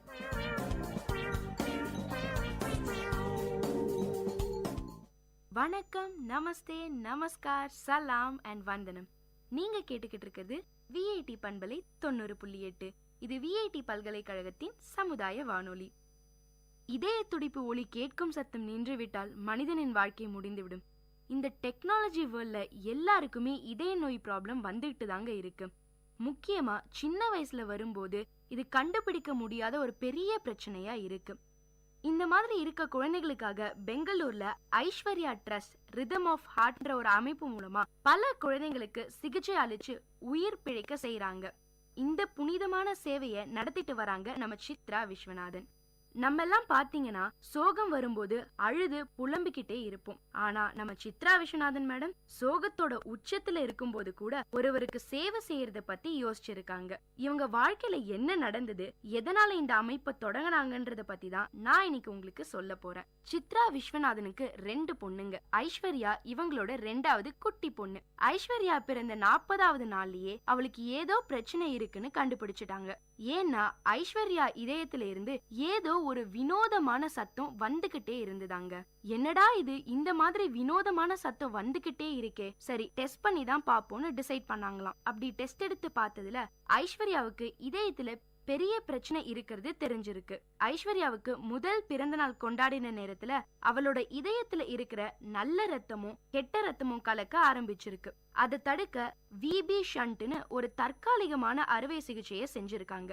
அந்த அறுவை சிகிச்சையோட பலன் கொஞ்ச நாள் தாங்க இருந்தது. 3.5 வயசு வரைக்கும் நல்லாதான் இருந்திருக்கு ஐஸ்வர்யா. அப்ப சித்ராவோட ஹஸ்பண்ட் லண்டன்ல வேலை பார்த்துக்கிட்டு இருந்திருக்காரு. திருப்பி நம்ம ஐஸ்வர்யா குட்டிக்கு உடம்பு சரியில்லாம போனதால அவளுக்கு 2வதா வேற ஏதோ ஒரு ஆபரேஷன் பண்ணணும்னு சொல்லியிருக்காங்க டாக்டர்ஸ். அதனால இவங்களும் அந்த ஆபரேஷனுக்கு ஒத்துக்கிட்டாங்க. உலகத்திலேயே ரொம்ப நல்ல ஹாஸ்பிட்டல்ஸ் லண்டன்ல இருக்கிறது தெரிஞ்சுக்கிட்டு அவங்க கணவரும் லண்டன்ல இருந்ததால லண்டன்லயே ஆபரேஷன் பண்ணிருக்காங்க ஐஸ்வர்யாவுக்கு. ஆனா அந்த ஆபரேஷன் முடிஞ்சதும் ஐஸ்வர்யாவுக்கு நிறைய சிக்கல்கள் உடல் அளவுல வர ஆரம்பிச்சிருச்சு. கிட்டத்தட்ட 2 மாசம் ஃபுல்லா ஐசியூல இருந்தாங்களாம். ஐஸ்வர்யாவுக்கு இவங்களால முடிஞ்ச அளவுக்கு ட்ரீட்மெண்ட்ஸை கொடுத்திருக்காங்க. அவளை ரொம்ப நல்லா கவனிச்சுக்கிட்டாங்க சித்ரா. என்னதான் அவங்க ஐஸ்வர்யாவை காப்பாத்தணும்னு போராடினாலும் ஐஸ்வர்யாவை காப்பாத்த முடியல. ஐஸ்வர்யா இல்லாத இந்த உலகத்துல ஒவ்வொரு நாளும் ஒவ்வொரு யுகமா போயிருக்கு நம்ம சித்ரா விஸ்வநாதனுக்கு. அவ்வளவு ரணத்தையும் கஷ்டத்தையும் மனசுக்குள்ள போட்டு புழங்கிக்கிட்டு இருந்தாலும் அவங்க வார்த்தைகளிலையும் செயல்களையும் அந்த கஷ்டம் வெளிப்படவே இல்லை. சங்கு சுட்டாலும் வெண்மை தரும்னு சொல்லுவாங்க. அந்த மாதிரி அவங்களுக்குள்ள எவ்வளவு சோகம் இருந்தாலும் அதை வெளியே காமிக்காம மற்றவங்க வாழ்க்கையில சந்தோஷம் மட்டுமே கொடுத்துக்கிட்டு இருக்காங்க நம்ம சித்ரா. அந்த சந்தோஷமே ஐஸ்வர்யா ட்ரஸ்ட் மூலமா தாங்க கொடுத்துக்கிட்டு வராங்க. ஐஸ்வர்யாவுக்கு கான்ஜினென்டல் ஹார்ட் டிசீஸ்னு சொல்ற ஒரு பிரச்சனை தாங்க இருந்திருக்கு. இந்த பிரச்சனை இந்தியாவுல மட்டும் இல்லைங்க, உலகத்துல இருக்க பல நாடுகள்ல பல குழந்தைங்களுக்கு இது ஒரு பெரிய பிரச்சனையாவே இருக்கு. உலக அளவுல 1000ல ஒரு குழந்தைக்கும் இந்தியா அளவுல 100ல ஒரு குழந்தைக்கும் இந்த பிரச்சனை இருந்துட்டு வருது. இந்த கான்ஜினென்டல் ஹார்ட் டிசீஸ் என்னன்னு பாத்தீங்கன்னா, குழந்தை தாயோட வயித்துல இருக்கும் போதே அதோட இதயம் சரியா உருவாகாமலோ இல்ல ரத்த குழாய்கள் சரியா இல்லாத நிலை தாங்க ஏற்படுது. நாம இதை கண்டுபிடிக்க அல்ட்ரா சவுண்ட் ஸ்கேன் என்ற ஒரு கருவியை தான் பயன்படுத்துறோம். இத பயன்படுத்தினா 20 வார கர்ப்பத்திலேயே இந்த பிரச்சனை இருக்கா இல்லையான்னு உறுதிப்படுத்திடலாமா. அப்படி இல்லைனாலும் குழந்தை பிறந்த சில நாட்களிலேயே இதை கண்டுபிடிச்சிடலாம்னு சொல்றாங்க. அதே மாதிரி இந்த பிரச்சனையோட பிறக்கிற குழந்தைங்களுக்கு அறுவை சிகிச்சை இல்லாம கூட குணப்படுத்திடலாமா. ஆனா இந்த சூழ்நிலையும் அறுவை சிகிச்சை தான் செய்யணும்ன்ற பட்சத்துல இருக்க ஏழை குழந்தைகளுக்கு பத்தி யோசிச்சிருக்காங்க நம்ம சித்ரா விஸ்வநாதன். ஒரு நாள் சித்ரா விஸ்வநாதன் அவங்க அப்பா நாகராஜன் கிட்ட பேசிக்கிட்டு இருக்கும்போது இந்த பிரச்சனையை பத்தி சொன்னாங்களாம். உடனே நம்ம சித்ரா விஸ்வநாதனுக்கு ஒரு ட்ரஸ்ட் ஆரம்பிக்கலாம்னு ஒரு ஐடியா வந்திருக்கு. அதை அவங்க அப்பா கிட்ட சொன்னோனையும் அவங்க அப்பா உடனே ஏத்துக்கிட்டாராம். அது மட்டும் இல்லைங்க, அந்த ட்ரஸ்ட் நடத்த மிகவும் உதவி செஞ்சுக்கிட்டு வராரு. இன்னும் கூட அந்த ட்ரஸ்டுக்கு ஒரு முதுகெலும்பாவே இருந்துட்டு வராரு. இந்த கான்ஜினென்டல் ஹார்ட் டிசீஸை பொறுத்த வரைக்கும் அதுக்கான செலவு அந்தந்த குழந்தையோட கண்டிஷனை பொறுத்து தான் இருக்குமா. அப்படி பார்த்தா 1 லட்சம் ரூபாயில இருந்து 4 லட்சம் ரூபாய் வரைக்கும் கூட செலவாகுமாம். இதனாலேயே இந்த மாதிரி குழந்தைங்களுக்கு ஹெல்ப் பண்ணணும்ன்ற நோக்கத்துல தான் இந்த ட்ரஸ்டையே ஆரம்பிச்சிருக்காங்க. கண்டிப்பா இந்த மாதிரியான ட்ரஸ்ட் ஆரம்பிக்கும் போது நமக்கு பணம் ரொம்பவே அவசியம்னு உங்களுக்கே தெரியும். அந்த மாதிரி நம்ம சித்ரா விஸ்வநாதனுக்கும் ஆரம்பத்துல ஒரு பெரிய சவாலா இதை எடுத்துக்கிட்டு பணம் திரட்ட ஆரம்பிச்சிருக்காங்க. அப்ப அவங்களுடைய சொந்தக்காரர்களும் ஃப்ரெண்ட்ஸும் நிறையவே ஹெல்ப் பண்ணிருக்காங்க. அப்புறம் சில கார்ப்பரேட் நிறுவனங்களும் இதுக்காக உதவி செஞ்சிருக்காங்க. அதுக்கப்புறம் அவங்க போட்ட ஃபர்ஸ்ட் பிளான் சிகிச்சைக்காக வர குழந்தைகளுக்கு முதல்ல ஒரு அரசு காப்பீட்டு திட்டத்தை அணுக வழிகாட்டணும்னு நினைச்சாங்க. அதுல கிடைக்கிற தொகை போக மிச்சம் இருக்கிற தொகைய ஆபரேஷனுக்கு அவங்க ட்ரஸ்ட் மூலமா கொடுத்துட்டு வராங்க. இந்த வினோதமான இதய நோயால பாதிக்கப்பட்ட குழந்தைகளை தேடி கண்டுபிடிக்க தமிழ்நாட்டுல உள்ள எல்லா மாவட்டங்கள்லயும் மாதம் ஒரு முறையாவது ஸ்கிரீனிங் கேம்ப் நடத்துவாங்களாம். அப்படி கண்டுபிடிக்கப்பட்ட குழந்தைகளுக்கு தேவையான சிகிச்சைய இந்த ட்ரஸ்ட் மூலமா கொடுத்துட்டு வராங்க. அது மட்டும் இல்லாம சின்ன சின்ன கவர்மெண்ட் ஹாஸ்பிட்டல்ஸ்ல இருந்து கூட குழந்தைகளை டெஸ்டுக்கு அனுப்புறாங்க. இப்ப கூட புதுச்சேரி கவர்மெண்ட் ஹாஸ்பிட்டல்ல பிறந்த குழந்தைகளுக்கான இலவச ஸ்கிரீனிங் டெஸ்ட் பண்ணிக்கிட்டு இருக்காங்களாம். அது மட்டும் இல்லைங்க, சென்னையில சைதாப்பேட்டையிலயும் புளியந்தோப்புலயும் மாநகராட்சி ஹாஸ்பிட்டல்ல இந்த ஸ்கிரீனிங் டெஸ்ட் நடத்திட்டு வராங்க. இந்த மாதிரி பிரச்சனை குழந்தைங்களுக்கு இருக்குன்னு அவங்க பேரண்ட்ஸ்க்கு தெரிய வரும்போது அவங்க எல்லாம் உடனே அதிர்ச்சி ஆயிடுறாங்க. இது மட்டும் இல்லாம இந்த ஆபரேஷன்ஸ்க்கு எவ்வளவு செலவாகுதுன்னு யோசிக்கும் போது ஒரு பெரிய ஸ்ட்ரெஸ்லயே இது அவங்கள கொண்டு போய் விடுது. அதனாலேயே ஐஸ்வர்யா ட்ரஸ்ட்ல இருக்க டாக்டர்ஸ் எல்லாம் பேரண்ட்ஸ் கிட்ட இதயத்தோட படத்தை வரைஞ்சி இதுதான் பிரச்சனைன்னு தெளிவா சொல்றாங்க. அது மட்டும் இல்லாம சிகிச்சைக்கான செலவை அரசு காப்பீட்டு திட்டத்தோட நிதி உதவியும் இவங்க ட்ரஸ்ட் மூலியமா கிடைக்குதுன்னு அவங்களுக்கு தைரியம் சொல்றாங்க. அதே மாதிரி சில குழந்தைங்களுக்கு சிகிச்சைக்கு முன்னாடி வரைக்கும் பேசவும் நடக்கவும் முடியாது. ஆபரேஷனுக்கு அப்புறம் அந்த குழந்தைகள் பேசுறதையும் நடக்கிறதையும் பார்க்கும்போது அவங்க பெற்றோர் ஆனந்த கண்ணீரோட சித்ராவுக்கு நன்றி சொல்றாங்க. இத பார்க்கும்போது சித்ரா விஸ்வநாதனுக்கு மனசு நிறைவாவும் ரொம்ப சந்தோஷமாவும் இருக்கு. இந்த மாதிரி பல உதவிகளை செஞ்சுட்டு வர நம்ம சித்ரா விஸ்வநாதன் அவங்களுடைய ட்ரஸ்டின் மூலமா அடுத்து குழந்தைகளுக்கான இதய மாற்று அறுவை சிகிச்சைக்கான உதவிகளையும் செய்ய தொடங்கியிருக்காங்க. இது வரைக்கும் பாத்தீங்கன்னா 3 குழந்தைகளுக்கு அறுவை சிகிச்சையை வெற்றிகரமா நடத்தி முடிச்சிருக்காங்க. இந்த கான்ஜினென்டல் ஹார்ட் டிசீஸை பொறுத்த வரைக்கும் இந்த நோயை நம்ம எவ்வளோக்கு எவ்வளோ சீக்கிரமா கண்டுபிடிக்கிறோமோ அவ்வளோ சீக்கிரம் சரி பண்ணிடலாம்ங்க. இதை கண்டுபிடிக்க தாமதம் செஞ்சா அறுவை சிகிச்சையால கூட குணப்படுத்த முடியாது. HIV மாதிரியோ இல்ல கேன்சர் மாதிரியோ இந்த நோய்க்கான விழிப்புணர்வு மக்கள் கிட்ட இல்ல. அது மட்டும் இல்லாம இந்த ட்ரஸ்டின் மூலமாக சென்னை, மும்பை, பெங்களூர்னு பல இடங்கள்ல இந்த நோய்க்கான விழிப்புணர்வை பரப்பிக்கிட்டு வராங்க நம்ம சித்ரா. ஒவ்வொரு குழந்தையும் இந்த நோயில இருந்து விடுவித்து அவங்களோட உயிரை காப்பாத்தணும்ன்றதுதான் இந்த ஐஸ்வர்யா ட்ரஸ்டோட நோக்கமேங்க. குழந்தையை இழந்ததோட பெரிய வலிய இன்னமும் அவங்களால மறக்க முடியல. அது வாழ்நாள் பூரா அவங்க கூடவே இருக்கும்னு சொல்றாங்க. நம்ம சித்ரா விஸ்வநாதன் ட்ரஸ்ட் மூலியமா இதுவரைக்கும் 700 குழந்தைகளுக்கும் மேல உயிரை காப்பாத்திருக்காங்களாம். இந்த குழந்தைங்களோட உருவத்திலையும் உயிர்லயும் அவங்க ஐஸ்வர்யாவையே பாக்குறதா சொல்றாங்க. அது மட்டும் இல்லாம ஐஸ்வர்யா அவங்களோட இருக்கிறதாவும் தோணுதான். என்ன நேயர்களே, நம்ம சித்ரா விஸ்வநாதனோட இந்த சேவை எவ்வளவு முக்கியம், அதனால எவ்வளவு குழந்தைங்க பயனடைறாங்கன்னு உங்களுக்கு தெரிஞ்சிருக்கும்.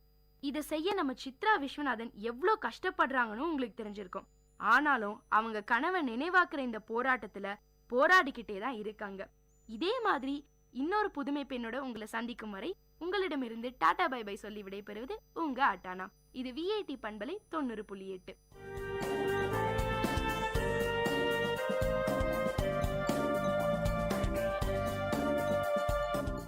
இந்த நிகழ்ச்சி உங்க எல்லாருக்கும் ஒரு பெரிய உற்சாகத்தை தந்திருக்கும்னு நம்புறேன். இதே மாதிரி பல விஷயங்களை தெரிஞ்சுக்கணுமா?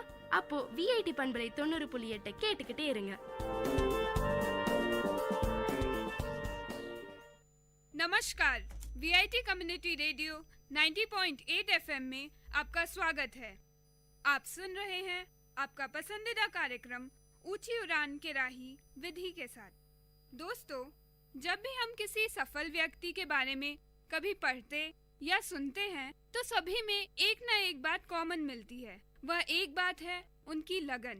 जी हाँ, उन लोगों को किसी एक चीज की ऐसी लगन हो जाती है कि उन्हें फिर दुनिया में और कुछ नहीं सूझता और अपनी उस लगन और मेहनत के बल पर वो कुछ ऐसा कर जाते हैं जिसे दुनिया उन्हें कभी भुला नहीं सकती। आज मैं आपको एक ऐसे ही व्यक्ति के बारे में बताने जा रही हूँ। वर्ष 1883 इंजीनियर जॉन रॉबलिंग के जीवन में एक महत्वपूर्ण वर्ष था। क्यों न हो, इसी वर्ष उन्हें न्यूयॉर्क से लॉन्ग आइलैंड को जोड़ने के लिए एक शानदार पुल का निर्माण करने का विचार आया था।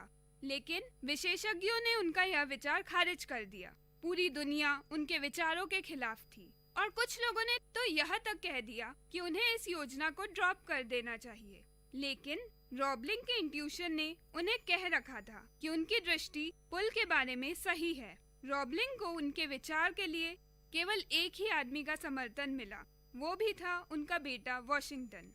वॉशिंगटन भी एक इंजीनियर थे। उन्होंने एक साथ एक योजना तैयार की और आवश्यक टीम की भर्ती की। वे अच्छी तरह से इस मकसद के लिए तैयार थे। पुल निर्माण का काम शुरू किया गया, परंतु कार्यस्थल पर हुई एक दुर्घटना में रॉबलिंग की मृत्यु हो गई। आमतौर पर कोई और होता तो इस कार्य को छोड़ देता, लेकिन वॉशिंगटन जानते थे कि उनके पिता का सपना पूरा हो सकता है। पर किस्मत तो देखिए, वॉशिंगटन को मस्तिष्क क्षति का सामना करना पड़ा और वह स्थिर हो गए। वह इस हद तक घायल हो गए कि न तो वे चल सकते थे और न ही बात कर सकते थे, यहाँ तक कि वे हिल भी नहीं सकते थे। एज यूजुअल, विशेषज्ञों जिन्होंने पुल का निर्माण नहीं करने की सलाह दी थी, उन्होंने दोनों को पागल और मूर्ख करार दिया। वॉशिंगटन अपनी सेवाओं का विस्तार करने की स्थिति में नहीं थे, पर निर्माण परियोजना को समाप्त करने के बारे में वे कभी सोच भी नहीं सकते थे। वह अपने उद्देश्य के बारे में स्पष्ट थे। अब वॉशिंगटन बातचीत करने के लिए अपनी पत्नी पर पूरी तरीके से निर्भर थे। उन्होंने बातचीत करने के लिए अपनी एक चलती उंगली का इस्तेमाल किया और अपनी बात समझाने की एक कोड प्रणाली विकसित की।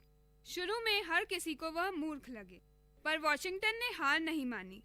अगले 13 सालों तक उनकी पत्नी ने उनके निर्देशों की व्याख्या की और इंजीनियर्स को समझाया। इंजीनियर उनके निर्देश पर काम करते गए और आखिरकार ब्रुकलिन ब्रिज हकीकत में बनकर तैयार हो गया। आज वह ब्रिज एक शानदार स्पेक्टेक्युलर लैंडमार्क के रूप में बाधाओं का सामना करने वाले लोगों के लिए एक प्रेरणादायक ट्रू लाइफ स्टोरी के रूप में खड़ा है। तो दोस्तों, हमने इस कहानी से सीखा कि परिस्थितियों को अपनी शक्ति खत्म करने की अनुमति कभी मत दीजिए। हमें हमेशा याद रखना चाहिए कि लहरों से डरकर नौका पार नहीं होती और कोशिश करने वालों की कभी हार नहीं होती। इसी के साथ आपकी होस्ट विधि को दीजिए इजाजत और सुनते रहिए आपका पसंदीदा शो ऊंची उड़ान की राह। Dear listeners, you're listening to Vit Community Radio 90.8 and this program is Team Speak Time.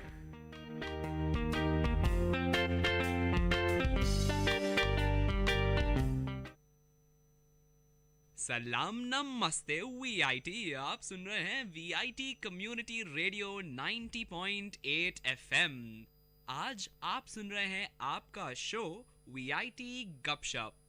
दोस्तों, आप हैं आज अपने होस्ट के साथ, अपने दोस्त के साथ। नाम बंदे का है खुशवंत। आज आप सभी के साथ मैं बांटने जा रहा हूं अपनी सीरीज का एक अगला टॉपिक, और आज की हमारी बातें होंगी एक खास पहलू पर, एक खास मुद्दे पर। पहलू क्या है, आइए जानते हैं। तो आज की हमारी कहानी या आज की हमारी बातचीत है जिसका नाम है यादव। सुन के थोड़ा अजीब लग रहा है ना? चलो थोड़ा लिंक करते हैं। यादव, यादें। हाँ जी, तो मैं आप सभी के साथ बांटने जा रहा हूँ कुछ यादें। आप सभी का तो सबसे पहले वेलकम। आप सभी एक नए सत्र यानी कि एक नए ईयर, हमारे एकेडमिक ईयर में प्रवेश कर रहे हैं और आप लोगों के सामने बहुत सारे चैलेंजेस हैं जिसका डट के मुकाबला करना है। तो आज की हमारी बातें कुछ इसी बारे में होंगी। तो यादव, अब मैं आपको बताता हूँ, यादव नाम है एक रसोइये का। कुछ समय पहले मेरे घर पर एक फंक्शन था। फंक्शन के लिए खाने की अरेंजमेंट्स करनी थी, तो हमने कांटेक्ट किया हमारे एक जान पहचान के व्यक्ति को, जो कि कहा जाता है मेरे शहर का सबसे अच्छा रसोइया है, सबसे अच्छा हलवाई है। नाम बंदे का यादव है। तो मैं समझ नहीं पाता था कि बंदे में ऐसी क्या क्वालिटीज है जो उसको इतना खास बनाती है। वो बंदा इतना डिमांड में भाई कि जैसे ही शादियों का सीजन चालू होता है, धड़ाधड़ लोग उसको ऑर्डर देने लगते हैं और हमारी बारी नहीं आ रही थी, लेकिन किसी तरह से हम उसे जानते थे तो कांटेक्ट हो गया। तो अब जब यादव भैया ने हमारे यहाँ काम करना शुरू किया तो उन भैया से मैं कभी कभी रसोई में जाकर बातें करता था। एक बार मैंने उनसे पूछा कि आपकी इतनी प्रसिद्धि, लोगों का आपको इतना अच्छे ढंग से जानने का आखिर कारण है क्या? क्या राज है आपकी इस खासियत का, आपके खाने को बनाने के इस हुनर की? आखिर ऐसी क्या बातें भाई हमारे साथ भी बांटिए। तो यादव भैया ने हमें बताया कि देख बेटा, अगर 8 बजे खाना मुझे पेश करना है तो मैं ऐसा मान के चलता हूँ कि मुझे 7 बजे तक पेश करना है और मैं खाना ले आता हूँ। हाँ जी, सही समझे आप। आज हम बात कर रहे हैं बिफोर टाइम होने की, यानी कि अपने काम को थोड़ा पहले खत्म करने की। अब ये आदत ऐसी है जो कि हम में से अधिकतर लोग अपने लाइफ के बहुत सारे फटीग, टायर्डनेस, थकान के कारण भाड़ में जाए कर देते हैं और आगे बढ़ जाते हैं। लेकिन याद रखिए कि जब तक आप जीवन में बड़े बड़े प्रिंसिपल्स को अपने लाइफ में, कह लीजिए यार छोटे छोटे प्रिंसिपल्स को अपनी लाइफ में नहीं लाएंगे, तब तक आप बड़े नहीं बन पाएंगे। कहते हैं ना, बूंद बूंद से सागर भरता है। हाँ जी, एकदम सही बात बोल रहा हूँ। तो आगे बढ़ते हैं। तो यादव भैया से मैंने पूछा, भैया आप क्या करते हैं? उन्होंने बताया कि अगर मुझे 8 बजे तक खाना परोसना है तो 7 बजे तक तैयार कर देता हूँ। अब ये लो, ये कौन सी बात हुई? 1 घंटा पहले कर भी क्या लेगा यार इंसान। हम लोग एग्जाम ही अगर 8 का होता है तो 8:15, 8:30 पहुंचते हैं देने के लिए। सही बोला ना? तो देखो भाई, ऐसा है कि भैया ने मुझे बताया ऐसा प्रिंसिपल जो शायद मैं एक्सपेक्ट ही नहीं कर रहा था। उन्होंने ये बोला कि देख भाई, जब तक तू 7 बजे तक खाना नहीं बनाएगा तो उस 1 घंटे में तू कैसे एक परफेक्शन ला पाएगा अपने खाने में। तो मैंने पूछा कैसे? तो उन्होंने बताया कई बार ऐसा होता है कि खाने में नमक कम, शक्कर ज्यादा, और ये हुआ तो सारी मेहनत बर्बाद। जो लोगों के बीच में थू थू होगी वो अलग, और उसके अलावा ग्राहक जो कम हो जाएंगे वो अलग। तो उस 1 घंटे का इस्तेमाल वो कैसे करते हैं? वो उस व्यक्ति जिनके यहाँ रसोईया खाना बनाने गया है उनको बोलते हैं कि भैया टेस्ट कीजिए, बताइए कोई दाल मिर्ची कम है, हम डाल देते हैं, कुछ जो भी आपको करेक्शंस लगे आप बताइए। तो इस तरह से 1 घंटे का इस्तेमाल वो भैया ने इतने जबरदस्त ढंग से किया। उन्होंने हमसे पूछा कि आप टेस्ट कीजिए। उन्होंने बहुत ही गजब के पेपर डोसा बनाया था। उन्होंने पेपर डोसा, सांभर, इडली हमें टेस्ट करवाई और पूछा कि बताओ कि इसमें कहीं कुछ पेपर डोसे में कड़कनेस कम है कि नहीं। कड़कनेस थोड़ा शब्द थोड़ा अजीब है स्टिल, तो कड़क उसकी वो कितना ज्यादा कड़क है, कैसा बन रहा है भाई बताओ। हमने उन्हें फीडबैक दिया और इस ढंग से उन्होंने कुछ थोड़े से चेंजेस किए और क्या लाजवाब, यम, एकदम यम यम वाला खाना और यम वाले पेपर डोसे खाए मैंने अपने लाइफ के शायद बेस्ट पेपर डोसे। तो दोस्तों, शायद उन भैया से बात करने के बाद मुझे लाइफ के एक बहुत ही अच्छे लेसन का एहसास हुआ। वो ये कि लाइफ में कभी सीखना मत छोड़िए। भैया ने हमें कहा कि उन्होंने अपने लाइफ में जब से अपने जीवन की शुरुआत की हमेशा सीखते रहे, और अपने जीवन का सबसे अच्छा गुण जो उन्होंने सीखा वो था हमेशा अपने काम को समय पर खत्म करने का। और याद रखिएगा, जब भी आप कोई बहुत बड़ा या कोई ऐसा नियम लाइफ में फॉलो करेंगे ना जो आपको किसी बहुत अच्छी पोजीशन पर ले जाने वाला होगा, तो आपके सामने बहुत सारे रेजिस्टेंस आएंगे। कभी कोई सामने आ जाएगा, कभी कोई काम याद आएगा, कभी दिमाग खराब होगा, कभी मन में लगेगा यार भाड़ में जाए, और भी न जाने क्या क्या। लेकिन जब तक आप रेजिस्टेंसेस को पार नहीं करेंगे तब तक आपकी पोटेंशियल एनर्जी बढ़ेगी कैसे? अब साइंस स्टूडेंट हो भाई, बातें ऐसी करता हूँ। खैर आगे बढ़ते हैं। तो इसके लिए एक बहुत ही अच्छा ईडियम है। ईडियम ये, an early bird catches the worm. बिल्कुल सही है। अब आप सभी इसका कॉन्टेक्स्ट तो जानते ही होंगे। बहुत सारी चिड़ियाँ होती है और रिसोर्सेज बड़े कम होते हैं। क्या खाती हैं वो? केचुए। और ये केचुए यही चिड़िया लोग पकड़ के दबा जाती हैं, वही दबा पाती हैं जो सुबह सुबह सबसे पहले उठ के केचुआ खोजना शुरू करती है। जी हाँ, जीवन भी कुछ इसी तरह से है। तो दोस्तों, ऐसा ही एक और एग्जाम्पल मैं आपको देता हूँ। रिसेंटली मैं एक नॉवल पढ़ रहा था, सर APJ अब्दुल कलाम की। नॉवल का नाम है विंग्स ऑफ फायर। क्या नॉवल है, गजब की। उन्होंने अपने लाइफ में बताया कि जब भी मैं सुबह सुबह वॉक करने जाया करता था तो वॉक करते करते मैं सारी प्लानिंग पहले से ही कर लेता था कि मुझे आगे लाइफ में क्या करना है, मुझे आने वाले 2 दिनों के अंदर कौन कौन से काम खत्म करने हैं। और हम जानते ही हैं कि आज उन्होंने हमारे जीवन में कितने बड़े चेंजेस लाए हैं। आज हमारे देश के राष्ट्रपति होने के बाद आज हमारा देश जिस भी पोजीशन पे है उसमें उनका कितना बड़ा योगदान है। और हमारा यह जीवन तो बना ही दूसरों के लिए है। अगर आप सांस छोड़ते भी हैं तो वो भी पेड़ों की कार्बन डाइऑक्साइड बन जाती है। बिल्कुल सही। तो आपको अपनी लाइफ का कुछ समय ऐसे बिताना है कि याद रखना है कि हम लाइफ में जो भी करते हैं ना वो सब दूसरों के लिए।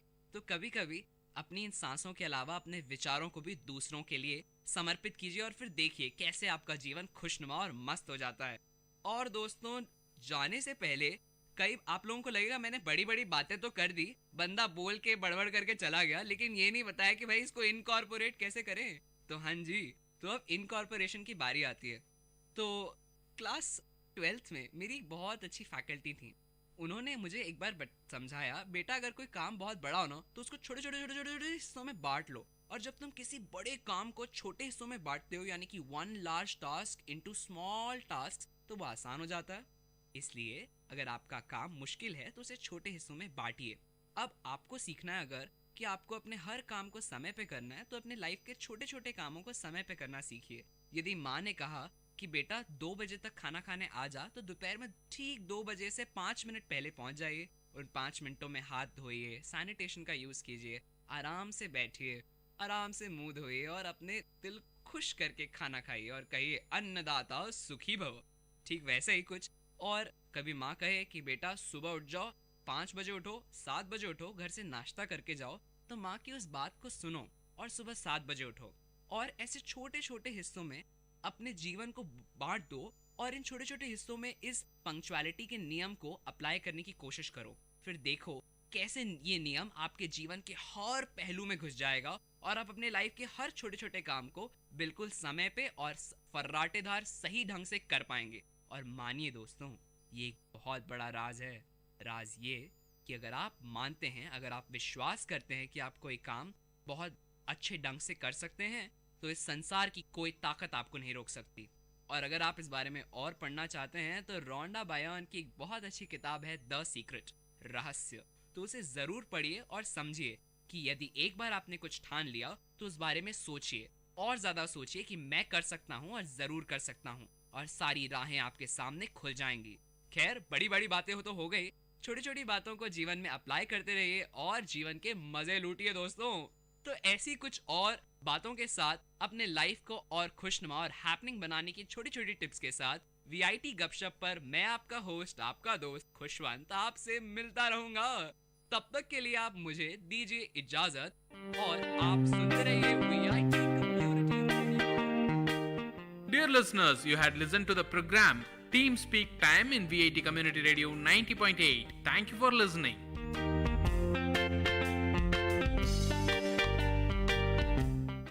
விவசாயி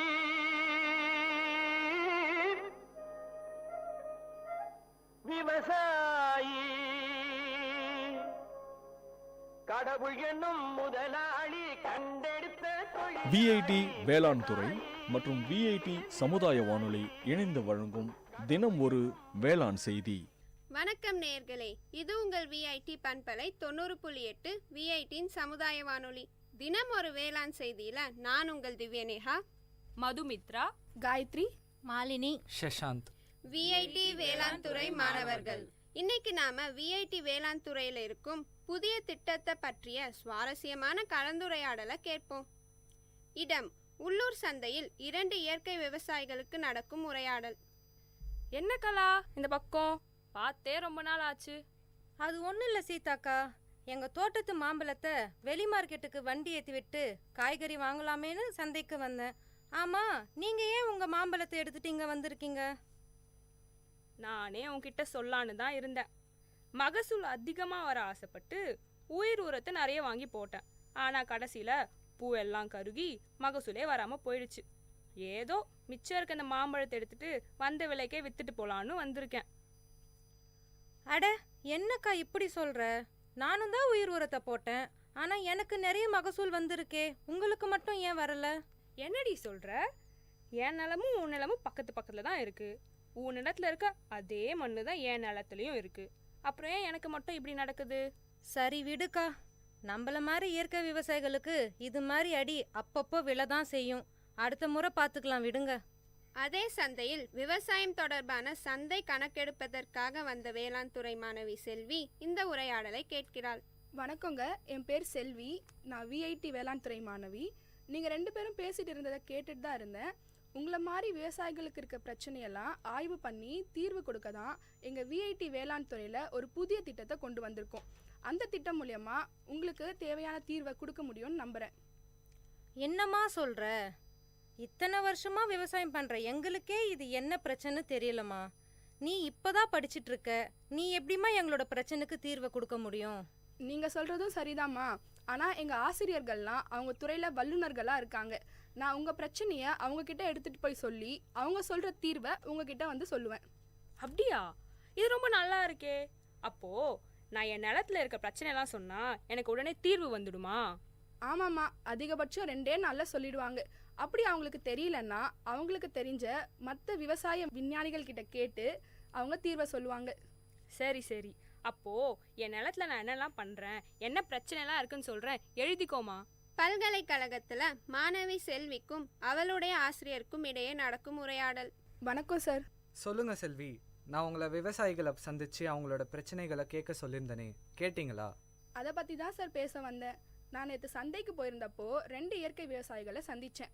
அவங்க 2 பேருமே இயற்கை முறையில் மாந்தோப்பு பராமரிக்கிறாங்க. அதில் ஒருத்தருக்கு மகசூல் அதிகமாக வந்திருக்கு, இன்னொருத்தருக்கு கம்மியாக வந்திருக்கு. அப்படியா செல்வி? அவங்க நிலத்துல என்ன பயன்படுத்துகிறாங்கன்னு கேட்டிங்களா? அவங்களோட பிரச்சனையெல்லாம் விசாரிச்சிங்களா? சார், நான் எல்லாத்தையுமே தெளிவாக கேட்டு எழுதிட்டு வந்திருக்கேன். எங்க கொடுங்க பார்ப்போம். இந்தாங்க சார். பூ கருகிருக்குன்னு போட்டிருக்கு, தண்ணி கரெக்டாக இருக்குது, பூச்சியோ நோய் தாக்கலோ இல்லை. அப்படி பார்த்தா இது அநேகமாக பொட்டாசியம் அப்படி இல்லைன்னா நைட்ரஜன் அளவு அதிகமானதுனால வந்திருக்கலாம். எனக்கு கொஞ்சம் டைம் கொடுமா, நான் என்னன்னு பார்த்துட்டு நாளைக்கு உனக்கு தீர்வை சொல்கிறேன். சரிங்க சார். மறுநாள் ஆசிரியர் மாணவியிடம் விளக்கத்தை கொடுத்தார். செல்வி, நீ கொடுத்த விவரத்தெல்லாம் பார்த்தம்மா. நிலத்துல நைட்ரஜன் சத்து அதிகமானதுனால பூ கருகிருக்கு. நான் இந்த நோட்டில் விவரமாக எழுதியிருக்கேன், நீ படித்து அவங்களுக்கு புரிய வச்சிடுமா. சரிங்க சார், நான் அவங்கள பார்த்து சொல்லிடுறேன். பின் மாணவி இயற்கை விவசாயியான சீதாவை சந்தித்தாள். வாமா செல்வி, நான் என் பிரச்சனைலாம் சொன்னனே, இதெல்லாம் தகவல் தெரிஞ்சுச்சா?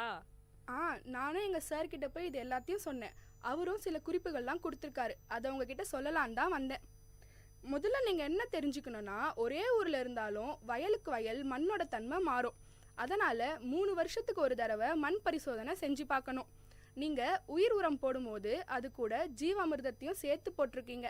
அதனால தான் நைட்ரஜனோட அளவு அதிகமாகி பூவெல்லாம் கருகிருக்கு. ஓ, இதில் இவ்வளோ விஷயம் இருக்கா? இதுக்கப்புறம் நான் கவனமாக இருக்கேம்மா. அப்படியே இந்த விஷயத்த அந்த கலாக்கிட்டையும் சொல்லி வைக்கிறேன். அப்போ தான் அவளும் முன்னெச்சரிக்கையாக இருப்பா. இந்தாங்க என் நம்பர். வருங்காலத்தில் உங்களுக்கு எதனா பிரச்சனை இருந்துச்சுன்னா என்கிட்ட சொல்லுங்கள், நான் இதே மாதிரி உங்களுக்கு உதவுறேன். நம்ம விஐடி வேளாண் துறையில் விவசாயிகள் இணைப்பு திட்டம், அதாவது ஃபார்மர்ஸ் அட்டாச்மெண்ட் ப்ரோக்ராம் மூலமாக ஒவ்வொரு வேளாண் மாணவர்களையும் சீதா மாதிரி இருக்கிற விவசாயிகள் கூட இணைக்கும் போது கள பிரச்சனைகளை பற்றி மாணவர்களுக்கு விழிப்புணர்வு ஏற்படுது மற்றும் விவசாயிகளுக்கும் பயனுள்ளதாக இருக்குது. இந்த இருவழி கற்றல் திட்டத்தில் விவசாயிகளை ஆசிரியர்களாகவும் விஐடி வேளாண் துறை அங்கீகரிக்குது. மீண்டும் தினம் ஒரு வேளாண் செய்தியில் நாளை சந்திப்போம். நான் உங்கள் திவ்யநேகா, மதுமித்ரா, காயத்ரி, மாலினி, சஷாந்த், விஐடி வேளாண் துறை மாணவர்கள். இது உங்கள் விஐடி பண்பலை 90.8 விஐடியின் சமுதாய வானொலி. விவசாயி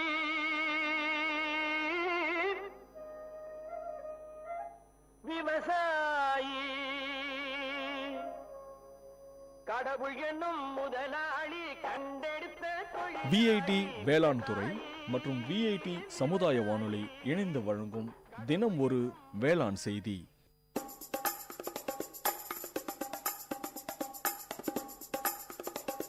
காரசாரம் விஐடி பண்பலையின் விவாத மேடை. ஆரோக்கியமான வாதங்களுடன், அன்றாட நிகழ்வுகளின் தரவுகளுடன், மக்களின் குரல்கள் ஒன்றிணையும் கருத்துக்களம்.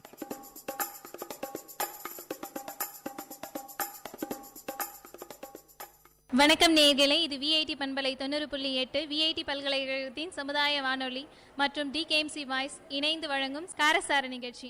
இன்றைய காரசார நிகழ்ச்சியில் என்ன பார்க்க போறோம்னா, இன்றைய சமுதாயத்தில் பெண்களின் இன்றைய நிலை, அதை பற்றி நம்ம பேச போகிறோம். இங்கே தோழிக்கு நிறைய பேர் இருக்காங்க, அவங்க கிட்ட கேட்கலாம் கொஞ்சம். வணக்கம், என்னுடைய பேர் சண்மதி. இன்றைக்கு சமுதாயத்தில் இன்றைக்கி பெண்களோட நிலை ரொம்பவே வளர்ச்சி அடைந்திருக்குது. இந்த பெண்கள் வளர்ச்சி அடைந்த பெண்களோட அவங்களோட வெற்றி சாதனைகள் அதெல்லாம் பார்த்து தான் மற்றவங்க தன்னோட என் பொண்ணும் படிக்கணும் அப்படின்னு சொல்லிட்டு நிறைய படிக்க வைக்கிறாங்க. இன்றைக்கி அதனால் நிறைய பேர் எந்த துறையில் பார்த்தனாலும் எல்லாருமே பெண்கள் இருக்காங்க, எல்லா துறையிலுமே பெண்கள் இருக்காங்க. நான் பார்த்த வரைக்கும் எனக்கு ரொம்ப பிடிச்ச கல்பனா சாவ்லா அவங்களெல்லாம் பார்த்து தான் நான் ரொம்ப எங்களுக்கு முன்னோடியாக இருக்காங்க அப்படின்னு சொல்லலாம். நல்லா சொன்னீங்க, கல்பனா சாவ்லாலாம் பார்த்து. இப்போ இன்னொரு தோழிக்கிட்ட கேட்போம். இப்போ பெண்கள் வந்து எல்லா ஜாப்லேயும் இப்போ எல்லாருமே வர ஆரம்பிச்சிட்டாங்க. ரொம்ப போல்டாகவும் பேசுகிறாங்க எல்லாரும். இப்போ என்னோட பார்த்தீங்கன்னா, இப்போ எனக்காக எங்கள் அப்பா வந்து ஒரு ஊர்லேருந்து சிட்டிக்கு வந்து என்னை படிக்க வைக்கிறாரு. இப்போ நிறைய கவர்மெண்ட் ஃபெசிலிட்டிஸும் ரொம்ப வந்துருச்சு. ஹஸ்பண்ட் அண்ட் ஒய்ஃப்குள்ளேயும் பெண்களும் ஜாப் போகணும் அப்படின்னு சொல்லிட்டு எல்லாரும் அனுப்புகிறாங்க. இதுவும் இல்லாமல் பாரதியார் கூட சொல்லியிருக்காங்க, மங்கையராய் பிறப்பதற்கே மாதவம் செய்திட வேண்டும் அம்மா அப்படின்னு அப்போவே பாரதியார் சொல்லியிருக்காரு. அந்த மாதிரி இப்போ இருக்கிற லேடிஸ் எல்லாமே ரொம்ப போல்டாக எல்லாமே பண்ணிட்டு வராங்க. பெண்கள் எப்படி முன்னேறாங்கன்ற பற்றி நல்லா சொன்னீங்க. அவங்க என்னென்ன பிரச்சனையை சந்திக்கிறாங்கன்றதை பற்றி கொஞ்சம் சொல்லுங்கள். வணக்கம், நான் திலகவதி. இவங்க கேட்ட கொஸ்டின் நல்ல கொஸ்டின். ஏன்னா பெண்கள் எப்படிப்பட்ட பிரச்சனைகளை சந்திக்கிறாங்கன்னு கேட்டிருக்காங்க. அவங்க வளர்ச்சியை பற்றி சொன்னாங்க, வளர்றாங்க இல்லை தான். ஆனால் அந்த வளர்ச்சிங்கிறது ஒரு ஆணுக்கும் பெண்ணுக்கும் வச்சு ஒப்பிட்டு பார்க்கும்போது பெண்ணுக்கு வளர்ச்சி அடைகிறாங்கன்னா அதில் எவ்வளோ அவங்க டிஃபிகல்ட்டிஸ், எவ்வளோ தடைகளை தாண்டி வர முடியும். ஆண்கள் அனுபவிக்கிறத விட அதிகமான கஷ்டங்களையும் துன்பங்களையும் தடைகளையும் தாண்டி வர வேண்டியதாக இருக்குது. அது இல்லாமல் பெண்கள் முன்னேறாங்கன்னா அது பல தடைகளை தாண்டி தான் முன்னேற முடியுது. அதே ஒரு ஆண் ஃப்ரீடமாக முன்னேற முடியுது. அந்த ஒரு ஃப்ரீடம் இன்னும் பெண்களுக்கு கிடைக்கலன்னு தான் நான் சொல்லுவேன். இந்த வளர்ச்சி நல்லது தான். ஆனாலும் இன்னும் பல ஊர்களை இப்போ நான் வெளியே படிக்கிறேன். என்னோட ஜென்ரேஷன்லேயே நான் தான் ஃபஸ்ட்டு படிக்கிற பொண்ணே. ஒரு காலேஜுக்கு வந்த பொண்ணே நான் தான் எங்கள் வீட்டில். ஆனால் இன்னும் கூட வராத அளவுக்கு பெண்கள் இருக்காங்க. அது நாங்கள் பார்க்கணும் வெளியே இருக்கிறது. உங்களுடைய முன்னேற்றத்தை பற்றி சொன்னீங்க, அதனுடைய பிரச்சனையை பற்றியும் சொன்னீங்க. இன்னொரு தோழி இருக்காங்க, அவங்களும் சொல்கிறேன்.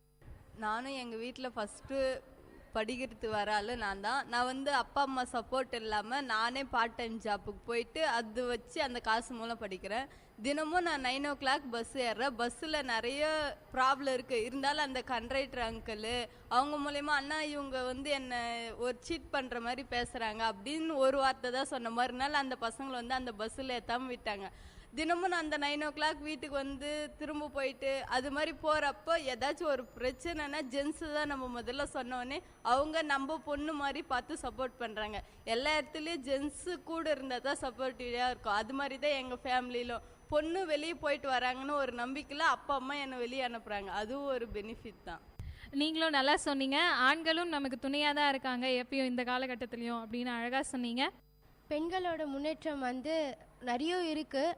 எங்களோட சப்போர்ட்டிவ்ஸ் நிறைய இருக்குது. பட் எங்களுடைய அதில் நெகட்டிவ் பாயிண்ட்ஸ் நிறையவே நாங்கள் மீட் பண்ணுறோம். எங்களால் எல்லா இடத்துலையுமே சாதிக்க முடியுது. ஆனால் ஜென்ஸ் டக்குன்னு போகிற இதில் நாங்கள் லிட்டில் பிட் எங்களால் ஃபியர் இருக்குது. எங்களுக்கு ஃபியர்னஸோட தான் நாங்கள் எல்லாத்தையுமே நாங்கள் பார்க்குறோமே. ஃபஸ்ட்டு எத்தோடனே போக முடியல, எதுலையுமே எங்களால் சாதிக்க முடியல அப்படின்னு நாங்கள் உடஞ்சி உக்காஞ்சிடாமல் எங்களுக்குள்ளேயும் சாதிக்கணுன்ற வெறி இருக்குது. ஆனால் வரதுக்கான தடைகள் அதுவும் நிறைய இருக்குது எங்களால். அந்த தடைகள் எல்லாம் எப்படிலாம் பார்த்தோம்னா நிறைய எங்களை டாமினேட் பண்ணுறதுனால சொல்லலாம். எங்களை உன்னால் சாதிக்க முடியாது, நீ படித்து என்ன பண்ண போகிற அப்படின்ட்டு பல பேர் எங்களை கொஷின் கேட்குறாங்க. நீ என்ன எப்படி இருந்தாலும் படித்தாலும் இன்னொரு வீட்டில் போய் நீ சமையல் தானே பண்ண போகிற, இதுக்கு போய் என்னத்துக்கு நீ படிச்சுன்னு அப்படின்னு சொல்கிறாங்க. எங்களாலையும் முடியும், நாங்கள் சமைப்போம், உங்களுக்காகவும் நாங்கள் வீட்டுக்கு டெவலப்மெண்ட்டும் கொடுப்போம். ஆனால் இந்த நாட்டோட டெவலப்மெண்ட்லேயும் எங்களோட இருக்க முடியும்னுட்டு எங்களுக்குள்ளே இருக்குது. யாரும் எங்களை டாமினேட் பண்ணாதீங்க, எங்களாலேயும் முடியும். நல்ல எழுச்சிகரமாக பேசினாங்க. பெண்கள்லாம் இப்படி தான் இருக்கணும் அப்படின்றத பற்றியும் நல்லா சொன்னாங்க. அவங்க தடைகள் இருக்குது எங்களுக்கு அப்படின்னு சொன்னாங்க. அதை பற்றி மற்றொரு தோழியோட கருத்தை கேட்கலாம். என்னை பொறுத்தவரையும் தடைகள் கம்மியாக தான் இருக்குது. அந்த காலத்தில் கம்பேர் பண்ணும்போது இந்த காலத்தில் தடைகள் கம்மியாக இருக்குது. அந்த காலத்துலலாம் பெண்கள் வெளியே வரவே பயப்படுவாங்க. வெளி உலகம்னா என்னன்னு தெரியாது, வெளிவட்டம் எப்படி இருக்கும், வெளியூர் எப்படி இருக்கும், எதுவுமே தெரியாது. இப்போ நம்ம பெண்கள் வெளியே வராங்க, வெளி உலகத்துக்கு போகிறாங்க, நிறைய சாதிக்கிறாங்க. அந்தளவுக்கு நம்ம பெண்கள் முன்னேறியிருக்காங்க. அந்த காலத்தில் இந்த பெண்களுக்கெல்லாம் என்ன தெரியும், சமைக்க தெரியும், வீட்டில் இருக்க கொஞ்சம் வேலை செய்ய தெரியும். இந்த அளவுக்கு மட்டும்தான் அவங்க இருந்தாங்க. வெளி உலகம் எப்படி இருக்குன்னு எதுவுமே தெரியாது. இப்போ இருக்கிற பெண்கள் சமைக்கிறாங்க, வீட்டு வேலையும் செய்கிறாங்க, அதோட வெளியே நல்லா ஒர்க் பண்ணுறாங்க. அந்த வேலையெல்லாம் முடிச்சுட்டு ஒர்க் பண்ணிவிட்டு திரும்பியும் அந்த வேலையை கண்டினியூ பண்ணுறாங்க. அந்த அளவுக்கு முன்னேறி இருக்காங்க. அந்த காலத்தில் பெண்களுக்கு ஓட்டு போகிற உரிமையே கிடையாது. ஏன்னா அவங்க சிந்திக்க மாட்டாங்க, சிந்திக்கிற திறமை அவங்களுக்கு கிடையாது, தப்பாக ஒருத்தரை தேர்ந்தெடுத்துடுவாங்க. அதனால ஓட்டு போடுற உரிமை கூட கிடையாது. அந்த அளவுக்கு சிந்திக்கிற தன்மை கூட இல்லாமல் இருந்த பெண்கள் இப்போ சிந்திக்கிறாங்க. யார் எது சொன்னாலும் எது கரெக்டு எது தப்பு அப்படின்ற சிந்திக்கிற அளவுக்கு உயர்ந்திருக்காங்க. அதுக்கு ஒரு எக்ஸாம்பிள் தான் ஓட்டு போகிற உரிமை இப்போ நம்மளுக்கு இருக்குது. சிந்திக்கிறது மட்டும் இல்லாமல் கல்வியிலையும் சரி, வேலை துறையிலையும் சரி எந்த அளவுக்கு முன்னேற்றம் அடைஞ்சிருக்காங்க நம்மளே டெய்லியும் ஒன்று பார்த்துட்ருக்கோம். இந்த ரிசல்ட் 10th 12th ரிசல்ட் வந்தால் கூட பெண்கள் தான் முதல் நிலையில் இருக்காங்க. அந்த அளவுக்கு முன்னேறி இருக்காங்க. பெண்களுடைய நிலை நிறைய அதிகரிச்சிருக்கு. அதுக்கு ஆண்களும் சப்போர்ட்டாக இருக்காங்க. ஆண்கள் சப்போர்ட் இல்லைன்னு சொல்ல முடியாது. யாரோ ஒரு சில ஆண்கள் தான் தவறாக இருக்காங்களே சரி, நூறில் 90% ஆண்கள் சப்போர்ட்டாக தான் இருக்காங்க, 10% தான் சப்போர்ட்டாக இல்லை. பெண்கள் முன்னேறத்துக்கு ஆண்களும் ஒரு காரணம் தான். அது மட்டும் இல்லாமல் அவங்களும் நிறைய முன்னேறிட்டு இருக்காங்க. நீங்களும் அழகாக சொன்னீங்க. கல்வி, அரசியல் அதெல்லாம் முன்னேறி வந்துட்டாங்க, முன்பு இருந்து போல் இந்த காலத்தில் இல்லைன்றதை அழகாக சொன்னீங்க. நன்றி. அடுத்து வந்து நம்ம பெண்கள் முன்னேற்றத்தை பற்றியே பேசுகிறோம். பெண்கள் முன்னேறி சாதிச்சு காட்டின ஒரு சிலரை பற்றி நம்ம தெரிஞ்சுக்கலாம். வணக்கம், என் பெயர் வந்து சுமித்ரா. அந்த காலத்துலலாம் பார்த்தீங்கன்னா பெண்களை வந்து வெளியவே விட மாட்டாங்க. அடுப்புதும் பெண்களுக்கு படிப்பெதற்கு அப்படின்லாம் சொல்லுவாங்க.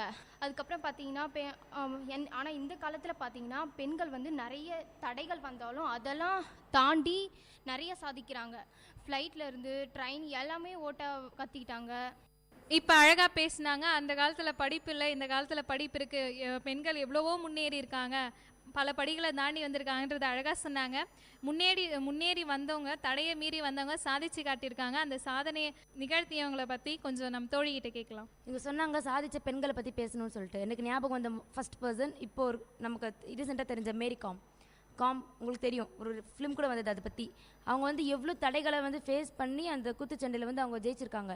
அத்தனைக்கும் வந்து அவங்க குத்துச்சண்டையில் வந்து பயிற்சி பெற்றுட்டு இருக்கும்போதே அவர் கோச் சொன்னாங்களாம், நீ இப்போ இந்த குத்துச்சண்டையில் வந்துட்டு ஸோ வந்து நீ இதிலே போயிடு, கல்யாணம்லாம் பண்ணிக்காத, இந்த மாதிரி நீ போகணும், அந்த மாதிரி அப்போ தான் வந்து உன்னோட அச்சீவ் பண்ண முடியும், நீ இந்த நாட்டுக்கு கோல்டு மெடல் வாங்கி கொடுக்கணும், அது மட்டும் தான் உன்னோட எய்ம், அந்த மாதிரி தான் சொல்லிட்டு இருந்தாங்களாம். ஆனால் இவங்க என்ன பண்ணாங்க, ஃபேமிலியும் வேணும், ஏன்னா இவங்க ஃபேமிலி வந்து கல்யாணம் பண்ணிக்கோ அந்த மாதிரி சொல்கிறாங்க.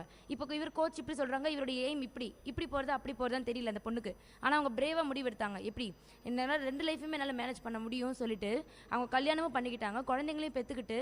அதுக்கேற்ற மாதிரி அவங்க ஹஸ்பண்ட் கொஞ்சம் சப்போர்ட் பண்ணாங்க, கொஞ்சம் இல்லை ரொம்பவே அவங்க ஹஸ்பண்ட் சப்போர்ட் பண்ணாங்க. அழகாக அவங்க வந்து இப்போ நமக்கு கோல்டு அடிச்சு கொடுத்துருக்காங்க குத்துச்சண்டையில். அப்போ வந்து அந்த பெண் வந்து கஷ்டங்கள் அனுபவிச்சா, ஆனால் தன்னோட கோலையும் விடலை, தன்னோட எய்ம் அதை பற்றியும் அவள் நினச்சா. அது இல்லாமல் தன்னோட சுற்றுப்புறம் அதுவும் அவளுக்கு சப்போர்ட் பண்ணுது. ஏன்னா அவள் வந்து கல்யாணம் பண்ணிட்டு போன குடும்பமும் அவளை சப்போர்ட் பண்ணுது. அந்த சப்போர்ட் இல்லைன்னா அவரால் வந்திருக்க முடியாது. அவருடைய கணவர் தினமும் காலையில் இந்த நேரத்தில் நீ ப்ராக்டிஸ் போகிறேன்னா அவர் தான் வந்து எழுப்பி விடுவாரா, நீ எழுந்துரு சொல்லிட்டு குழந்தைங்களோட அவளையும் எழுப்பி விட்டு அவளையும் வந்து பார்த்துக்கிற மாதிரி.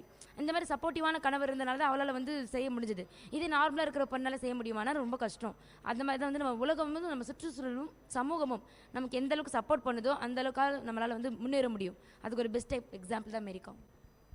அழகாக சொன்னீங்க. விளையாட்டுத்துறையில் ஒரு பெண் சாதிச்சிருக்காங்க, அவங்களுக்கு துணையாக இருந்தது ஒரு ஆண் அப்படின்னு அழகாக சொன்னீங்க.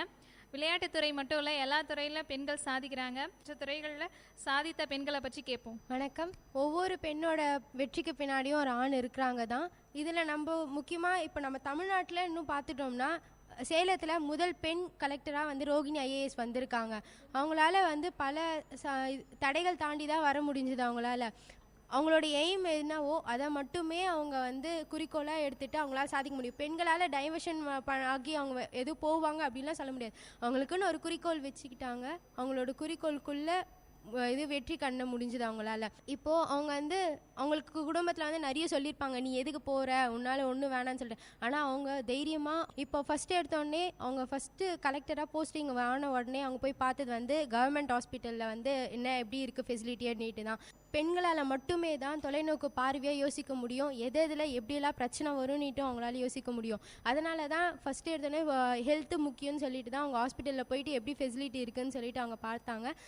அதே மாதிரி போலி மது கடைகள்லாம் இருக்குது, அதெல்லாம் வந்து அவங்க இது பண்ணாங்க. எல்லாமே அவங்களால சாதிக்க முடிஞ்சுது.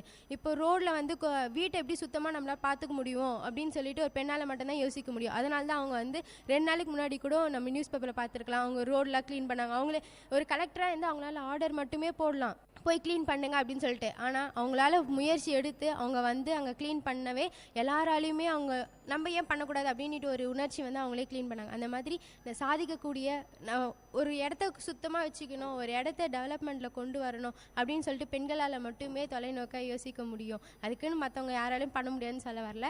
ஃபஸ்ட்டு ஆனால் ப்ரிஃபரன்ஸ் வந்து நான் லேடிஸ்க்கு தான் கொடுப்பேன். தேங்க்யூ. பெண்களை பற்றி அவங்களுடைய தொலைநோக்கு பார்வை, அவங்களுடைய குறிக்கோள், லட்சியம் இதெல்லாம் நல்லா சொன்னீங்க. அவங்களுடைய முயற்சி, உழைப்பு அதை பற்றி அழகாக சொன்னீங்க. கருத்து சொல்கிறதுக்காக பல தோழிகள் நம்மக்கிட்ட இருக்காங்க. பெண்கள் எவ்வளோதான் முன்னேறிட்டு இருந்தாலும் கிராமப்புறங்களில் பெண்கள் எல்லாம் ஹையர் ஸ்டடீஸ் பண்ணவே அவங்கள அலோவ் பண்ண மாட்டேங்கிறாங்க. அது ஏன்னே தெரியல. ஒரு பையன் வீட்டில் இருக்கிற ஒரு பையன் ஊர் சுற்றுற மாதிரி பெண்களால் அவங்க ஊரை கூட தெரிஞ்சுக்க முடியாத அளவுக்கே அடக்கி வச்சுருக்காங்க. பெண்கள் இப்படி தான் அடக்கமாக தான் இருக்கணும் அப்படின்ற ஒரு கட்டாயத்துக்குள்ளவே பெண்களை வளர்க்குறாங்க. ஒரு பையன் 8 மணிக்கு 10 மணிக்கு வரானா அவனை எந்த கேள்வியும் யாரும் கேட்க மாட்டாங்க. ஆனால் ஒரு பொண்ணு ஒரு 6 மணிக்கு மேலே எங்கே வெளியே போயிட்டு வரணும்னாலே 1000 கொஸ்டின் பண்ணுவாங்க. எதுக்கு எடுத்தாலும் எந்த பிரச்சனை வந்தாலும் முதல்ல அந்த வீட்டில் குத்தம் சொல்கிற ஒரு ஜீவன்னா அது பெண்ணால் மட்டும்தான். ஏதாச்சும் ஒரு பிரச்சனைனா கூட ஃபஸ்ட்டு எல்லாருமே தப்பு சொல்கிறது பெண்ணை மட்டும்தான். நீ ஏன் அவனை அப்படி பண்ண, அப்படி செய்ய சொன்ன, அப்படி வளர்த்த, இப்படி வளர்த்தனா. ஒரு பெண்ணால் எல்லாமே முடியும், தெரியும். அவங்களுக்கு எல்லாருமே தெரியும். அடுப்போதும் பெண்ணுக்கு படிப்பதற்குன்னு மட்டுமே சொல்கிறாங்களே தவிர அவங்க அந்த வேலையை மட்டும்தான் கரெக்டாக செய்கிறாங்கன்னு நினைக்கிறாங்க. ஆனால் அவங்க அதை மட்டும் செய்யலை. நிறைய விஷயங்கள் அவங்களுக்கு அவங்க இருந்தால் கூட எல்லா விஷயத்தையும் அவங்களுக்கு தெரிஞ்சு வச்சுருக்காங்க. ஆனால் அவங்களால அந்த தெரிஞ்ச விஷயங்களை செயல்படுத்த முடியல. அதுக்காக எல்லா ஆண்களையும் குத்தம் சொல்ல முடியாது. அவங்க பெண்களோட உரிமைகள் என்னன்னு மதித்த ஆண்களும் இருக்காங்க. அதை அவங்களோட திறமைகளை வெளிக்கொண்டு வந்த ஆண்களும் இருக்காங்க. பெண்கள் வீட்டில் குழந்தை பிறந்ததுக்கு அப்புறமும் கூட பெண் குழந்தை பிறந்துச்சுன்னு சொன்னால் ஒரு சிலர்கிட்ட ஃபஸ்ட்டு அப்பாக்கெல்லாம் சந்தோஷமாக தான் இருக்கும். அதுக்கப்புறம் மற்றவங்க சொல்லுவாங்க பெண்ணுக்கு சீர் செய்யணும், வரதட்சணை தரணும் அப்படிலாம் சொல்லி இப்போவும் பெண்கள் அவங்களுக்கு இப்படி தான் இவ்வளோ கஷ்டம் இருக்குது அப்படின்றத மட்டுமே அவங்களுக்கு தெரிஞ்சு வச்சுருக்காங்க. அவங்கக்கிட்ட இருக்கிற நல்ல விஷயத்த வெளியே கொண்டு வரதுக்காக அவ்வளோ முயற்சிகள் எடுக்கப்படுறதில்லை. அது ஃபுல்லாக அவங்களால முடிஞ்சதை அவங்களுக்கு தெரிஞ்சதை வெளியே கொண்டு வரணுன்றதுக்காக நிறைய முன்னேற்பாடுகள் நிறைய ஹெல்ப் பண்ணணும் அப்படின்றது தான் என்னோட வேண்டுகோள். ஒரு பாயிண்ட் சொன்னீங்க, பெற்றோர்கள் எப்படி நம்மளை இது பண்ணுறாங்க. ஒரு பெண் குழந்தை பிறந்ததுலேருந்து அவள் இறக்குறவர்களையும் ஒரு பெண் எவ்வளோ பிரச்சனைகளை இது பண்ணுறா. ஒரு பெண்ணாக பிறந்தா எவ்வளோ, அதாவது ஒரு பெண் குழந்தை பிறந்துட்டாலே அப்படின்ற ஒரு வருத்தம் ஏற்படுது ஒரு பெற்றோருக்கு. அவள் வளர்ந்த பிறகு அவள் படிக்க வைக்கிறதுலையும் அவள் வரதட்சணை, அதாவது கல்யாணம் ஆகும்போது வரதட்சணை இது பண்ணுறதுலையும் அவளுக்கு பல பிரச்சனைகள் ஏற்படுது. அப்படின்றத பற்றி ஒரு தோழிகிட்ட கேட்போம். இன்றைக்கி பெண்கள் எல்லா துறையிலையுமே முன்னேறி கொண்டே வருகிறாங்க. எனக்கு தெரிஞ்ச ஃபீல்டில் நான் சொல்கிறேன். எஜுகேஷன் லெவலில் பார்த்தோன்னா நம்ம இந்தியாவிலே யூபிஎஸ்சி எக்ஸாமில் பிரியதர்ஷினின்றவங்க ஹையஸ்ட்டாக மார்க் எடுத்து நல்ல ஒரு குவாலிஃபிகேஷனில் ஐஏஎஸ் இதுவாக இருந்திருக்காங்க. அவங்களுடைய இதுவை எப்படி சொல்கிறாங்கன்னா, கஷ்டப்பட்டு படிக்கிறபடி இஷ்டப்பட்டு படித்ததால் தான் நான் இந்த அளவுக்கு நிறைய மார்க் எடுத்திருக்கேன். அந்த மாதிரி பெண்கள் விளையாட்டுத்துறையிலையும் சரி, இப்போ பிவி சிந்து நம்ம ரியோ ஒலிம்பிக்கில் நம்மளுக்கு வெள்ளி பதக்கத்தை வழங்கியிருக்காங்க. அழகாக சொன்னீங்க. எல்லா துறையிலும் கால்தடம் பதிக்கிறது பெண்கள், எந்த துறையிலும் இல்லாததே கிடையாது. எல்லா துறையிலும் படிச்சிட்டோம், என்னுடைய இடம் எது அப்படின்றத பெண்கள் ஒரு தனி அங்கீகாரமாக எடுத்துருக்காங்க. முன்னேற்றம் எப்படி தடைப்படுன்றதை பற்றி ஒரு தோழிக்கிட்ட கேட்கலாம். வணக்கம், என் பேர் மலர்விழி. பெண்களோட முன்னேற்றம் எப்படிலாம் இன்னும் வளர்ந்துட்டுருக்கு அப்படின்றதெல்லாம் நம்மளோட தோழிகள் நிறையவே சொல்லியிருப்பாங்க. அது மட்டும் இல்லாமல் பெண்கள் இன்னும் நிறைய சாதிக்க வேண்டியதாக இருக்குது. பெண்கள் சாதிக்கிறது படிப்புலையும் மற்ற துறைகளில் மட்டும் இல்லாமல் விளையாட்டு இந்த மாதிரி நிறைய துறைகளில் பெண்கள் சாதிக்கணும். இப்போ நம்ம தோழி முதவே சொன்னாங்க, அடுப்போதும் பெண்களுக்கு படிப்பதற்கு அப்படின்னு அந்த காலத்தில் வீட்டுக்குள்ளேயே முடக்கி வச்சுருந்தாங்க பெண்களை. ஆனால் இந்த காலத்தில் பெண்கள் நிறைய துறைகளில் முன்னேறி வந்துட்டுருக்காங்க. எக்ஸாம்பிள் சொல்லணும்னா 2 வீலர் ஓட்டுறதுல முதற்கொண்டு ஏரோப்ளைன் ஓட்டுற வரைக்கும் பெண்கள் முன்னேறி வந்துட்டுருக்காங்க. இந்த மாதிரி ஒரு சில பெண்கள் மட்டும்தான் அவ்வளோ முன்னேற முடியுது. ஆனால் நிறைய பெண்களால் அந்த மாதிரி முன்னேற முடியறதில்ல. இதுக்கு காரணம் சமுதாயமாக இருக்கலாம், இல்லை வீட்டு சூழ்நிலையாக இருக்கலாம், இந்த மாதிரி நிறையா இருக்கலாம். இதுக்கு கவர்மெண்ட் முதற்கொண்டு எல்லாருமே பெண்களுக்கு நிறையா சப்போர்ட் பண்ணால் அவங்க இன்னும் நிறைய முன்னேறுவாங்க. அப்பயே பாடினாரு நம்ம பாரதியார், பட்டங்கள் ஆள்வதும் சட்டங்கள் செய்வதும் பாரினில் பெண்கள் நடத்த வந்தோம்னு. அந்த வரிகளுக்கு இணங்க அவங்க அழகாக சொன்னாங்க. முன்னேறி கொண்டே இருக்கிற பெண்களை பற்றி கொஞ்சம் கேட்போம். வணக்கம், என்னோட பேர் ரித்து. இப்போ பெண்கள் எவ்வளவுதான் முன்னேறிட்டே இருந்தாலும் பெற்றோர்கள் எப்படி பெண் முன்னேற்றத்தை பார்த்து பெற்றோர் பசங்களை வெளியே அனுப்பணும்னு நினைக்கிறாங்க. ஆனால் இருந்தாலும் பெண்களை வெளியே அனுப்பும்போது அவங்களுக்கு கொஞ்சம் பயம் ஏற்படுது. இருந்தாலும் அவங்கள தனியாக அனுப்புறது அப்படி இருந்து கூட எங்கள் வீட்டில் என்னை எந்த ஒரு இதுவாக இருந்தாலும் அனுப்புவாங்க. எதுக்குமே வேண்டாம் அப்படின்னு சொல்ல மாட்டாங்க. உன்னால் முடியும், நீ போய் எல்லாத்தையும் செய் அப்படின்னு சொல்லி அனுப்புவாங்க. ஒரு தடவை எக்ஸிபிஷனுக்காக திருப்பத்தூர் போயிருந்தோம். அங்கே போயிட்டு திருப்பி வர நைட் 8 o'clock ஆச்சு. அந்த நிமிஷமும் எங்கள் பெற்றோர்கள் என்னை பற்றி நினச்சி பயந்துட்டு தான் இருந்தாங்க, எப்போ வீட்டுக்கு வருவாங்க அப்படின்னு நினச்சி. அந்த பயத்துலேயும் தன் பொண்ணு எல்லாத்தையும் செய்வா, எல்லாத்தையும் கற்றுப்பா அப்படின்னு அவங்க அந்த நினப்பில் அந்த பயத்தை கொஞ்சம் போக்கிக்கிட்டு அப்புறம் என்னை வீட்டுக்கு கூட்டிகிட்டு போனாங்க. பெண்களின் தாரக மந்திரம் என்னால் முடியும், என்னால் மட்டுமே முடியும்னு அழகாக சொன்னாங்க. பெண்களின் முன்னேற்ற பற்றி நம்மளுடைய தமிழ் ஆசிரியர் அவங்களுடைய கருத்தை கேட்க. வணக்கம், என்னுடைய பெயர் பேராசிரியை சி சசிகலா. இப்போ பெண்கள் முன்னேற்றம் அப்படின்னு பார்க்கும்பொழுது நிறைய சொல்லலாம். இப்போது முன்னாடி ஒரு 100 ஆண்டுகளுக்கு முன்னாடி பார்த்தோம்னா பெண்கள் வந்து ரொம்ப ஒரு பின்தங்கிய நிலையில் இருந்தாங்க. இன்றைக்கி பார்த்தோன்னா நிறைய துறையில் வந்து பெண்களுடைய முன்னேற்றத்தை வந்து பார்க்க முடியுது. இங்கே பெண்கள் இல்லாத துறையே கிடையாது. அந்தளவுக்கு பெண்களுடைய முன்னேற்றம் இன்றைக்கி இருக்குது. அதற்கு காரணம் என்ன அப்படின்னு சொன்னால், முதல்ல வந்து குடும்பம். ஒரு குடும்பம் வந்து நினச்சாதான் அந்த பெண்கள் வந்து படிக்கிறதுக்கோ இல்லை வேலைக்கு போகிறதுக்கோ வந்து எதுவாக இருக்கும். அந்த குடும்பம் வந்து நினைக்கல அப்படின்னா அந்த பெண்களுடைய முன்னேற்றம் சொல்ல முடிய அளவுக்கு இருக்கும். அதாவது ஒரு பெண்கள் அப்படின்னு சொல்லும்பொழுது பெண்களுடைய முன்னேற்றம் கல்வியிலேருந்து ஆரம்பிக்கலாம். இப்போ கல்வி அப்படின்னு சொல்லும் பொழுது ஒரு பெண்ணுக்கு வந்து கல்வி வேணும். இதை வந்து ஒரு 50 ஆண்டுகளுக்கு முன்னாடியே வந்து பாரதிதாசனார் வந்து ரொம்ப அழகாக சொல்லியிருக்காரு. பெண்களுக்கு கல்வி வேண்டும், குடித்தனம் பேணுதற்கே பெண்களுக்கு கல்வி வேண்டும், பிள்ளையை பேணுதற்கே பெண்களுக்கு கல்வி வேண்டும், கல்வியை பேணுதற்கே அப்படின்றார். ஒரு கல்வியை காப்பாற்றுவதற்கு வந்து யார் வந்து பொறுப்பு அப்படின்னா பெண்கள் தான். அதனால் பெண்கள் வந்து முதல்ல கல்வியில் வந்து முன்னேறணும். அவங்கள வந்து குடும்பம் வந்து ஊக்குவிக்கணும். அவங்க வந்து மேலே மேலே அதாவது ஒரு டிகிரி, இப்போ வந்து பார்த்தோன்னா நிறைய குடும்பங்களில் பார்த்தோன்னா ஒரு டிகிரி போதும் முடிச்சிடலாம், பெண்களுக்கு வந்து திருமணம் செஞ்சிடலாம் அப்படின்ற ஒரு நிலை வந்து நிறைய குடும்பத்தில் இருக்குது. அந்த நிலை மாறணும். பெண்கள் வந்து அவங்க காலையிலே வந்து நிற்கிற அளவுக்கு அவங்களுக்கு வந்து ஒரு தொழிற்கல்வி, அவங்களுக்கு வந்து அந்த கல்வியை கொடுக்க வந்து முன்வரணும். அந்த அடிப்படையில் வந்து பார்த்தோன்னா கல்வி வந்து முதலாவது. அடுத்து பார்த்தோன்னா வேலைக்கு போகணும். பெண்கள்லாம் வந்து வேலைக்கு போய் பொருள் ஈட்டணும். அப்போ தான் இருக்கிற பொருளாதார ஏற்றத்தாழ்வுகளை வந்து சரி செய்ய முடியும். தம்மாலான உதவிகளை வந்து குடும்பத்தின் மூலமாக சமுதாயத்திற்கு அப்படி கொடுக்க முடியும். அதனால் கல்வி, பொருளாதாரம் இது இரண்டிலுமே ஒரு பெண் வந்து உயர்ந்திருந்தால் தான் அவள் குழந்தைகளை வந்து மிகச்சிறந்த முறையில் வந்து அவள் பராமரிக்க முடியும், நல்லா வளர்க்க முடியும். அதனால் கல்வி, அடுத்தது பொருளாதார நிலை, இதெல்லாம் வந்து ஒரு சிறந்த ஒரு முன்னேற்ற பாதையை வந்து பெண்களை அழைத்து செல்லும் அப்படின்றதுல மாற்று கருத்தில்லை. அடுத்து பார்த்தோன்னா ஒரு சமுதாயம். அந்த சமுதாயம் அப்படின்னு பார்க்கும்பொழுது பெண்ணுக்கு திருமணம் செஞ்சோன்னு நிறைய பேர் வீட்டில் வந்து திருமணத்துக்கு பிறகு படிக்க வைக்கலான்னு பாதியில் வந்து நிறுத்திடுறாங்க. அது தவறு. அதே மாதிரி பார்த்தோன்னா பெண்கள் வந்து திருமணம் செஞ்ச பிறகு அவங்களுடைய மாமியார் வீட்டில் வந்து நிறைய பேர் வீட்டில் வந்து சப்போர்ட் இல்லாமல் இருக்குது. அவங்க வந்து சப்போர்ட் பண்ணி, அதாவது வருகின்ற மருமகள்களை வந்து படிக்க வைக்கணும் அப்படின்ற எண்ணம் கொண்டவர்களாக இருக்கணும். இதுக்கு வந்து குடும்பம் வந்து உறுதுணையாக இருக்கணும் அப்படின்னு சொல்லலாம். அடுத்து பார்த்தோன்னா தான் கற்ற கல்வியை வந்து தன்னுடைய பிள்ளைக்கு மட்டும் இல்லை, அவள் எந்த துறையாக இருந்தாலும் சமுதாயத்திற்கு வந்து எதுவான முறையில் செய்யலாம். நிறைய வந்து விழிப்புணர்வு கொண்டு வரும் வகையில் வந்து நிறைய வந்து அவளுடைய கல்வியை பயன்படுத்தலாம்.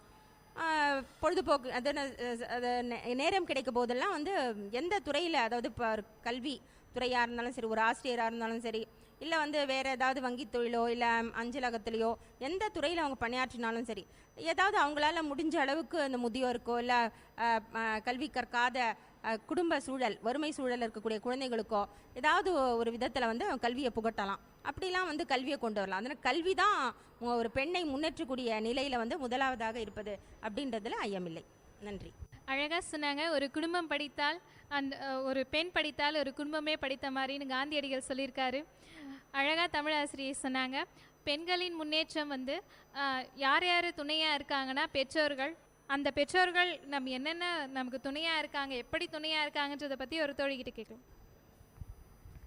எல்லாருக்கும் வணக்கம். என்னுடைய பெற்றோர் பார்த்தீங்கன்னா எனக்கு எப்போவுமே சப்போர்ட்டாக இருக்கிறது எங்கள் அப்பா மட்டும்தான். எங்கள் அப்பா இன்னும் ஒரு பொண்ணு மாதிரி வளர்க்கல, ஒரு பையன் மாதிரி தான் வளர்க்குறா. இப்போ இல்லை, எப்போவுமே எல்லா விஷயத்துலையுமே ஒரு பையன் மாதிரி போல்டாக இருக்கணும். கிளாஸ்லேயே ஆகட்டும், வீட்லேயே ஆகட்டும், மற்றவங்க கையிலையும் எந்த அளவுக்கு பணிவு இருக்கோ அந்த அளவுக்கு ஒரு இதுவாகவும் இருக்கணும் அப்படின்னு சொல்லிட்டு தான் சொல்லி வளர்ப்பாரு. எனக்கு வந்து ஆர்மி போடுறதுன்னா ரொம்ப பிடிக்கும். மற்றவங்களாம் பார்த்துட்டு நானும் அதுக்கு போகணுன்னு ஆசைப்படுவேன். எனக்கு தெரிஞ்சு நம்ம சைடு யாரும் போனதில்லை, மற்ற சைடு தான் லேடிஸ் எல்லாம் போகிறாங்க. போலீஸுக்கு போகணும்னு சொல்லிட்டு எனக்கு ஆசை. தினமும் 4 மணி ஆச்சுன்னா எங்கள் அப்பா கரெக்டாக ஏஞ்சி உட்காந்துருப்பார். ரன்னிங் போகணும்னு சொல்லிட்டு ரன்னிங்லாம் போயிட்டு வருவோம். எதுக்கு இருந்தாலும் கூட எங்கள் அப்பா தான் ரொம்ப சப்போர்ட் பண்ணுவார். அப்பா பார்த்தீங்கன்னா இந்த விஷயத்தில் மட்டும் இல்லை, எல்லா விஷயத்திலையும் எங்கள் அப்பா சம்பாதிக்கிற காசுலேயே நான் வந்து காலேஜ் படிக்கலாம். பட் இருந்தாலும் நீ பார்ட் டைம் ஜாப்புக்கு போயிட்டு நீ படி, அப்போ தான் ஒரு கஷ்டம்னா என்னன்றது தெரியும். ஒரு ஃபேமிலி வருங்காலத்தில் நீ மெயின்டைன் பண்ண போகிற. இந்த 4000 ரூபா வச்சுன்னு உன் ஃபீஸோ இல்லை பஸ் வரோ அதெல்லாம் எப்படி மேனேஜ் பண்ணுறியோ அது மாதிரி தான் வருங்காலத்தில் வர ஃபேமிலியும் உன்னால் மெயின்டைன் பண்ண முடியும் அப்படின்னு சொல்லிட்டு சொல்கிறாங்க. எனக்கு நிறைய டைமில் வந்து சிக்கல்லாம் வரும். அப்போல்லாம் நான் பேரண்ட்ஸ் கையில், எங்கள் அப்பா கையிலே எங்கள் அம்மா கையிலே காசு கேட்க மாட்டேன், ஃப்ரெண்டு கையிலோட கேட்க மாட்டேன். ரொம்ப நம்பிக்கையாக இருக்கிறவங்க பார்த்தீங்கன்னா எங்கள் மேமுங்க தான். மேமுங்க அதான் அம்மான்னு சொல்கிறாங்களா, அம்மாவுக்கு அடுத்தபடியாக யார் கூப்பிடுறதுன்னு பார்த்தீங்கன்னா ஆசிரியர்கள் தான் மோஸ்ட்லி நம்ம அம்மான்னு கூப்பிட்றோம். அவங்க தான் ரொம்ப ஹெல்ப்ஃபுல்லாக இருக்காங்க. எக்ஸாம் ஃபீஸில் கம்மியானாலும் சரி, பஸ் ஃபேர் கம்மியானாலும் எல்லாத்துக்குமே சப்போர்ட் பண்ணுறது அவங்க மட்டும்தான். இது மாதிரி நிறைய விஷயத்தில் நிறைய பேர் ஹெல்ப் பண்ணுறாங்க. அதுக்கப்புறம் அண்ணா சொல்லலாம், நான் பார்ட் டைம் ஜாப்லாம் முடிச்சுட்டு ஒரு 9:30 மணிக்கு தான் வந்து பஸ் விட்டு இறங்குவேன். அப்பயும் அவங்க வேலையெல்லாம் முடிச்சுட்டு எனக்கோசரம் வெயிட் பண்ணிட்டுன்னு போவாங்க. அது மாதிரி நிறைய இடத்துல நிறைய பேர் ஹெல்ப் பண்ணுறாங்க. அழகாக சொன்னீங்க. நான் என்னுடைய பெற்றோர்கள் எப்படி இது பண்ணுறாங்கன்றது, மாதா பிதா குரு தெய்வம்னு சொல்லுவாங்க. அது மாதான்றது முதல்ல வச்சுருக்கிறது ஒரு பெண்ணை தான், அதையும் நம்ம உற்று நோக்கணும். இப்பொழுது பெண்கள் முன்னேற்றத்தில் ஒரு சில தடைகள் இருக்குது, அதை எப்படியெல்லாம் தகர்த்தலாம் அப்படின்றத பற்றி மற்றொரு தோழிக்கிட்ட கேட்போம். இப்போ இவ்வளோ நேரம் வந்து நம்ம வந்து பெண்கள் முன்னேற்றம், அவங்க எப்படி முன்னேற்றம் அடைஞ்சிருக்காங்க, அதுக்கு எத்தனை பேர் எக்ஸாம்பிள்ஸ், நம்ம வாழ்க்கையில் எப்படி இருக்குது, அந்த மாதிரி தான் பார்த்துட்ருக்கோம். ஆனால் இந்த பெண்கள் வந்து இன்னும் சொல்லப்படாத நிறைய ஒரு துன்பங்களுக்கு ஆளாக்கிட்டு தான் இருக்காங்க. அதை நம்ம வந்து நல்லா கொஞ்சம் உற்று நோக்கணும்.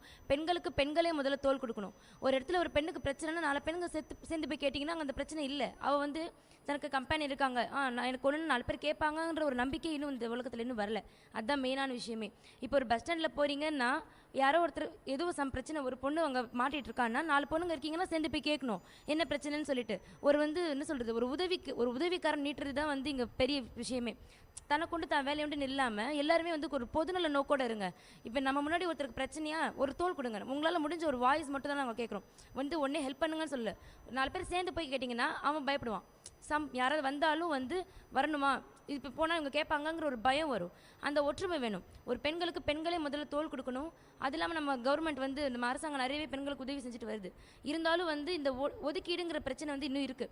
இன்னும் பெண்களுக்கு சம உரிமை வரல.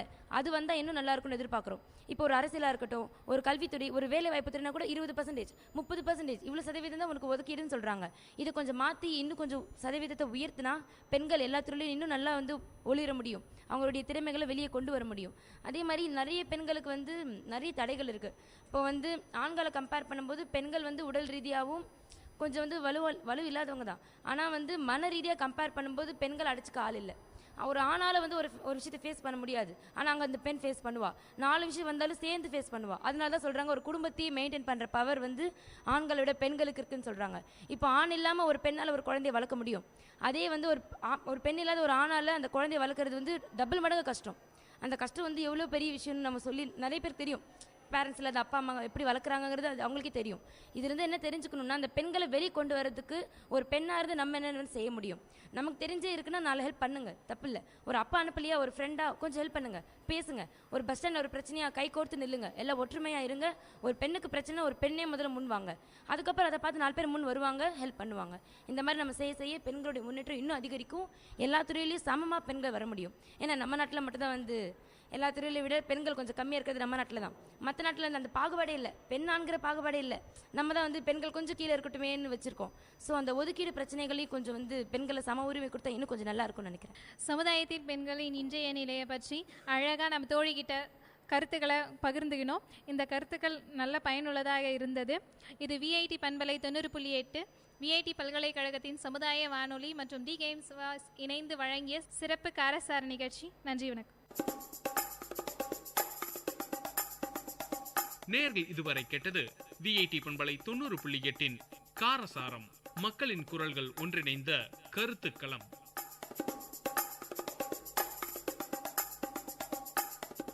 விவசாயி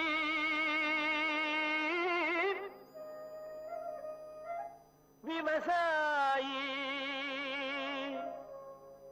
கடவுள் என்னும் முதலாளி கண்டெடுத்த விஐடி வேளாண் துறை மற்றும் விஐடி சமுதாய வானொலி இணைந்து வழங்கும் தினம் ஒரு வேளாண் செய்தி. வணக்கம் நேயர்களே, இது உங்கள் விஐடி பண்பலை 90.8 விஐடியின் சமுதாய வானொலி. தினம் ஒரு வேளாண் செய்தியில நான் உங்கள் திவ்யநேகா, மதுமித்ரா, காயத்ரி, மாலினி, ஷஷாந்த், விஐடி வேளாண் துறை மாணவர்கள். இன்னைக்கு நாம விஐடி வேளாண் துறையில இருக்கும் புதிய திட்டத்தை பற்றிய சுவாரஸ்யமான கலந்துரையாடலை கேட்போம். இடம் உள்ளூர் சந்தையில் 2 இயற்கை விவசாயிகளுக்கு நடக்கும் உரையாடல். என்ன கலா இந்த பக்கம் பார்த்தே ரொம்ப நாள் ஆச்சு. அது ஒன்றும் இல்லை சீதாக்கா, எங்கள் தோட்டத்து மாம்பழத்தை வெளி மார்க்கெட்டுக்கு வண்டி ஏற்றி விட்டு காய்கறி வாங்கலாமேன்னு சந்தைக்கு வந்தேன். ஆமாம், நீங்கள் ஏன் உங்கள் மாம்பழத்தை எடுத்துட்டு இங்கே வந்திருக்கீங்க? நானே உன்கிட்ட சொல்லான்னு தான் இருந்தேன். மகசூல் அதிகமாக வர ஆசைப்பட்டு உயிர் உரத்தை நிறைய வாங்கி போட்டேன். ஆனால் கடைசியில் பூவெல்லாம் கருகி மகசூலே வராமல் போயிடுச்சு. ஏதோ மிச்சம் இருக்க இந்த மாம்பழத்தை எடுத்துட்டு வந்த விலைக்கே வித்துட்டு போலான்னு வந்திருக்கேன். அட என்னக்கா இப்படி சொல்ற? நானும் தான் உயிர் உரத்தை போட்டேன், ஆனா எனக்கு நிறைய மகசூல் வந்திருக்கே, உங்களுக்கு மட்டும் ஏன் வரல? என்னடி சொல்ற? என் நிலமும் உன் நிலமும் பக்கத்து பக்கத்துல தான் இருக்கு. உன் நிலத்துல இருக்க அதே மண்ணு தான் என் நிலத்துலயும் இருக்கு. அப்புறம் ஏன் எனக்கு மட்டும் இப்படி நடக்குது? சரி விடுக்கா, நம்மள மாதிரி இயற்கை விவசாயிகளுக்கு இது மாதிரி அடி அப்பப்போ விழதான் செய்யும். அடுத்த முறை பார்த்துக்கலாம், விடுங்க. அதே சந்தையில் விவசாயம் தொடர்பான சந்தை கணக்கெடுப்பதற்காக வந்த வேளாண் துறை மாணவி செல்வி இந்த உரையாடலை கேட்கிறாள். வணக்கங்க, என் பேர் செல்வி. நான் விஐடி வேளாண் துறை மாணவி. நீங்கள் 2 பேரும் பேசிட்டு இருந்ததை கேட்டுட்டு தான் இருந்தேன். உங்களை மாதிரி விவசாயிகளுக்கு இருக்க பிரச்சனையெல்லாம் ஆய்வு பண்ணி தீர்வு கொடுக்க தான் எங்கள் விஐடி வேளாண் துறையில் ஒரு புதிய திட்டத்தை கொண்டு வந்திருக்கோம். அந்த திட்டம் மூலயமா உங்களுக்கு தேவையான தீர்வை கொடுக்க முடியும்னு நம்புகிறேன். என்னம்மா சொல்ற? இத்தனை வருஷமா விவசாயம் பண்ற எங்களுக்கே இது என்ன பிரச்சனை தெரியலம்மா. நீ இப்பதான் படிச்சிட்டு இருக்க, நீ எப்படிம்மா எங்களோட பிரச்சனைக்கு தீர்வை கொடுக்க முடியும்? நீங்கள் சொல்கிறதும் சரிதாம்மா. ஆனால் எங்கள் ஆசிரியர்கள்லாம் அவங்க துறையில் வல்லுநர்களாக இருக்காங்க. நான் உங்கள் பிரச்சனையை அவங்கக்கிட்ட எடுத்துகிட்டு போய் சொல்லி அவங்க சொல்கிற தீர்வை உங்ககிட்ட வந்து சொல்லுவேன். அப்படியா? இது ரொம்ப நல்லா இருக்கே. அப்போ நான் என் நிலத்துல இருக்க பிரச்சனைலாம் சொன்னா எனக்கு உடனே தீர்வு வந்துடுமா? ஆமாம்மா, அதிகபட்சம் 2 நாளில் சொல்லிடுவாங்க. அப்படி அவங்களுக்கு தெரியலன்னா அவங்களுக்கு தெரிஞ்ச மற்ற விவசாய விஞ்ஞானிகள் கிட்ட கேட்டு அவங்க தீர்வை சொல்லுவாங்க. சரி சரி, அப்போ என் நிலத்துல நான் என்னெல்லாம் பண்றேன், என்ன பிரச்சனைலாம் இருக்குன்னு சொல்றேன், எழுதிக்கோமா.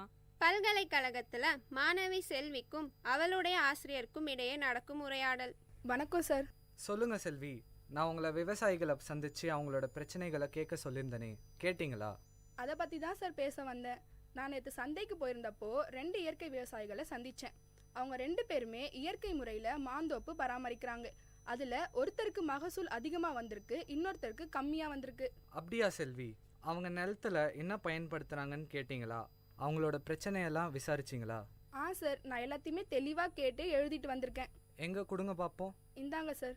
பூ கருகிருக்குன்னு போட்டிருக்கு, தண்ணி கரெக்டாக இருக்குது, பூச்சியோ நோய் தாக்கலோ இல்லை. அப்படி பார்த்தா இது அநேகமாக பொட்டாசியம் அப்படி இல்லைனா நைட்ரஜன் அளவு அதிகமானதுனால வந்திருக்கலாம். எனக்கு கொஞ்சம் டைம் கொடுமா, நான் என்னன்னு பார்த்துட்டு நாளைக்கு உனக்கு தீர்வை சொல்கிறேன். சரிங்க சார். மறுநாள் ஆசிரியர் மாணவியிடம் விளக்கத்தை கொடுத்தார். செல்வி, நீ கொடுத்த விவரத்தெல்லாம் பார்த்தம்மா. நிலத்துல நைட்ரஜன் சத்து அதிகமானதுனால பூ கருகிருக்கு. நான் இந்த நோட்டில் விவரமாக எழுதியிருக்கேன், நீ படித்து அவங்களுக்கு புரிய வச்சிடுமா. சரிங்க சார், நான் அவங்கள பார்த்து சொல்லிடுறேன். பின் மாணவி இயற்கை விவசாயியான சீதாவை சந்தித்தாள். வாமா செல்வி, நான் என் பிரச்சனைலாம் சொன்னனே, இதெல்லாம் தகவல் தெரிஞ்சுச்சா? நானும் எங்கள் சார்கிட்ட போய் இது எல்லாத்தையும் சொன்னேன். அவரும் சில குறிப்புகள்லாம் கொடுத்துருக்காரு. அதை உங்ககிட்ட சொல்லலான் தான் வந்தேன். முதல்ல நீங்கள் என்ன தெரிஞ்சுக்கணுன்னா, ஒரே ஊரில் இருந்தாலும் வயலுக்கு வயல் மண்ணோட தன்மை மாறும். அதனால் 3 வருஷத்துக்கு ஒரு தடவை மண் பரிசோதனை செஞ்சு பார்க்கணும். நீங்கள் உயிர் உரம் போடும்போது அது கூட ஜீவாமிர்தத்தையும் சேர்த்து போட்டிருக்கீங்க. அதனால தான் நைட்ரஜனோட அளவு அதிகமாகி பூவெல்லாம் கருகிருக்கு. ஓ, இதில் இவ்வளோ விஷயம் இருக்கா? இதுக்கப்புறம் நான் கவனமாக இருக்கமா.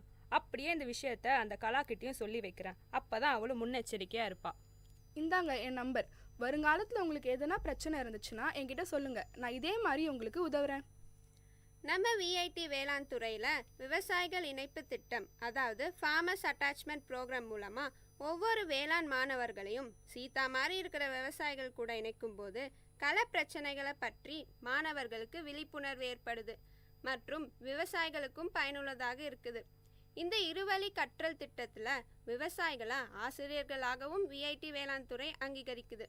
மீண்டும் தினம் ஒரு வேளாண் செய்தியில் நாளை சந்திப்போம். நான் உங்கள் திவ்யநேகா, மதுமித்ரா, காயத்ரி, மாலினி, சஷாந்த், விஐடி வேளாண் துறை மாணவர்கள்.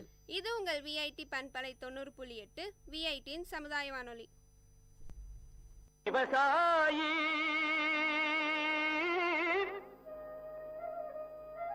விவசாயி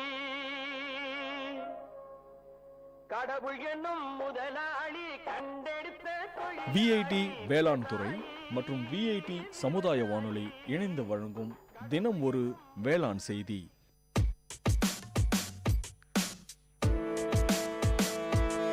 Dear listeners, welcome to the Silver Lining Show in VIT Community Radio 90.8.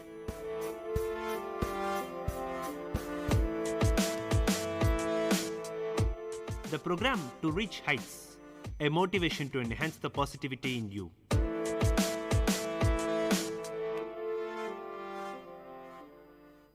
Hello friends, welcome to Vit Community Radio 90.8 FM. This is Bharadwaj on the Silver Lining Show today. Today we are going to talk about the risk-taking strategies which could help you harvest your luck. Sania Mirza, India's highest ranked tennis player, once said, "I could add variation to my game, but I'm going to win matches only when I hit those winners. I enjoy hitting the ball as hard as I can. I enjoy taking risks, and I believe you always have to take risks."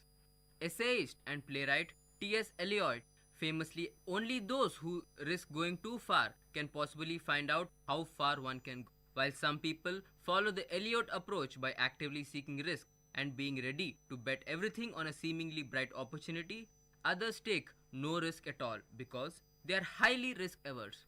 Both sets of behavior are dangerous. Motivational speaker and author Shiv Khera says, "Accepting responsibilities involves taking risks and being accountable, which is sometimes uncomfortable. Most people would rather stay in their comfort zones and live passive lives without accepting responsibilities involves taking calculated, not foolish risks. It means evaluating all the pros and cons, then taking the most appropriate decision or action. Besides taking calculated risks, knowing when to cut losses and to quit is another noticeable quality of lucky people." In his book, The Dip, a little book that teaches you when to quit and when to stick, author Seth Godin tells us that winners do quit and that quitters do win. Every new project, job, hobby, or startup begins with excitement and fun. It then tends to get more difficult and much less fun until it hits a low point. Often, you may find yourself asking the goal even if it's worth the effort. According to Gordon, it's possible that you're in one of the two situations, a dip or a cul-de-sac. A dip is a temporary setback, one that can be overcome if you keep pushing.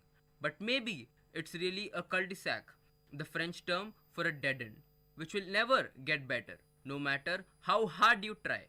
What sets lucky people apart from others?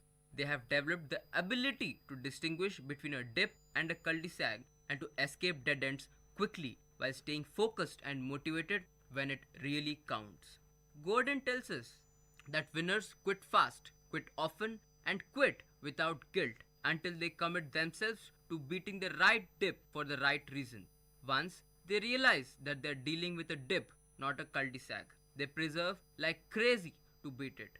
The ratchet effort, however, is not only about taking calculated risks and quitting in time, but also about taking concrete steps to prevent bad luck in the future. Most of us call such steps learning from mistakes. The problem with the usual notion of learning from mistakes is that most of us build negative conditioning rather than simply understanding what aspect of our attitude or approach was wrong. For those who have read Alice in Wonderland by Lewis Carroll, Alice and the Mad Hatter have a conversation that illustrates exactly what I mean. "Alice, where I come from, people study what they are not good at in order to be able to do what they are good at."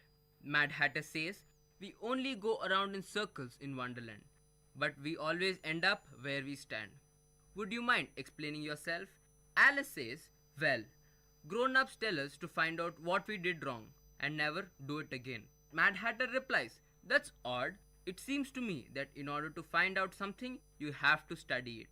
And when you study it, you should become better at it. Why should you want to become better at something then never do it again?" Why indeed? Let me narrate a relatively recent business example to illustrate how lucky people distinguish between a dip and a cul-de-sac and how they prevent future mistakes. Tata Motors decided to establish a car manufacturing facility in Singur, West Bengal. The state government acquired 997 acres of farmland to enable the Tatas to build the plant there. Due to a subsequent local and political opposition, the project went into limbo. Ratan Tata had to take a decision whether to stay on and wait for the storm to pass or to exit West Bengal. In effect, he had to decide whether the Singur agitation was a dip or a cul-de-sac. In 2008, the year in which the first car was meant to roll out from the plant, the Tatas announced their decision to put out from the West Bengal, thus signaling that Singur was a cul-de-sac, an irresolvable predicament. This was followed by an announcement that they would establish a new plant at Sanand, Gujarat. The new factory in Gujarat came up in a record 14 months as against the 28 months taken in West Bengal. The Tatas also learned from their mistakes in West Bengal. In West Bengal, the government has acquired extremely fertile land at a pittance by using the Provision Act of 1894 Land Acquisition Act. Thus, the local opposition was understandable. Unfortunately, there was trouble initially in Gujarat too. Immediately after the Gujarat deal was announced, the Gujarat Industrial Development Corporation notified 6 villages for acquisition in Sanand. Farmers opposed the deal, believing that government was attempting to take away their land for free. Around 3,000 of them staged protests, desirous of not repeating the Singur mistake. The Gujarat government brought the protesting farmers to the negotiating table, explained that it was not trying to acquire their land for free, and declared an acquisition price that was multiple of the market price. The opposition dissolved and all farmers willingly cooperated with the government's acquisition. One may question Tata's decision to pull out from the West Bengal, but the story emphasizes the importance of distinguish between a dip and a cul-de-sac. Had Tata not pulled out from West Bengal, the subsequent success in Gujarat may never had happened. Also, if Singur hadn't happened, the Sanand land deal might not have been handled as efficiently as it was. Ratan Tata took a calculated risk by setting up Singur, then cut his losses by exiting Singur. Learning from his mistakes at Singur, he avoided repeating them at Sanand. This is the power of taking risks. Next, we have positivity. Lucky people stay positive, persevere, and cultivate a thick skin. The Secret by Rhonda Byrne emphasizes the immense power of human thought. At the core of The Secret is the theory that thoughts become things. If you believe something strongly enough, the universe makes it happen. Byrne's view is based on the metaphysical belief that our minds emit and receive energy from the universe. Byrne compares the brain to a transmission tower. Unlike a physical magnet, where opportunities attract your mind, pulls the energy of the same frequency due to the law of attraction. Therefore, whatever signal you send into the universe via thoughts, you receive in return. At a fundamental level, my key takeaway from The Secret was the necessity of having a positive attitude in life. There are several instances that reinforce this idea. Indira Gandhi remained India's Prime Minister for almost 15 years. Though born in an illustrious and well-connected family, her father was always short of money. Her academic life suffered due to mother's illness. She also saw her parents go to prison several times during the freedom struggle. One may agree or disagree with Indira Gandhi's politics, but one cannot ignore her positive attitude in approaching problems in her life. Initially, she had to challenge the power centers within the Congress party who dismissed her as a Gungni Gundia. She eventually succeeded in establishing herself as the nucleus of the Congress party.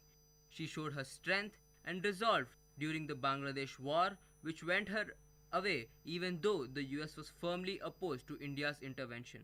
Her decision to impose a state of emergency resulted in a crunching defeat for her party during subsequent general elections, but she bounced back a couple of years later with renewed vigor. She had foreseen the self-destruction of the Janata Party. Indira Gandhi is known to have joked, "I was like Joan of Arc, perpetually being burned at the stake. Lesser mortals would have crumbled, but she didn't. It is said that fortune knocks but once, but misfortune has much more patience." If we are positive and patient, the universe seems to send good luck our way.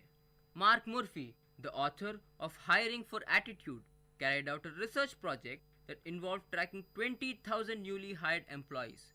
He found that 46% of them failed within 18 months.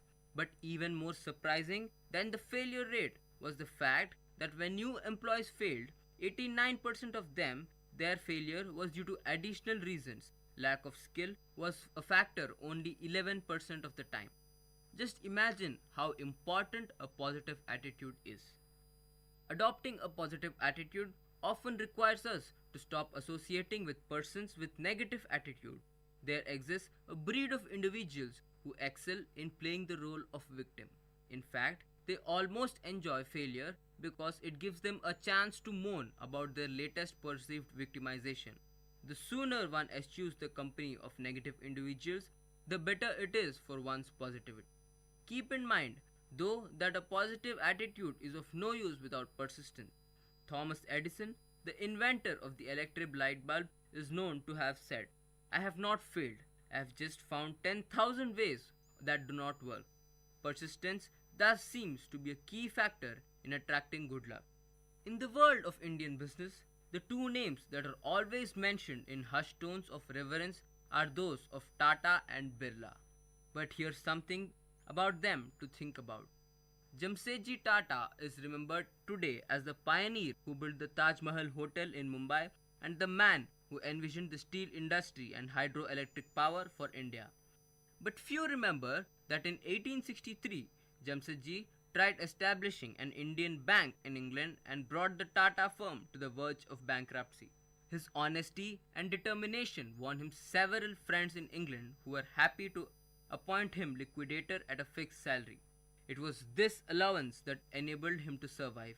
Luckily, the ensuing Abyssinian War resulted in a spike in demand for Indian cotton, and Jamsetji went on to acquire a rundown mill in Chinchikpoli, thus managing a turnaround in the Tata fortunes.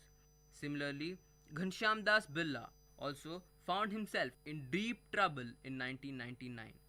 He had fought with his own family as well as the Britishers' authorities to establish a jute mill.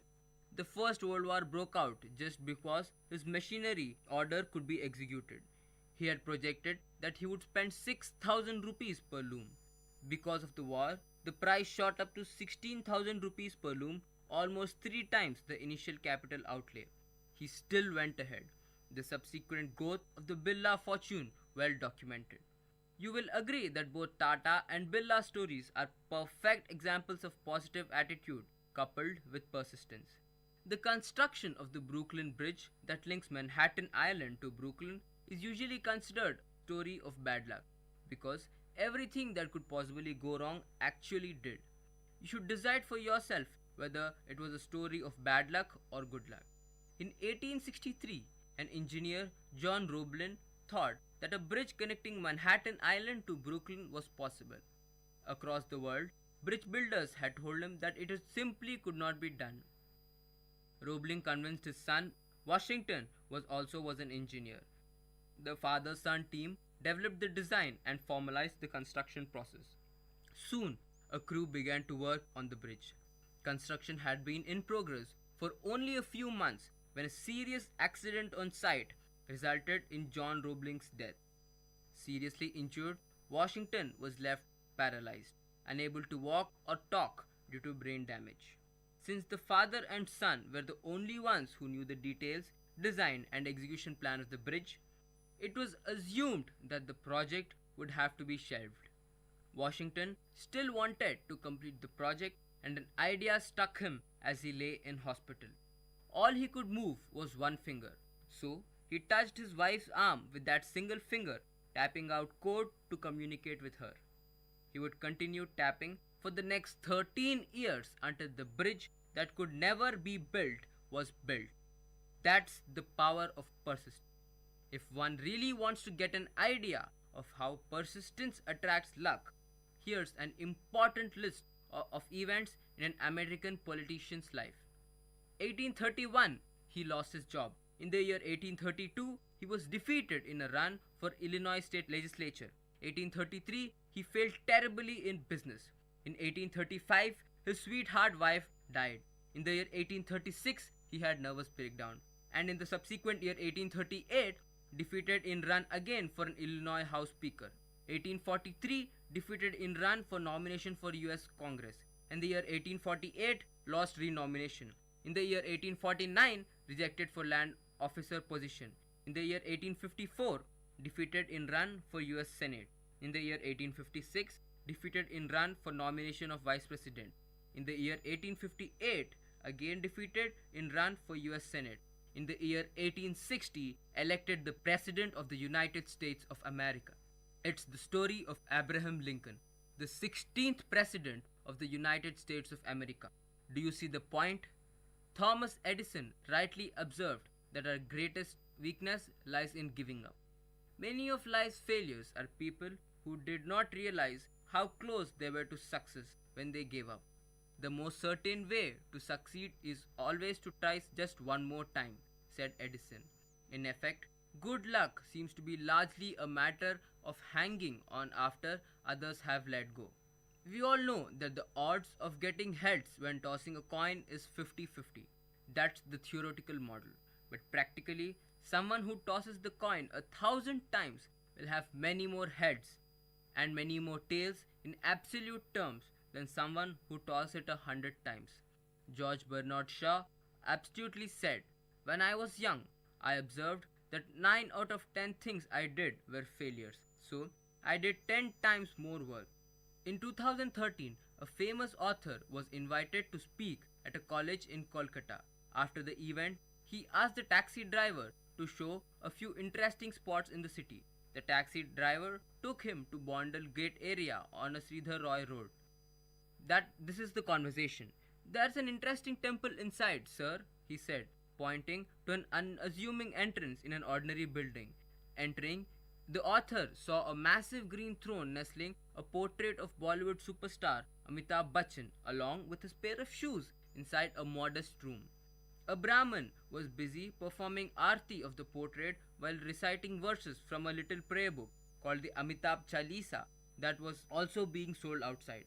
Amused by the temple, the author began to wonder whether our current mythological figures, Krishna or Rama, had also started out simply as great men who began to be worshipped due to their great deed. Then another thought struck the author. Many of Amitabh's early films did not do very well.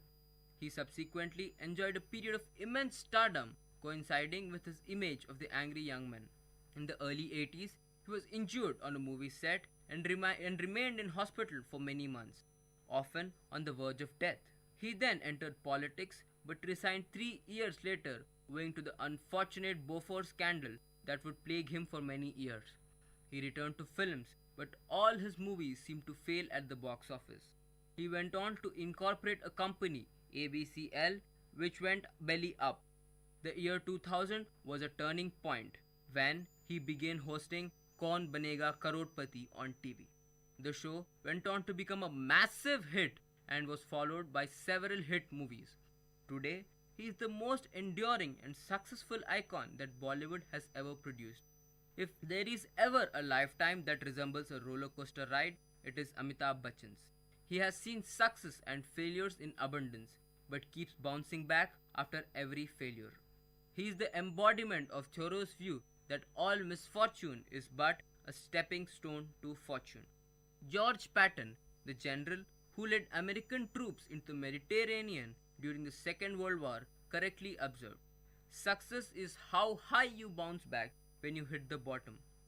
The Japanese believe in a good luck totem, the Daruma Dole. Legend has it that a monk, Daruma, sat in meditation for a long so that his limbs eventually vanished. Thus, the Daruma Dole is egg-shaped and bears a rather heavy and rounded bottom. When you knock it down, it manages to stand up again. It doesn't matter how hard you knock it or how many times you knock it, it always manages to rise again. Amitabh Bachchan is like that Daruma roll. What was the inherent quality that enabled Mr. Bachchan and so many others to remain inspired even in adversity? Wasn't their good luck related to the fact that they continued in their quest? Even in the face of trying circumstances, wasn't their good luck related to the fact that they could recognize opportunities at times when lesser mortals would simply given up? Henry Ford, the founder of the Ford Motor Company, said, "Failure is simply the opportunity to begin again, this time more intelligently." The examples cited from the above confirm Ford's view. Robert Sculler, the American televisionist, explained it wonderfully. He said, "Failure doesn't mean you are a failure. It just means you haven't succeeded yet." It is thus evident that while some lucky people succeed because they are so destined, most succeed because they are determined. If one is persistent, Lady Luck is left with no alternative but to manifest herself eventually. Often, struggle is the best teacher and paves the way for future success. The story of the butterfly's cocoon illustrates this point vividly. A boy found a butterfly's cocoon in his garden one day. Next day, he noticed that a small opening had appeared. For several hours, he watched patiently while the butterfly struggled to force itself out through the little hole. Deciding to help the butterfly, the boy used a pair of scissors to snip the remaining bit of the cocoon, and the butterfly emerged easily. Something was rather strange though. The butterfly had a swollen body and shriveled wings. The boy continued to wait expectantly, hoping that at any moment the butterfly's wings would expand to support its body and the body would contract. Neither event happened. In fact, the butterfly spent the rest of its life crawling around with a swollen body and deformed wings, never able to fly. What that boy did in his kindness and haste did not understand was that the restricting cocoon and the resultant struggle was required for the butterfly to get out, our nature's way of forcing fluid from the butterfly's body into its wings so that it is ready for flight after achieving freedom from the cocoon. Sometimes struggles are exactly what we need in life. Ralph Waldo Emerson, the American essayist, wrote, "Our greatest glory is not in never failing, but in rising up every time we fail." He also said, "A hero is no braver than an ordinary man, but he is braver 5 minutes longer." Being positive and persistent also require the ability to cultivate a thick skin. This prevents criticism and negative feedback from pulling us down. Samuel Johnson, the English critic, poet, and essayist, is believed to have once told a young writer, "Your manuscript is both good and original, but the parts that are good are not original, and the parts that are original are not good." Ouch! All of us have faced and will face hurtful situations.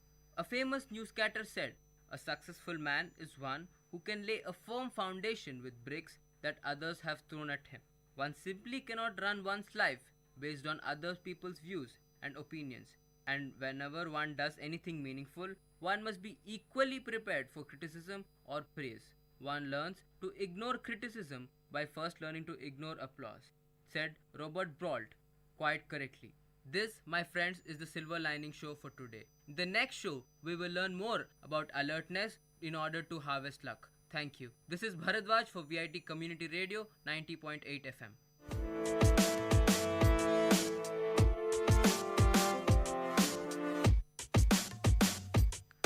Dear listeners, you had listened to the program Silver Lining Show. We will meet you with another interesting positive topic in our next show. Till then, tune in to VIT Community Radio 90.8.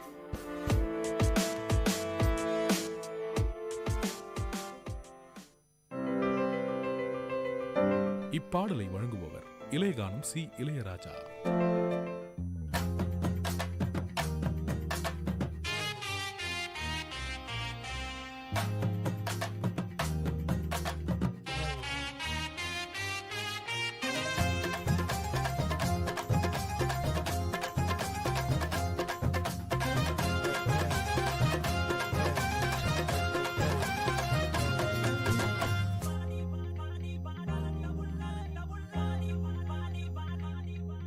ஆடி வாடி என் கருத்த உள்ள 2 நாளாக உறக்க வல்ல.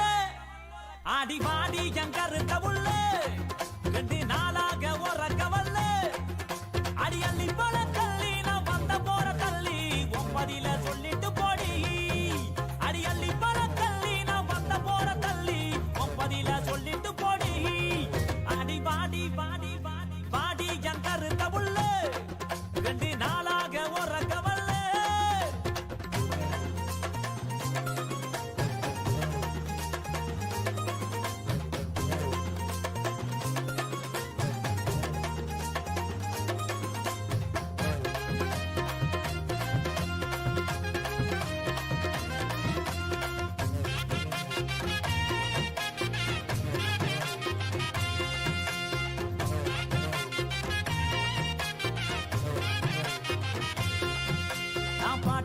பாடி வாரேன் தெம்மாங்கு பாட்டு, நீ இளையராச பாட்ட கேளு அதிருது வேட்டு.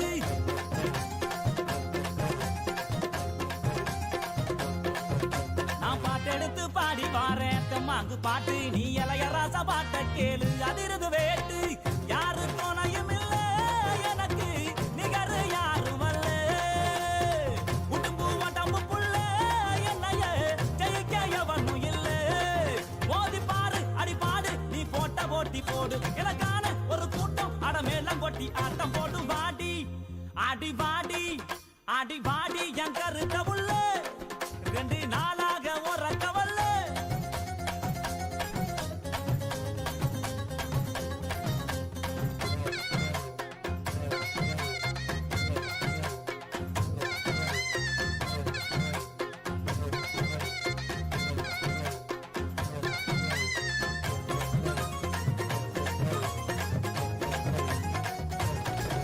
ஆடிக்கண்ட மீனு கண்ணு ரெண்டும் இழுக்குது என்ன உன் பல்வரிச முத்துச்சாரம் மயக்குவது என்ன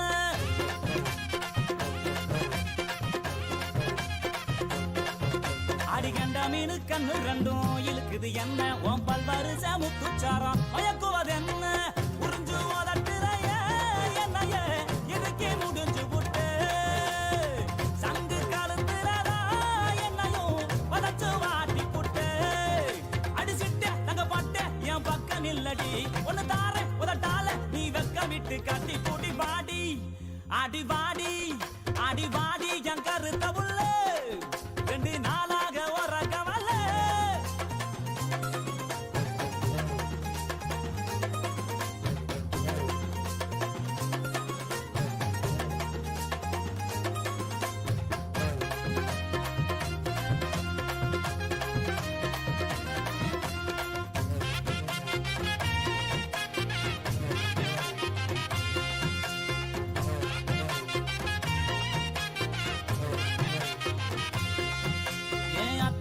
ரத்தினமே மச்சான பாரு என் மாமா வீட்டு மத்தாலாமே அதரவு கூறு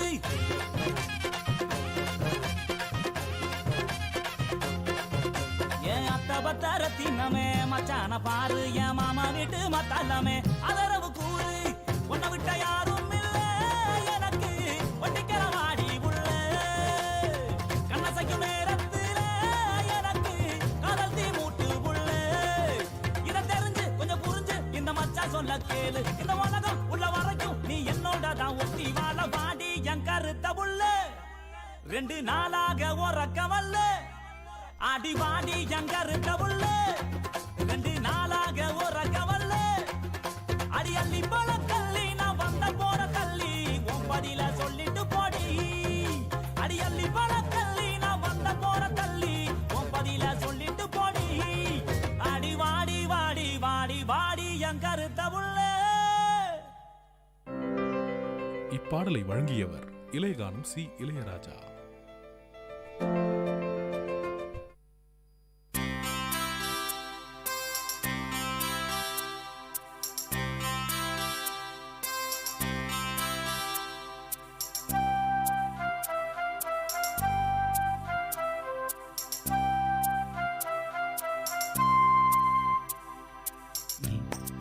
கொள்ளும் நேரமிது சித்திரை பெண்ணே பாடல் தொடு இதழ்களை சேர்த்து கைகளை கோர்த்து காற்றினில் நுழைந்து பாடல் தொடு காதலில் மூழ்கும் காலமிது நித்திரை கொள்ளும் நேரமிது.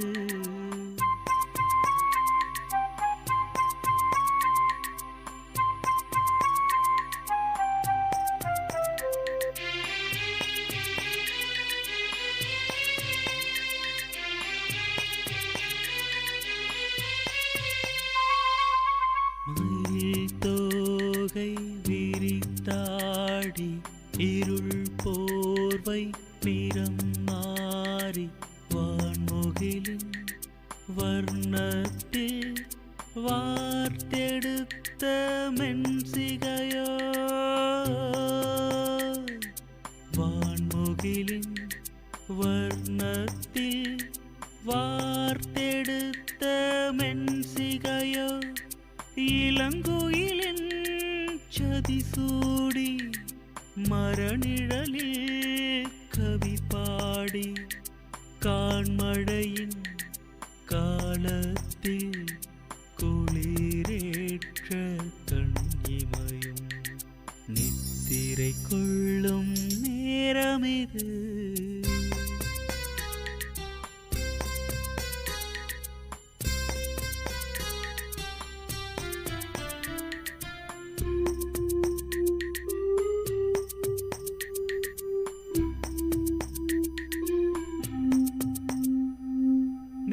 நெடுங்கிளைகள் வளர்ந்தோடி பசு மரங்கள் சுமை கூடி பண் இசைக்கும் மோனத்தில் நெளிந்தாடும் வளைகரமும் பண் இசைக்கும் மோனத்தில் நெளிந்தாடும் வளைகரமும் சுடர் விழிகள் வழியோடி மிடரிடையே மொழி தேடி கண் அசைக்கும் நேரத்தில் களி கூட்டும் சிலை முகமும் நித்திரை கொள்ளும் நேரமிது. கேட்ட பாடலை இசையமைத்து பாடியவர் முருகானந்தம். பாடல் வரிகள் KP ஆனந்த். தயாரிப்பு VIT பண்பலை 90.8. This song is presented by Spark X Music Band.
This song is presented by Spark X Music Band.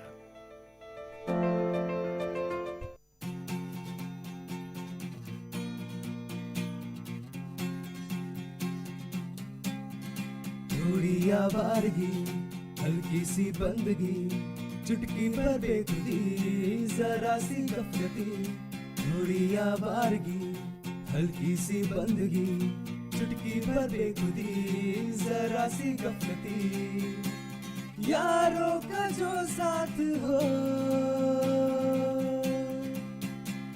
यारों का जो साथ हो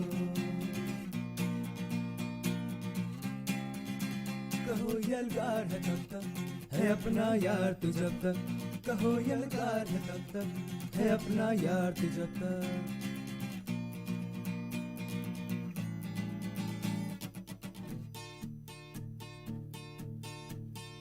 शहरों की गलियों में चने की फलियों में लहरों में झाग है जैसे सिगरी में आग है जैसे बुलन है अपनी यारी हो गम चाहे दुश्वारी पड़ी जब किस्मत भारी बांट ली हिस्सेदारी चाहे शहर का हाला पिया बन के हम प्यारा है रूठी प्रीतम जब जब मना लाया है तू तब तक वो फटफटी की सवारी सड़कों पे लहरी मारी जीने का मरकज यारी है मौजों की फुलवारी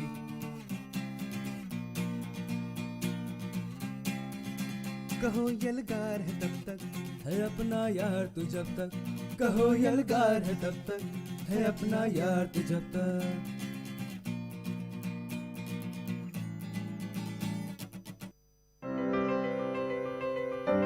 இப்பாடலை வழங்குபவர் இளையகானம் சி இளையராஜா.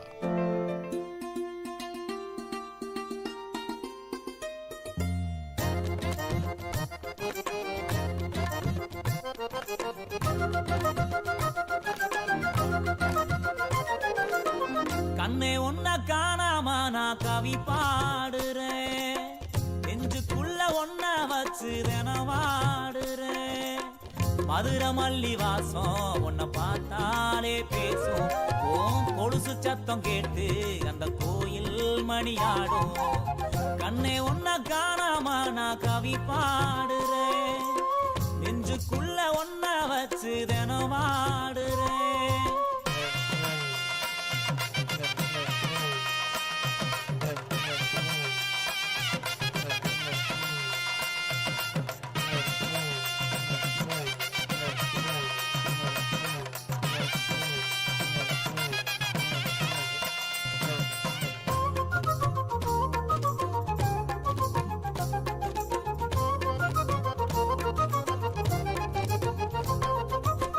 ஆத்துக்குள்ள ஊத்து தோண்டி விளையாடினோம் கூட்டாஞ்சோறு ஆக்கி நாம பசியாரினோம் பள்ளி கூட பாடம் மறந்து அடி வாங்கினோம் அம்மா அப்பா பேர சொல்லி கதை பேசினோம் காலம் போட்ட கோணம் அழிஞ்சு தசை மாறினோம் கண்ணே ஒன்ன காணாம நான் கவி பாடுறேன் நெஞ்சுக்குள்ள ஒன்ன வச்சு தினவாடு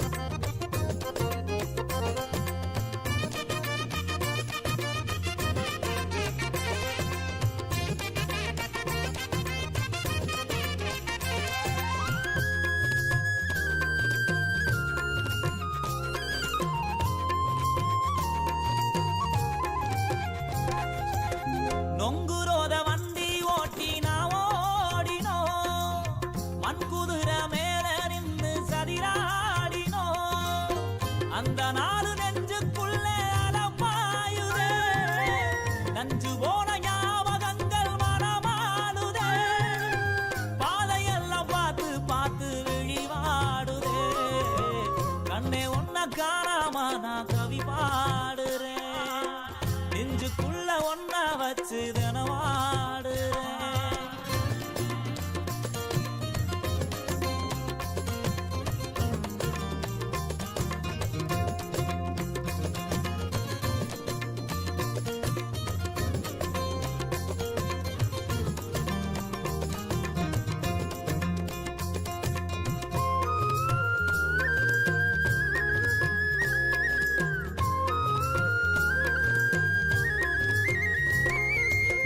வெள்ளருக்கு வெட்டி வந்து பேயோட்டினோம் செங்கல் மேல பானை வச்சு தீ மூட்டினோம் அந்த நாடு நெஞ்சுக்குள்ள கடம் போடுதே எந்த நாடு நீயும் வருவே விட தேடுதே ஆசையெல்லாம் இதையே கேட்டு தினமாடுதே கண்ணே ஒன்ன காணாம நான் கவி பாடுறேன் நெஞ்சுக்குள்ள ஒன்ன வச்சு வச்சு தினவாடுறேன்.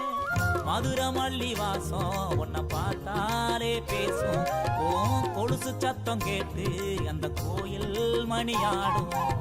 கண்ணே உன்னை காணாம நான் கவி பாடுறேன். நெஞ்சுக்குள்ள ஒன்ன வச்சு தினவாடுறேன்.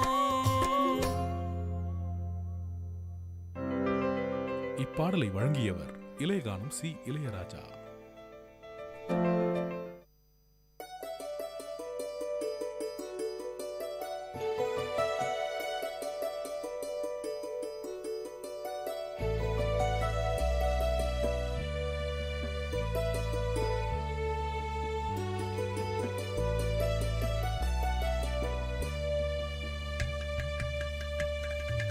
வண்ணமய குதூகலம் வானதிரும் கொண்டாட்டம்.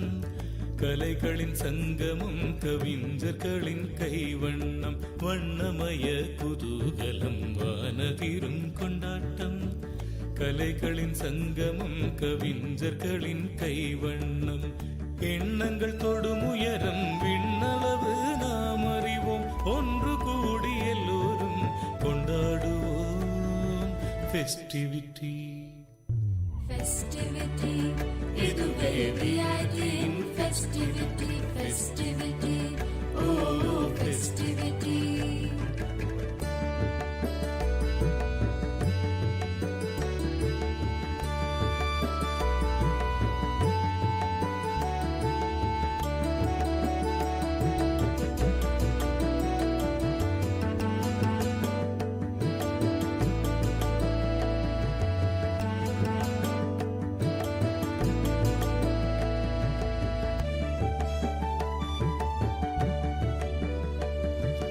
நாமெல்லாம் ஒரு குடும்பம். விஐடி நம் குடும்பம். உலகெங்கும் பரவி நிற்கும் விஐடி நம் குடும்பம். வேந்தரெனும் தலைமையின் கீழ் செயல்படும் ஒரு குடும்பம். வேந்தரெனும் தலைமையின் கீழ் செயல்படும் ஒரு குடும்பம். மனமகிழ்ந்து எல்லோரும் கொண்டாடுவோம். ஃபெஸ்டிவிட்டி, ஃபெஸ்டிவிட்டி, இதுவே விஐடியின் ஃபெஸ்டிவிட்டி. வண்ணமய குதூகலம் வானதிரும் கொண்டாட்டம். கலைகளின் சங்கமம் கவிஞர்களின் கைவண்ணம். Festivity, oh festivity, festivity, oh festivity.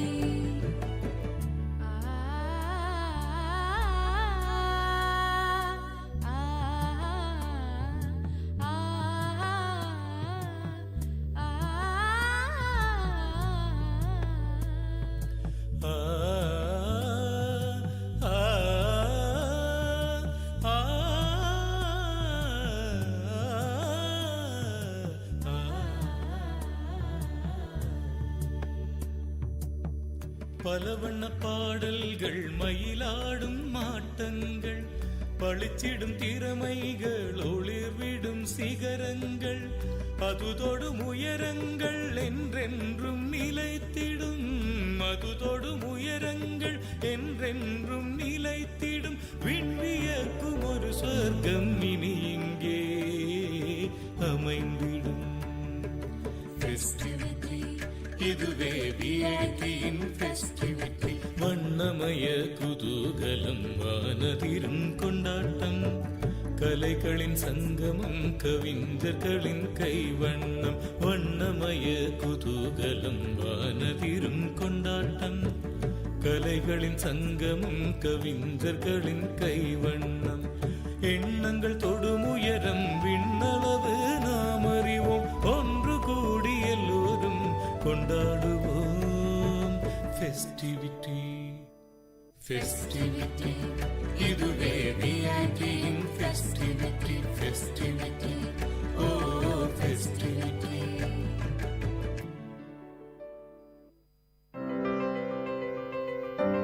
This song is presented by SparkX Music Band.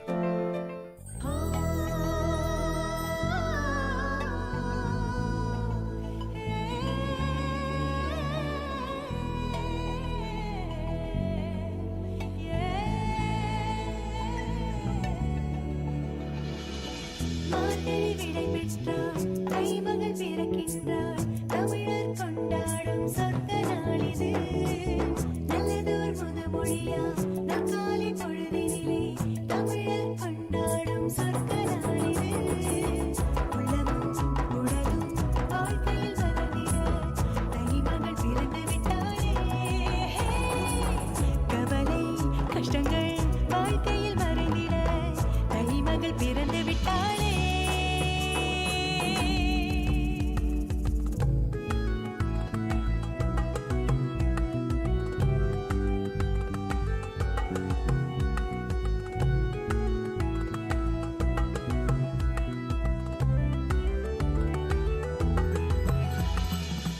வேரோடு வேராக வளரும் பயிருக்குள் ஒன்றி வாழும் உழவனே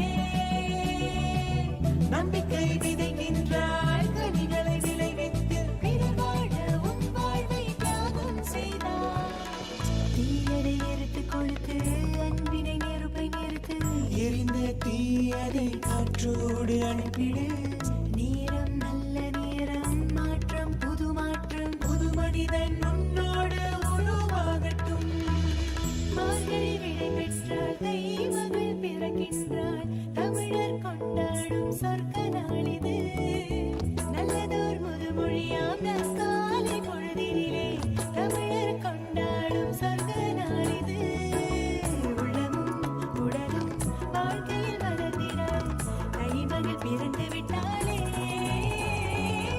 கவலை கஷ்டங்கள் வாழ்க்கையில் வரைந்திட கைமகள் பிறந்து விட்டாளே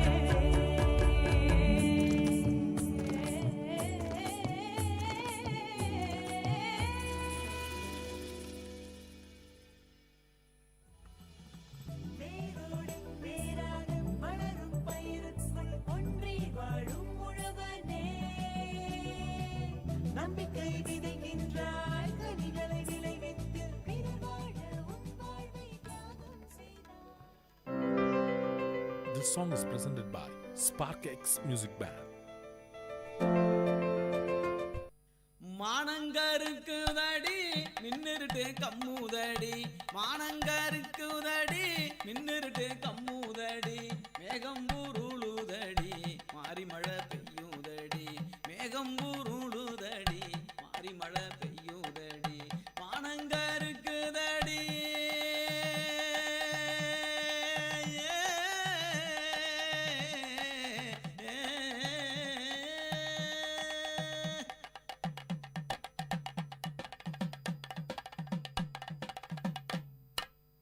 காடு காலனி எங்கும் களையெடுக்க போற புள்ள காடு காலனி எங்கும் களையெடுக்க போற புள்ள என் மனச பறி கொடுத்து உனக்காக காத்திருந்தேன் என் மனச பறி கொடுத்து உனக்காக காத்திருந்தேன் காலங்கடத்தாதடி காலங்கடத்தாதடி என் கண்ணே என் கண்மணியே நான் உனக்காக காத்திருக்கேன் பொன்னே என் பூங்கொடியே காலங்கடத்தாதடி என் கண்ணே என் கண்மணியே நான் உனக்காக காத்திருப்பேன் பொன்னே என் பூங்கொடியே மானங்கருக்குதடி மானங்கருக்குதடி மின்னிருட்டு கம்முதடி மானங்கருக்குதடி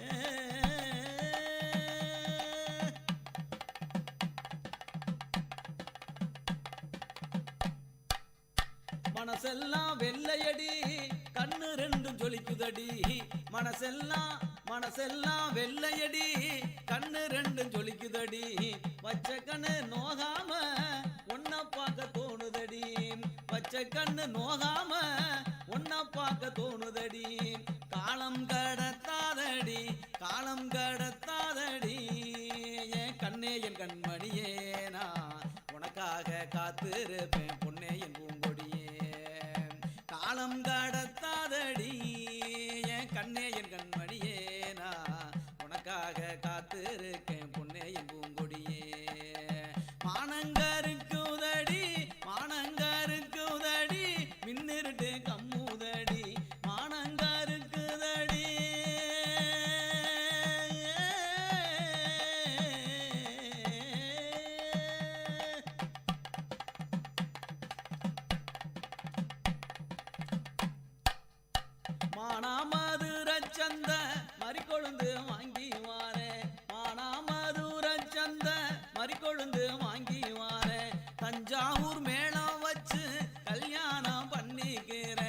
தஞ்சாவூர் மேளம் வச்சு கல்யாணம் பண்ணிக்கிறேன். மானாமதுரை சந்த மறிக்கொழுந்து வாங்கி வரேன். தஞ்சாவூர் மேளம் வச்சு கல்யாணம் பண்ணிக்கிறேன்.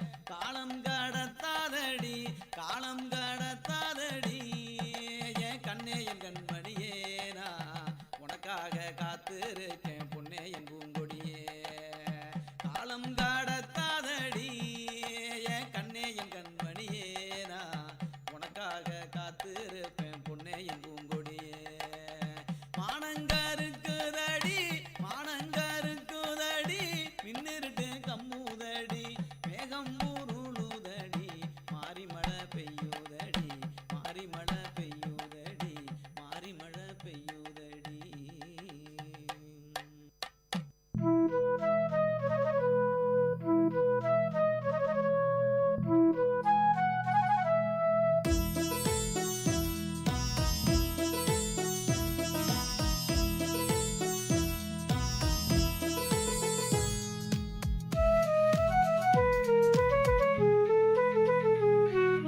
மேகம் மேகம் என்மேல் நீயும் பூவை பொழிந்தாய், அதிலே என்னை கொஞ்சம் நனைய விட்டு மோகம் கொண்டாய்.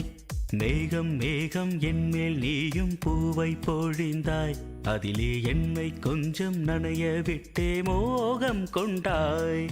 காலை கதிரே உன் பனித்துளி நான் தினம் என்னை கிள்ளியே நீ எழுப்பி விட்டாய். மேகம் மேகம் என்மேல் நீயும் பூவை பொழிந்தாய், அதிலே என்னை கொஞ்சம் நனைய விட்டே மோகம் கொண்டாய்.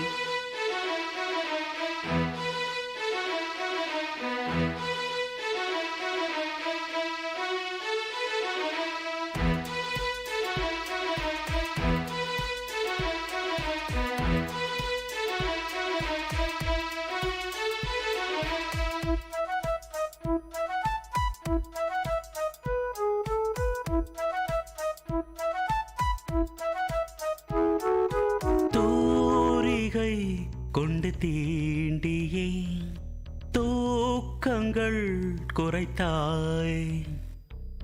பூமகள் என்று என்னையே போர்வைக்குள் இழுத்தாய். நிலவோடும் நிலம் மீதும் என்னை ஏந்தியே நீலவானிலே நெஞ்சோடு சாய்ந்தாடும் தென்றலே. நம்மை கண்டு நட்சத்திரம் வெட்கப்பட்டு கண்மறைக்கு. மேகம் மேகம் என்மேல் நீயும் பூவை பொழிந்தாய், அதிலே என்னை கொஞ்சம் நனைய விட்டு மோகம் கொண்டாய்.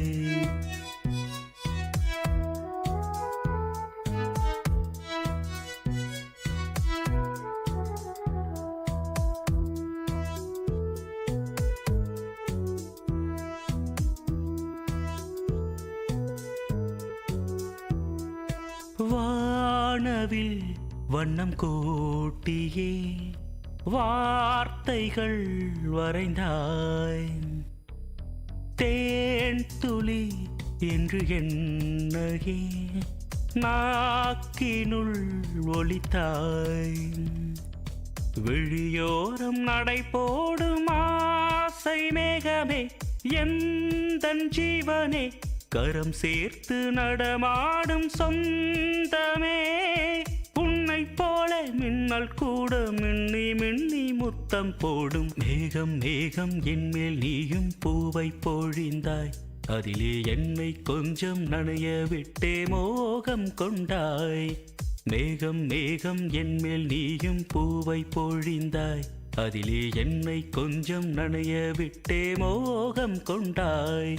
காலை கதிரே உன் பனித்துளி நான் தினம் என்னை கிள்ளியே நீ எழுப்பி விட்டாய். மேகம் மேகம் என்மேல் நீயும் பூவை பொழிந்தாய், அதிலே என்னை கொஞ்சம் நனைய விட்டு மோகம் கொண்டாய். கேட்ட பாடலை இசையமைத்து பாடியவர் முருகானந்தம். பாடல் வரிகள் பவித்ரா. தயாரிப்பு விஐடி பண்பலை 90.8.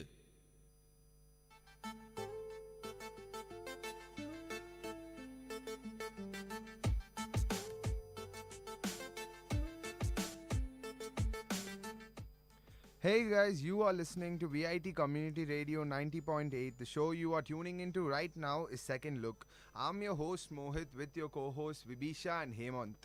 Hey Hemant and Mohit, what will you both do when you guys are feeling low? Me? It's obviously movies, and more movies. I'm more addicted to reading books right now. You know what I'll do? I'll either hawk food, biryani especially, or shop. Yes, you heard it right. I'll shop.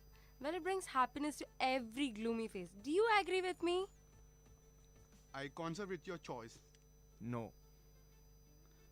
So, why are we waiting for? Now, we are going to talk about one such movie where the protagonist shops and ends up in trouble. Well, the world can't always be painted in pink, right?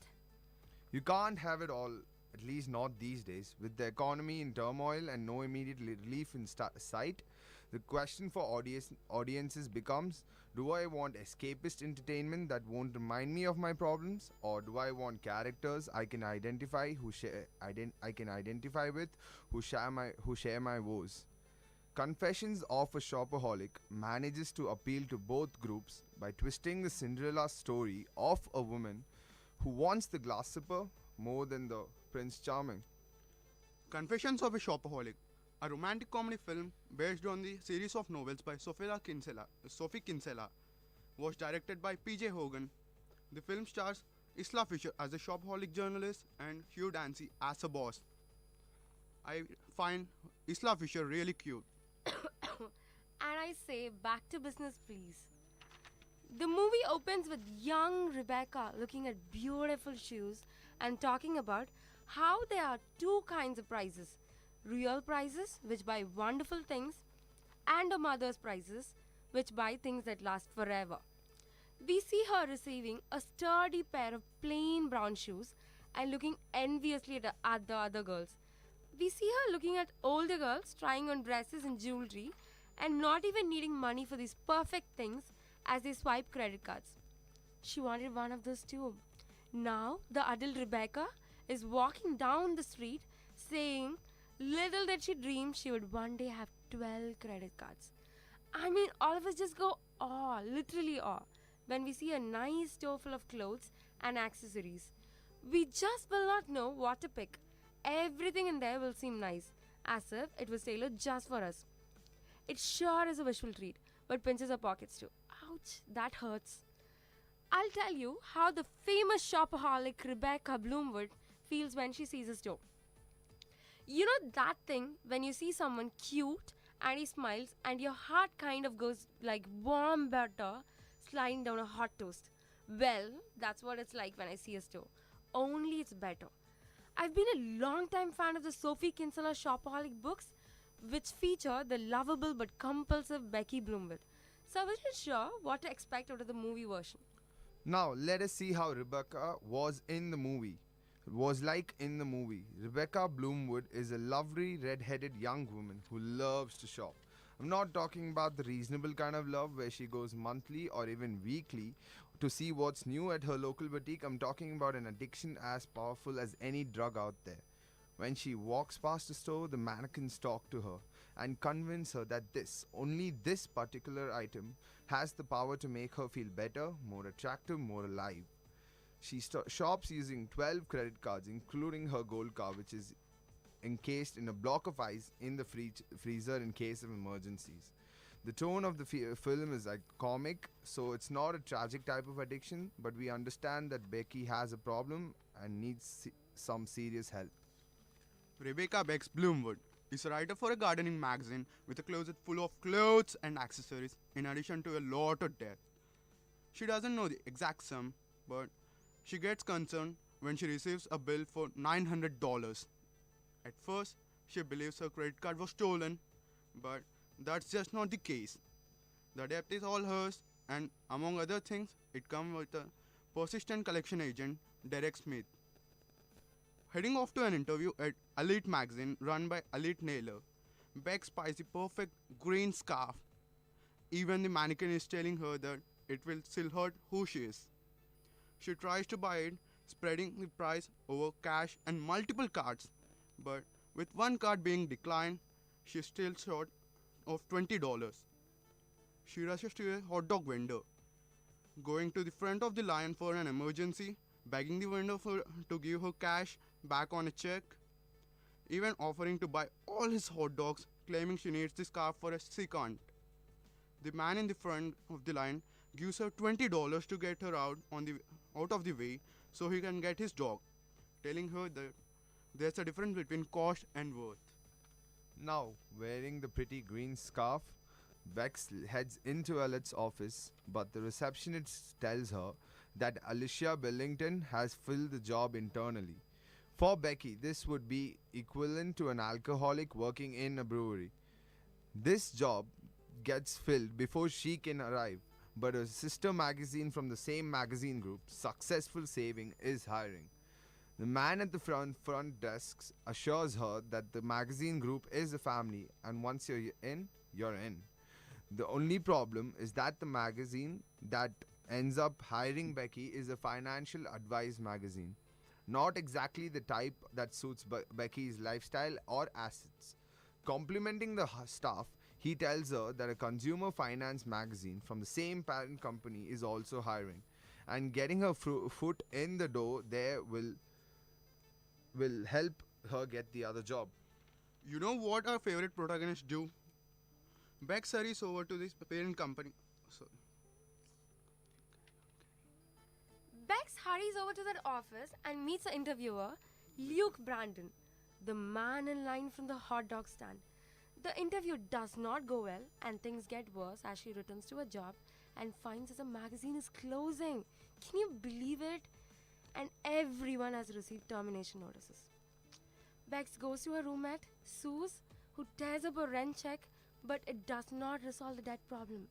With the help of a bottle of tequila, they go through the bills, Suze adding up figures and finding that the news is horrible. However, they get the brilliant idea to write up a sample article for Alet and send it in. At the same time, Bex drafts a mean note to Luke. Right, girls do that. Guess what? A call from Luke the next day leads her to realize that she puts the letters in the wrong envelopes.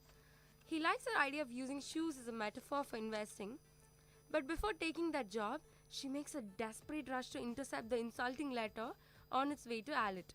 By hiding in a coat rack, stretching, and ending up flat on her back in front of Alicia, she does manage somehow.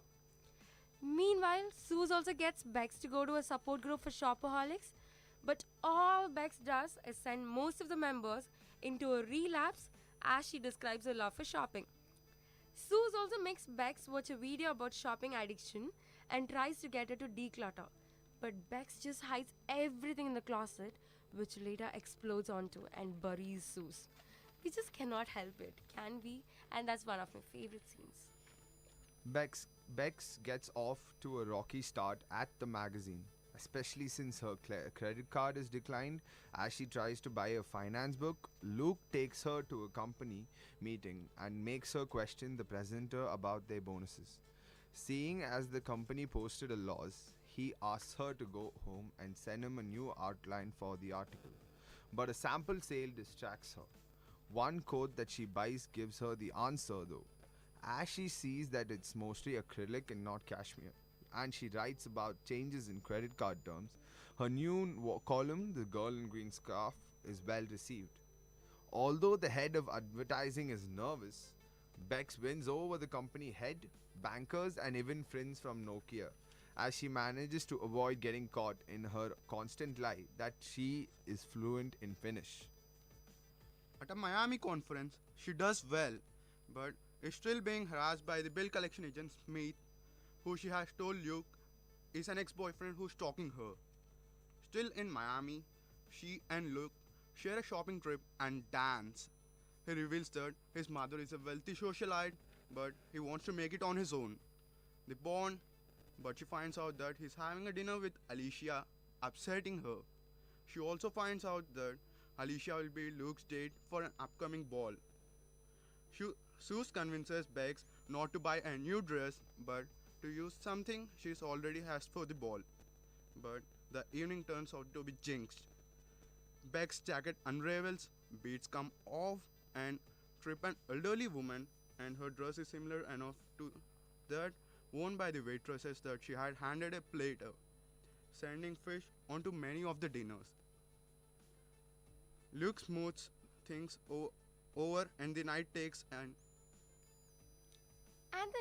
a turn for the better as he joins her out on the balcony and kisses her. Then Bex goes to her parents to ask for help. But it turns out that they have put all of their savings into an RV. They do mention her column and how much they love it. But she does not reveal that she is the author. Her work is being so well received that Bex is given a television spot with Luke and Alec takes her shopping. While Bex is trying on clothes, Alicia holds a purse and takes a call from Smith, thus finding out Bec's debt issues. Bex buys the outfit, though it costs a month's pay. Then she heads over to her bridesmaid dress fitting as Suze is getting married. Upset to see the Barney shopping bag, Sue sends Bex back to the support group. How mean. Bex meets a new woman going into the support group and asks her to stash her purchases in her trunk. The woman agrees, but turns out to be the new group leader, Miss Koch, who marches the group to the thrift shop and makes Bex turn over the purchases. Bex goes to buy them back after, but only has enough cash for one. So chooses a Barney's dress for the television appearance. The show is going well, but once things are turned over to the audience for questions, Smith stands up and exposes her debt issues, as well as the lie of him being an ex-boyfriend, which Suze, her fiancé Tak, and Bec's parents all see. Oh my god, that is sick. Bex goes back to the apartment to find Suze. While they are talking, a homeless woman goes by wearing Bex's bridesmaid dress. Suze is furious and moves out. Bec's parents drive up and offer to sell the RV, but she won't let them. Alec stops by and makes an offer to Bex to work at Alec. But since it would involve writing about affordable fashion that is not really affordable and encouraging more credit card use, Bex turns her down. Before this happens, Alicia complains to Luke about being stuck with Bex. Bex returns to her support group asking for help and sets up a sample sale and auction of her entire wardrobe. Can you imagine how awesome that'll look? She sends a notice to the original receptionist at Allet, who forwards it to all assistants, including Luke's assistant Haley. He says that she will need to make room for all the free samples from Allet.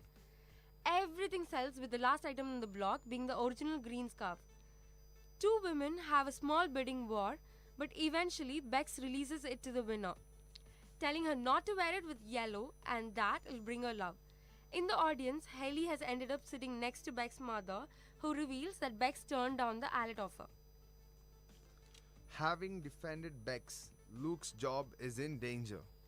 But the owner surprises him by offering to start a new magazine. As they talk, Luke realizes he wants to strike out on his own. Now people, let's go on a break. With you.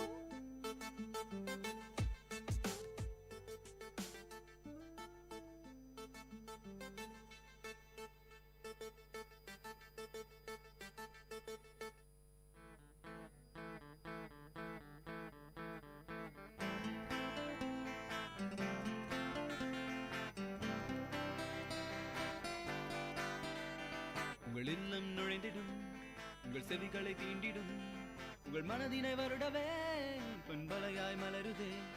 உங்கள் இல்லம் நுழைந்திடும், உங்கள் செவிகளை தீண்டிடும், உங்கள் மனதினை வருடவே பண்பலையாய் மலருதே. VIT 90.8 வேலூரில் நாங்க Tambe. VIT 90.8. Ladies and gentlemen, you're listening to VIT Community Radio 90.8 FM. Engage, evolve, empower.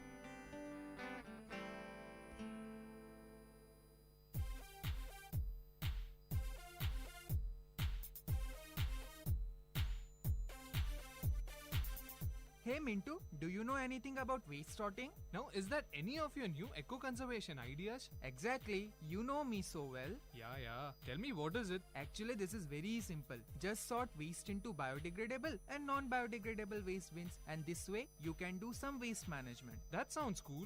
Go green!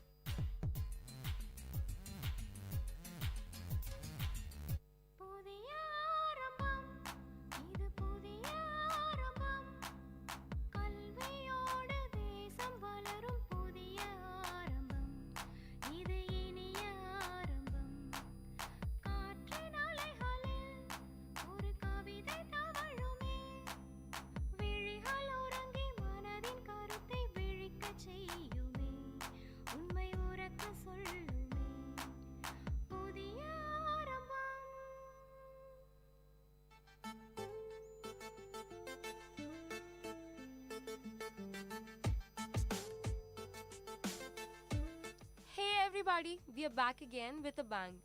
This is Vit Community Radio 90.8 and you're listening to Second Look with Mohit, Vibisha and Hemant.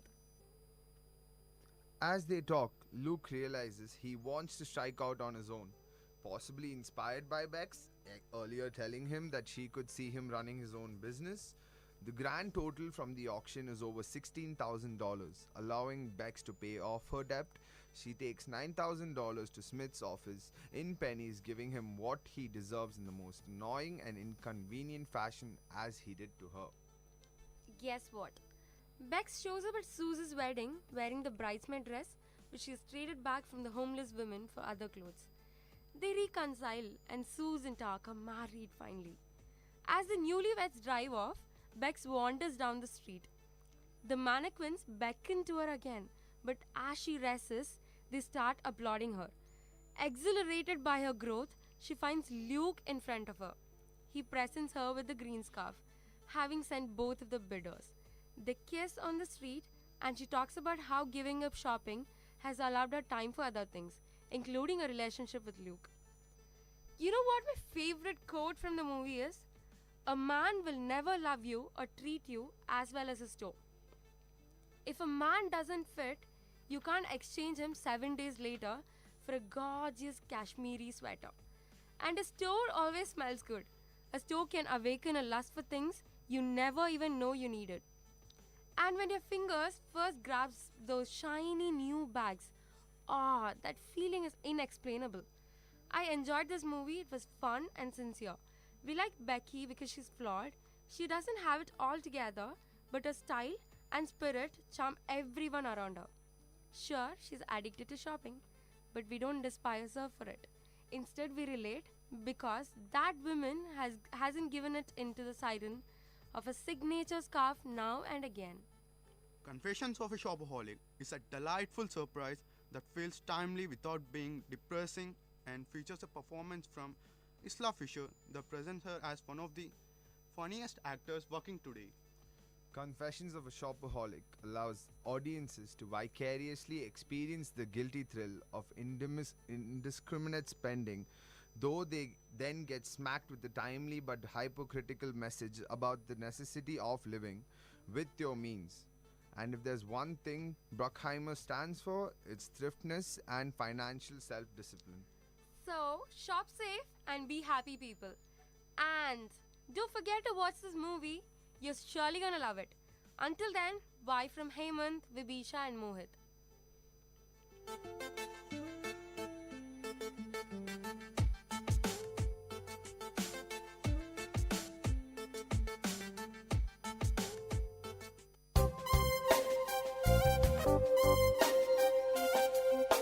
மண் வாசனை உங்கள் VIT பண்பலை 90.8 வேளாண்மை சார்ந்த தொழில்நுட்பம், பசுமை படரும் விவசாய தொழில்கள், பண்ணை முறைகள் என மானுடம் காக்கும் உழவு சார்ந்த நிகழ்ச்சி. வணக்கம். உணவே மருந்து எனும் உயரிய கோட்பாட்டில் இயங்குவது நமது சமூகம். உணவினை கட்டுப்படுத்துவதன் மூலமே நோய்களை கட்டுப்படுத்த முடியும் என்கின்ற உயரிய கோட்பாடு நமது சமூகத்தின் கோட்பாடு. இன்று உணவின் வழி ஏராளமான நச்சு நமது உடலில் சேருவதும் அதனால் ஏராளமான நோய்களுக்கு ஆட்படுவதும் நடந்தேறி கொண்டிருக்கிறது. உச்சகட்டமாக கேள்விப்பட்டது அறிந்தது தாய்ப்பாலிலும் விஷம் கலந்திருக்கின்ற உண்மைதான். இதற்கு காரணம் அந்த தாய் எடுத்துக்கொண்ட உணவில் இருந்த நச்சுத்தன்மைதான் என்பதை ஆய்வுகள் தெளிவுபடுத்தின. இன்றைய காலகட்டத்தில் நச்சில்லாத உணவை மக்களுக்கு கிடைக்க வேண்டும் என்பதற்காக இயற்கை விவசாயிகள் பல சங்கடங்களுக்கு இடையில, பல கடுமையான உழைப்புக்கு இடையில உற்பத்தி செய்து கொண்டிருக்கின்றார்கள். அவர்கள் எந்தவித ரசாயன உரத்தையோ ரசாயன பூச்சிக்கொல்லிகளையோ பயன்படுத்தாமல் இயற்கை உரங்களையும் இயற்கை பூச்சி விரட்டிகளையும் பயன்படுத்தி உணவை உற்பத்தி செய்கிறார்கள். காய்கறிகள், கீரைகள், பாரம்பரிய அரிசி வகைகள், அதே போலவே சிறுதானிய வகைகள் அனைத்தையும் உற்பத்தி செய்து மக்களுக்கு அளிப்பதற்காக தயாராக இருக்கின்றார்கள். அவர்களுக்கான ஒரு மேடையாக மக்கள் நலச்சந்தை உருவாக்கி இருக்கின்றோம். மக்கள் நலச்சந்தை வழியாக மக்களுக்கு நேரடியாக இந்த ரசாயன உரம் கலக்காத உணவுகள், குறிப்பாக காய்கறிகள், கீரைகள், பழங்கள், அதே போலவே சிறுதானியங்கள் கிடைப்பதற்காக மக்கள் நலச்சந்தை என்கின்ற ஒரு எளிய சந்தையினை உருவாக்கி இருக்கின்றோம். இது ஆரோக்கியமானவைகள், இயற்கை விவசாயத்தில் விளைந்தவைகள் கூடுதல் விலையின்றி நியாய விலையில் ஒரே இடத்தில் விவசாயிகள், உற்பத்தியாளர்கள் நேரடி விற்பனையில் இந்த சந்தை இயங்குகிறது. இது ஒரு தனித்துவமான சந்தை. இயற்கை விவசாயிகள் ஒருங்கிணைந்து நடத்தும் வாரச்சந்தை மற்றும் மாதச்சந்தை வழக்கமாக நடைபெற்று கொண்டிருக்கிறது. வாரச்சந்தையை பொறுத்தவரையில் ஒவ்வொரு வாரமும் புதன்கிழமைகளில் காலை 6 மணி முதல் 10 மணி வரை நடைபெறுகிறது. நடைபெறும் இடம் அசோக் பிளான் நர்சரி, நம்பர் 4, 4வது கிழக்கு மெயின் ரோடு, ஆக்சிலியம் கல்லூரி ரவுண்டானா அருகில், காந்தி நகர், வேலூர் 6. இதற்கான தொடர்பாளர் டி ராஜேஷ், 7092629395. இவரை தொடர்பு கொண்டு வாங்குவதாக இருந்தாலும் சரி, விற்பனை செய்யக்கூடிய விவசாயிகளாக இருந்தாலும் இவரை தொடர்பு கொள்ளலாம். இதை தவிர மாதம் ஒரு முறை சிறப்பு சந்தையாக மக்கள் நலச்சந்தை ஒவ்வொரு மாதமும் 2ஆம் சனிக்கிழமைகளில் காலை 6 மணி முதல் 2 மணி வரை நடைபெறுகிறது. இடம் திருமகள் திருமண மண்டபம், ஆக்சிலியம் கல்லூரி சாலை, காந்தி நகர், வேலூர் 6. இந்த சந்தையில் காய்கறிகள், பழங்கள், கீரைகள், பாரம்பரிய அரிசி வகைகள், எண்ணெய், தேன், சத்துமாவு, ஊறுகாய் மற்றும் பிற மதிப்பு கூட்டப்பட்டவைகள் விற்பனைக்கு கிடைக்கின்றன. உங்கள் குடும்பத்தின் ஆரோக்கியமான வாழ்விற்காக உங்கள் வீட்டின் அருகில் அவசியம் வாருங்கள். அன்புடன் அழைக்கும் மக்கள் நலச்சந்தை ஒருங்கிணைப்பு குழு. நன்றி.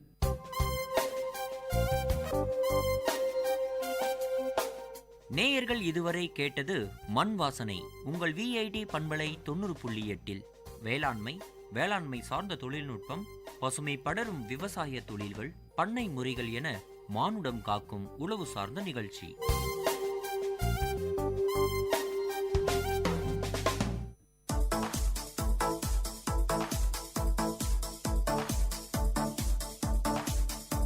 Welcome to the Noble Lectures, an audio lecture series of VIT Community Radio 90.8 FM. Interesting innovations, technological inventions, technical presentations, inspiring impressions, philosophical thoughts, lingual leaps, artistic amusements, and lecture formats delivered by eminent professors, researchers, and innovators from various fields. Let the talks touch your thoughts with our noble notions. In today's Noble Lectures, we are going to listen to the short lecture on Importance of Mathematics in Daily Lives, delivered by Professor Sandeep, VIT University.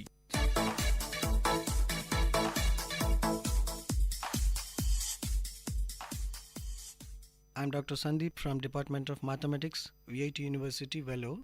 Today I would like to share my views on importance of mathematics in daily life. Generally, we heard the common questions like why we need to learn mathematics, what is the use of this study, and it's very hard to learn, etc. But the importance of mathematics cannot be questioned. Mathematics finds its applications in the field of science, technology, economics, business, commerce, and computer design and functioning. These fields may be advanced applications for the layman. However, an even simple common man finds his maths useful in day-to-day life.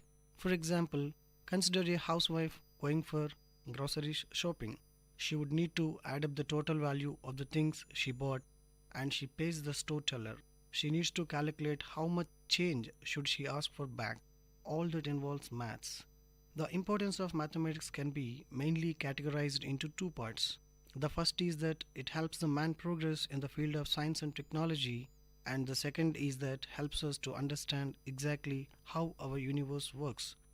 For the common man, knowledge of mathematics helps him in his personal development, not just at his workplace, but also enhancing his mental abilities. The mathematics helps the common man to understand how the world around him functions.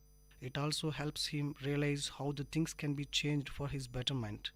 The mathematical tools that he use in purpose could logical reasoning, problem solving ability, basic arithmetic, etc. Basically, it is the ability to think from various viewpoints that helps him the most, and that itself a part of mathematics. Mathematics is related to understanding structure and pattern. It is used to logical analysis, make the relevant calculations, and eventually to deduce conclusions. Practicing mathematics helps a person to develop the ability to imagine various situations. Since it helps our imagination, it helps get rid of factors that are less relevant or irrelevant to situations. So we can think more clearly and our thought process become more logic based rather than intuition based. In simple words, in our day-to-day life, we need to think more with our mind than with our heart, and mathematics helps us to do just that. All the great civilizations of the past rose because of mathematics. Every great scientific discovery was preceded by a corresponding breakthrough in mathematics. Look up the history of Einstein's theory of relativity, the Lorentz transformation, and Minkowski's unified space-time model. Many discoveries in physics were predicted by mathematics before they were observed experimentally. If we see some applications like computer games, many computer games use 3D graphics, moving animating these on a two-dimensional screen, as well as rendering colors, light and shadows. All this requires vectors, matrices, and many other concepts from linear algebra and 3D geometry. Computer games also have to create realistic water and animate moving and colliding physical objects. They often use numerical solutions to the appropriate partial differential equations such as Navier-Stokes equations which model the fluids. Generally, computer games have to generate random numbers to make the game more interesting and model the artificial intelligence of virtual players. This would not be possible without advanced mathematics. If you observe the reading CDs and DVDs, data on CDs and DVDs is stored in the surface of the discs, is more than 10 times smaller than the width of the human hair. Scratches and dust on the surface of the disc can destroy the information they encode. This should mean that DVD or CD should not play correctly or not at all. Mathematics can help to solve this problem. Data stored on disks is encoding using Reed-Solomon codes. These are designed in a way that even if parts of the data is missing or incorrect, computers can use the remaining data to find the correct errors to fill the gaps. In this case, cross-interleaved Reed-Solomon codes used for CDs and DVDs are based on the polynomials or finite fields. If we take search engines, nowadays billions of people use internet every day. One of the reasons is that the internet makes it so easy to find information quickly. For example, using search engines like Google, in order to find the most useful websites and display them at the top, Google represents all pages in the internet in gigantic matrix.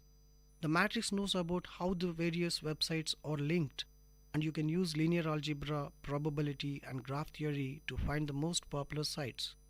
Google uses mathematics for many other of its services also.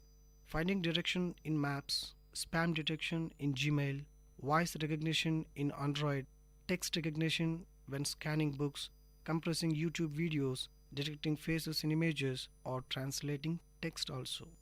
If you take robotics, like groups can be used to find the most efficient way to maneuver a robotic arm. Coming to satellite navigation. To determine any location on Earth, satellite navigation system like GPS use signals from satellites. These signals are extremely accurate times. By finding their delay, a computer can calculate how far away the satellite are. If you know the distance from the least 3 different satellites and the position of the satellites, we can find the unique and exact position of the receiver on Earth. For accuracy, we have to take account of numerous physical issues. According to special relativity, time moves faster for the satellite because it's moving so fast, and slower because it is further from the Earth's gravitational field. Both effects are tiny and understandable in everyday life. But without taking these effects into account, GPS receivers would accumulate an error of 10 kilometers per day. Metrics are the mathematical generation of measuring distance. Because of the general relativity, GPS receivers have to use the Kerr metrics to calculate distances rather than the usual Euclidean metric. And we are all well known about the MRI scanners. Generally, MRI scanners can create 3-dimensional images of the human body by taking countless 2-dimensional snapshots from different directions. The process of recovering the original 3-dimensional model using these snapshots is called tomography, and it won't work without advanced mathematics, such as random transforms. We have to agree that mathematics is quite literally saving our lives. Coming to finance and banking, in financial mathematics, traders can buy or sell stocks in a company. Commodities like oil and gold, overdrives, which are virtual goods whose practices are derived from the change of order things. For example, you can buy options which could allow you to buy or sell a stock at a particular price at some point in future if you still want to at that time. Financial analysts have too many different mathematical tools to help them to make better decisions. For example, statistical models to analyze historic economic data, or probability and stochastic calculus to predict the behavior of the financial markets. Particularly famous is the Black-Scholes equation, a partial differential equation used to find the correct value of derivatives. Unfortunately, mathematics is often used unwisely in finance.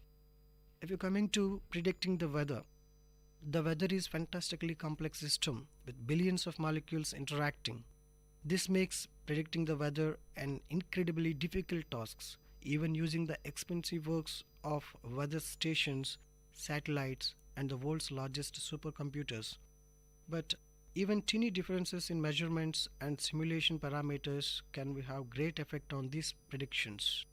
Therefore, it is still impossible to accurately predict the weather more than a few weeks in advance. But the accuracy of mathematics models and speed of computers will only improve in the future. Coming to measuring climate change.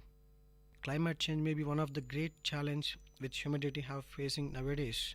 Particularly important is the melting of polar ice caps, which has significant impact upon the global sea level and climate. Unfortunately, satellite images from above give limited information regarding the state of the entire ice shield or process underlying their melting. Probability and statistics can be used to analyze environmental data, for example, ice thickness and composition. At the time, complex mathematical models using differential equations and thermodynamics can help scientists to understand the interaction of wind, sea ice, ocean currents, and heat transfer.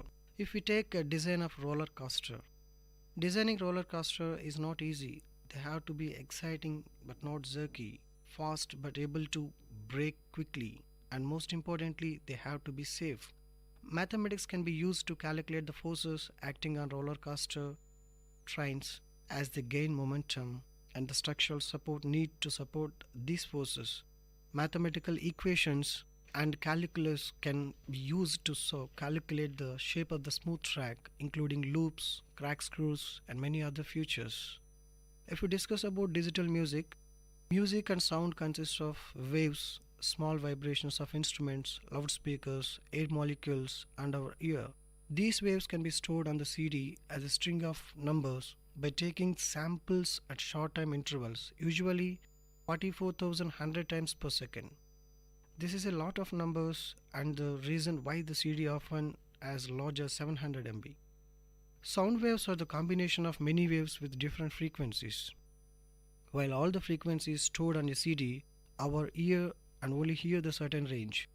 The mathematical Fourier transforms allows us to split the complex sound wave into many simple sine waves with different frequencies. Audio formats like MP3 only keep the frequencies which are audible to humans, thus making the files much smaller. To reduce the file size even further, you can use Hoffman codes which analyze the digital content of music and make sure that common parts encoded using less space than rare parts. Without mathematics, there would be no iPods, specify no iTunes. Even more mathematics is used for digital music editing, such as equalizing, reverb, noise reduction, and mixing. Now, mathematics in crowd control. Large crowds at sports matches, concerts, festivals, or religious events are inherently dangerous. There are countless examples of tragic accidents in the past, and it is extremely difficult to predict the behavior of crowds in these cases. The moments of every human depends upon the moment of all the others in their immediate surrounding. This is similar to the way in which the motion of water and air molecules depends on the motion of surrounding molecules. It is completely fluid dynamics. Analyzing the complex behavior of crowd dynamics using mathematics and computer simulations has the potential to reduce the likelihood of accidents in the future.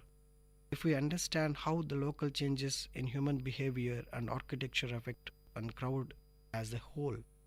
If we take a rocket and satellites, before a rocket reaches space, it has to overcome the enormous gravitational pull of the Earth. This is only possible with sufficient speed and fuel. More fuel makes the rocket heavier and harder to accelerate, but the weight of the fuel also decreases during the flight. These and many other factors have to be taken into account when designing the rocket and modeling their flight path. It's not rocket science, it's mathematics. In space, the motion of rockets and satellites is still governed by gravity.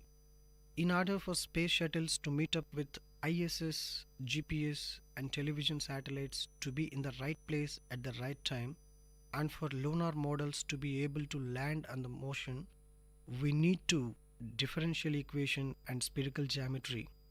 Once a rocket or satellite is launched, scientists on Earth have to communicate with it. But the long distance means that received signals contain noise, many small errors, which makes data unreliable or even unusable.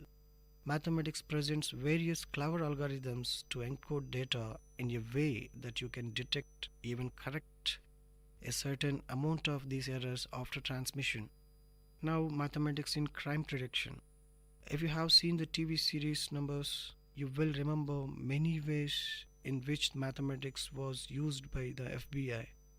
And while most of these examples were made up, mathematics does the real applications when mapping, predicting, and preventing crime. For example, the behavior of burglar could be modeled as a random walk, thus allowing for more effective police patrols. Mathematics can also work with LAPAD to understand the development and dynamics of crime hotspots. Using probability, statistics, and swarm dynamics, they found that there are two kinds of hotspots which react very differently on police investigation. If we take transport networks, every day there are around 50,000 commercial airline flights. All planes, all luggage, every crew, and all passengers have to be at the right place at the right time. And planes need to be served and refueled. Most importantly, planes cannot crash when arriving at any of the busy airports. This is incredibly complex logistic challenge, impossible without mathematics and operation research.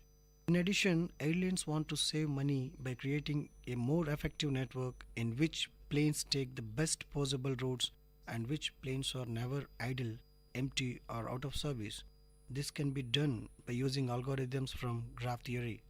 Similar challenges arise when scheduling trains, business, mail delivery, or emergency services. Now, maths in military and defense. In addition to providing the framework for designing new technologies and weapons or solutions to logistical problems like transportation of soldiers, weapons, and food, mathematical models can be used to develop and simulate complex military stages. These simulations might involve game theory, statistics, or probability. In recent years, cyber warfare has become incredibly important for counterintelligence, industrial espionage, terrorism, sabotage. Organizations like NSA, CGHQ develop and attempts to break secret codes, cryptography, and Enigma are very useful in these fields. Mass in internet and phones. Both internet and phones lines from gigantic network which allows users to exchange data whether websites or calls. All users are connected by the countless links which have a certain capacity. When you make a phone call or request, a website or network operators have to find a way to connect sender and receiver without exceeding the capacity of any individual to link. Without the mathematics of queuing theory, it would be impossible to guarantee a reliable service. Mathematical models using Poisson process all but guarantee that you will hear a dial tone when making a phone call. Routing internet connections is much more difficult. Requests arrive at an unpredictable rate and have to more variable duration. This lead to the development of packet switching. All the data is split into small packets which are transmitted independently. This makes the network more efficient and robust. But occasionally routers becomes overloaded with too many packets and the connection fails. Some believes that mathematics fractals can help to create much more reliable internet service in the future. Coming to public key cryptography. Whenever you send an email or use your credit card online, secret information has to be exchanged between your computer and the web server. Mathematics can be used to encrypt this information so that third party cannot read and misuse it. The receiving computer thinks of two very large prime numbers, usually it is more than 100 digits, and publishes their product. The sending computer uses this product to encrypt the message and sends to its receiver. However, to go backwards and decrypt the message, you not only need to know the product but also original primes. It is extremely hard to factorize numbers of the size, which means that to read the message you must already know the original primes and only receiving computer does it. This process is called RSA. After its inventors Rivers, Shamir and Adelman is used everywhere in the world, from banking to cell phone messages. Search for alien life. Primes are the universal building blocks of numbers, not just on the earth but everywhere in the universe. If radio signals from space contains the sequence of prime numbers like 2, 3, 5, 7, 11 and so on, they would almost indicate a non-natural origin and could be starting point for communication with alien life. A famous signal sent from Earth into space, the Ericbo message, consists of a long string of zeros and ones. The length of this message is product of two prime numbers, 23 into 73, that is 1679, which should be prompt alien astronomers to reassemble the zeros and ones into rectangular image with sides 23 and 73. Mathematics can also help estimating the number of extraterrestrial civilizations which we might get to know at some point in the future using the Drake equations. By considering and estimating many different factors, you can calculate there could be between 1,000 and 10 million planets in our Milky Way which are inhabited by intelligent life. Taking cosmology. This may be not actual real life application, but mathematics is used in almost every kind of scientific research. One example is cosmology, where mathematical equation can model the evaluation of the universe from the Big Bang until today, and even predict what will happen in the universe in the future. Our universe is expanding at a rapid speed, and the rate of expansion follows the Friedman equations, which can be deduced from Einstein field of equations of gravitation. The fate of the universe depends upon the amount of matter in the universe, and astronomical observation suggests the existence of dark matter and dark energy. Mathematicians also use supercomputers to model the universe very shortly after Big Bang. These applications of mathematics may not seem useful today, but they can almost certainly be used in technology at most some point in the future. Now, these are very few applications we discussed now. Till we have many to discuss, I'll meet you again with more applications in future. Thank you. You are listening to the Noble Lectures, an audio lecture series of VIT Community Radio, innovative talks from intellectuals.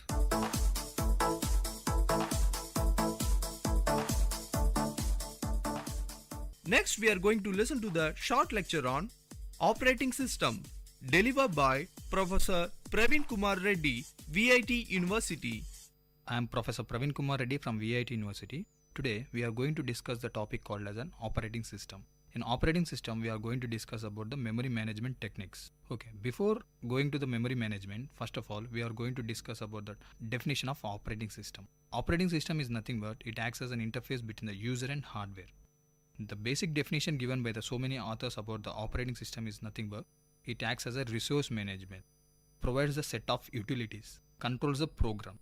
Why it is called as a resource management? Resource manager is nothing but for every program, or if suppose if you want to execute anything, or you want some resources like CPU, memory, like that. So operating system is the one who will provide the resources for you to execute the program.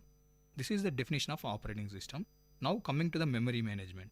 First of all, what is meant by memory? Memory is nothing but a storage. There are two types of memories. One is primary memory, another is secondary memory. The examples of primary memory are nothing but main memory, RAM, ROM, cache and registers. Whereas for the secondary memory, the examples are hard drive, pen drive, like that. For example, in order to execute any instruction in a program, the program must be brought into the main memory. This is the basic first step that should be done in order to execute one program. Operating system will check whether the main memory is free or not. If the main memory is free, then only it will allow the programs to execute. Now we should know the difference between what is the program and a process. Process is nothing but a program under execution, whereas the process will be in active state, whereas the program is in passive state. Coming to the memory management, operating system is a memory manager. Memory manager is nothing but checks whether main memory is free or not. If the main memory is free, then only it will allocate the memory to the process. The abstract view of the memory will be like this. The memory will be organized in the form of words. The total capacity of the memory will be given to the 2 to the power of n bits. Why I have called as n bits is nothing but, for example, if you take the address in bits, suppose it is a 16-bit address, then the total memory locations will be 2 to the power of 16 memory locations will be there. Means that is 2 to the power of 16 address locations will be there. That is the total capacity of the memory. Operating system is the memory manager, I'd say.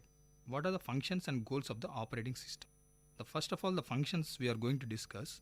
The operating system allocates the memory for the program. It will protect the program. Means nothing but there are operating main memory will be divided in the two forms. One is user area and another is operating system area. There are some restrictions that the user area should not enter into the operating system area, and operating system area program should not enter into the user area. So operating system functions like that in protecting the user area should not enter into the main operating system area. The another function is nothing but free space management.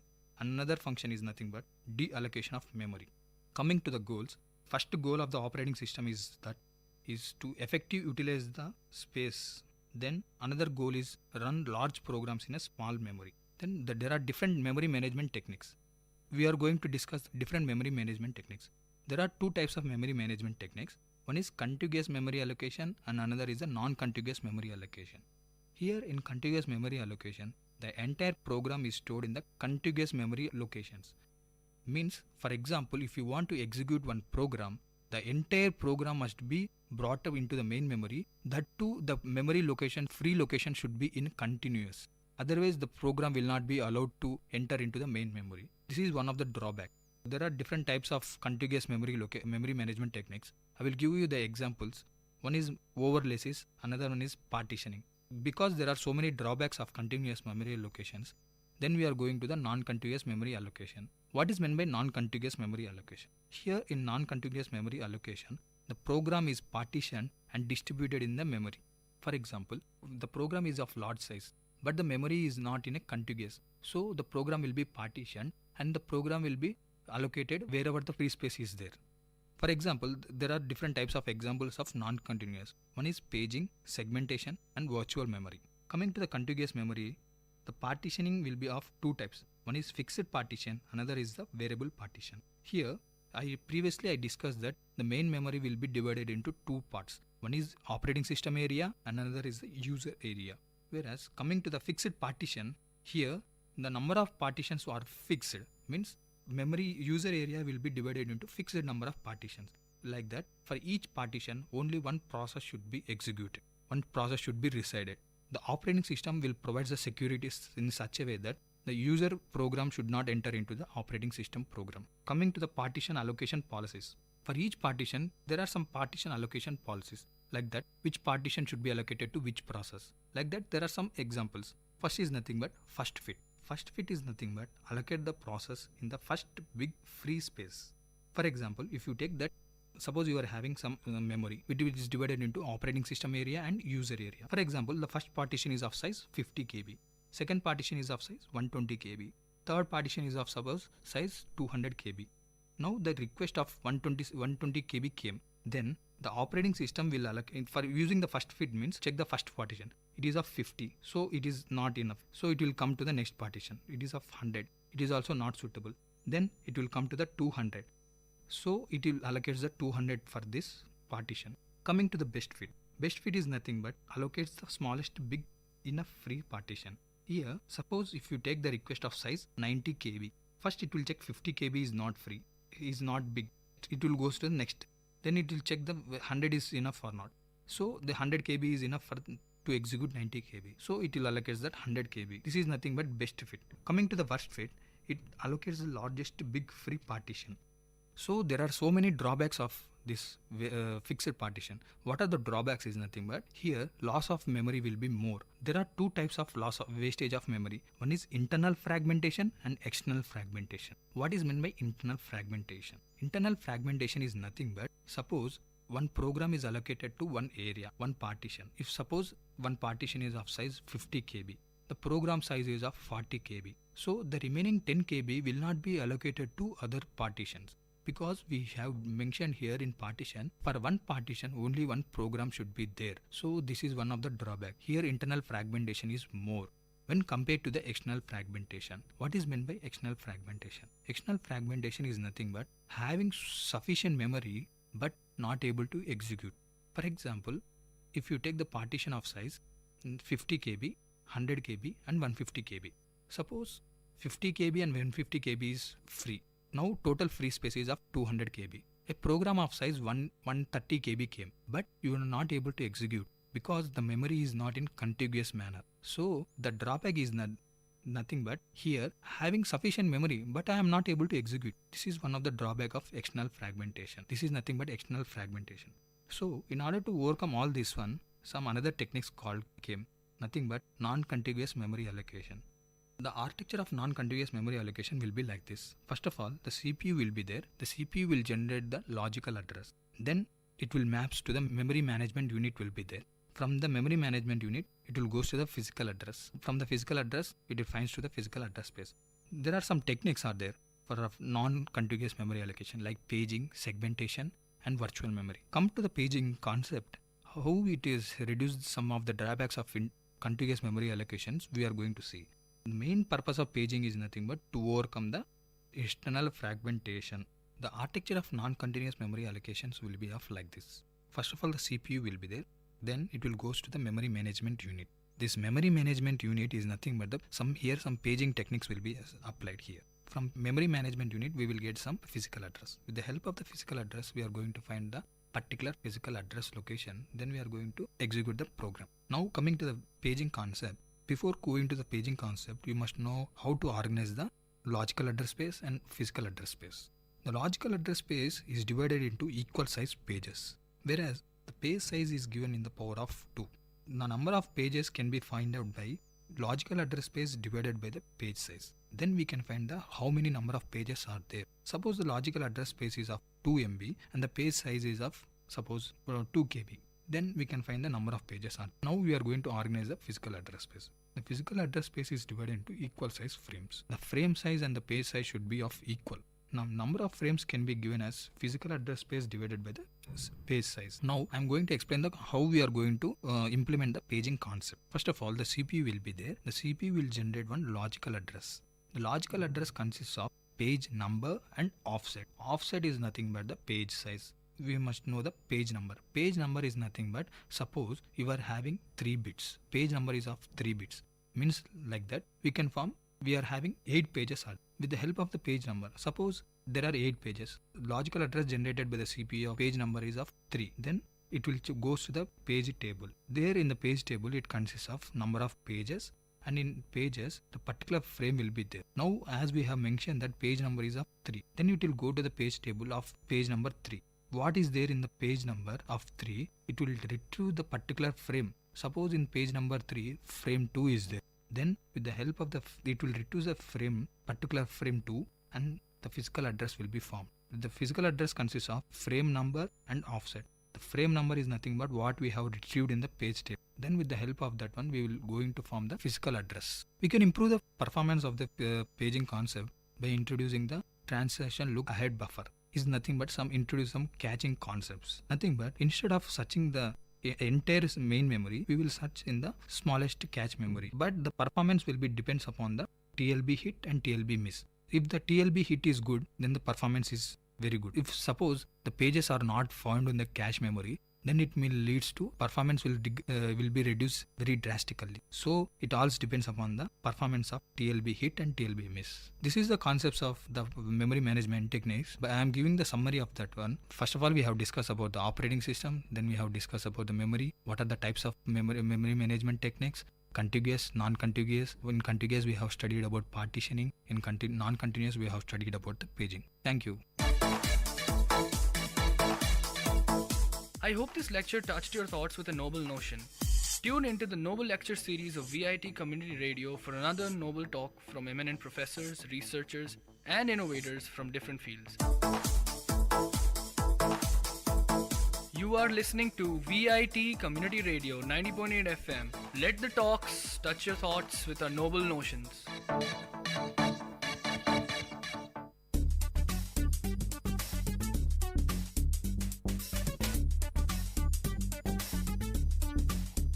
And you're listening to the show Travel Bonanza with, of course, your host Ashika. This show will allow you to explore and travel around the globe, and of course through the radio. But guys, this is your guide. Where to go, what to do, how to go, what to eat, and where to stay.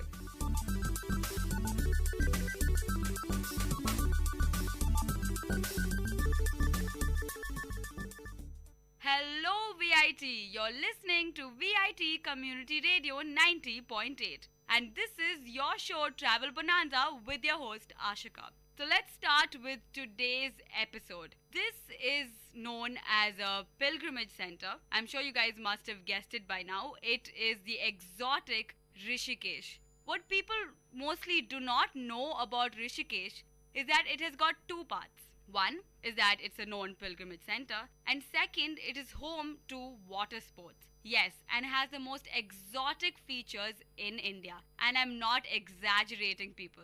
And the thing about it is most people don't know about the destination, and that makes it even more exquisite because that's what makes it all picture perfect. And when I'm talking about Rishikesh, I'm saying picture perfect because imagine blue waters, white sands, snowy peaks, starry skies, shooting stars, wild pine trees. It has it all.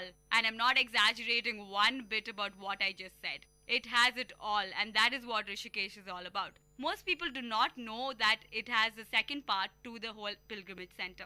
Most people just go to the pilgrimage destination for the temples, etc. And they do not bother exploring the other half, which is home to the beautiful rivers and the rapids. and the beauty can only be witnessed if you go there. And according to me, it is easily the best destination I have been to in India. So that's why this episode is going to be pretty special. So why is Rishikesh so picture perfect? First of all, when I'm saying there's no pollution, there is absolutely no pollution. Maybe because there are less cars and less population and it's a small place. And of course, they restrict the emissions. There are no industries permitted in that area at all. So basically, there's absolutely no pollution. And this means that, or probably that explains the starry skies.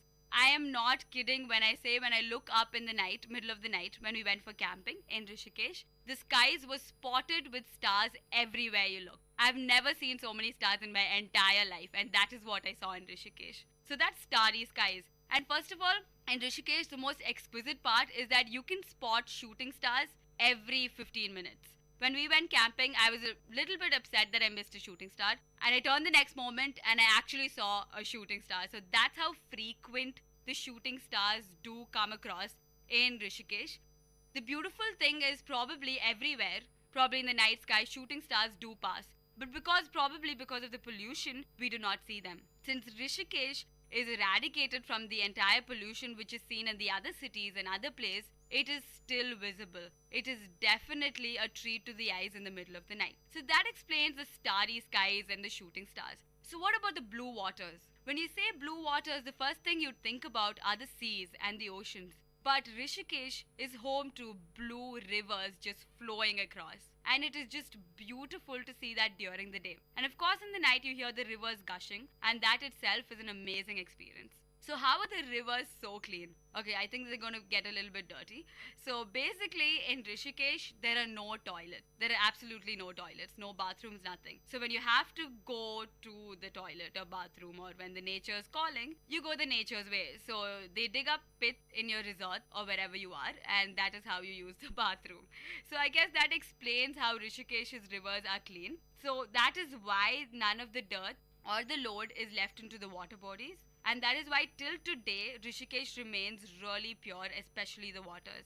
And of course, the white sands come across with that. And the snowy peaks is something that you would witness as you drive into Rishikesh. And wherever you stay along the banks, probably nearby, there would be snowy peaks depending on the season which you go in. And if you're lucky, if you're going trekking, you might even witness it up close. So that explains the snowy peaks, blue waters, white sands, starry skies, and shooting stars. And of course, you'll be surrounded by wild pine forests. It does sound marvelous, and not only does it sound marvelous, when you go there, you would be absolutely blown out of your mind. Trust me upon that. So let's get to the first segment of the episode, how to get there to this beautiful destination. Of course, since it's a pilgrimage center, it is pretty well connected. You can take the train, you can go by air, or you can go by bus.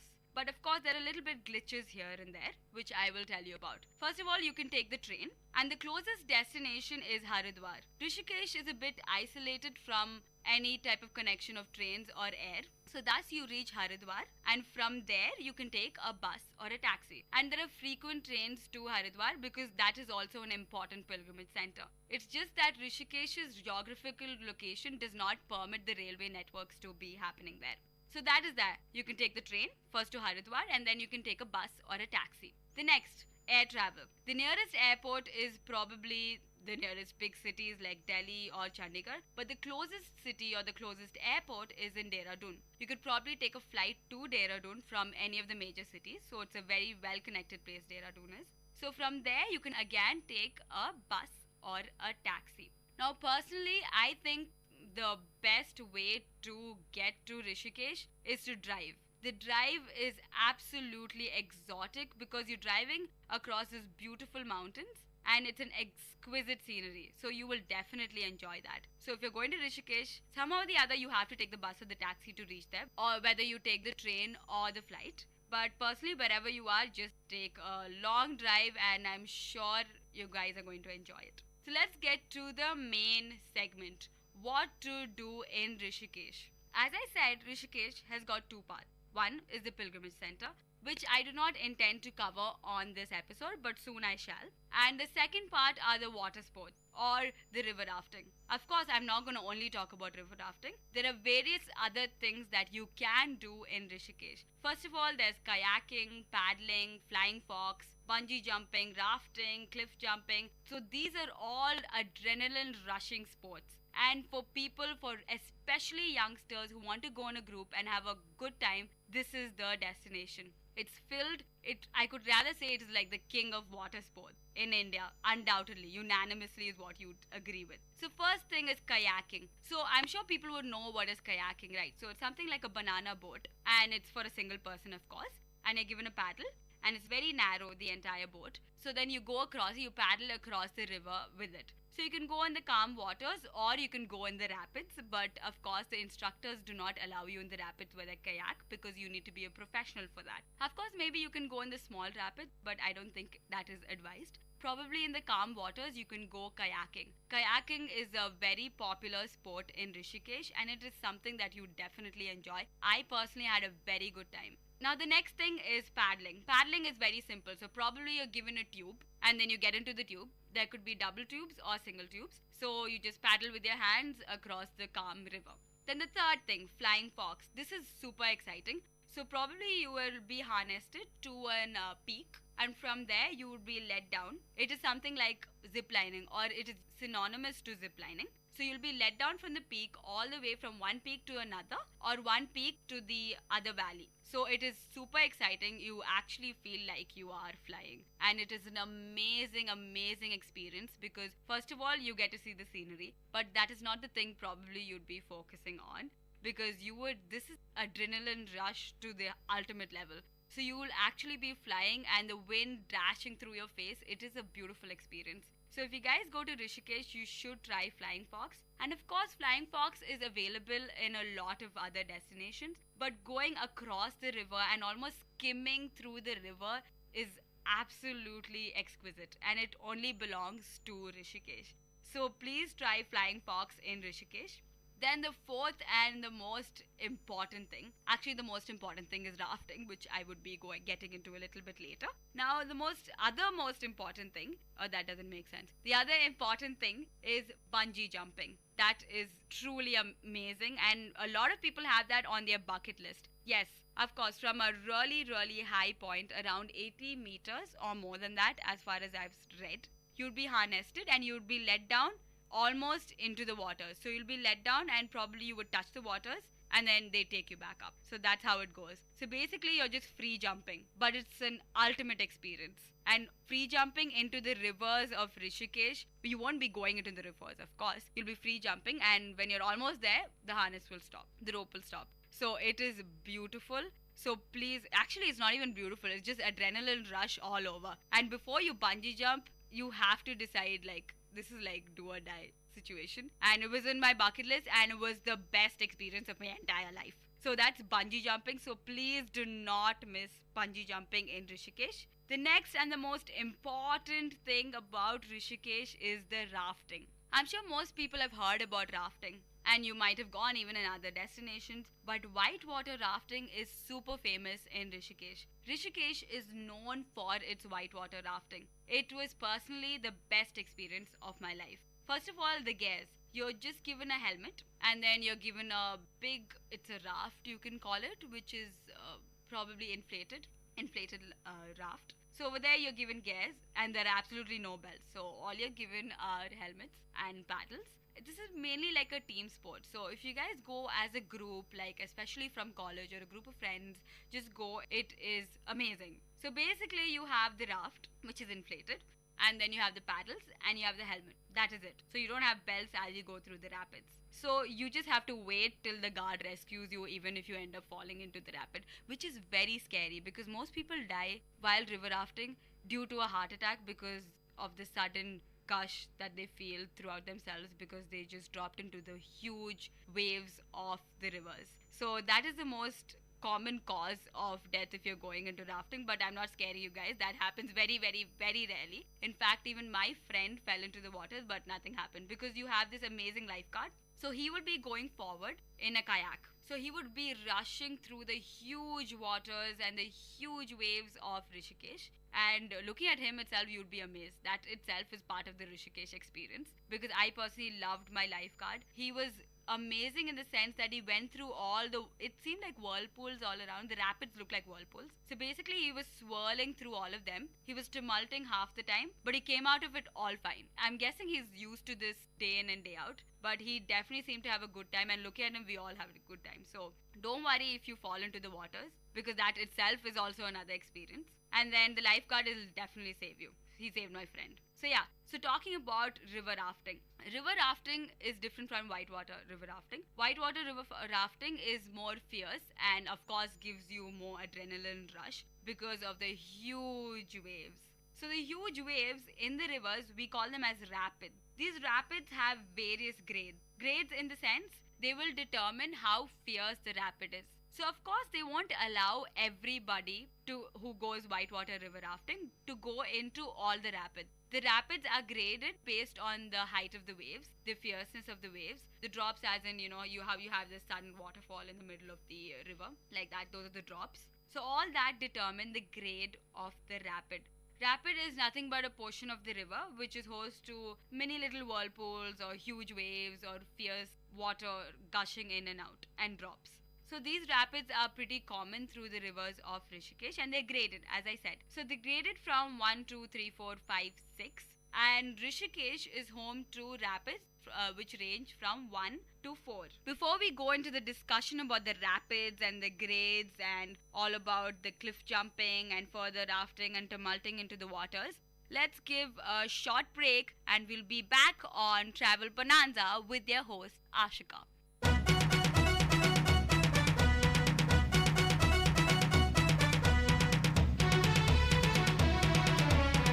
பசுமை பாசற எங்களின் கல்லூரிதான், கோட்டை நகரத்தையே தூக்கி நிற்கும் கல்லூரிதான். ஊரை கொஞ்சம் யோசி, வாழ்வில் வண்ணம் பூசி வந்தனோ சொல்லு எங்கள் எஃப்எம்முக்கு தான். பசுமை பாசற எங்களின் கல்லூரிதான், கோட்டை நகரத்தையே தூக்கி நிற்கும் கல்லூரிதான்.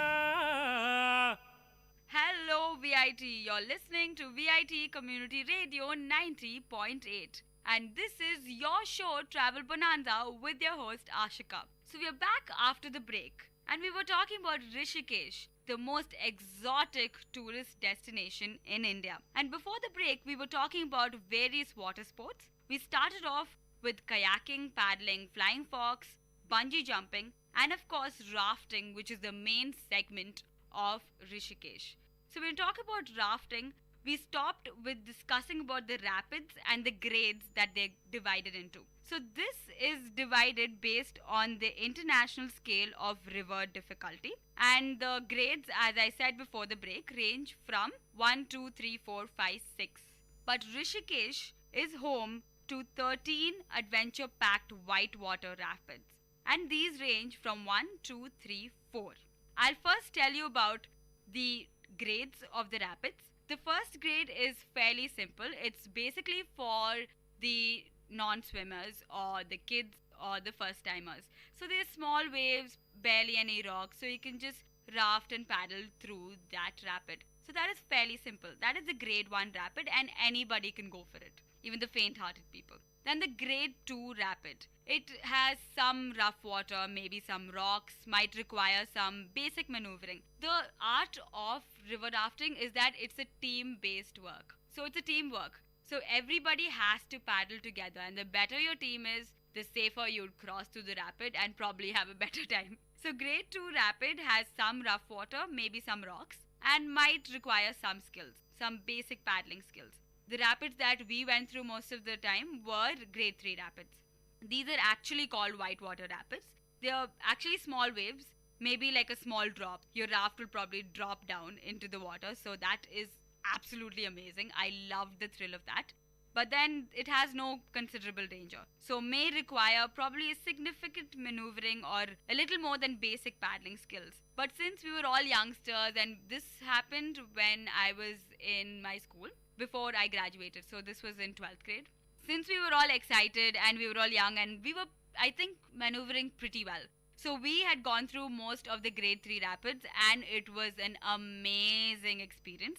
In a short while, I will tell you about the various rapids that are present in Rishikesh and which I have been to and which I would probably recommend you all to go to. So Grade 3 rapids are pretty popular in Rishikesh and they give you the adrenaline rush that you've been looking for all your life. So that is there. Then you have the Grade 4 rapid, which is again a whitewater rapid. And these are medium waves, maybe like rocks here and there, maybe like a considerable drop, not even a small drop, maybe a little more than that. And then you require probably sharp paddling skills that might be needed because this is recommended probably a starting step for all the professionals. So Grade 4 rapid, you need a professional along with you and you need to make sure that you have proper paddling skills, not only as an individual, as a team. Then you have the Grade 5 rapids. These are also whitewater rapids. They are large waves, large volumes. The rapids are huge. They would be almost as big as the room, which you're probably sitting in right now. So possibility of large rocks and hazards, and possibly of a large drop, which is like almost like a half of probably a big waterfall or something. And this definitely requires precise maneuvering and precise paddling skills. So this would not be recommended to non-professional people. Grade 5 rapids or probably Grade 4 rapids and onwards are recommended only for professionals, and they are breathtakingly amazing. To come out of them alive itself feels like an achievement as you pass through the rapid. But trust me, it is worth it. And being in Rishikesh, there are only rapids till Grade 4. So most of the other groups were allowed till Grade 3, but since our group was maneuvering pretty well, I guess, and we were having a lot of fun, so the instructor took us to a Grade 4 rapid. I will tell you about that in a short while. So I stopped with Grade 5 rapid. Then there's of course the Grade 6 rapid, which is the last one on the international scale of river difficulty. So the Class 6 rapids are considered to be so dangerous that even professionals think twice before going upon it, and it could be fatal, God forbid. So Grade 6 rapids are mostly forbidden in most of the places, but don't worry, Rishikesh has rapids only till Grade 4. So let's talk about the rapids of Rishikesh. First of all, there are various rapids, like each rapid has a name, by the way. Sweet 16, 1, Crossfire, the Wall, the roller coaster, the golf course. That's a few just to name. So about Sweet 16. This is a Grade 1 rapid. It is small and very easy. So as I said, Grade 1 rapids are for kids and non-swimmers and first-timers, of course. They can easily raft down the Ganges. Grade 1 rapids are easy because they offer clear passage to rafters. Apart from a clear rafting passage, these river rapids are also devoid of any serious obstacles. So you don't have basically any big boulders or any drops in the rivers or the rapids. So it is pretty safe. And Sweet 16, as the name says, if you want to combine a genuine taste of adventure and lots of family fun, Sweet 16 is the rapid that you have to cross. So that's Sweet 16 for you guys. Then there's Crossfire. Sounds pretty deadly, doesn't it? This is a Grade 3 rapid. So which means this is almost like medium waves, or rather small waves, but a small drop and probably boulders here and there, but no significant danger. So do not worry about that. And most of Rishikesh's rapids, as I stated, are Grade 3 rapids. So Crossfire, this is a Grade 3 rapid. It comes along with serious obstacles including multiple high and irregular waves and rocks, of course. Though passages are clear, they are narrow, creating difficulty for the rafter. But of course, expertise is needed to enjoy this whitewater rafting. But you would definitely have a good time going through this. And we went through Crossfire and it was a lot of fun because there's one wave coming from the right side and another wave coming from the other side. So to go past that and go past both the waves, it is an amazing obstacle, and I almost died before that. And I did not know that I would get past it alive. And when we passed through Crossfire, I fell, but luckily I did not fall into the rapid. I fell into the raft. But I'm not trying to scare you guys or anything. As I told you guys, the lifeguard is pretty awesome. So he would save you no matter what. All you need to do is not panic and hold the rope which is along the raft. So that is pretty easy to do. And I had mentioned about my friend also who fell into the rapid. He fell into a Grade 4 rapid, which I will get into a little bit later. So Crossfire is probably a rapid that you guys should try, and it would probably be the first rapid that you guys come across after the Grade 1 and the Grade 2 rapids. And it's absolutely amazing because you have two like medium-sized waves and boulders and drops here and there, and it is absolutely amazing. So crossfire is something that you guys might have to witness. And then you have the wall. This is another popular Ganga rapid, and it falls into grade 4. Actually, you know what? I'm going to save up the wall for a little bit later. So I'm going to talk about roller coaster before that. This is another grade 3 rapid. They are longer with like probably high and irregular waves. So they're pretty huge waves. And it's a little more scarier than crossfire, and which means it's a little more adrenaline rush, right? So that's going to be even more amazing if you're going with friends. And there are serious obstacles like dangerous rocks and boiling eddies. The passages are difficult to scout, but maneuvering along them requires a little bit of accuracy and power, but you will make it through. And the boatman must have expertise, while the raft and the rafting gear should be of superior quality, because you would be given helmets and you won't be given belts, but then you would be given paddles. But make sure your life jacket and your headgear is secured. And if you have an expert person right in the front of the raft and your team is maneuvering well, this is a rapid that you would definitely have so much fun. We went through the roller coaster and it was the best time of my life when I came out alive. So that was about roller coaster. Then you have the golf course. This is the grade 3 rapid, but it almost falls into grade 4 because that is how fierce it is. If you are an adrenaline junkie and well versed with the techniques of adrenaline pumping while river rafting, golf course is just waiting for you. It is definitely something that you should not miss. And even if your guide does not allow you, please just force him into it, because golf course is something that defines Rishikesh's whitewater rafting. So you have golf course, and before you start to run into the rapid, make sure you have adequate expertise and are equipped with all the rafting gear and of superior quality, of course. And trust me, you're going to have a very, very, very good time. Golf course defines Rishikesh's rafting. Now for the rapid that you guys have all been waiting for, and which I've probably given a small introduction before, the wall. This is a grade 4 rapid, which means it is pretty fierce. And as the name says, it is a huge obstacle. So if you want to really feel that adrenaline rush and enjoy your expedition at the same time, this rapid is made just for you. And of course, not everybody will allow you. In our group, the group of people that we went, only our group was allowed to go to the wall, which is the grade 4 rapid. And before you start to sail along this river rapid, do consult your instructor, because this requires proper maneuvering, as I said, and a little bit of experience is necessary. We were first timers, but I don't know how our instructor allowed, but it was an amazing experience. I first hesitated to go into the rapid, but then since everybody was hooting and everybody was excited, and in that moment we all just went through and we were just happy to be back alive. And in this rapid, I don't think anybody fell into the water. So it just might be your lucky day. But trust me, when you get out of it, the feeling that you have, it is like crossing out everything on your bucket list. So the wall is a rapid that you guys should try going. It is amazing and is super incredible. And it is the ultimate level of adrenaline rush, which have been going on and on and on. So that's about river rafting. So that's all about the rapids and the grades. We went river rafting. It was absolutely amazing because after all the rapids and after we were so glad to be alive, there were the calm waters after that. So in that, when we were rafting through it slowly, paddling, and we let the river take us along with it because it was slowly moving without any waves, then the instructor suddenly toppled our raft. That was an amazing experience because we did not expect that at all. So we were all under the raft and we were swimming along the slow, calm river. Of course, this is after the rapids. So yeah, they toppled the raft and we were swimming till an area where there was cliff jumping available. So the next thing I'm going to talk about is cliff jumping. That is also an amazing experience. So if you go to Rishikesh and you're rafting, of course, do not miss cliff jumping. So basically, this is like a hub where people, after rafting and after all that fierceness that they go through and all that life that they got back into them and all,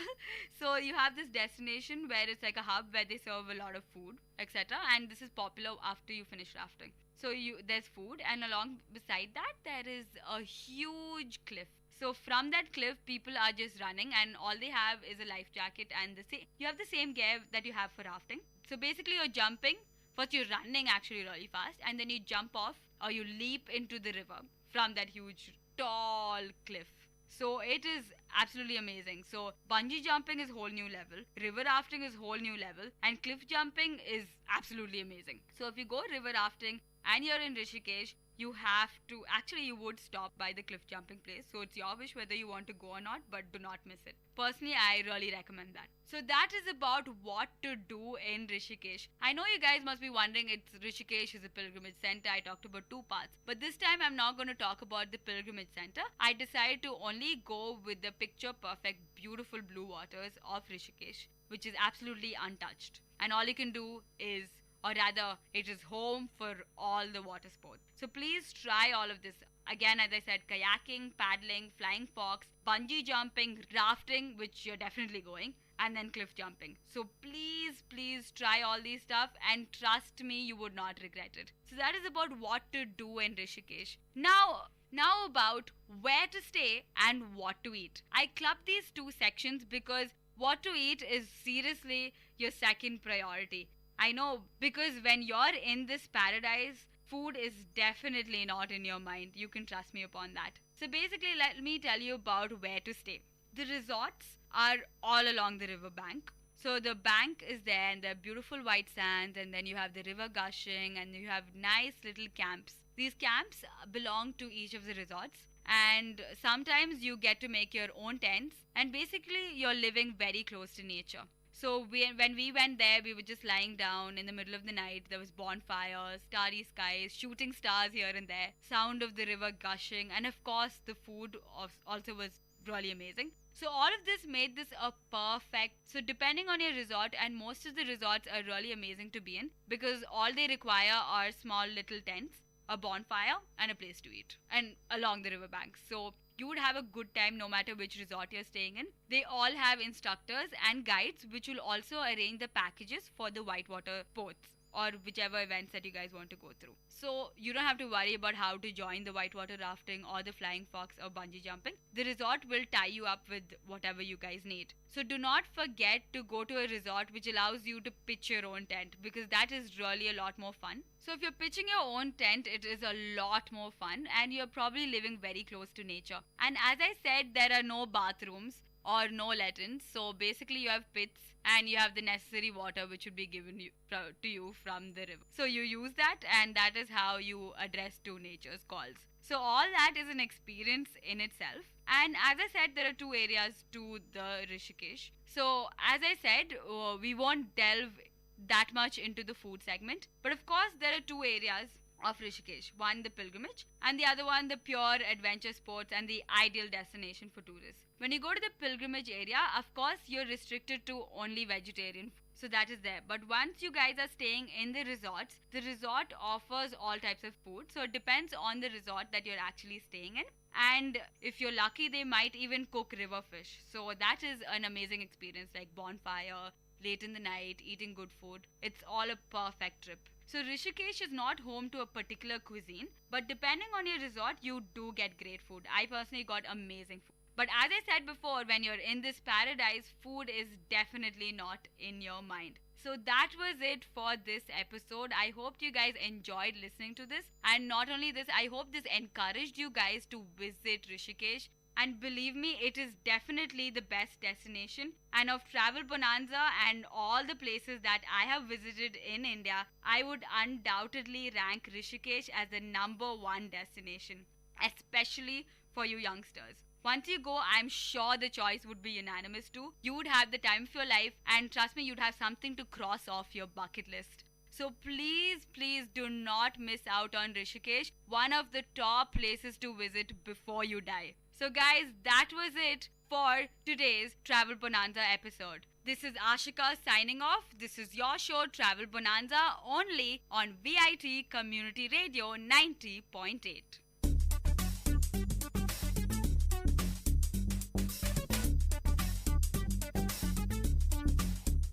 This was Travel Bonanza with your host Ashika. So stay tuned to VIT Community Radio 90.8.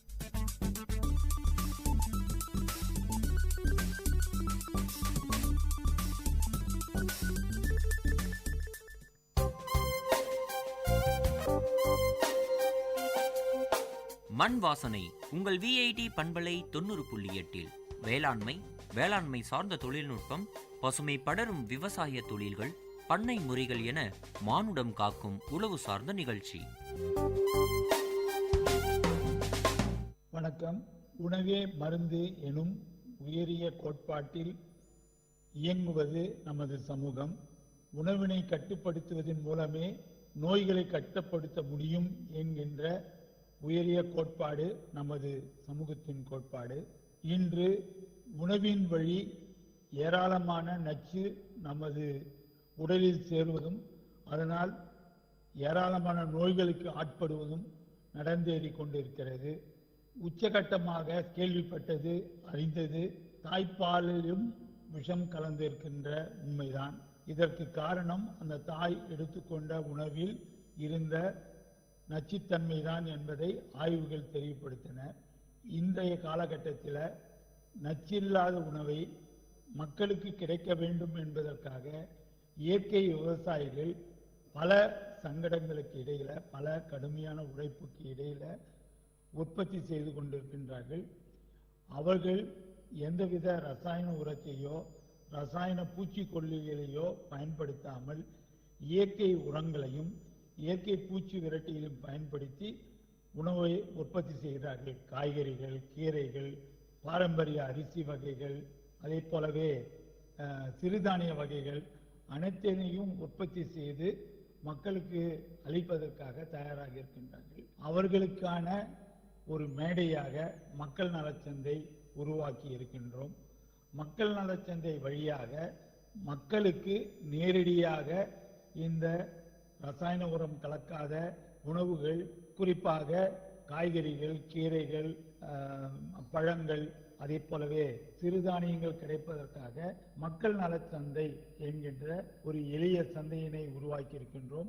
இது ஆரோக்கியமானவைகள், இயற்கை விவசாயத்தில் விளைந்தவைகள் கூடுதல் விலையின்றி நியாய விலையில் ஒரே இடத்தில் விவசாயிகள், உற்பத்தியாளர்கள் நேரடி விற்பனையில் இந்த சந்தை இயங்குகிறது. இது ஒரு தனித்துவமான சந்தை. இயற்கை விவசாயிகள் ஒருங்கிணைந்து நடத்தும் வாரச்சந்தை மற்றும் மாதச்சந்தை வழக்கமாக நடைபெற்று கொண்டிருக்கிறது.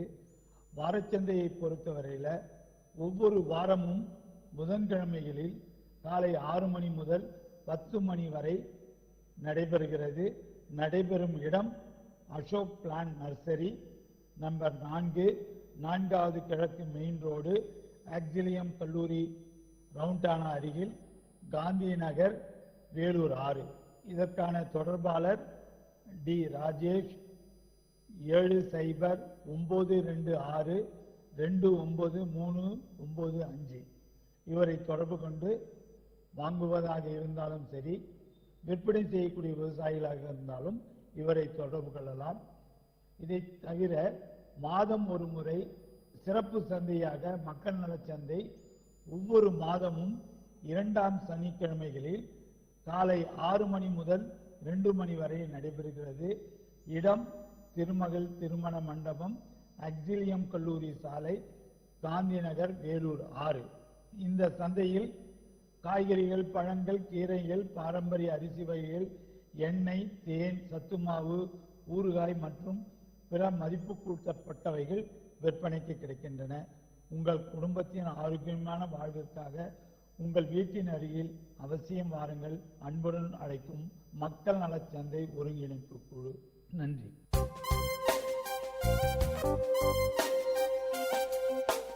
நேயர்கள் இதுவரை கேட்டது மண் வாசனை உங்கள் விஐடி பண்பலை 90.8 வேளாண்மை வேளாண்மை சார்ந்த தொழில்நுட்பம் பசுமை படரும் விவசாய தொழில்கள் பண்ணை முறைகள் என மானுடம் காக்கும் உழவு சார்ந்த நிகழ்ச்சி.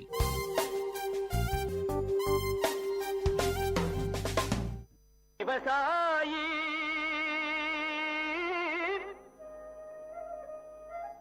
விவசாயி கடவுள் என்னும் முதலாளி கண்டெடுத்த விஐடி வேளாண் துறை மற்றும் விஐடி சமுதாய வானொலி இணைந்து வழங்கும் தினம் ஒரு வேளாண் செய்தி. வணக்கம் நேயர்களே, இது உங்கள் விஐடி பண்பலை 90.8 விஐடியின் சமுதாய வானொலி. தினம் ஒரு வேளாண் செய்தியில நான் உங்கள் திவ்யநேகா. மதுமித்ரா, காயத்ரி, மாலினி, ஷஷாந்த். விஐடி வேளாண் துறை மாணவர்கள், இன்னைக்கு நாம விஐடி வேளாண் துறையில இருக்கும் புதிய திட்டத்தை பற்றிய சுவாரஸ்யமான கலந்துரையாடலை கேட்போம். இடம்: உள்ளூர் சந்தையில் 2 இயற்கை விவசாயிகளுக்கு நடக்கும் உரையாடல். என்ன கலா இந்த பக்கம்? பார்த்தே ரொம்ப நாள் ஆச்சு. அது ஒன்றும் இல்லை சீதாக்கா, எங்கள் தோட்டத்து மாம்பழத்தை வெளி மார்க்கெட்டுக்கு வண்டி ஏற்றி விட்டு காய்கறி வாங்கலாமேன்னு சந்தைக்கு வந்தேன். ஆமாம், நீங்கள் ஏன் உங்கள் மாம்பழத்தை எடுத்துட்டு இங்கே வந்திருக்கீங்க? நானே உன்கிட்ட சொல்லான்னு தான் இருந்தேன். மகசூல் அதிகமாக வர ஆசைப்பட்டு உயிர் உரத்தை நிறைய வாங்கி போட்டேன். ஆனால் கடைசியில் பூவெல்லாம் கருகி மகசூலே வராமல் போயிடுச்சு. ஏதோ மிச்சம் இருக்க இந்த மாம்பழத்தை எடுத்துட்டு வந்த விலைக்கே வித்துட்டு போலான்னு வந்திருக்கேன். அட, என்னக்கா இப்படி சொல்கிற? நானும் தான் உயிர் உரத்தை போட்டேன், ஆனால் எனக்கு நிறைய மகசூல் வந்திருக்கே, உங்களுக்கு மட்டும் ஏன் வரல? என்னடி சொல்கிற? என் நிலமும் உன் நிலமும் பக்கத்து பக்கத்தில் தான் இருக்குது. உன் நிலத்தில் இருக்க அதே மண்ணு தான் என் நிலத்துலையும் இருக்குது. அப்புறம் ஏன் எனக்கு மட்டும் இப்படி நடக்குது? சரி விடுக்கா, நம்மள மாதிரி இயற்கை விவசாயிகளுக்கு இது மாதிரி அடி அப்பப்போ விழ தான் செய்யும். அடுத்த முறை பார்த்துக்கலாம், விடுங்க. அதே சந்தையில் விவசாயம் தொடர்பான சந்தை கணக்கெடுப்பதற்காக வந்த வேளாண் துறை மாணவி செல்வி இந்த உரையாடலை கேட்கிறாள். வணக்கங்க, என் பேர் செல்வி. நான் விஐடி வேளாண் துறை மாணவி. நீங்கள் 2 பேரும் பேசிட்டு இருந்ததை கேட்டுட்டு தான் இருந்தேன். உங்களை மாதிரி விவசாயிகளுக்கு இருக்க பிரச்சனையெல்லாம் ஆய்வு பண்ணி தீர்வு கொடுக்க தான் எங்கள் விஐடி வேளாண் துறையில் ஒரு புதிய திட்டத்தை கொண்டு வந்திருக்கோம். அந்த திட்டம் மூலயமா உங்களுக்கு தேவையான தீர்வை கொடுக்க முடியும்னு நம்புகிறேன். என்னம்மா சொல்கிற? இத்தனை வருஷமா விவசாயம் பண்ணுற எங்களுக்கே இது என்ன பிரச்சனை தெரியலம்மா. நீ இப்போதான் படிச்சுட்டு இருக்க, நீ எப்படிம்மா எங்களோட பிரச்சனைக்கு தீர்வை கொடுக்க முடியும்? நீங்கள் சொல்கிறதும் சரிதாம்மா. ஆனால் எங்கள் ஆசிரியர்கள்லாம் அவங்க துறையில் வல்லுநர்களாக இருக்காங்க. நான் உங்கள் பிரச்சனையை அவங்கக்கிட்ட எடுத்துகிட்டு போய் சொல்லி அவங்க சொல்கிற தீர்வை உங்ககிட்ட வந்து சொல்லுவேன். அப்படியா? இது ரொம்ப நல்லா இருக்கே. அப்போது நான் என் நிலத்தில் இருக்க பிரச்சனைலாம் சொன்னால் எனக்கு உடனே தீர்வு வந்துடுமா? ஆமாம்மா, அதிகபட்சம் 2 நாளில் சொல்லிடுவாங்க. அப்படி அவங்களுக்கு தெரியலன்னா அவங்களுக்கு தெரிஞ்ச மற்ற விவசாய விஞ்ஞானிகள் கிட்ட கேட்டு அவங்க தீர்வை சொல்லுவாங்க. சரி சரி, அப்போது என் நிலத்துல நான் என்னெல்லாம் பண்ணுறேன், என்ன பிரச்சனைலாம் இருக்குன்னு சொல்கிறேன், எழுதிக்கோமா. பல்கலைக்கழகத்தில் மாணவி செல்விக்கும் அவளுடைய ஆசிரியருக்கும் இடையே நடக்கும் உரையாடல். வணக்கம் சார். சொல்லுங்க செல்வி, நான் உங்களை விவசாயிகளை சந்திச்சு அவங்களோட பிரச்சனைகளை கேட்க சொல்லியிருந்தேனே, கேட்டிங்களா? அதை பற்றி தான் சார் பேச வந்தேன். நான் நேற்று சந்தைக்கு போயிருந்தப்போ 2 இயற்கை விவசாயிகளை சந்தித்தேன்.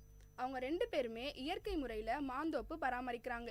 அதில் ஒருத்தருக்கு மகசூல் அதிகமாக வந்திருக்கு, இன்னொருத்தருக்கு கம்மியாக வந்திருக்கு. அப்படியா செல்வி? அவங்க நிலத்துல என்ன பயன்படுத்துகிறாங்கன்னு கேட்டிங்களா? அவங்களோட பிரச்சனையெல்லாம் விசாரிச்சிங்களா? சார், நான் எல்லாத்தையுமே தெளிவாக கேட்டு எழுதிட்டு வந்திருக்கேன். எங்கே கொடுங்க பார்ப்போம். இந்தாங்க சார். பூ கருகிருக்குன்னு போட்டிருக்கு, தண்ணி கரெக்டாக இருக்குது, பூச்சியோ நோய் தாக்கலோ இல்லை. அப்படி பார்த்தா இது அநேகமாக பொட்டாசியம் அப்படி இல்லைன்னா நைட்ரஜன் அளவு அதிகமானதுனால வந்திருக்கலாம். எனக்கு கொஞ்சம் டைம் கொடுமா, நான் என்னன்னு பார்த்துட்டு நாளைக்கு உனக்கு தீர்வை சொல்கிறேன். சரிங்க சார். மறுநாள் ஆசிரியர் மாணவியிடம் விளக்கத்தை கொடுத்தார். செல்வி, நீ கொடுத்த விவரத்தெல்லாம் பார்த்தம்மா. நிலத்துல நைட்ரஜன் சத்து அதிகமானதுனால பூ கருகிருக்கு. நான் இந்த நோட்டில் விவரமாக எழுதியிருக்கேன், நீ படித்து அவங்களுக்கு புரிய வச்சிடுமா. சரிங்க சார், நான் அவங்கள பார்த்து சொல்லிடுறேன். பின் மாணவி இயற்கை விவசாயியான சீதாவை சந்தித்தாள். வாமா செல்வி, நான் என் பிரச்சனைலாம் சொன்னனே, இதெல்லாம் தகவல் தெரிஞ்சிச்சா? நானும் எங்கள் சார்கிட்ட போய் இது எல்லாத்தையும் சொன்னேன். அவரும் சில குறிப்புகள்லாம் கொடுத்துருக்காரு. அதை உங்ககிட்ட சொல்லலான் தான் வந்தேன். முதல்ல நீங்கள் என்ன தெரிஞ்சுக்கணுன்னா, ஒரே ஊரில் இருந்தாலும் வயலுக்கு வயல் மண்ணோட தன்மை மாறும். அதனால் 3 வருஷத்துக்கு ஒரு தடவை மண் பரிசோதனை செஞ்சு பார்க்கணும். நீங்கள் உயிர் உரம் போடும்போது அது கூட ஜீவாமிர்தத்தையும் சேர்த்து போட்டிருக்கீங்க. அதனால தான் நைட்ரஜனோட அளவு அதிகமாகி பூவெல்லாம் கருகிருக்கு. ஓ, இதில் இவ்வளோ விஷயம் இருக்கா? இதுக்கப்புறம் நான் கவனமாக இருக்கமா. அப்படியே இந்த விஷயத்த அந்த கலாக்கிட்டையும் சொல்லி வைக்கிறேன். அப்போ தான் அவளும் முன்னெச்சரிக்கையாக இருப்பாள். இந்தாங்க என் நம்பர். வருங்காலத்தில் உங்களுக்கு எதனா பிரச்சனை இருந்துச்சுன்னா என்கிட்ட சொல்லுங்கள், நான் இதே மாதிரி உங்களுக்கு உதவுறேன். நம்ம விஐடி வேளாண் துறையில் விவசாயிகள் இணைப்பு திட்டம், அதாவது ஃபார்மர்ஸ் அட்டாச்மெண்ட் ப்ரோக்ராம் மூலமாக ஒவ்வொரு வேளாண் மாணவர்களையும் சீதா மாதிரி இருக்கிற விவசாயிகள் கூட இணைக்கும் போது கள பிரச்சனைகளை பற்றி மாணவர்களுக்கு விழிப்புணர்வு ஏற்படுது மற்றும் விவசாயிகளுக்கும் பயனுள்ளதாக இருக்குது. இந்த இருவழி கற்றல் திட்டத்தில் விவசாயிகளை ஆசிரியர்களாகவும் விஐடி வேளாண் துறை அங்கீகரிக்குது. மீண்டும் தினம் ஒரு வேளாண் செய்தியில் நாளை சந்திப்போம். நான் உங்கள் திவ்யா நேஹா, மதுமித்ரா, காயத்ரி, மாலினி, சஷாந்த். விஐடி வேளாண் துறை மாணவர்கள். இது உங்கள் விஐடி பண்பலை 90.8 விஐடியின் சமுதாய வானொலி. விவசாயி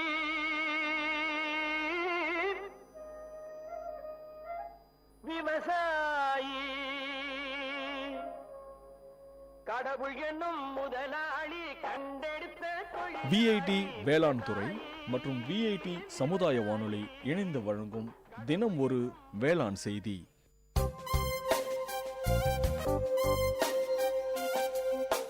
மண் வாசனை உங்கள் விஐடி பண்பலை 90.8 வேளாண்மை, வேளாண்மை சார்ந்த தொழில்நுட்பம், பசுமை படரும் விவசாய தொழில்கள், பண்ணை முறைகள் என மானுடம் காக்கும் உழவு சார்ந்த நிகழ்ச்சி.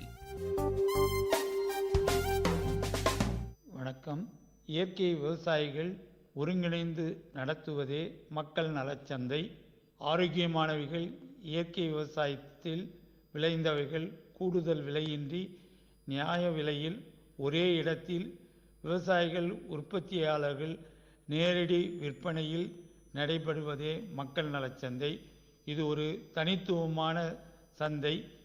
இந்த சந்தை வாரச்சந்தையாகவும் மாதச்சந்தையாகவும் நடைபெற்று வருகின்றது.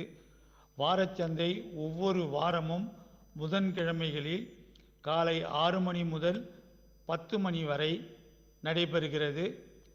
நடைபெறும் இடம் அசோக் பிளான்ட் நர்சரி, நம்பர் 4, 4வது கிழக்கு மெயின் ரோடு, அக்ஸலியன் கல்லூரி ரவுண்டானா அருகில், காந்தி நகர், வேலூர் 6. இதில் விவசாயிகள் நேரடியாக காய்கறிகள், பழங்கள், கீரைகள், பாரம்பரிய அரிசி வகைகள், எண்ணெய், தேன் போன்றவைகள் விற்பனை செய்கின்றார்கள். மாதாந்திர சந்தை ஒவ்வொரு மாதமும் 2ஆம் சனிக்கிழமைகளில் காலை 6 மணி முதல் 2 மணி வரை நடைபெறுகிறது. இடம் திருமகள் திருமண மண்டபம், அக்ஸிலியம் கல்லூரி சாலை, காந்தி நகர், வேலூர் 6.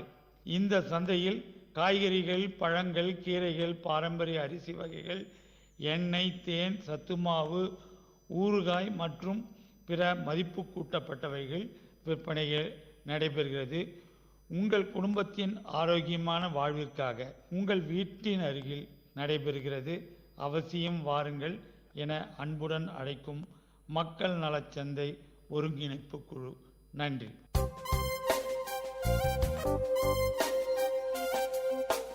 நேயர்கள் இதுவரை கேட்டது மண் வாசனை உங்கள் விஐடி பண்பலை 90.8 வேளாண்மை, வேளாண்மை சார்ந்த தொழில்நுட்பம், பசுமை படரும் விவசாய தொழில்கள், பண்ணை முறைகள் என மானுடம் காக்கும் உழவு சார்ந்த நிகழ்ச்சி.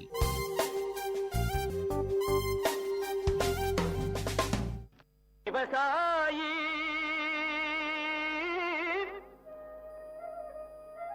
விவசாயி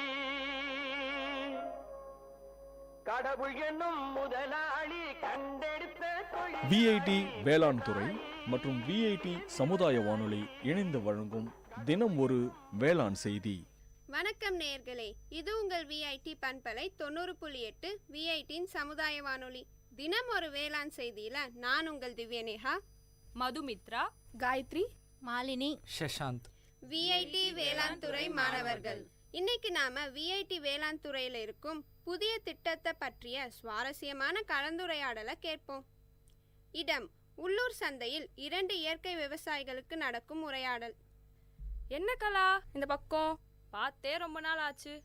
அது ஒன்றும் இல்லை சீதாக்கா, எங்கள் தோட்டத்து மாம்பழத்தை வெளி மார்க்கெட்டுக்கு வண்டி ஏற்றி விட்டு காய்கறி வாங்கலாமேன்னு சந்தைக்கு வந்தேன். ஆமாம், நீங்கள் ஏன் உங்கள் மாம்பழத்தை எடுத்துட்டு இங்கே வந்திருக்கீங்க? நானே உன்கிட்ட சொல்லான்னு தான் இருந்தேன். மகசூல் அதிகமாக வர ஆசைப்பட்டு உயிர் உரத்தை நிறைய வாங்கி போட்டேன். ஆனால் கடைசியில் பூவெல்லாம் கருகி மகசூலே வராமல் போயிடுச்சு. ஏதோ மிச்சம் இருக்க இந்த மாம்பழத்தை எடுத்துட்டு வந்த விலைக்கே வித்துட்டு போகலான்னு வந்திருக்கேன். அட என்னக்கா இப்படி சொல்கிற? நானும் தான் உயிர் உரத்தை போட்டேன், ஆனால் எனக்கு நிறைய மகசூல் வந்திருக்கே, உங்களுக்கு மட்டும் ஏன் வரல? என்னடி சொல்கிற? என் நிலமும் உன் நிலமும் பக்கத்தில் தான் இருக்குது. உன் நிலத்தில் இருக்க அதே மண்ணு தான் என் நிலத்துலையும் இருக்குது. அப்புறம் ஏன் எனக்கு மட்டும் இப்படி நடக்குது? சரி விடுக்கா, நம்மள மாதிரி இயற்கை விவசாயிகளுக்கு இது மாதிரி அடி அப்பப்போ விழ தான் செய்யும். அடுத்த முறை பார்த்துக்கலாம், விடுங்க. அதே சந்தையில் விவசாயம் தொடர்பான சந்தை கணக்கெடுப்பதற்காக வந்த வேளாண் துறை மாணவி செல்வி இந்த உரையாடலை கேட்கிறாள். வணக்கங்க, என் பேர் செல்வி. நான் விஐடி வேளாண் துறை மாணவி. நீங்கள் 2 பேரும் பேசிட்டு இருந்ததை கேட்டுட்டு தான் இருந்தேன். உங்களை மாதிரி விவசாயிகளுக்கு இருக்க பிரச்சனையெல்லாம் ஆய்வு பண்ணி தீர்வு கொடுக்க தான் எங்கள் விஐடி வேளாண் துறையில் ஒரு புதிய திட்டத்தை கொண்டு வந்திருக்கோம். அந்த திட்டம் மூலயமா உங்களுக்கு தேவையான தீர்வை கொடுக்க முடியும்னு நம்புகிறேன். என்னம்மா சொல்கிற? இத்தனை வருஷமாக விவசாயம் பண்ணுற எங்களுக்கே இது என்ன பிரச்சனை தெரியலம்மா. நீ இப்போதான் படிச்சிட்டு இருக்க, நீ எப்படிம்மா எங்களோட பிரச்சனைக்கு தீர்வை கொடுக்க முடியும்?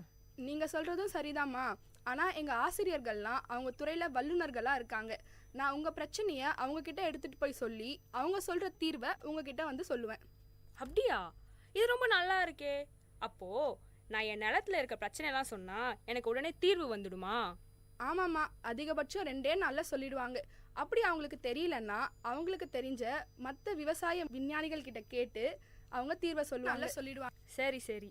அப்போ என் நிலத்துல நான் என்னெல்லாம் பண்றேன், என்ன பிரச்சனைலாம் இருக்குன்னு சொல்றேன், எழுதிக்கோமா. பல்கலைக்கழகத்துல மாணவி செல்விக்கும் அவளுடைய ஆசிரியருக்கும் இடையே நடக்கும் உரையாடல். வணக்கம் சார். சொல்லுங்க செல்வி. நான் உங்களை விவசாயிகளை சந்திச்சு அவங்களோட பிரச்சனைகளை கேட்க சொல்லியிருந்தேனே, கேட்டிங்களா? அதை பற்றி தான் சார் பேச வந்தேன். நான் நேற்று சந்தைக்கு போயிருந்தப்போ 2 இயற்கை விவசாயிகளை சந்தித்தேன். அவங்க 2 பேருமே இயற்கை முறையில் மாந்தோப்பு பராமரிக்கிறாங்க. அதில் ஒருத்தருக்கு மகசூல் அதிகமாக வந்திருக்கு, இன்னொருத்தருக்கு கம்மியாக வந்திருக்கு. அப்படியா செல்வி? அவங்க நிலத்துல என்ன பயன்படுத்துகிறாங்கன்னு கேட்டிங்களா? அவங்களோட பிரச்சனையெல்லாம் விசாரிச்சிங்களா? சார், நான் எல்லாத்தையுமே தெளிவாக கேட்டு எழுதிட்டு வந்திருக்கேன். எங்கே கொடுங்க பார்ப்போம். இந்தாங்க சார். பூ கருகிருக்குன்னு போட்டிருக்கு, தண்ணி கரெக்டாக இருக்குது, பூச்சியோ நோய் தாக்கலோ இல்லை. அப்படி பார்த்தா இது அநேகமாக பொட்டாசியம் அப்படி இல்லைன்னா நைட்ரஜன் அளவு அதிகமானதுனால வந்திருக்கலாம். எனக்கு கொஞ்சம் டைம் கொடுமா, நான் என்னன்னு பார்த்துட்டு நாளைக்கு உனக்கு தீர்வை சொல்கிறேன். சரிங்க சார். மறுநாள் ஆசிரியர் மாணவியிடம் விளக்கத்தை கொடுத்தார். செல்வி, நீ கொடுத்த விவரத்தெல்லாம் பார்த்தம்மா. நிலத்துல நைட்ரஜன் சத்து அதிகமானதுனால பூ கருகிருக்கு. நான் இந்த நோட்டில் விவரமாக எழுதியிருக்கேன், நீ படித்து அவங்களுக்கு புரிய வச்சிடுமா.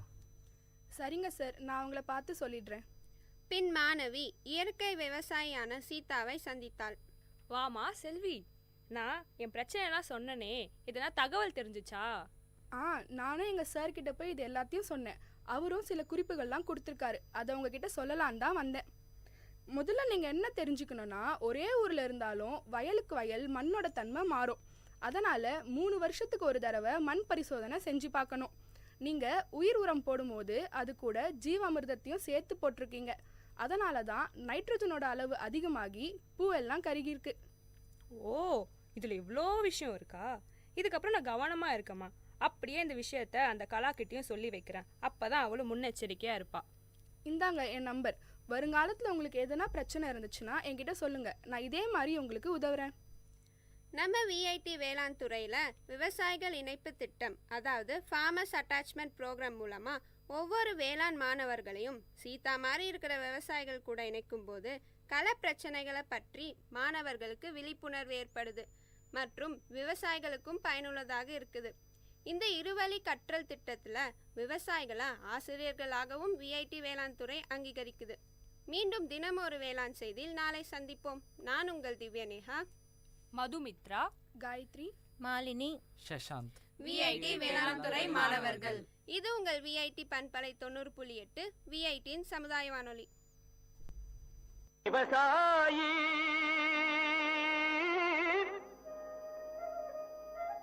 விவசாயி கடவுள் என்னும் முதலாளி கண்டெடுத்த தொழில். விஐடி வேளாண் துறை மற்றும் விஐடி சமுதாய வானொலி இணைந்து வழங்கும் தினம் ஒரு வேளாண் செய்தி. விவசாயி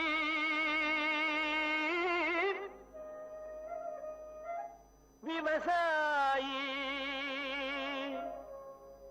கடவுள் என்னும் முதலாளி கண்டெடுத்த தொழில். விஐடி வேளாண் துறை மற்றும் விஐடி சமுதாய வானொலி இணைந்து வழங்கும் தினம் ஒரு வேளாண் செய்தி. வணக்கம் நேயர்களே, இது உங்கள் விஐடி பண்பலை 90.8 விஐடியின் சமுதாய வானொலி. தினம் ஒரு வேளாண் செய்தியில நான் உங்கள் திவ்யநேகா, மதுமித்ரா, காயத்ரி, மாலினி, சஷாந்த், விஐடி வேளாண் துறை மாணவர்கள். இன்னைக்கு நாம விஐடி வேளாண் துறையில இருக்கும் புதிய திட்டத்தை பற்றிய சுவாரஸ்யமான கலந்துரையாடலை கேட்போம். இடம்: உள்ளூர் சந்தையில் 2 இயற்கை விவசாயிகளுக்கு நடக்கும் உரையாடல். என்ன கலா இந்த பக்கம்? பார்த்தே ரொம்ப நாள் ஆச்சு. அது ஒன்றும் இல்லை சீதாக்கா, எங்க தோட்டத்து மாம்பழத்தை வெளி மார்க்கெட்டுக்கு வண்டி ஏற்றி விட்டு காய்கறி வாங்கலாமேன்னு சந்தைக்கு வந்தேன். ஆமா, நீங்க ஏன் உங்க மாம்பழத்தை எடுத்துட்டு இங்க வந்திருக்கீங்க? நானே உன்கிட்ட சொல்லான்னு தான் இருந்தேன். மகசூல் அதிகமாக வர ஆசைப்பட்டு உயிர் உரத்தை நிறைய வாங்கி போட்டேன். ஆனால் கடைசியில் பூவெல்லாம் கருகி மகசூலே வராமல் போயிடுச்சு. ஏதோ மிச்சம் இருக்க இந்த மாம்பழத்தை எடுத்துட்டு வந்த விலைக்கே வித்துட்டு போலான்னு வந்திருக்கேன். அட, என்னக்கா இப்படி சொல்ற? நானும் தான் உயிர் உரத்தை போட்டேன். ஆனா எனக்கு நிறைய மகசூல் வந்திருக்கே, உங்களுக்கு மட்டும் ஏன் வரல? என்னடி சொல்ற? என் நிலமும் உன் நிலமும் பக்கத்து பக்கத்துல தான் இருக்கு. உன் நிலத்துல இருக்க அதே மண்ணு தான் என் நிலத்துலயும் இருக்கு. அப்புறம் ஏன் எனக்கு மட்டும் இப்படி நடக்குது? சரி விடுக்கா, நம்மள மாதிரி இயற்கை விவசாயிகளுக்கு இது மாதிரி அடி அப்பப்போ விழதான் செய்யும். அடுத்த முறை பார்த்துக்கலாம், விடுங்க. அதே சந்தையில் விவசாயம் தொடர்பான சந்தை கணக்கெடுப்பதற்காக வந்த வேளாண் துறை மாணவி செல்வி இந்த உரையாடலை கேட்கிறாள். வணக்கங்க, என் பேர் செல்வி. நான் விஐடி வேளாண் துறை மாணவி. நீங்கள் 2 பேரும் பேசிட்டு இருந்ததை கேட்டுட்டு தான் இருந்தேன். உங்களை மாதிரி விவசாயிகளுக்கு இருக்க பிரச்சனையெல்லாம் ஆய்வு பண்ணி தீர்வு கொடுக்க தான் எங்கள் விஐடி வேளாண் துறையில் ஒரு புதிய திட்டத்தை கொண்டு வந்திருக்கோம். அந்த திட்டம் மூலயமா உங்களுக்கு தேவையான தீர்வை கொடுக்க முடியும்னு நம்புகிறேன். என்னம்மா சொல்ற? இத்தனை வருஷமா விவசாயம் பண்ற எங்களுக்கே இது என்ன பிரச்சனை தெரியலம்மா. நீ இப்பதான் படிச்சிட்டு இருக்க, நீ எப்படிமா எங்களோட பிரச்சனைக்கு தீர்வை கொடுக்க முடியும்? நீங்கள் சொல்கிறதும் சரிதாம்மா. ஆனால் எங்கள் ஆசிரியர்கள்லாம் அவங்க துறையில் வல்லுநர்களாக இருக்காங்க. நான் உங்கள் பிரச்சனையை அவங்கக்கிட்ட எடுத்துகிட்டு போய் சொல்லி அவங்க சொல்கிற தீர்வை உங்ககிட்ட வந்து சொல்லுவேன். அப்படியா? இது ரொம்ப நல்லா இருக்கே. அப்போ நான் என் நிலத்துல இருக்க பிரச்சனைலாம் சொன்னா எனக்கு உடனே தீர்வு வந்துடுமா? ஆமாம்மா, அதிகபட்சம் 2 நாளில் சொல்லிடுவாங்க. அப்படி அவங்களுக்கு தெரியலன்னா அவங்களுக்கு தெரிஞ்ச மற்ற விவசாய விஞ்ஞானிகள் கிட்ட கேட்டு அவங்க தீர்வை சொல்லுவாங்க. சரி சரி, அப்போ என் நிலத்துல நான் என்னெல்லாம் பண்றேன், என்ன பிரச்சனைலாம் இருக்குன்னு சொல்றேன், எழுதிக்கோமா. பல்கலைக்கழகத்துல மாணவி செல்விக்கும் அவளுடைய ஆசிரியருக்கும் இடையே நடக்கும் உரையாடல். வணக்கம் சார். சொல்லுங்க செல்வி, நான் உங்களை விவசாயிகளை சந்திச்சு அவங்களோட பிரச்சனைகளை கேட்க சொல்லியிருந்தேனே, கேட்டிங்களா? அதை பற்றி தான் சார் பேச வந்தேன். நான் நேற்று சந்தைக்கு போயிருந்தப்போ 2 இயற்கை விவசாயிகளை சந்தித்தேன். அவங்க 2 பேருமே இயற்கை முறையில் மாந்தோப்பு பராமரிக்கிறாங்க. அதில் ஒருத்தருக்கு மகசூல் அதிகமாக வந்திருக்கு, இன்னொருத்தருக்கு கம்மியாக வந்திருக்கு. அப்படியா செல்வி? அவங்க நிலத்துல என்ன பயன்படுத்துகிறாங்கன்னு கேட்டிங்களா? அவங்களோட பிரச்சனையெல்லாம் விசாரிச்சிங்களா? சார், நான் எல்லாத்தையுமே தெளிவாக கேட்டு எழுதிட்டு வந்திருக்கேன். எங்கே கொடுங்க பார்ப்போம். இந்தாங்க சார். பூ கருகிருக்குன்னு போட்டிருக்கு, தண்ணி கரெக்டாக இருக்குது, பூச்சியோ நோய் தாக்கலோ இல்லை. அப்படி பார்த்தா இது அநேகமாக பொட்டாசியம் அப்படி இல்லைனா நைட்ரஜன் அளவு அதிகமானதுனால வந்திருக்கலாம். எனக்கு கொஞ்சம் டைம் கொடுமா, நான் என்னன்னு பார்த்துட்டு நாளைக்கு உனக்கு தீர்வை சொல்கிறேன். சரிங்க சார். மறுநாள் ஆசிரியர் மாணவியிடம் விளக்கத்தை கொடுத்தார். செல்வி, நீ கொடுத்த விவரத்தெல்லாம் பார்த்தம்மா.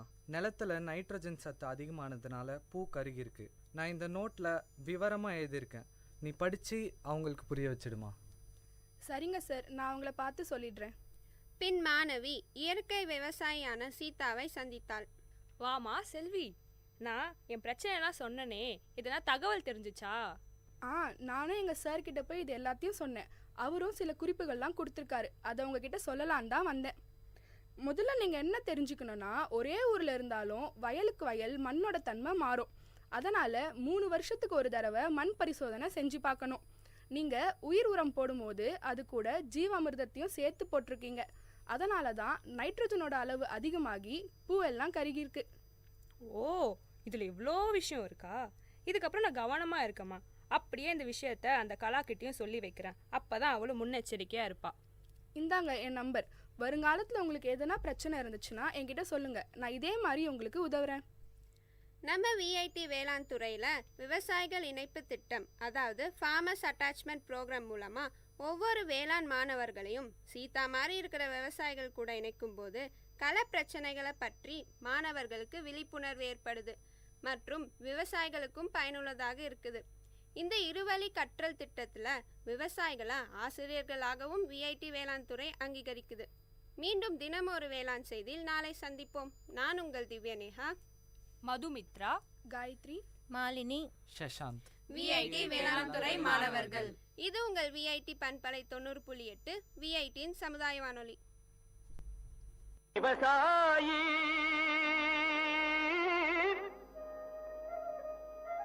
விவசாயி கடவுள் என்னும் முதலாளி கண்டெடுத்த விஐடி வேளாண் துறை மற்றும் விஐடி சமுதாய வானொலி இணைந்து வழங்கும் தினம் ஒரு வேளாண் செய்தி.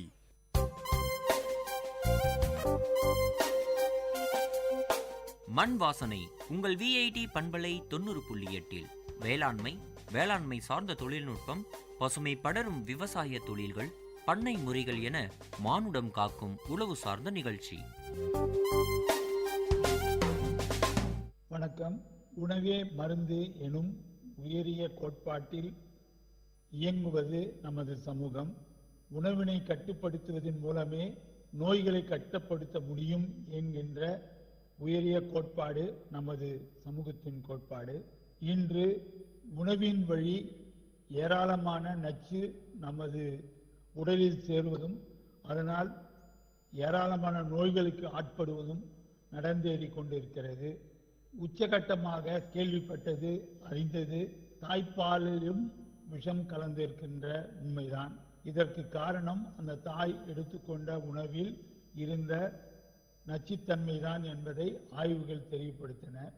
இன்றைய காலகட்டத்தில் நச்சில்லாத உணவை மக்களுக்கு கிடைக்க வேண்டும் என்பதற்காக இயற்கை விவசாயிகள் பல சங்கடங்களுக்கு இடையில, பல கடுமையான உழைப்புக்கு இடையில உற்பத்தி செய்து கொண்டிருக்கின்றார்கள்.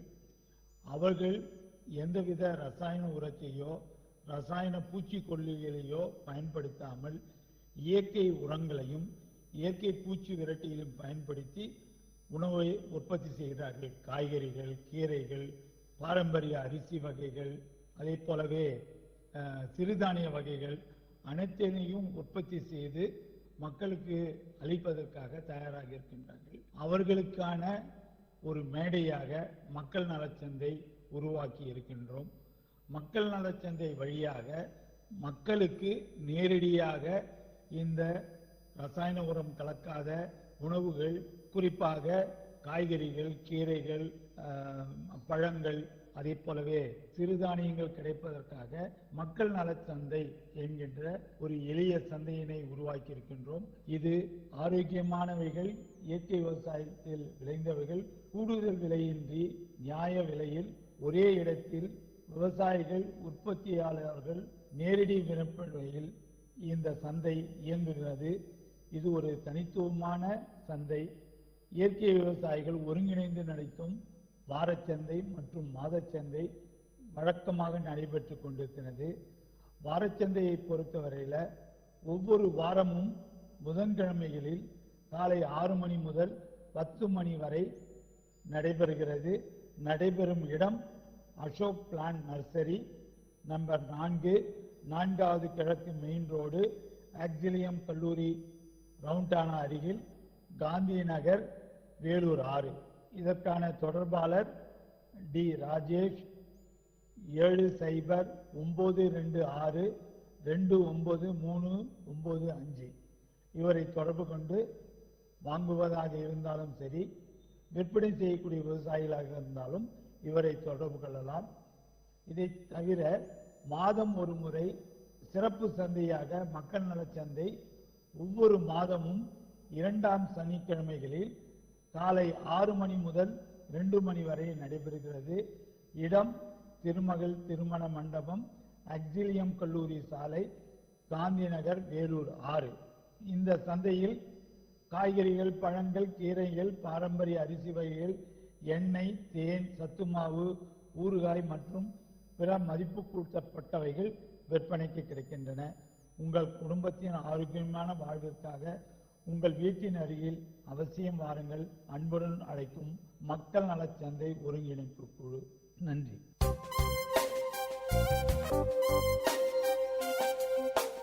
நேயர்கள் இதுவரை கேட்டது மண் வாசனை உங்கள் விஐடி பண்பலை 90.8 வேளாண்மை, வேளாண்மை சார்ந்த தொழில்நுட்பம், பசுமை படரும் விவசாய தொழில்கள், பண்ணை முறைகள் என மானுடம் காக்கும் உழவு சார்ந்த நிகழ்ச்சி.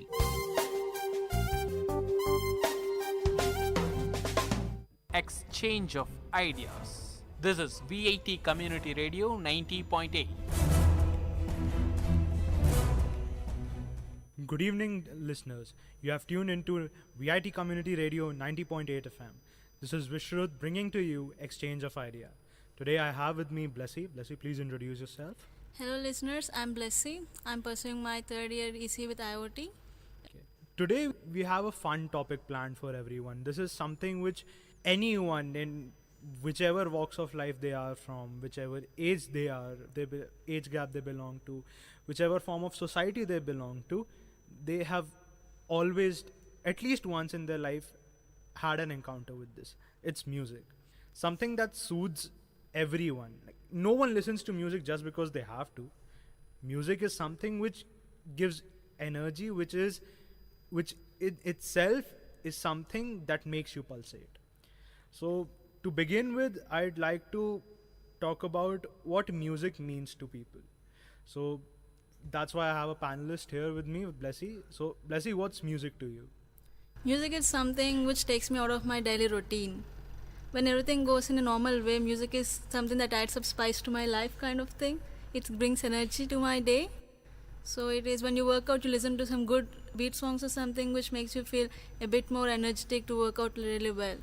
And then when, music is like, it's a taste. It depends on your mood and then depends on the variety of music you listen to. Yeah, many people do that. For me, music is something which I just used to shut myself out from the world.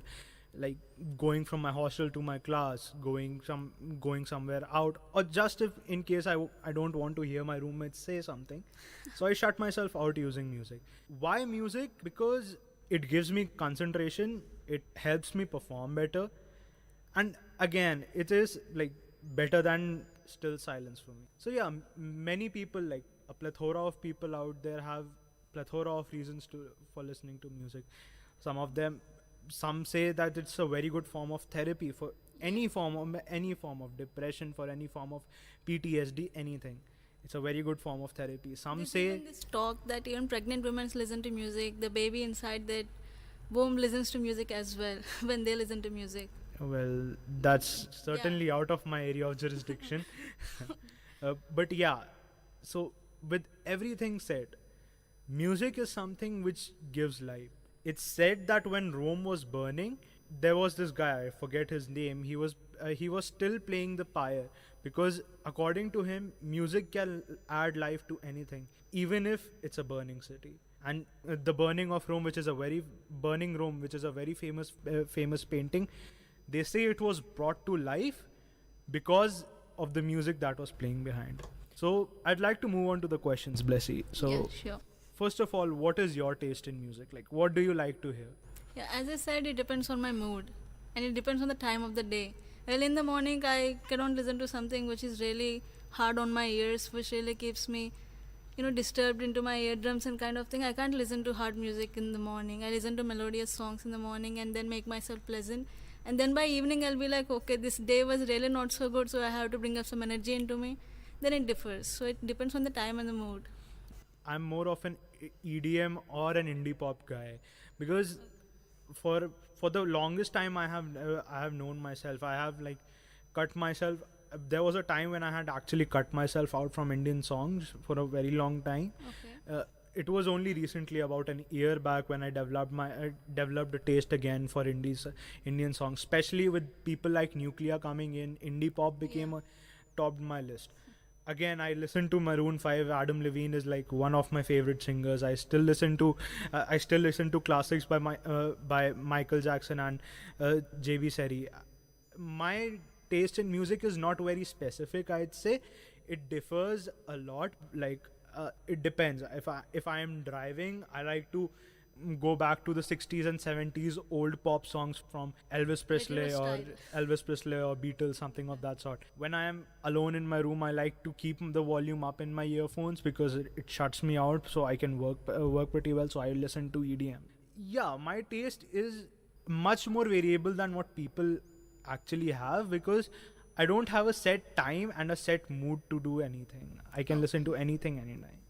So yeah, that's what I said. Music is something which actually makes your life vibrant. We know there are many cultures out there. Every culture has some sort of songs, some sort of rhythms related to, always associated with them. It just provides them with more. So next, I'll talk to Blessy about this. You have been a South Indian for almost your entire life. Even your college is in South India. I've heard South India has very rich taste in music, like many various dancers, various musicians came out from prominent musicians in India came out South India. So as you grew up in such a household, I'm sure you would be accustomed to those South Indian tunes. So can you share some experiences? Yeah, in India, all the North India have this Hindustani style of music, whereas South India follows Karnataka music. It's all Karnataka style.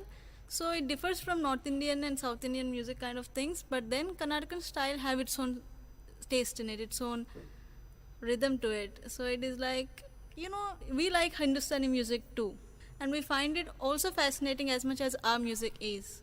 So it's not that both of them, they're good, pretty good. It's like there have been one or rather two experiences in life when I actually had a chance to listen to a Carnatic musician. It was one of the art and cultural fests held in my hometown Lucknow. So that's where I heard it. It was very good, but no offense to anyone, I didn't find it to my taste. Yes. It's because I haven't been accustomed to listening to stuff like that I don't like it, but there can be various reasons. On the other hand, my mom, she has her like doctorate in Carnatic music, I think. I don't know what that degree is, but yeah, she is like very hell-bent on listening to Carnatic music. She loves orchestras, especially those like she went Mumbai especially to listen to the orchestra of the Opera House. So yeah, everyone has a very different taste. Motives too, like why do you listen to music? Like we had a conversation right now, why we listen to music. So let me share a very small story about this. So mom was like 4 months pregnant with me. This is what I've heard. I don't know how much truth is there in this. So yeah, she thought that like she wanted me to become like a Navy officer when I grow up. So she was like, as you said, like if a pregnant woman listens to songs, so yeah, she was too much into the patriotic songs and all. So yeah, I don't know whether in future I would go for a Navy SEAL or not, but yeah, a sense of patriotism developed in me when I was born. Like I knew when and what needs to be given respect as far as my country is concerned. Now, my next question to you, Blessy, is music has evolved over the time. Like we used to listen to long Hindi songs from Bollywood movies back in the 80s and 90s. Now they have become shorter, but the melody has gone and it has been taken up by popping beats, and somehow we are forgetting what was behind. So what do you want to say about this transition from the 80s and 90s era to today in 2018? What do you want to say? Indian music. It's like India adopted some of the music styles of foreign countries. It is good that they are adopting it, but it is not so good that they are forgetting our own culture of music. So that is where we are losing the essence of Indian music, and we are bringing this foreign essence into it, which is turning out to be a mess, which we don't find so melodious. But then I think we have to give importance to our music, our culture too, along with it, because going with the world is not wrong, but then giving importance to our culture is absolutely something which we all need to do. Yeah, very true. Like there are still musicians who play the flute, which is very seldom found in other parts of the countries, other parts of the world. We have instruments like the sitar, the sehra, which the outside world doesn't even know exist. So yeah, musically, we guys as Indians are much more reformed than the outside world, because we have our own set of instruments, of musical instrument, our own set of, like we don't go about using do re mi fa sol la ki, and we still use sa re ga ma. So yeah, I won't say we have deterred from that. I'd say that this is a new emerging branch. Like we already had our control over Hindustani music, Carnatic music, the classicals that we know. Now we took up Western, like the era since the beginning of the 2000s. It was an era of taking up a lot from Western. Now we have seen something like indie pop coming in, which is like the mix of old and new styles, which I find it very good. I find it very good. And socially forward people, as socially forward I mean popular people like Nuclear, they're incorporating it in their styles, which is very good. Sure.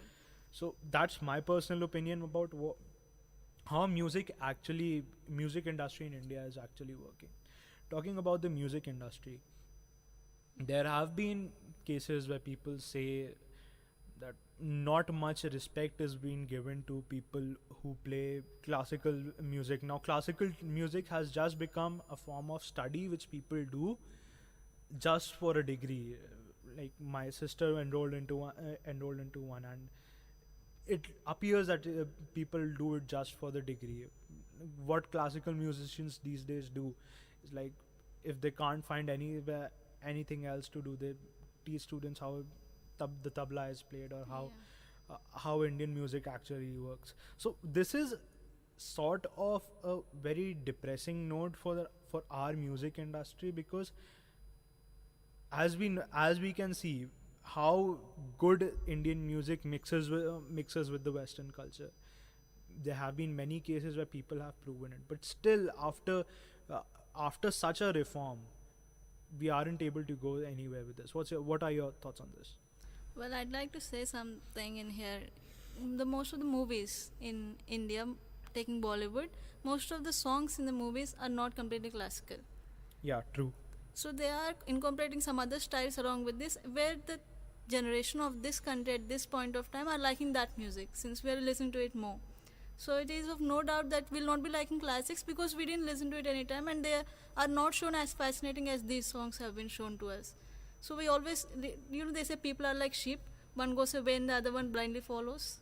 It is the same thing happening. So if the classicals are also shown in a point of time that it is good and it is listen worthy kind of thing, if it is formed into our minds, so then I think classical is classical. Yeah, very true.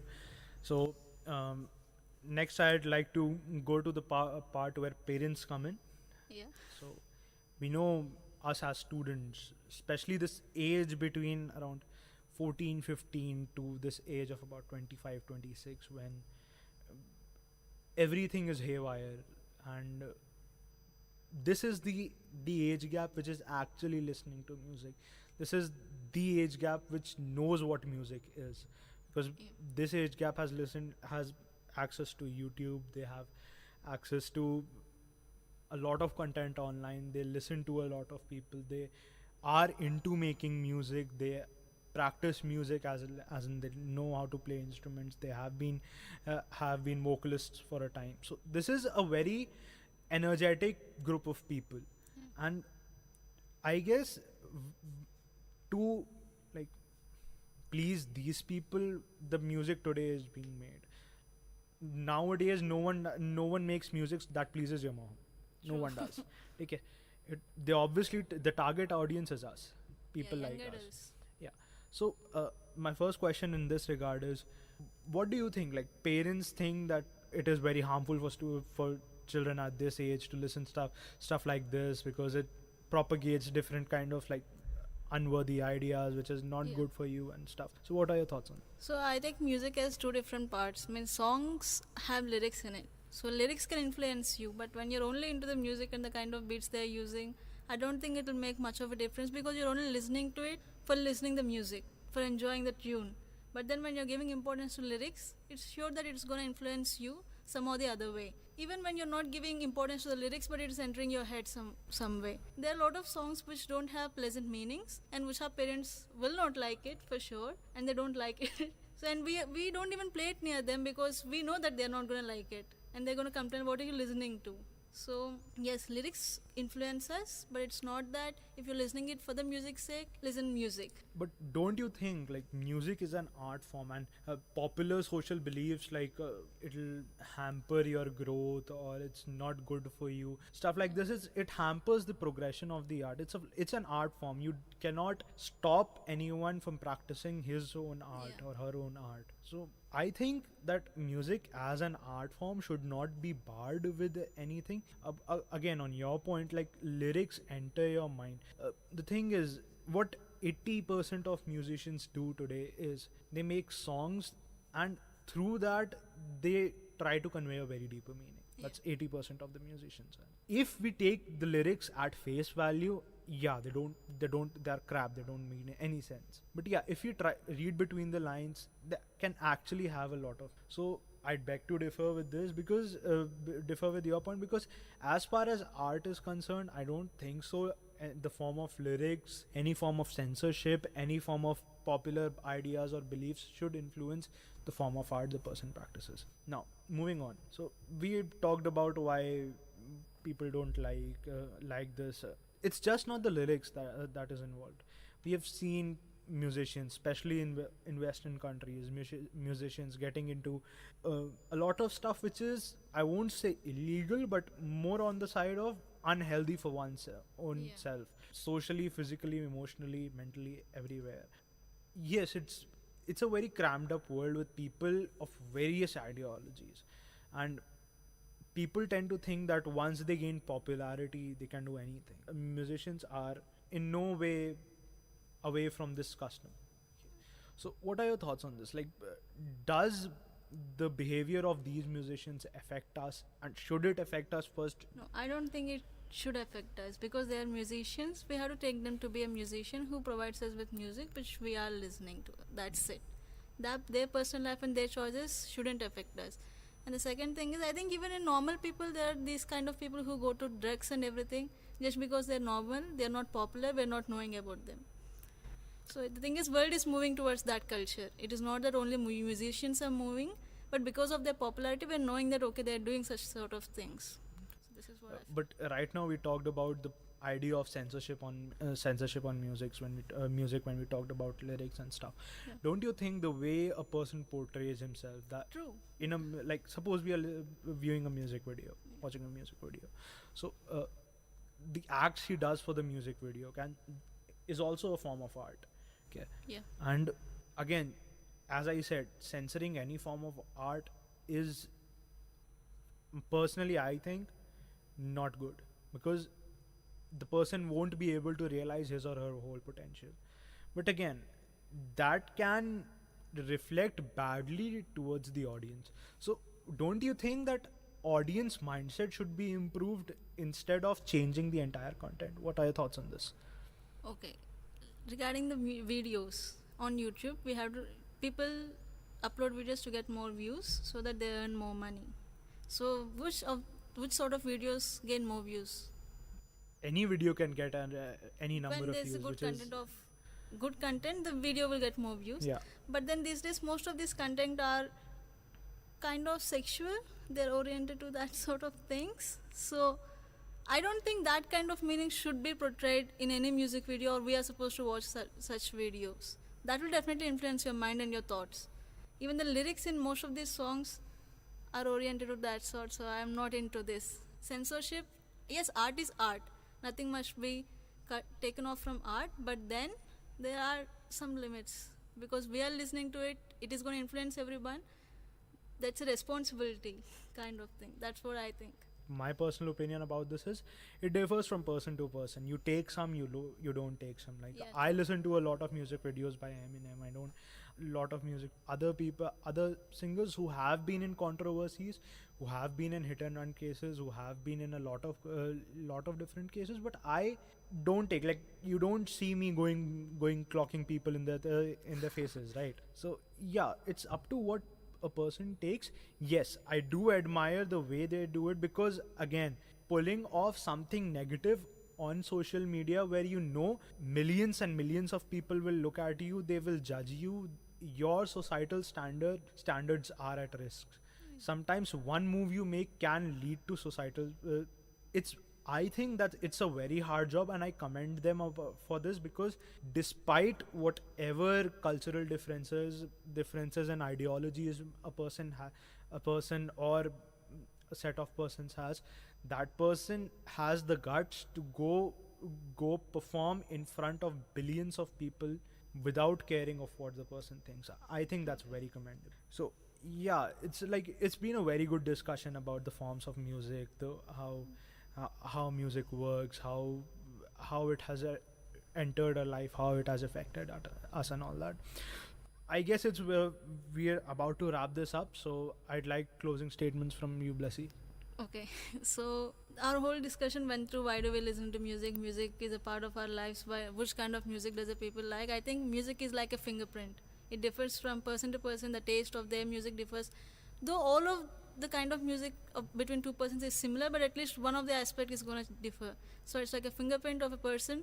The taste of the music is like fingerprint differs. So this is all I wanted to say. Music is a wonderful thing which is invented, I think, and it is wonderful thing to listen. It makes you feel your day full. If there's no music, your day doesn't feel so full. Yeah, that's like, I'd also on the same lines. It's a very good feeling to enjoy something melodious. It's a very good feeling to enjoy something pumping you hard. Makes you do a lot of stuff, gives you a very good adrenaline rush. Trust me, I have tried it. Yeah, for those adrenaline junkies out there, EDM is there. For those who like to chill out, relax, stay back, listen to country music. For those who are a little on both sides, listen to indie pop, any pop. It's very good for you. So yeah, it's not a place where I give music advice to people. And yeah, so guys, it was very nice having you here, Blessy. So this brings us to the end of our show. You were listening to Exchange of Ideas. This is VIT Community Radio. Thank you for tuning in. See you next time. Exchange of Ideas. This is VIT Community Radio 90.8. விவசாயி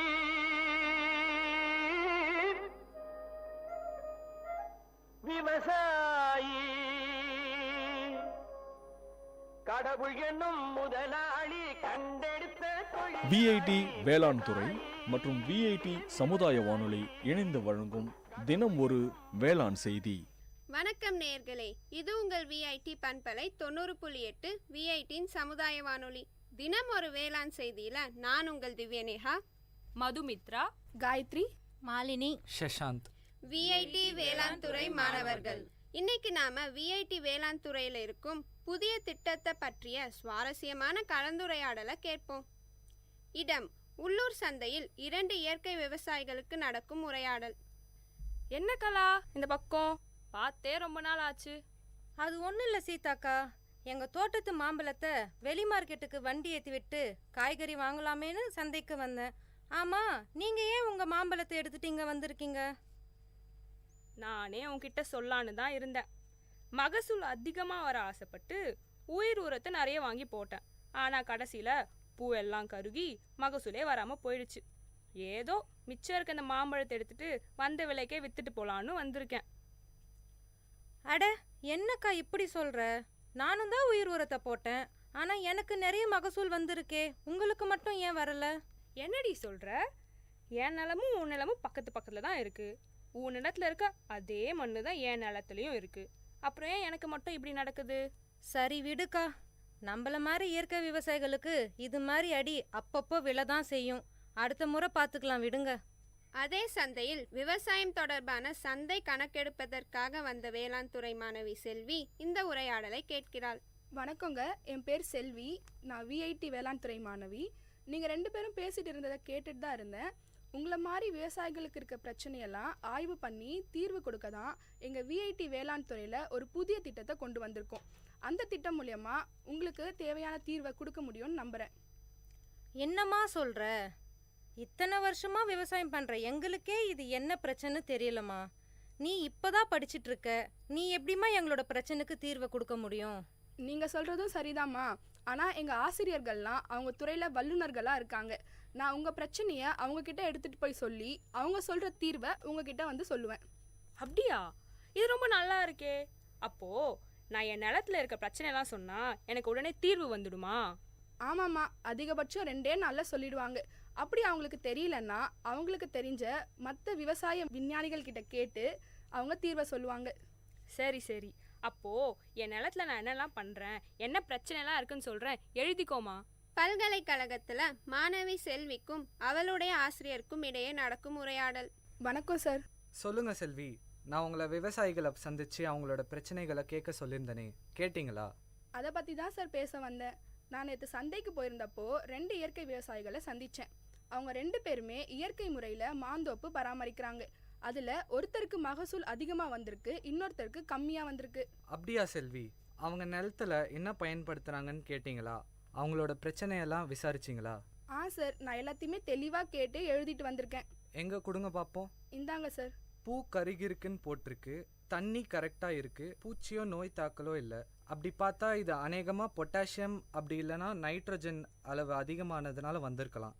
எனக்கு கொஞ்சம் time கொடுமா, நான் என்னன்னு பார்த்துட்டு நாளைக்கு உனக்கு தீர்வை சொல்கிறேன். சரிங்க சார். மறுநாள் ஆசிரியர் மாணவியிடம் விளக்கத்தை கொடுத்தார். செல்வி, நீ கொடுத்த விவரத்தெல்லாம் பார்த்தம்மா. நிலத்துல நைட்ரஜன் சத்து அதிகமானதுனால பூ கருகிருக்கு. நான் இந்த நோட்டில் விவரமாக எழுதியிருக்கேன், நீ படித்து அவங்களுக்கு புரிய வச்சிடுமா. சரிங்க சார், நான் அவங்கள பார்த்து சொல்லிடுறேன். பின் மாணவி இயற்கை விவசாயியான சீதாவை சந்தித்தாள். வாமா செல்வி, நான் என் பிரச்சனைலாம் சொன்னனே, இதெல்லாம் தகவல் தெரிஞ்சுச்சா? நானும் எங்கள் சார்கிட்ட போய் இது எல்லாத்தையும் சொன்னேன். அவரும் சில குறிப்புகள்லாம் கொடுத்துருக்காரு. அதை உங்ககிட்ட சொல்லலான் தான் வந்தேன். முதல்ல நீங்கள் என்ன தெரிஞ்சுக்கணுன்னா, ஒரே ஊரில் இருந்தாலும் வயலுக்கு வயல் மண்ணோட தன்மை மாறும். அதனால் 3 வருஷத்துக்கு ஒரு தடவை மண் பரிசோதனை செஞ்சு பார்க்கணும். நீங்கள் உயிர் உரம் போடும்போது அது கூட ஜீவாமிர்தத்தையும் சேர்த்து போட்டிருக்கீங்க. அதனால தான் நைட்ரஜனோட அளவு அதிகமாகி பூவெல்லாம் கருகிருக்கு. ஓ, இதில் இவ்வளோ விஷயம் இருக்கா? இதுக்கப்புறம் நான் கவனமாக இருக்கேம்மா. அப்படியே இந்த விஷயத்த அந்த கலாக்கிட்டையும் சொல்லி வைக்கிறேன். அப்போ தான் அவளும் முன்னெச்சரிக்கையாக இருப்பாள். இந்தாங்க என் நம்பர். வருங்காலத்தில் உங்களுக்கு எதனா பிரச்சனை இருந்துச்சுன்னா என்கிட்ட சொல்லுங்கள். நான் இதே மாதிரி உங்களுக்கு உதவுறேன். நம்ம விஐடி வேளாண் துறையில் விவசாயிகள் இணைப்பு திட்டம், அதாவது ஃபார்மர்ஸ் அட்டாச்மெண்ட் ப்ரோக்ராம் மூலமாக ஒவ்வொரு வேளாண் மாணவர்களையும் சீதா மாதிரி இருக்கிற விவசாயிகள் கூட இணைக்கும் போது கள பிரச்சனைகளை பற்றி மாணவர்களுக்கு விழிப்புணர்வு ஏற்படுது மற்றும் விவசாயிகளுக்கும் பயனுள்ளதாக இருக்குது. இந்த இருவழி கற்றல் திட்டத்தில் விவசாயிகளை ஆசிரியர்களாகவும் விஐடி வேளாண் துறை அங்கீகரிக்குது. மீண்டும் தினம் ஒரு வேளாண் செய்தியில் நாளை சந்திப்போம். நான் உங்கள் திவ்யநேகா, மதுமித்ரா, காயத்ரி, மாலினி, சஷாந்த், விஐடி வேளாண் துறை மாணவர்கள். இது உங்கள் விஐடி பண்பலை 90.8 விஐடியின் சமுதாய வானொலி. விவசாயி